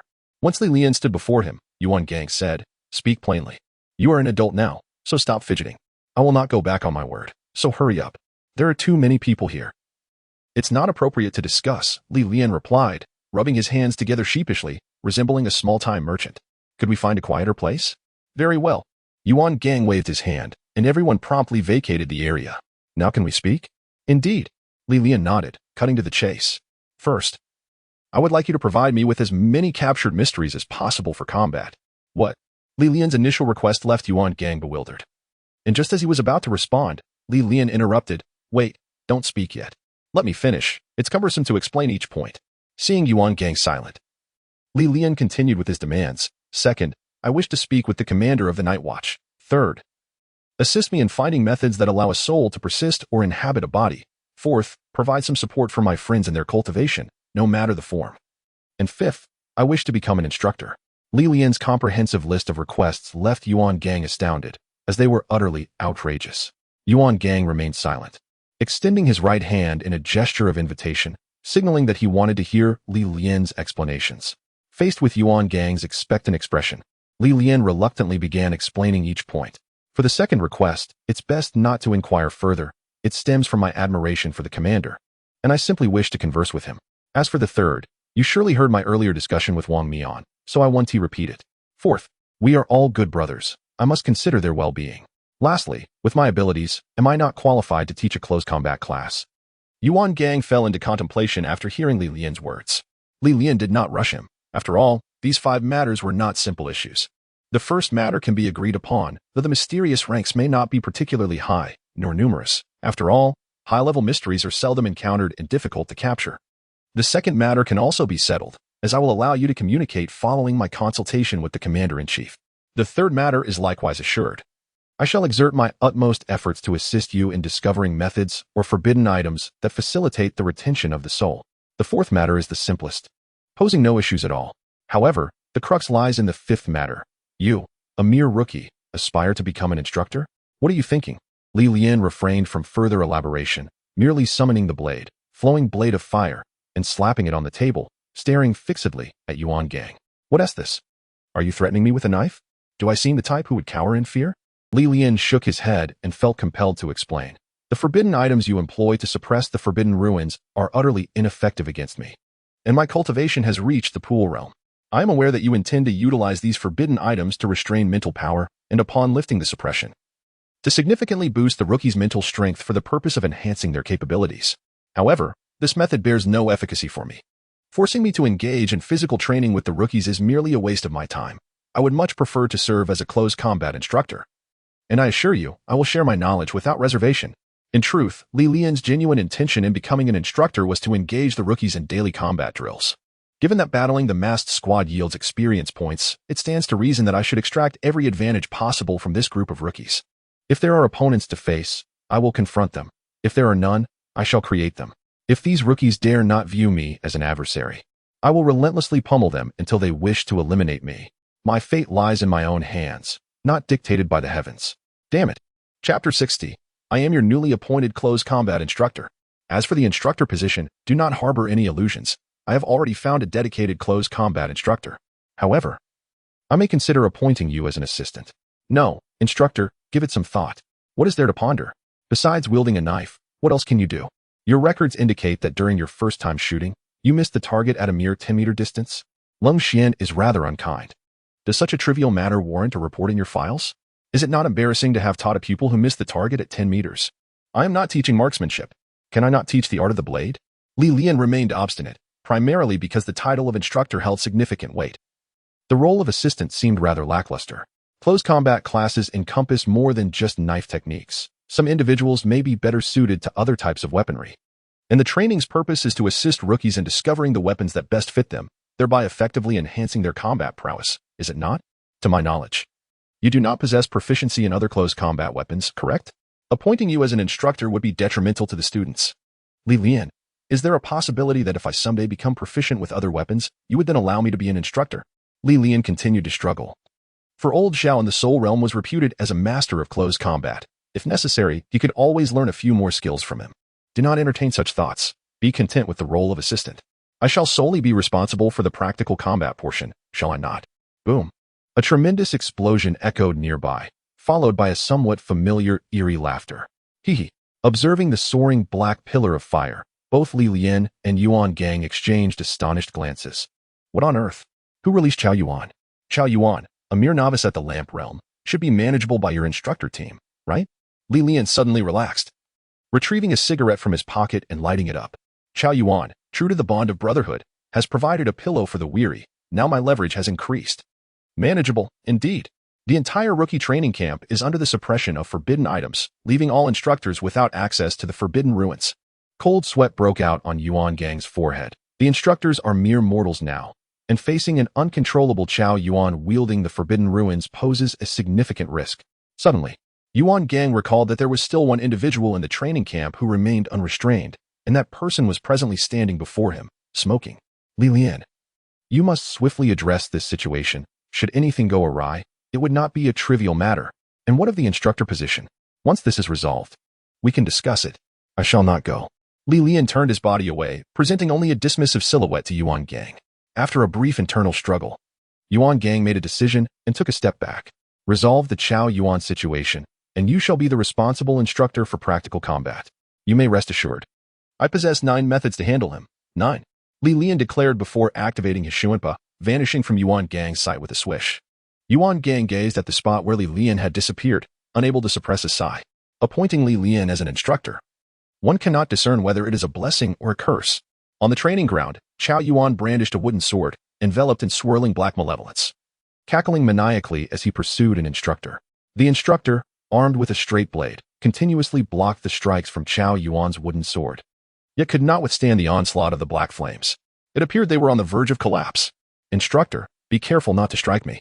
Lian instantaneously materialized between Qiao Yuan and the instructor, using his right hand, flowing blade of fire, to intercept the wooden sword while delivering a solid punch to Qiao Yuan's face with his left hand, disregarding the black flames. White strike, 1 bone.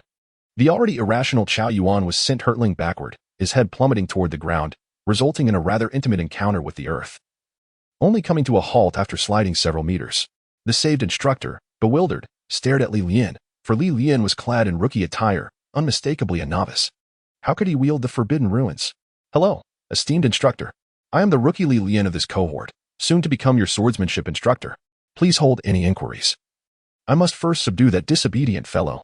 Lian, not pausing to address the instructor whose position he might usurp, brandished flowing blade of fire and advanced toward Qiao Yuan.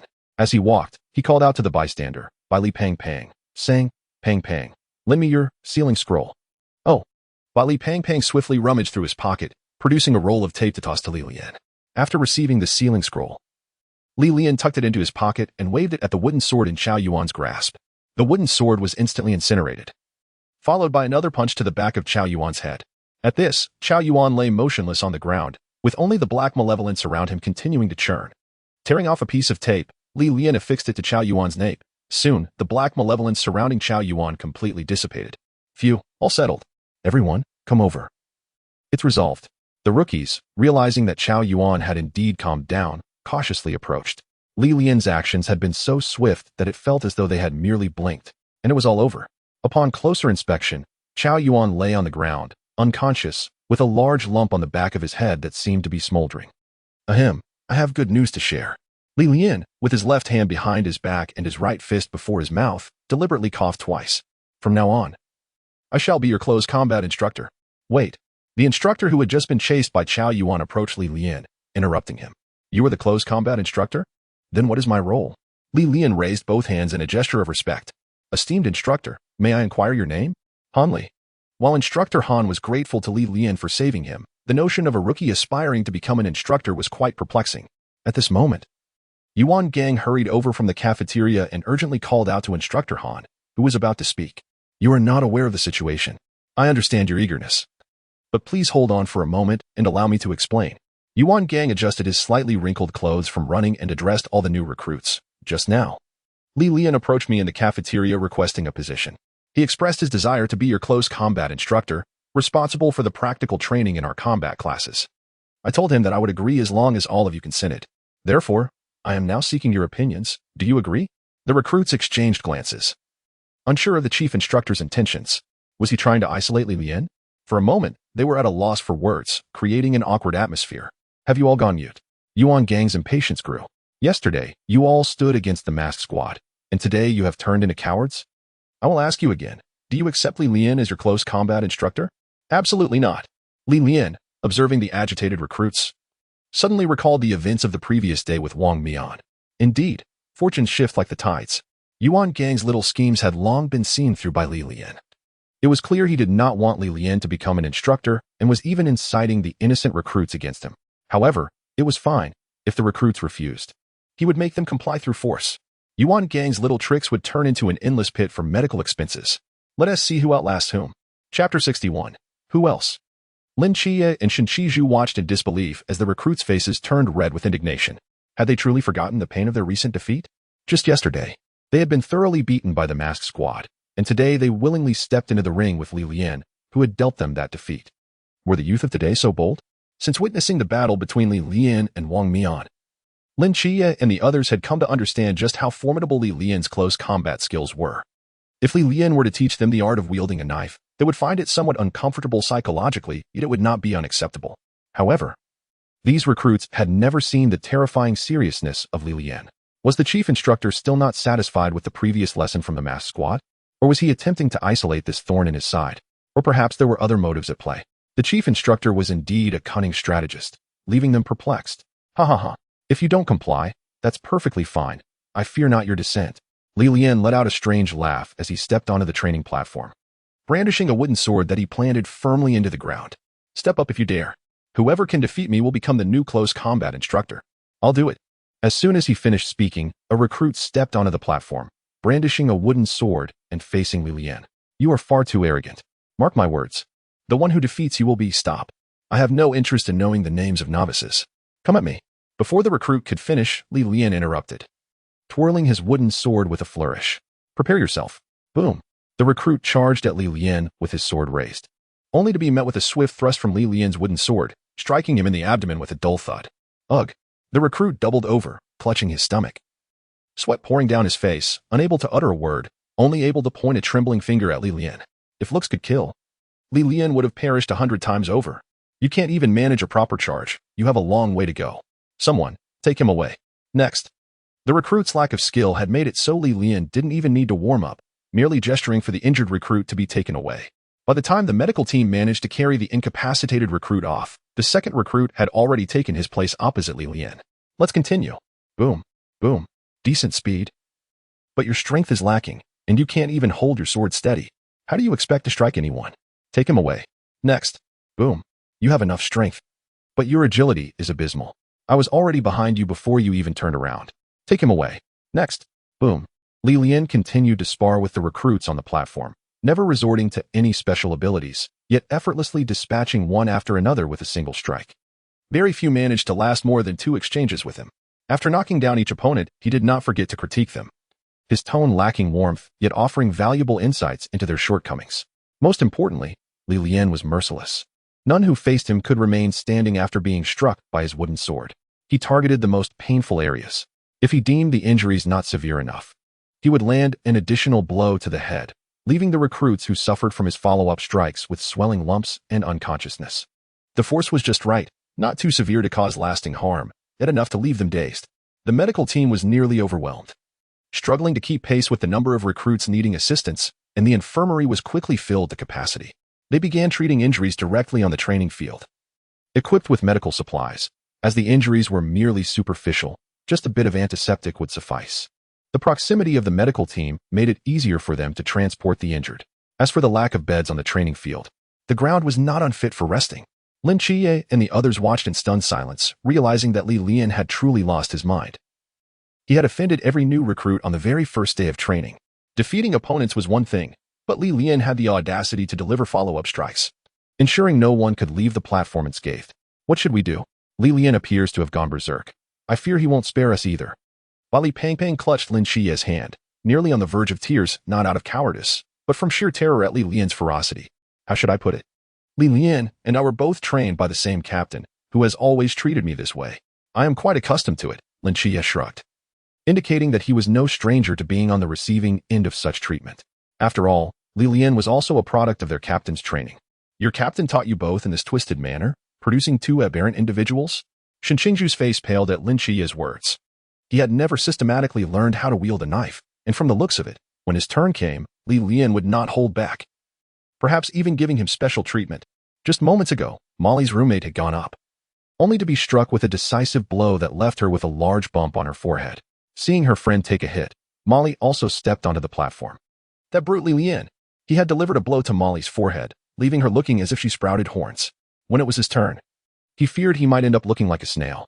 Lin Qiye comforted the anxious by Li Pangpang and Shinqingju, patting their shoulders. There's no need to panic. When I first learned to wield a knife on the second day, I couldn't even open my eyes, and every part of me was bruised. Our captain taught us that enduring a beating would help us remember. If we didn't learn, we would just get hit again. Don't worry if you don't remember. Your body will remember for you. Shinqingju inquired curiously. So, did Lian also endure similar beatings? Oh, not quite. On his first day, when he couldn't win, he set off the fire alarm in the training hall. A few days later, he managed to last 30 exchanges against the captain without injury. Before we arrived here, he could hold his own against the captain without using any forbidden techniques. Perhaps now he is even slightly stronger than the captain. However, he himself is still somewhat inexperienced. Although his knife skills are impressive, this is likely his first time teaching others. Upon hearing this, Li Pangpang and Shinqingju turned ashen. While they did not oppose learning to wield a knife, the fact that Lian had never taught anyone before made them apprehensive. What if he struck with too much force? How could they withstand such treatment? Boom. Accompanied by the sounds of wooden swords clashing against heads. Yet another recruit fell beneath Lian's camouflage pants. Once the medical team had carried the fallen away, Lian stood momentarily stunned to find himself alone. What? Have I already dispatched all 239 recruits? When did I even confront Lin Qiye? What about Pangpang? And Jiaige? Where are his 3 little subordinates? Oh, they didn't come up? Well, that's of no concern. It was merely about establishing authority. Their presence or absence makes no difference. For now, no one seems intent on killing me. Despite having knocked down over 200, I didn't gain a single experience point. I clearly need to be more ruthless. Next time, I'll strive harder. Lian thrust his wooden sword into the ground, grinning widely as he shouted, Is there anyone else? Chapter 62. A wake-up call from hell. Instructor Han gazed in shock at the battlefield strewn with bodies, his mind struggling to regain composure. Instructor Hong Hao, who had brought Lian and Lin Qiye into the recruits' training camp, approached Han and patted him on the shoulder. What's wrong? Are you feeling overwhelmed? Instructor Hong chuckled, leaning closer to whisper in Han's ear. He is one of the 2 divine agents in our training camp. You may not be aware, but yesterday, that little rascal fought against the captain of the masked team, Wang Mian, who is of the same caliber, and emerged victorious. Even Wang Mian couldn't best him while employing time acceleration, let alone these untrained recruits. This revelation left Instructor Han even more astonished, his mouth agape, momentarily at a loss for words. So, do not doubt yourself. Among all our instructors, none may be weaker than you in their respective weapons. Yet no one possesses the versatility you do, including that little rascal on stage.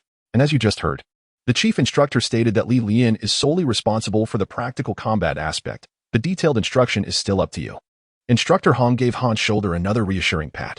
Don't you want to cultivate a prodigy capable of defeating that little rascal? Our training camp is not limited to just him as a divine agent. After pondering for a moment, Instructor Han nodded decisively. Fine, I will continue teaching. I refuse to believe I cannot produce a recruit capable of defeating him. That is the spirit. Work hard, and all of us instructors stand behind you. At that moment, Chao Yuan, who had been knocked out by 2 punches, shook his head and stood up beside Lin Qiye, quietly asking, Did I just kill someone again? Why are there so many people lying on the ground? Lin Qiye shook his head at the large bump on Chao Yuan's head. It has nothing to do with you. It was all Lian's doing. Chao Yuan exclaimed. Amatba. Lian is truly ruthless. Chief Instructor Yuan Gang observed Lian's boisterous antics on the training stage and felt his blood pressure rising. This little rascal is never at rest. Now the recruits lay scattered across the training ground, not a single one able to move. How is this training at all? Lian, are you being too harsh? Lian replied nonchalantly. Not at all. I exercise restraint. None of them have fractures, just superficial wounds. It will not impede their training in the least. True. They aren't fractured, but each one is suffering from mild concussions. Lian, unperturbed, stated with conviction, Captain Shinmai of the Night Watcher Team 136. I saw him deliver blows to Lin Qiye in the same manner. Without treatment, Lin Qiye wouldn't even be able to rise from bed the next day. I've really toned it down. Yuan Gang exclaimed. What now? What do we do? Yuan Gang was on the verge of losing his temper. The thread of reason about to snap. Leave it to me. Lian stepped into the center of the battlefield, abruptly unleashing his domain, flames swirling chaotically. Their scorching presence enveloping all the unconscious recruits. Flames erupted from both his hands as he once again emitted a peculiar laugh akin to Chao Yuan's. If you remain on the ground, I will incinerate you all. At that moment, Lian resembled a demon from the depths of hell. Aside from lacking horns on his head and a tail behind him, he bore an uncanny resemblance to one. After all, his flame effect was quite vivid. The recruits sensed the imminent danger, instinctively awakening from their stupor and scrambling to their feet. They then beheld the very person who had knocked them down transformed into a demon, flames in hand, threatening to burn them alive. Without a moment's hesitation, they shrieked and fled in the opposite direction. Shinchiju observed Lian's revelry and remarked to Lin Qiye, Has Lian become increasingly deranged lately? Should we take him to see a psychologist? What good would a psychologist do? With his symptoms, he should be registered at a psychiatric clinic. But Li Peng's flesh quivered with relief that he hadn't taken the stage. Otherwise, he might have been subject to Lian's wake-up service. Lin Qiye nodded, stating that he would take him one day. He knew a rather good psychiatrist. How do you know a psychiatrist? He was my attending physician. Shinchiju. By Li Peng and Chao Yuan. Watching the recruits scatter, Lian nodded in satisfaction, pleased with his own tactics. However, the fact that this wake-up service incurred no charge felt like a loss. He turned to Yuan Gang and proclaimed, How about that? I'm far more effective than your medical team, right? Li Divine Doctor, reign in your powers. Yuan Gang regarded the now-awakened recruits with a resigned look. All personnel, assemble. Lian retracted his domain and joined Yuan Gang on the training stage, while Instructor Han stood beside Lian. Novices, it has been demonstrated that Lian's strength qualifies him as your close combat instructor. The vast majority of you could not withstand even a single blow from him. One against more than 200, he emerged unscathed, having defeated them all. This training ground has never witnessed such dismal performance. How embarrassing. You, the favorite of heaven. Yuan Gang's words pierced deep into the recruits' pride, each one clenching their fists, holding back their frustrations.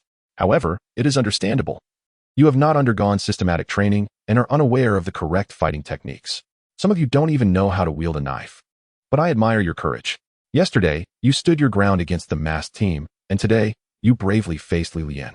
The song of humanity is a song of courage. The greatness of humanity is the greatness of courage. You all have impressed me greatly. As Yuan Gang spoke, a smile crept upon his lips as he continued to proclaim. We Night Watchers are the first line of defense for the Great Xia, and the last line as well. At all times, I hope you remember today's humiliating defeat and the courage you displayed in drawing your blades against the unknown. This may very well become your most vital source of strength when facing formidable mysteries in the future. for I believe in you. With diligent training, one day, you will evolve into a powerful individual like Lian, or even surpass him, leaving him far behind. Now, all personnel, attention. With a resounding clap, all recruits stood at attention, their heels clicking in unison, gradually resembling soldiers. The stirring words of Yuan Gang ignited excitement among the recruits, with some of the female recruits even shedding tears. All recruits, our instructor Han will now continue the lesson on the usage of the straight sword. Let us give him a round of applause for encouragement. Suddenly, a warm round of applause erupted from the audience below the stage, and at that moment, all the recruits shared a single thought: study diligently and defeat Lian. Lian tugged at Yuan Gang's sleeve, whispering, "So what do you think? Having me as an instructor is a tremendous profit for you, isn't it?" Yuan Gang chuckled inwardly, realizing that this little rascal was indeed quite effective. Chapter 63, The Honest Red Bean Bun. Lian and Yuan Gang descended from the training stage, leaving instructor Han alone to continue instructing the recruits on the techniques of using a straight sword. What did I say? As your instructor, you have struck gold. Lian stepped down from the training platform, igniting a cigarette and leaning against the wall, exhaling clouds of smoke. After an exhausting bout of practice, he sought solace in a smoke to ease his fatigue. Indeed, if a goal was not established for the recruits, they would languish in the monotony of training, drifting aimlessly and harboring resentment towards the instructors who relentlessly pushed them, potentially leading to more severe psychological issues, especially considering their tender age of 17 or 18. When their minds are still maturing. Yuan Gang nodded in agreement. Lian's eccentric behavior had successfully alienated all the recruits. When he gave his lecture earlier, he noticed the recruits standing at attention, and he was struck by how, in that moment, they appeared to embody the essence of soldiers. Wasn't it scheduled for Instructor Han to explain the straight knife this morning? What are your plans for the afternoon? Yuan Gang asked, his tone laced with suspicion, as he doubted Lian's intentions, suspecting he might be fishing for information to leak to Lin Qiye and the others. What kind of look is that? Aren't we on the same team now? So what do you have in mind? Lian pressed. It's just physical training, with a few arrangements to annoy the recruits on the side, constantly spouting odd remarks to make them forget the pain of training until it is completed. Oh, you really do know? Yuan Gang replied, surprised. Of course, I adore military dramas. Their essay character with the surname Yuan who, despite being in his 30s, constantly claims he has had enough fun while mercilessly tormenting characters named Su and Cheng. How have I never seen that drama? Yuan Gang retorted. When do you have time to watch television? Fair point. Now, tell me, what is your plan for the afternoon? I can assist. I'm quite adept at spouting odd remarks. We're planning to. And then, finally. Lian cleared his ears, ensuring he hadn't misheard, and confirmed. Are you serious about having me chase these recruits? Yuan Gang nodded earnestly, absolutely. While chasing, you must also frighten them. They should never have a moment's respite. However, no forbidden techniques, or you'll finish the task in 2 minutes and ruin the training. The recruits were served steamed buns and raw meat for lunch. Without Lian, Lin Qiye and his group lacked the capacity to continue their hot pot feast and had to eat the same as all the recruits. However, they did have a small dish of pickled vegetables alongside their meal. The recruits found themselves oscillating between laughter and tears, their emotional turmoil evident. After lunch, Instructor Hong summoned the recruits once more, standing before 5 black buses. You are fortunate. This afternoon, we have decided to subject you to your first extreme training session. Now, everyone, board the buses. As the recruits boarded, the buses rumbled out of the training camp. The rough terrain caused the vehicles to sway and shake. Lian remarked, "What are you looking at? It's not my fault the roads are bombed out." The buses arrived at the foot of a mountain. The central peak was not particularly high, but it was encircled by lower hills, resembling a crown around a sovereign. Jinan Mountain. Lin Qiye, being a local of Chang'an City, recognized the modest range instantly. However, he found it perplexing that this rather unremarkable location had not been developed into a tourist site for profit. Yet, he wondered, with such unimpressive scenery, what was the purpose of conducting extreme training here? Attention!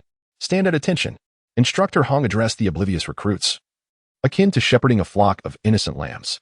Extreme training entails each of you carrying a load of 35 kilograms, and before dawn tomorrow, you must traverse this mountain range. Sounds simple, right? 35 kilograms? Simple? Is that even a reasonable statement? Li Pang retorted incredulously. However, for you, it's still too easy. Therefore, during your trek across the mountains, we will deploy a few drones to pursue you, Instructor Hong continued. As his words concluded, numerous drones soared from the last bus, each equipped with paintball guns. Those struck by paint would be eliminated. The recruits felt a chill at the thought of the consequences of being eliminated. In light of your pitiful situation, I shall offer you a hint. Can you guess what Lian is doing?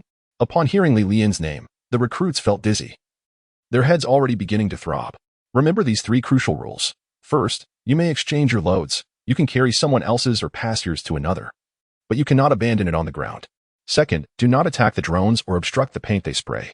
Third, recruits are strictly forbidden from attacking one another. Do you understand? Understood. They chorused in unison. Come up to collect your weight and gear, quickly. Each recruit received a load of 35 kilograms and a tactical knife. Except for Chao Yuan, who was handed a spoon. Instructor, are you targeting me? Chao Yuan exclaimed, never having felt such incredulity. I could understand if you didn't give me anything, but a spoon? Who does that? You can't use a knife, so make do with it. Oh, and you. Fatty, come here.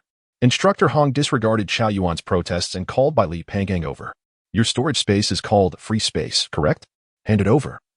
Along with all that unnecessary stuff you have. Instructor, please take care of it. These are my treasures. Bai Li Pang lamented as he reluctantly removed his belongings. Eyes filled with reluctance. I don't want your stuff. I'm merely safeguarding it. Now hurry and get into the mountains. Instructor Hong urged as he collected Bai Li Pang's possessions and waved him off. Once all the recruits had ventured into the mountains, Lian appeared silently beside Instructor Hong. With a mischievous grin, he clapped Hong on the shoulder. Old Hong, may I borrow the microphone? It's time for my announcement.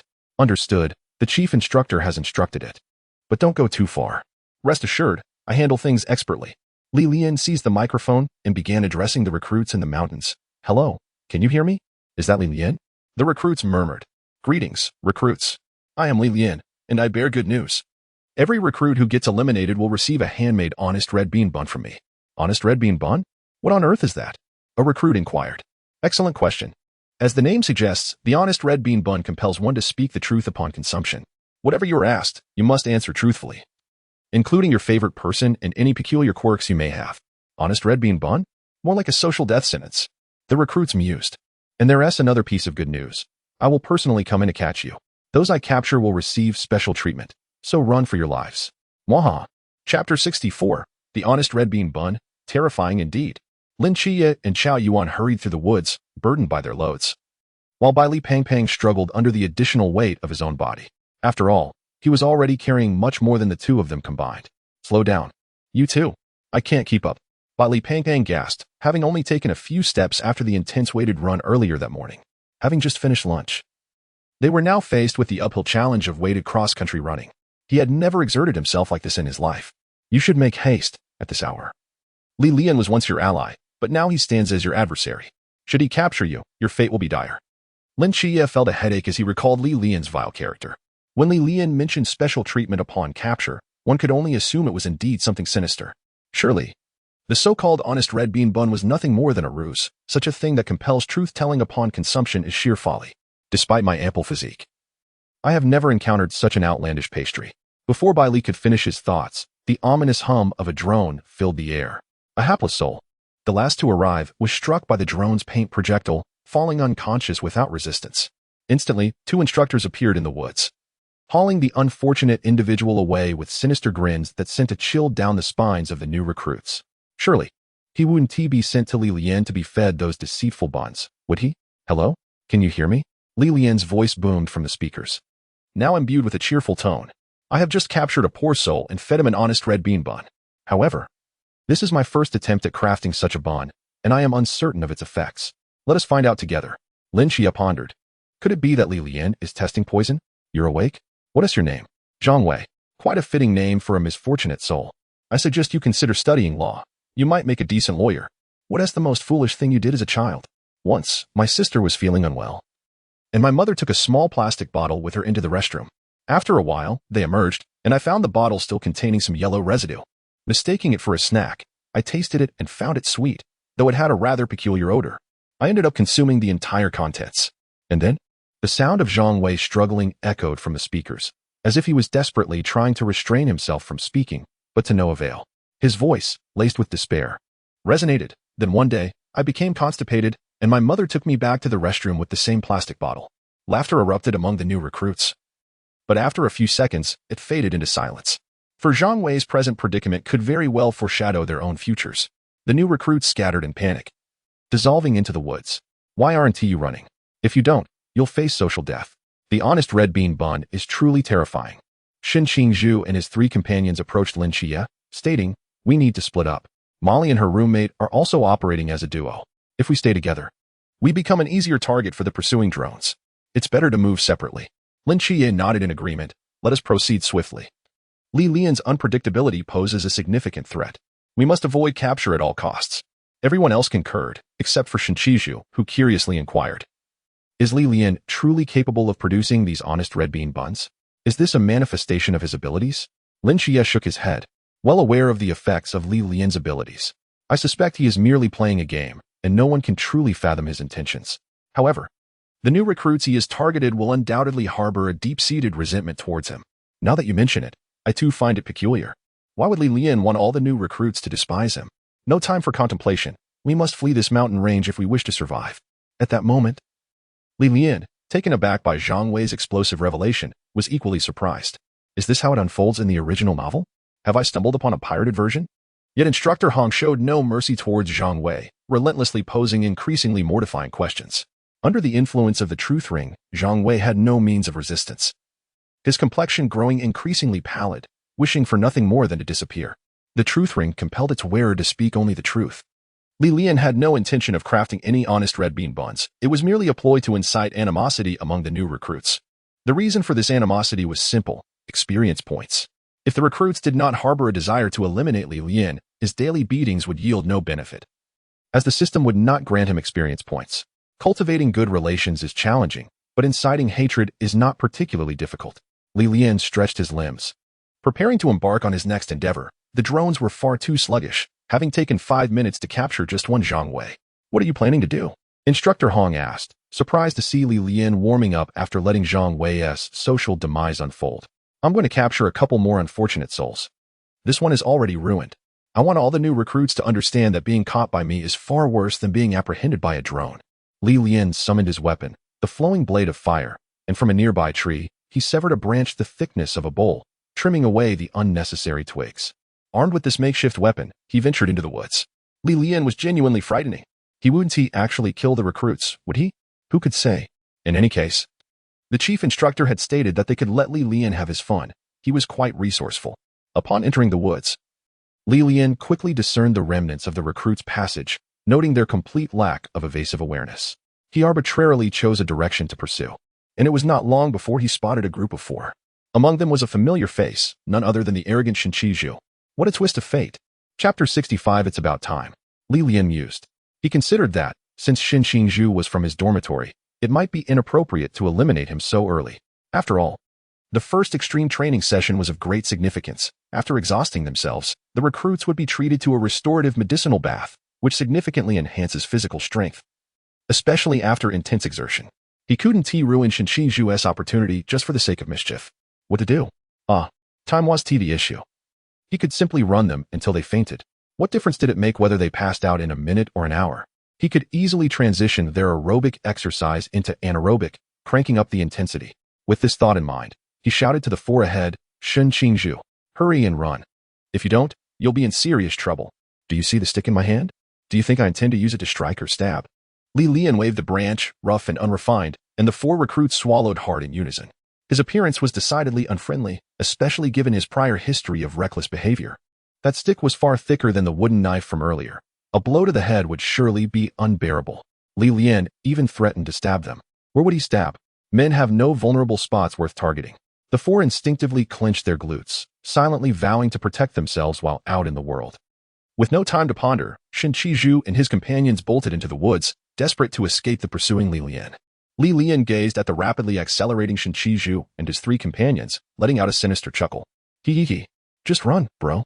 I'll chase you, and if I catch you, well, let us just say it won't end well for you. His eerie laughter echoed through the microphone and speakers, sending chills down the spines of the new recruits. They could only think how twisted Lian truly was. 7 nights, Lian is becoming increasingly deranged. Chao Yuan, one hand gripping a prayer bead and the other holding a spoon, recognized the familiar sound of Lian's laughter, reminiscent of his own transformation. Forget him. The unfortunate one is bro. We need to run. The farther away from that ominous being, the better. Lin Qiye brandished a small knife, relentlessly hacking at the vines and branches obstructing their path, forcibly carving a route forward. Pang Pang, lend a hand. Pang Pang was already drenched in sweat. He desired to assist Lin Qiye, but felt overwhelmed. I can't run anymore. If you can't run, you'll be caught by Lian. If you wish to avoid that fate, then push yourself. What else is he about? Trust me, it's better for you not to know. Lian pursued them along the path carved by Shin Qingzhu and his companions, soon spotting their figures. Bro, you can't escape. He bellowed from about 50 meters behind. Are you ready to meet my beloved club? At last, through their relentless efforts, the four managed to clear a path through the dense forest. Without a moment's hesitation, they dashed through the opening, revealing a relatively open terrain ahead. Just then, one of Shin Qingzhu's subordinates, Dang Wei, accidentally stepped wrong, twisting his ankle and letting out a pained cry. Are you all right? Shin Qingzhu asked, feigning nonchalance despite his concern for Dang Wei, who lay on the ground. I can't go on. You three should hurry. Dang Wei understood his predicament well. Traversing the rugged terrain with a heavy load was challenging enough. And now with an injured foot, evading Lian would be nearly impossible. You all should lighten your loads for me. What can you do with them? Lian, appearing like a specter behind Dang Wei, seized him by the collar. Flashing a broad grin, he addressed Shin Qingzhu. I'll take the sacrifice. And you have about 10 minutes to escape. What are you going to do to him? Shin Qingzhu's cold sweat began to form. Fear creeping in as Lian's unpredictable nature unnerved him. Guess.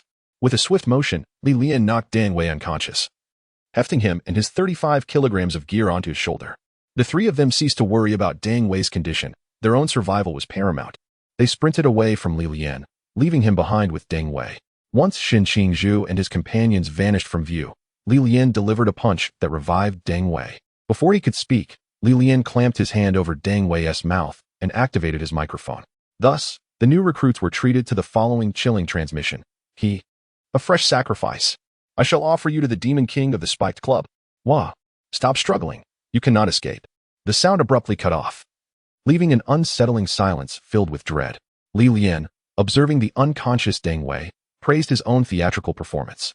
The process had been simple. Lian covered Dang Wei's mouth, lodged a stick in the ground between his legs, and pinched his armpits to ensure his silence before switching off the microphone. However, the new recruits perceived this differently. To them, it was evident that Lian had subjected his captives to unspeakable horrors. What was this Demon King of the Spiked Club? It sounded anything but benign. The screams they had just heard were too horrific. Many of the female recruits were on the verge of tears. Even the strong-willed Molly was drenched in cold sweat. Lian was truly audacious. He had dared to blow up the training camp. Would he hesitate to use a Spiked Club on them?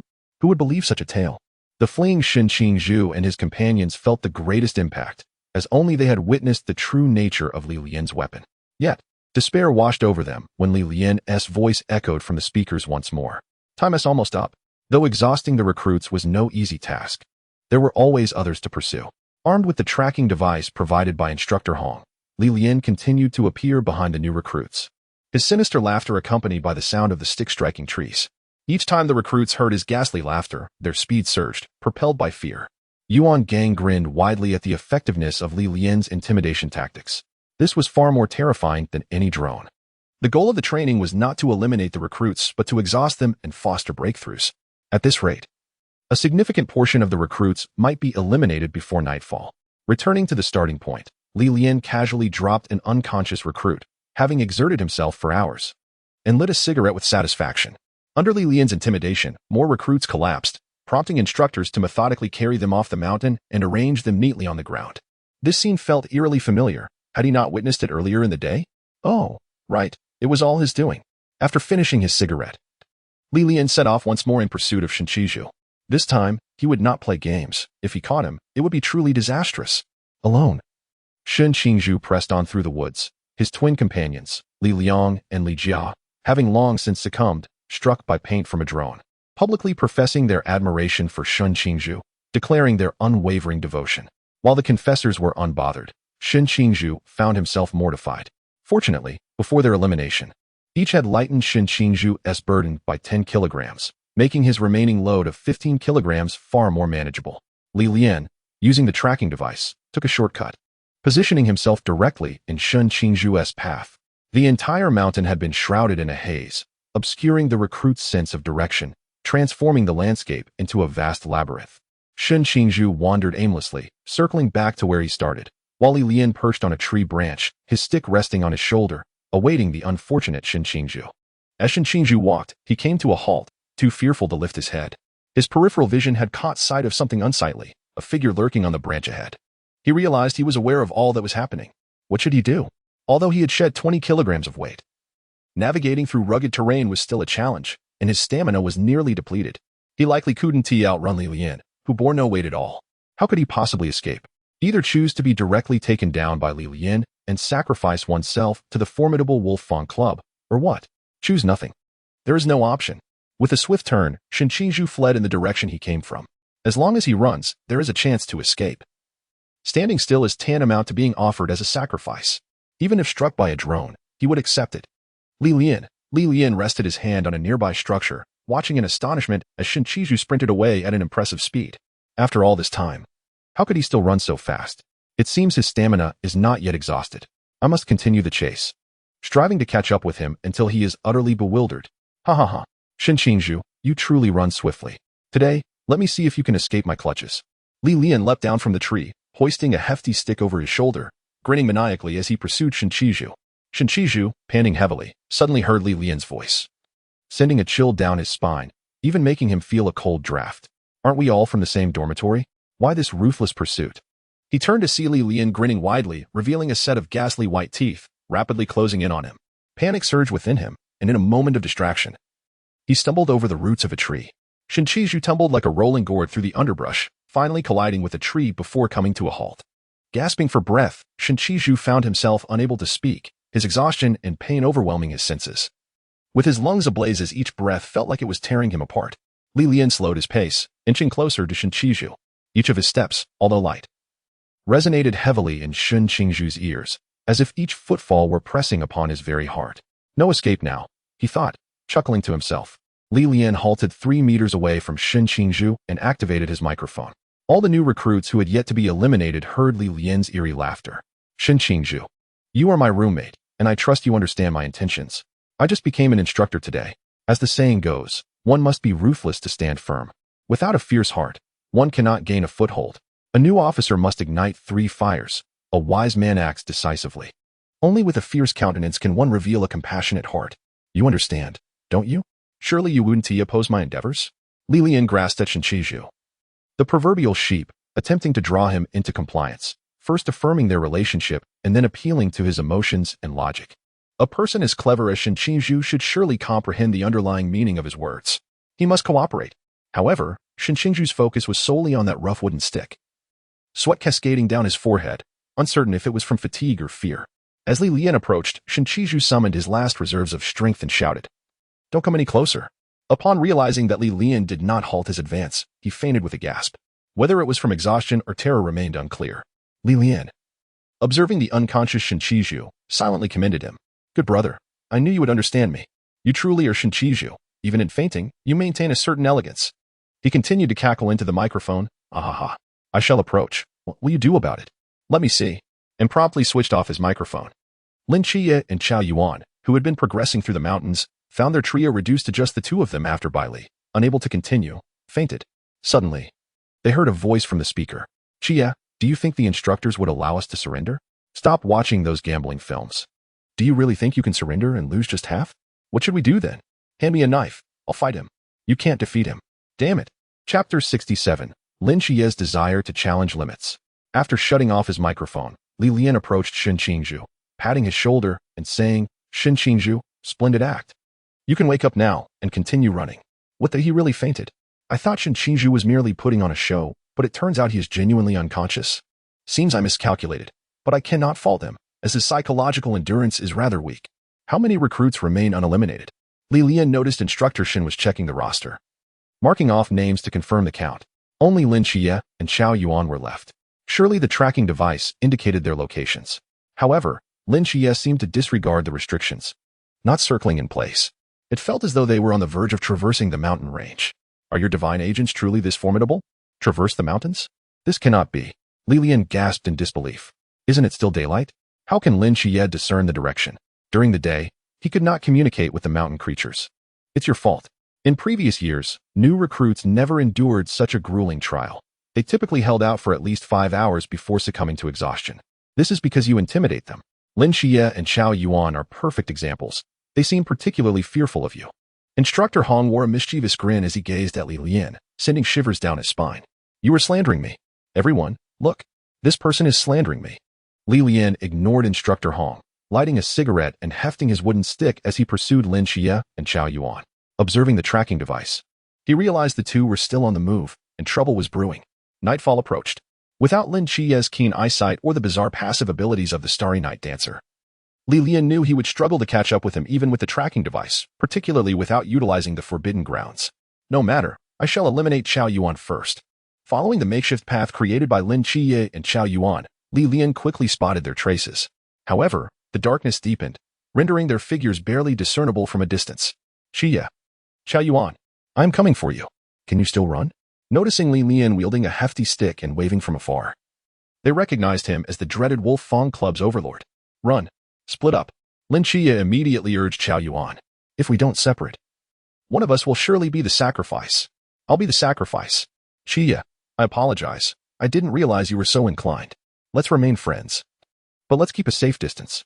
Lin Qiye instinctively distanced himself from Xiao Yuan, suddenly recalling how he had been leading at the front earlier. Cold sweat broke out. Qiye, you misunderstood. That wasn't my intention. Xiao Yuan, realizing Lin Qiye had misinterpreted him, hurried to clarify. I don't mean it like that. I simply want to keep your distance. Lin Qiye exclaimed, increasing the space between them. Do you have time to chat? Li Lian had stealthily approached, closing in on them. Come now, offer up a sacrifice.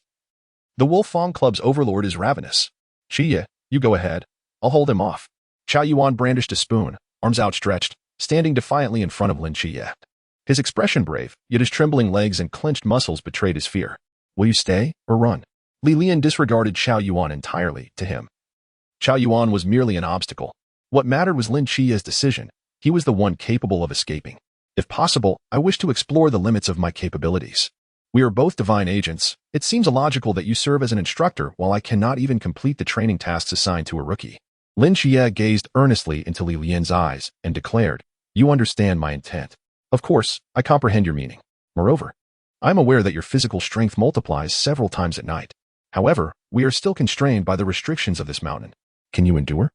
Li Lian scrutinized Lin Qiye, noting the numerous tears and scratches on his military uniform and the small wounds adorning his face, likely sustained while traversing the dense woods.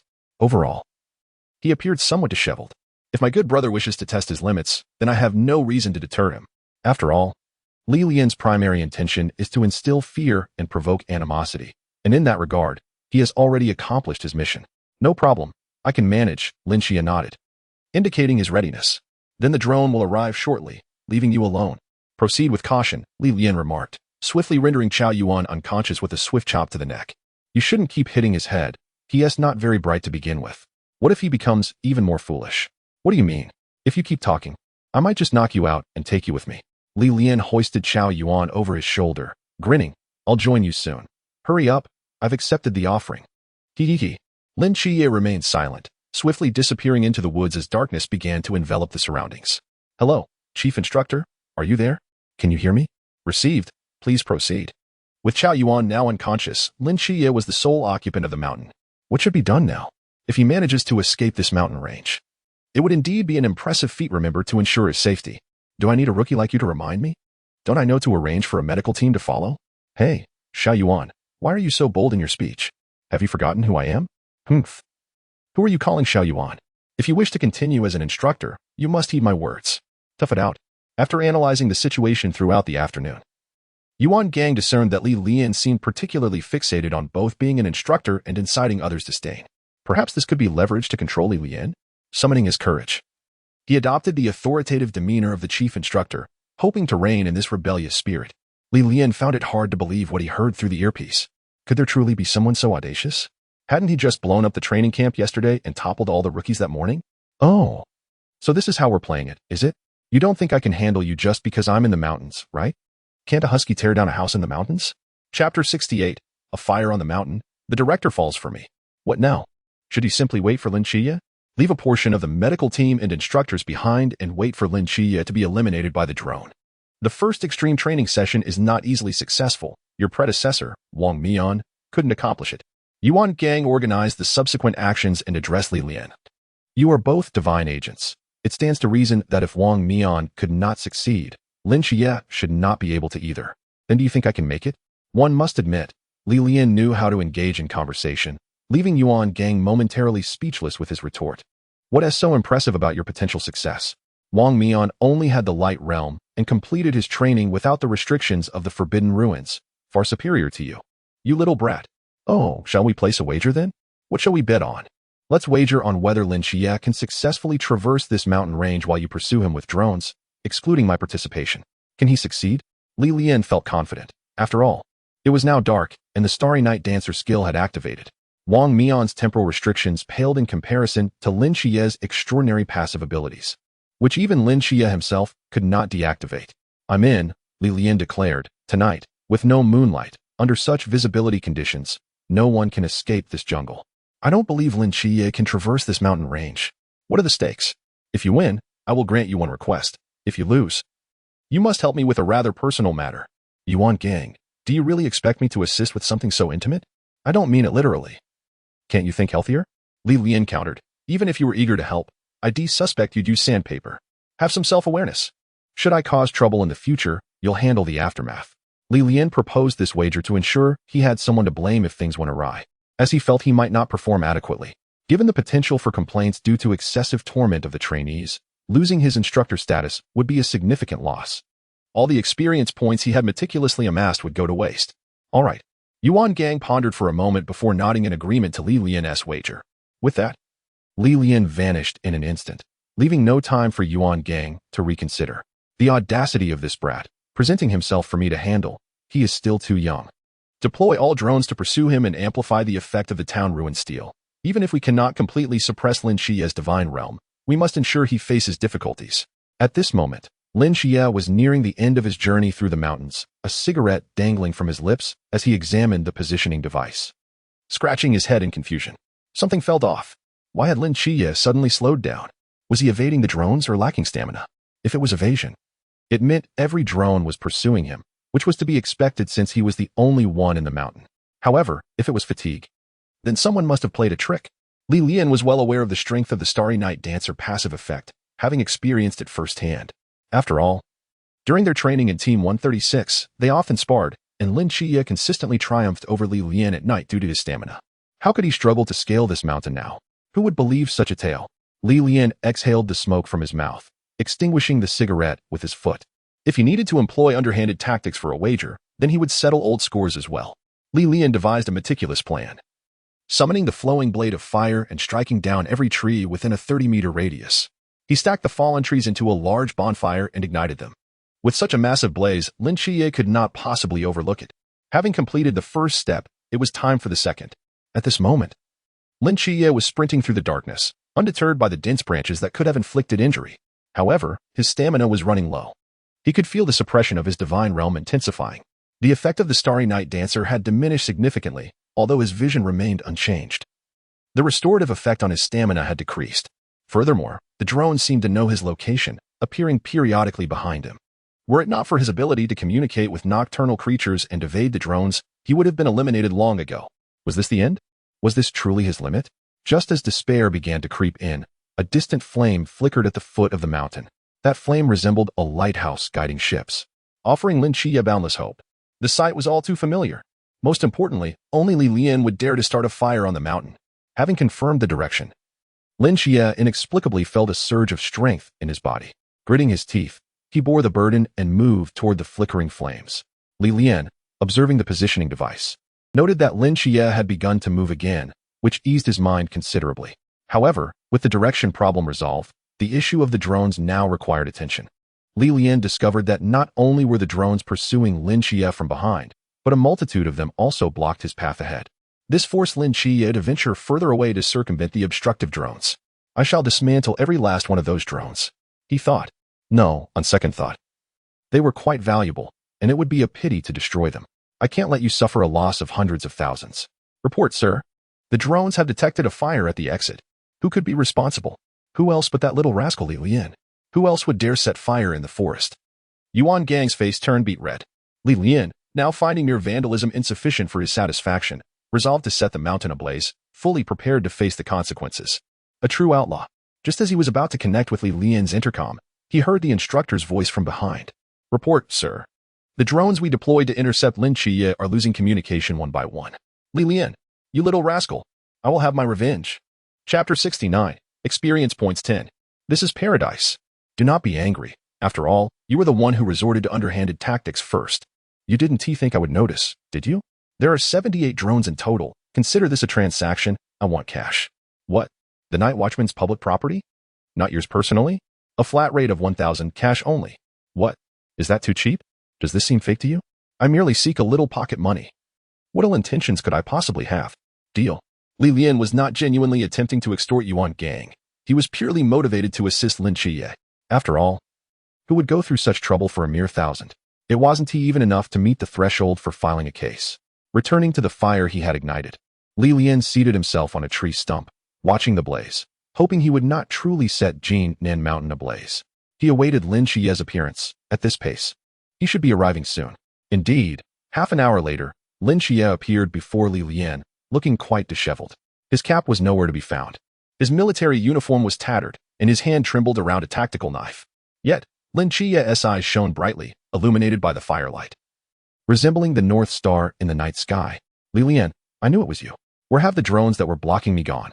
Did so many drones run out of power simultaneously? Lian shrugged his shoulders nonchalantly. Thank you. Lin Qiye could barely stand. His strength had been entirely depleted. Sustained only by sheer willpower to reach his destination. Why thank me? What connection do we have? You are the only one in years of training camps to have completed the extreme training task on your first attempt. You should go back and ask the chief instructor for a little red flower. Lian chuckled at Lin Qiye, relishing the privilege of having the chief instructor clean up after him. What a profit. Tomorrow, during practice, he would receive delightful experience points. To hell with your little red flower. Lin Qiye exclaimed, before feeling the world spin around him. His legs buckled, and he knelt to the ground. However, before his knees could touch, Lian grasped him, forcing him to stand. Remember, from now on, even if it kills you, never allow both of your knees to touch the ground. Aside from family and elders, no one is worthy of your submission. Even if your legs are broken, you must stand tall. Understood. Then Lin Qiye hung limply from Lian's grasp, losing consciousness. When Lin Qiye awoke, he found himself stripped of his clothing, submerged in a large wooden tub. The liquid within bore no resemblance to water, exuding a foul stench. As he prepared to climb out of the tub, he heard Lian's voice from behind him. Stay in a bit longer, it will do you good. It's the Night Watchman's exclusive formula, one you cannot purchase. If it's so beneficial, why don't you partake? I find it a waste. My physique won't benefit from it anymore, so why squander resources? Lian was not lying. To him, his body was merely a trial card, useless once expired. So why waste resources? He would rather share his potion with Lin Qiye and his companions, if they grew stronger. It would serve him well in the future should he encounter difficulties. That's why I voluntarily opted to share my portion with you. Haven't you noticed that the water in your tub is darker than the others? Then what do you need the scissors for? Lin Qiye was still baffled. It seemed quite alarming to have scissors in the bathhouse. You'll understand shortly. Lian grinned, brandishing the scissors as he approached the unconscious Bai Li Pangang, who was in the tub adjacent to Lin Qiye. Bai Li Pangang, with his ample frame, was surprisingly fair-skinned. Lian playfully tapped Bai Li Pongpong's head. Not using much force, but enough to rouse him. Bai Li Pangang leaped from the tub, striking a defensive pose. Who dares to ambush me? The scissors in Lian's hand were positioned ominously close to Bai Li Pongpong's groin, and the gleaming blades seemed to prick the skin. Ah! Bai Li Pongpong's scream nearly brought down the roof of the bathhouse, causing the female students next door to believe a girl had intruded into the men's bathhouse. 30 minutes later, still shaken, Bai Li Pangang sat in the cafeteria, encountering the equally pale-faced Chen Qizhu and Xiao Yuan. Did Lian scare you with the scissors too? Yes. Did anyone escape unscathed? Look around the cafeteria. Is there a single male recruit whose face looks normal? Do you all want to kill Lian? Who here doesn't want to? As Lin Qiye addressed, he conversed with Lian. Isn't your behavior a bit excessive? Given that you all emerged from the same place and did not lay hands on me, that is already my greatest mercy. Why are you challenging me? Let me make it clear, during the upcoming practical exercises, you must harbor the intent to kill me. Otherwise, I will deal with you as well. As Lin Qiye and Lian entered the cafeteria, nearly all the male recruits turned their gazes toward them. What are you staring at? A bunch of rookies. Can you kill me with just your eyes? Or do you need a knife for that? The practical training is about to begin. So come at me with your best. With a swagger reminiscent of a cocky youth, Lian fanned the flames of animosity. Everyone, assemble at the training grounds in 20 minutes. Practical training.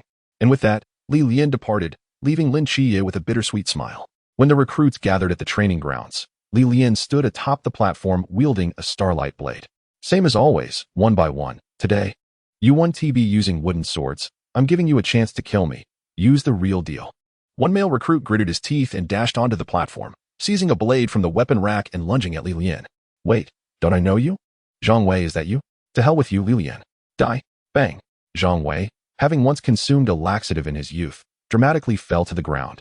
And Li Lian had not even drawn his sword. The blade sheath struck Zhang Wei's forehead. At that moment, a melodious chime echoed in Li Lian's mind. Ding.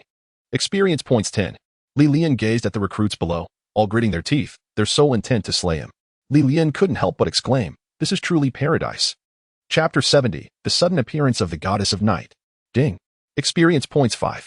Ding. Experience points 10. Ding. Experience points 5. Ding. Level up to level 1.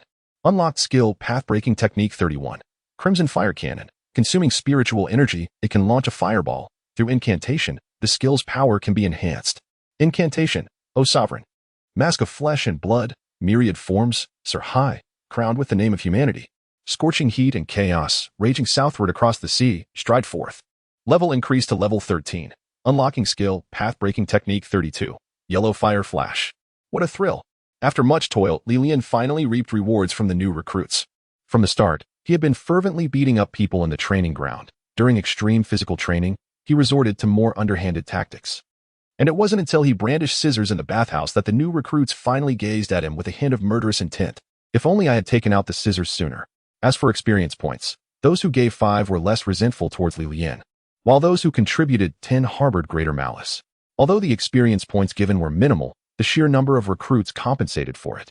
With over 200 new recruits, averaging 8 points each, a single day's efforts could rival a brawl with Wang Mian. The Crimson Fire Cannon unlocked at level 12 is not particularly powerful in the realm of path-breaking techniques, but it suffices for early use. It may even serve as illumination or for scouting later on. The Yellow Fire Flash unlocked at level 13 was similar, a variant of the Crimson Fire Cannon. Diminished in power but enhanced in speed, both being quite comparable. Henceforth, Li Lian embarked on a joyous routine of mercilessly thrashing the new recruits for experience in the mornings and tormenting them to enhance their murderous intent in the afternoons. If Li Lian felt that the experience gained that day was less than the previous day, he would ramp up his antics. This included, but was not limited to, brandishing scissors in the bathhouse, sneaking up on them at night with scissors drawn, and targeting their lower defenses during practice sessions.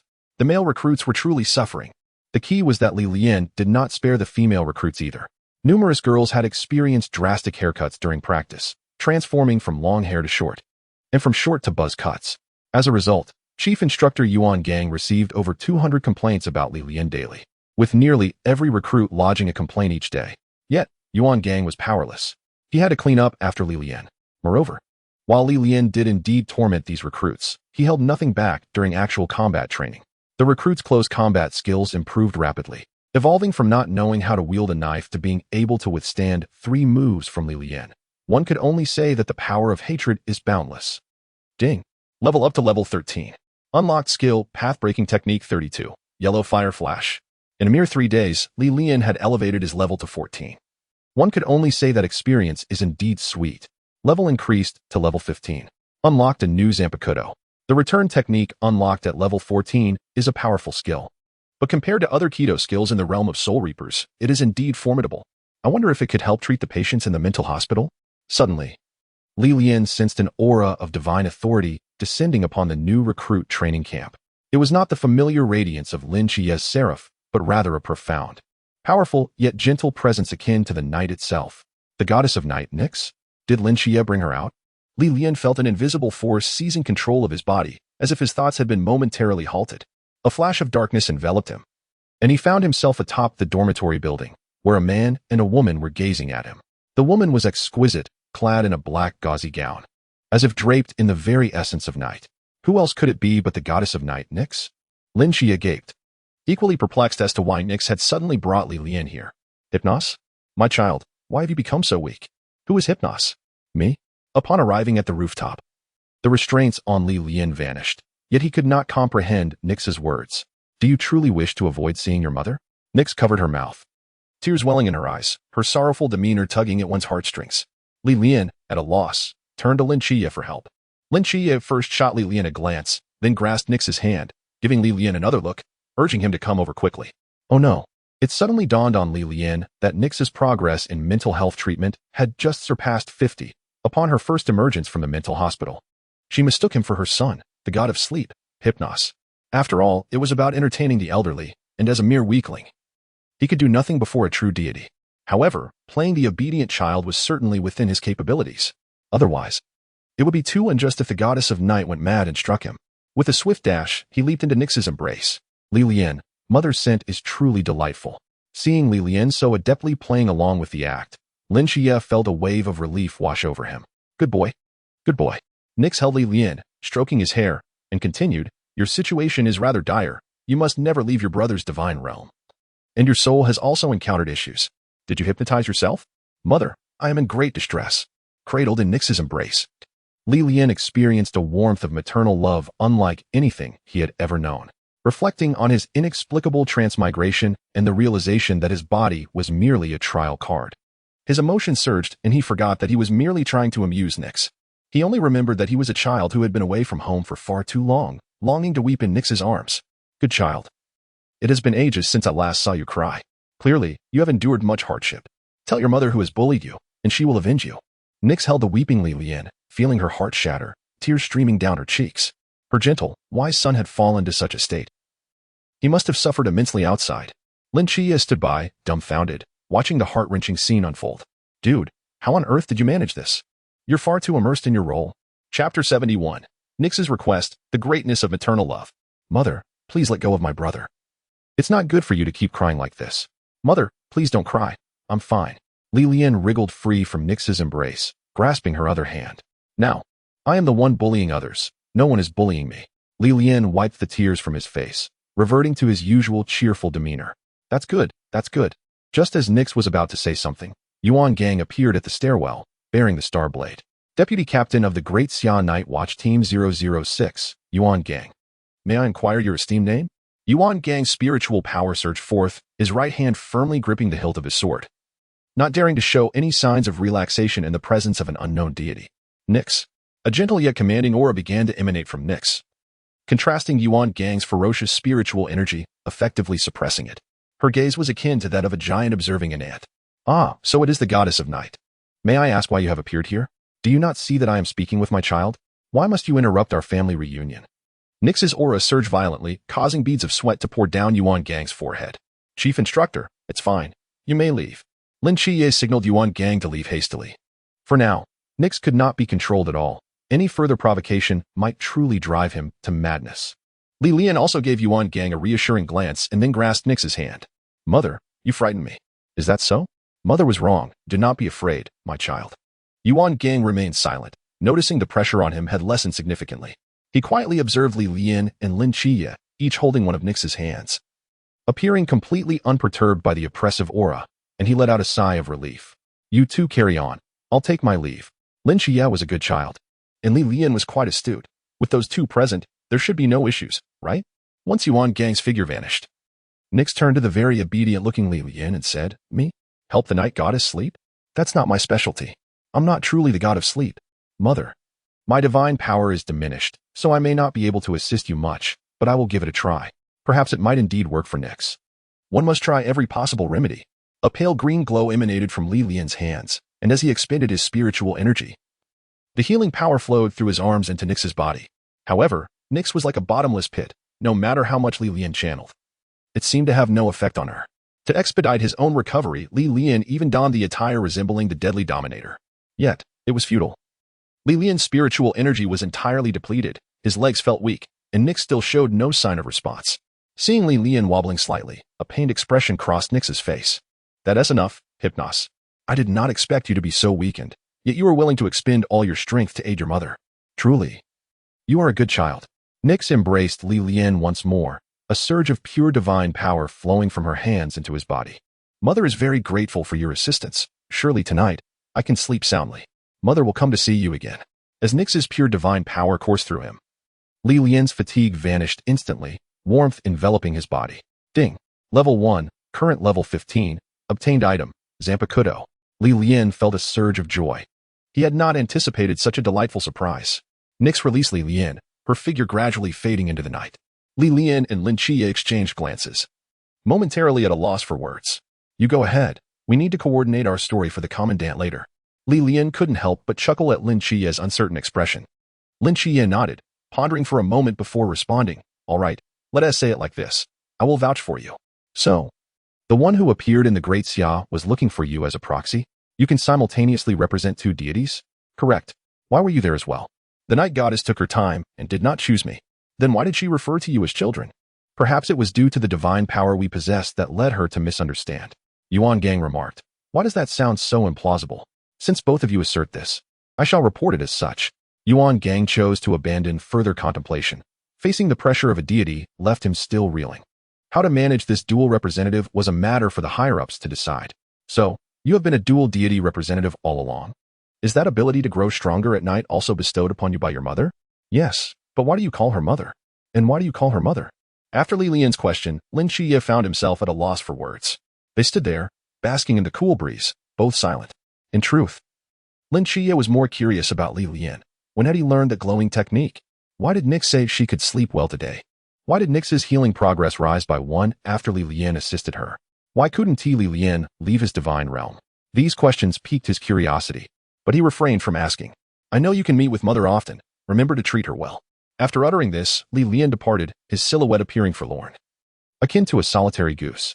After being embraced by Nyx twice, Li Lian, for reasons unknown, had internally acknowledged her maternal identity.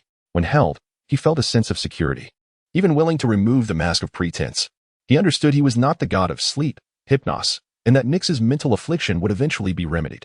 Yet, he was inclined to accept this maternal role. Should Nyx require his assistance in the future, he would not refuse. For within Nyx, he felt love, not the romantic kind, but the profound and ordinary love a mother has for her child. Chapter 72, the second Zanpakuto. Having gathered his thoughts, Li Lian ventured alone to the deserted training ground. After shedding tears in Nyx's embrace, the pent-up emotions he had suppressed for days had alleviated considerably. Although he had aimed to cheer Nyx up, he had become engrossed in the moment, delivering emotions authentically. Each day's relentless pursuit of experience points had left him utterly exhausted, as if he were being relentlessly pursued. Despite knowing there were better methods to gain experience, Li Lian chose the most arduous path, inadvertently harming innocent recruits and his good friends, Shen Qingzhu and Bailey Pangpang. Such behavior was indeed excessive. He retrieved his second Zanpakuto, noting its peculiar design, completely different from the flowing blade of fire. The blade's curvature was significant and exceedingly slender, far longer than a typical Japanese katana. It came with a purple sheath, the hilt being an ordinary oval shape. This seemed familiar. Was it not the blade of Captain Kyoka Suigetsu, the flower sister? For those unfamiliar with Japanese, we shall refer to it as Mizuno Yuki henceforth. This weapon appeared to belong to the biological class of Zanpakuto. Could it transform into a flying Monovan ray? Li Lian exited the training ground and settled in a secluded corner, pondering over the blade of the flower sister. This certainly did not suit old Zhao. It seemed he could only use it himself. But what was the release phrase for the flower sister's initial release? The manga never mentioned it. Surely, he could not force a Bankai? As he stroked the hilt and sheath of Mizuno Yuki, he murmured softly, Mizuno Yuki, what is your initial release? Suddenly, Li Lian felt his spiritual energy being drained in an instant. The blade in his hand transformed into a cloud of mist that enveloped him. As the mist gradually dissipated, a creature nearly half his height appeared before him.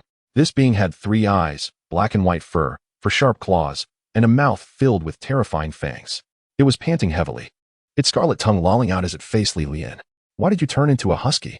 I won't tear the house apart, will I? Where was the promised flying Monvan ray? Now, it seemed he had either gained a competitor or a partner. This husky, with its 3 eyes, was clearly no ordinary creature. When I stood guard, another kept watch, while the third eye in the center was on the lookout. Each eye operated independently, indicating that it belonged to the purest lineage of the Northern Wolf King, untainted to the core. Li Lian reached out to pat the creature's head and asked, what shall I call you? Wolf, could you show me some respect while we converse? Not even a glance from any of your 3 eyes. Woof woof. The husky, after much effort, finally fixed its gaze on Li Lian with its singular eye in the center of its forehead. Woof. Li Lian slapped his forehead with a resounding smack. What a calamity. However, regardless of the circumstances, he had acquired a second Zanpakuto, which was no small feat moreover. Its initial release allowed him to completely deplete his spiritual energy at once, without any lingering consumption or adverse effects, which was quite commendable. Just then, Lian discovered that he could communicate mentally with the dog that Mizuki had transformed into. It turned out that after its initial release, Mizuki could serve as a mobile medical kit, with the intensity of its healing determined by the total amount of spiritual energy absorbed during its release. Although it wasn't as straightforward as Sister Hua's large stingray, which could fully heal someone merely by swallowing and regurgitating them, it functioned similarly to a beast licking its wounds. Receiving a few licks would yield healing benefits. It seemed that he would have a respectable position in Lin Qiye's team in the future. At the very least, he could serve as a field medic. How could he enhance his healing abilities? The system replied that he should learn medical techniques. The more he learned, the better the healing effects produced by the same amount of spiritual energy. He resolved to devote his spare time to studying medical literature, for knowledge would never betray him. Additionally, Mizuki came equipped with Sister Hua's insights on sword techniques. As long as he engaged Mizuki in battle, those techniques would continually manifest in Lian's mind, akin to a soul imprint. It was worth noting that before becoming a doctor, Sister Hua was celebrated as the first-generation Kenpachi, reputed to master all swordsmanship styles, even carrying the name of the 8,000 streams. Could her legacy of sword techniques be weak? In fact, Ri, like Mizuki, bore its own legacy of sword techniques. Though Lian had yet to realize that each time he entered a state of no-self, it was the influence of Yamamoto's sword legacy affecting him. After giving Mizuki a gentle rub on the head, Lian released its initial state. He recalled old Zhao, who was alone and decaying in soul society, and could only utter an apology, promising to bring him out once he had unlocked the moon cutter, or perhaps he could learn to create a modified corpse, which he deemed quite necessary. After all, the system would not abandon him in his time of need. Using a modified corpse would prevent him from utilizing the powers of a soul reaper, but perhaps he could still wield the powers of the Forbidden Ruins. Since he had acknowledged Nyx as his mother, he could lend Mizuki to her. Who knows, perhaps Nyx could even achieve a Bankai. His right hand wielded a sword borrowed from the Red Dust Sword Immortal, while his left hand held a knife borrowed from his son. Lian was akin to the Sword Saint of the Great Xia. How splendid! Upon leveling up to level 16, he unlocked Binding Way 9, Strike, a red beam to ensnare his opponents, with incantation enhancing the binding strength. This first unlocked binding skill was more suited for control than his own destructive spell, serving as a functional ability. With a sigh, Lian secured Mizuki and felt his spiritual energy nearly restored, sauntering back to the dormitory. The day stretched ahead. He would eventually see Nyx again. He hoped that by then, he would be able to assist her. Last night, the goddess of night, Nyx, made an appearance at the new recruit training camp and chose Lin Qiye as her representative. This information was reported by Yuan Gang to the upper echelons of the Night Watchers, with Lin Qiye becoming the sole dual deity representative. All tasks assigned to Lin Qiye by Nyx were duly reported. Additionally, Yuan Gang informed Commander Yifan of Lian's desire to communicate with him. Yifan simply archived all this information, categorizing the goddess of night, Nyx, into the divine sequence, serial number 043. He then instructed Yuan Gang to summon Lian for a conversation. In a state of utmost confidentiality, Lian and Yifan conversed for nearly an hour, with no one privy to their discussion.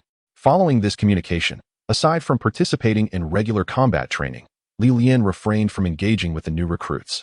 However, the new recruits still felt an air of fear whenever they saw Lian during training, as he diligently studied various medical texts, such as human anatomy, traditional Chinese orthopedics, and the diagnostic and statistical manual of mental disorders. They worried about the day Lian might whimsically decide to conduct experiments on himself. Chapter 73, Lian's Unquenchable Thirst for Knowledge. Lian, where did you acquire that new sword? Don't ask. It came from the Forbidden Ruins. Since obtaining Mizuki, Lian had switched to using this new Zanpakuto for daily combat practice. Each day, he introduced a new swordsmanship style, leaving the recruits in utter distress. Typically, a Zanpakuto does not exhibit characteristics before its release, much like Mizuki's shallow strikes. It was generally an ordinary samurai sword, albeit sharper and more resilient. However, when Ri was drawn from its sheath, its intense aura would radiate outward, and no matter how much Lian attempted to compress its fiery domain, it could not shrink beyond approximately 10 meters. After consulting the system without yielding any answers, he decided to disregard it. No point in wasting brain cells on matters beyond his comprehension. As the days passed, the experience gained from battles diminished significantly. Fortunately, with Mizuki's assistance, he continuously improved his swordsmanship. Otherwise, his progress would have stagnated, rendering his time in the training camp a mere waste. 5 months swiftly passed, leading to January of the following year. The winter in Songnan City was particularly frigid this year, as Chinmai had previously returned the down jackets he bought for Lian and Lin Qiye upon learning of their training in Songnan City. neglecting to provide them with thick blankets. Through 5 months of training, Lian had successfully leveled up to level 17 by exploiting opportunities. Unlocking both Binding Way 9, Strike, and Binding Way 21, Crimson Smoke Escape. The latter was also a functional skill, devoid of lethality. Akin to a sudden burst of red smoke bombs. Lian had tested it, discovering that the more spiritual energy consumed, the wider the smoke's radius. However, the smoke proved useless for him, as it did not obscure his vision. Its utility remained strong, particularly in urban combat, where it could obscure ordinary people's sight. Upon leveling up to level 18, he unlocked Destruction Way 4, White Thunder. Lian was puzzled by the system's logic in assigning skills. Having already learned Destruction Way 31, Crimson Fire Cannon, why was he now receiving Destruction Way 4, White Thunder? Was it possible that he was being encouraged to diversify beyond fire-based spells and explore a lightning skill tree? Moreover, after reaching level 17, he found himself unable to gain experience from the new recruits, despite Yuan Gang's promise to arrange for mysterious foes to fight against. 5 months had passed, and all he received was a single weak creature from the Lantern Realm. One swift strike dispatched it, yielding negligible experience. No matter, the new year approached, and the experience packages from the ancient god church would soon arrive. With Lin Qiye as the dual deity representative in Songnam City, coupled with his own guise as a false soul reaper representative, it was only logical for the ancient god church to send a substantial influx of recruits. He was effectively assured of reaching level 20, which delighted him immensely. Today, all recruits engaged neither in combat practice nor physical training. Instead, over 200 of them assembled in the training field, clad in thin military uniforms, standing perfectly still. They bore little resemblance to their former selves from 5 months ago. Today, we shall not conduct any training. Instructor Hong surveyed the immobile recruits with satisfaction, noting their soldierly demeanor. We will shift our training focus to the utilization of the Forbidden Ruins and tactical strategies. From today until the second day of the Lunar New Year, there will be a total of 4 days of holiday. Silence. As soon as Instructor Hong spoke, the new recruits immediately quieted down, standing at attention to listen intently. No one is allowed to leave Songnam City during these 4 days, otherwise your status as recruits will be revoked. Furthermore, do not expect to join the Night Watchers in the future. The knives are for your protection. It is best to keep them sheathed unless absolutely necessary. Do you understand? Understood. Dismissed. Lin Qiye gathered everyone together, sensing something amiss about this holiday, and called for an urgent meeting in the dormitory. Lian, as an instructor, please share what you know.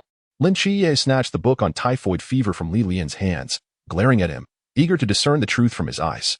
There is a situation in Songnam City. I just saw our team leader, Chunmai. Lian sighed, retrieving a copy of Compendium of Materia Medica from the Soul Society.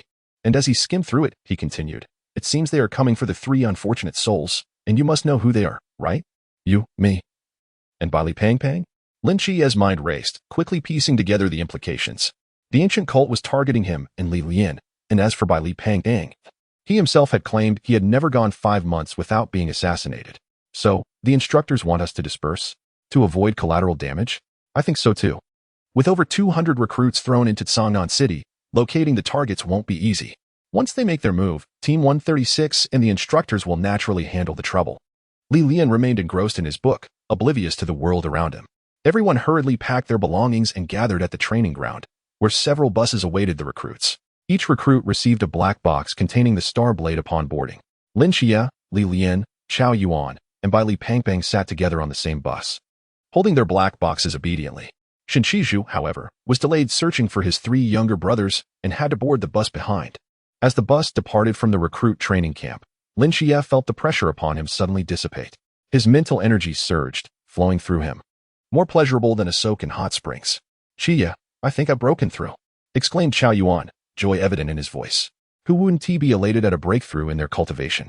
Our forbidden realm had been suppressed for so long, akin to running while carrying a heavy burden. Now that the weight is lifted, our mental prowess naturally increases. Lian, why are you unresponsive? My forbidden realm wasn't suppressed, and I was in the pool realm during my fight with Wang Mian. Lian placed the black box into the Soul Society, then drew his blade, readying himself for action. Are you prepared to explode? Before Lian could finish his sentence, 5 black dots appeared in the sky, trailing flames as they headed directly for the bus. Brothers, are you afraid of missiles? Oh no, it's a missile. Get down. 3 missiles, howling through the air, soared past the bus occupied by Lian and Lin Qiye, targeting the training camp behind them. Boom. A tremendous explosion reverberated from the training camp, ringing painfully in the ears of everyone on the bus, accompanied by 3 mushroom clouds rising in a fiery display. Lian looked at the familiar mushroom cloud rising from the training camp with a hint of nostalgia. Is that all the power of missiles? It was even more forceful when I blew up the warehouse last time. 2 more missiles were rapidly approaching, seemingly aimed directly at the bus. As everyone realized the missile's trajectory, Lian shattered the bus's windows and leaped onto the roof in an instant.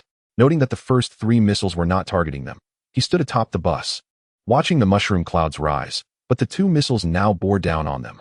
Path of destruction, yellow fire flash. Gathering his spiritual energy, a yellow fireball materialized in his hand and surged towards one of the incoming missiles at lightning speed. Lian opted for the fastest destructive skill. Missiles were indeed fearsome. Though he could largely ignore the flames resulting from explosions, the shockwaves and flying debris were far too bothersome to confront directly. At that moment, a lance entwined in bright red flames appeared, racing even faster than Lian's fireball, its trajectory almost imperceptible except for the red tail flame confirming its existence. That must be the work of Sister Hongying. Though he had never witnessed her wielding the Forbidden Realm, that lance was unmistakably familiar. Boom, boom. The 2 missiles detonated in the air, their explosions creating 2 fireballs that burst forth, scattering debris into a metallic storm that hurtled toward the bus. Path of destruction, red fire cannon. Another fireball formed in Lian's hand. Since launching the yellow fire flash, he had been gathering energy for a second attack. This fireball grew larger as Lian infused it with his spiritual power, eventually reaching the size of a millstone, shooting toward the incoming storm of debris. Lin Qiye. Lian shouted as he unleashed the red fire cannon. He had no choice. All his skills were offensive in nature, making it difficult to protect others. Intercepting missiles and countering with the explosive recoil of the red fire cannon was the best he could do. If he wanted to completely block all the fragments, he would need the assistance of another extraordinary ally. However, guarding the bus's roof should not pose too much of a challenge. With the appearance of Shui Yuwu, his cutting technique had approached the level of Kenpachi Zaraki. A pitch-black hemisphere enveloped Lin Qiye and the entire bus. Created from Darkest Forbidden Realm, drawn from Nike's after her healing progression reached 50%. Boom. The explosion from Lian's red fire cannon disrupted many of the debris' trajectories, but several fragments still pierced through the flames of the explosion. Entering Lin Qiye's Darkest Forbidden Realm. Clang, clang, clang. Lian wielded 2 Zanpakuto, moving swiftly atop the bus like dual shields reflecting cold light. The clash between the Zanpakuto and the metallic shards produced a series of piercing sounds, showering Lian with sparks. Thanks to Lian sharing the burden, Lin Qiye found himself far more at ease than anticipated. With the enhanced perception and dynamic vision granted by the Seraphim, Lin Qiye swiftly detected all the missile fragments entering the Forbidden Realm. Utilizing the control abilities of Nike's Darkest Forbidden Realm, he stilled all the fragments. 2 seconds later, the Darkest Forbidden Realm receded, and all the missile debris fell from the sky simultaneously. The new recruits aboard the bus remained oblivious to the chaos. Save for Chao Yuan and Bai Li Pang, who were seated closest to Lin Qiye, Lian, atop the bus, was drenched in cold sweat. He had not expected the missile explosion to produce so much debris, resembling a barrage from dozens of machine guns. He had been struck by several small shards, feeling a long-forgotten pain. Had it not been for the impressive defensive capabilities of his death god attire, he would have certainly sustained more than a few transparent holes. Lian was also taken aback by the formidable defense of the death armor, which could withstand missile fragments comparable to bullets. Since acquiring the death armor, he had never been struck. He had been the one delivering blows to others. At that moment, Lin Qiye felt an excruciating headache. The 2 seconds he had just endured had drained an immense amount of his mental energy. Even with Lian alleviating some of the pressure from the rooftop, the intense use of forbidden ruins immediately upon entering the realm was taxing, and merely managing to block the fragments was commendable. Consequently, Lin Qiye's vision blurred, and he furrowed his brow before fainting in his seat. Lian leaped through the shattered window into the bus to check on Lin Qiye. Discovering that he was relatively unharmed, merely suffering from mental exhaustion, he gestured for Chao Yuan and Bai Li Pang to keep quiet. Then a green light emanated from his hand as he pressed it against Lin Qiye's forehead. Lian, is Qiye all right? His head is glowing green. Bai Li Pang observed, feeling a sense of unease regarding Lian's intentions while he treated Lin Qiye. Love is a light, green enough to make you anxious? Chao Yuan, twirling the beads in his hand, felt an inexplicable sense of greenness atop his own head. Shut up, Chao Zhe. When Lin Qiye awoke, he found himself staring at a somewhat familiar ceiling and sensed another presence beside him. Turning his head, he saw Lian poised with a needle, preparing to administer an injection. Lian, what are you doing? I'm giving you an injection. You've been asleep for a day. Just a little glucose. Lian. focused on aiming the needle at Lin Qiye's hand without glancing at him, replied nonchalantly. When did you learn to give injections? I haven't, but I've read about it. I thought I'd give it a try on you. In a sudden burst of energy, Lin Qiye leaped out of bed, resolutely refusing to become Li Lian's guinea pig. The two exited the room to find the entire Team 136 gathered, their eyes fixated on them. Li Lian stretched his neck and performed a warm-up gesture. The ancient divine sect dungeon had opened, and he was finally able to earn experience points again, since you all wish to play so grandly. Then let us engage in this game together. The chaos of Songnan City would be dictated by Li Lian,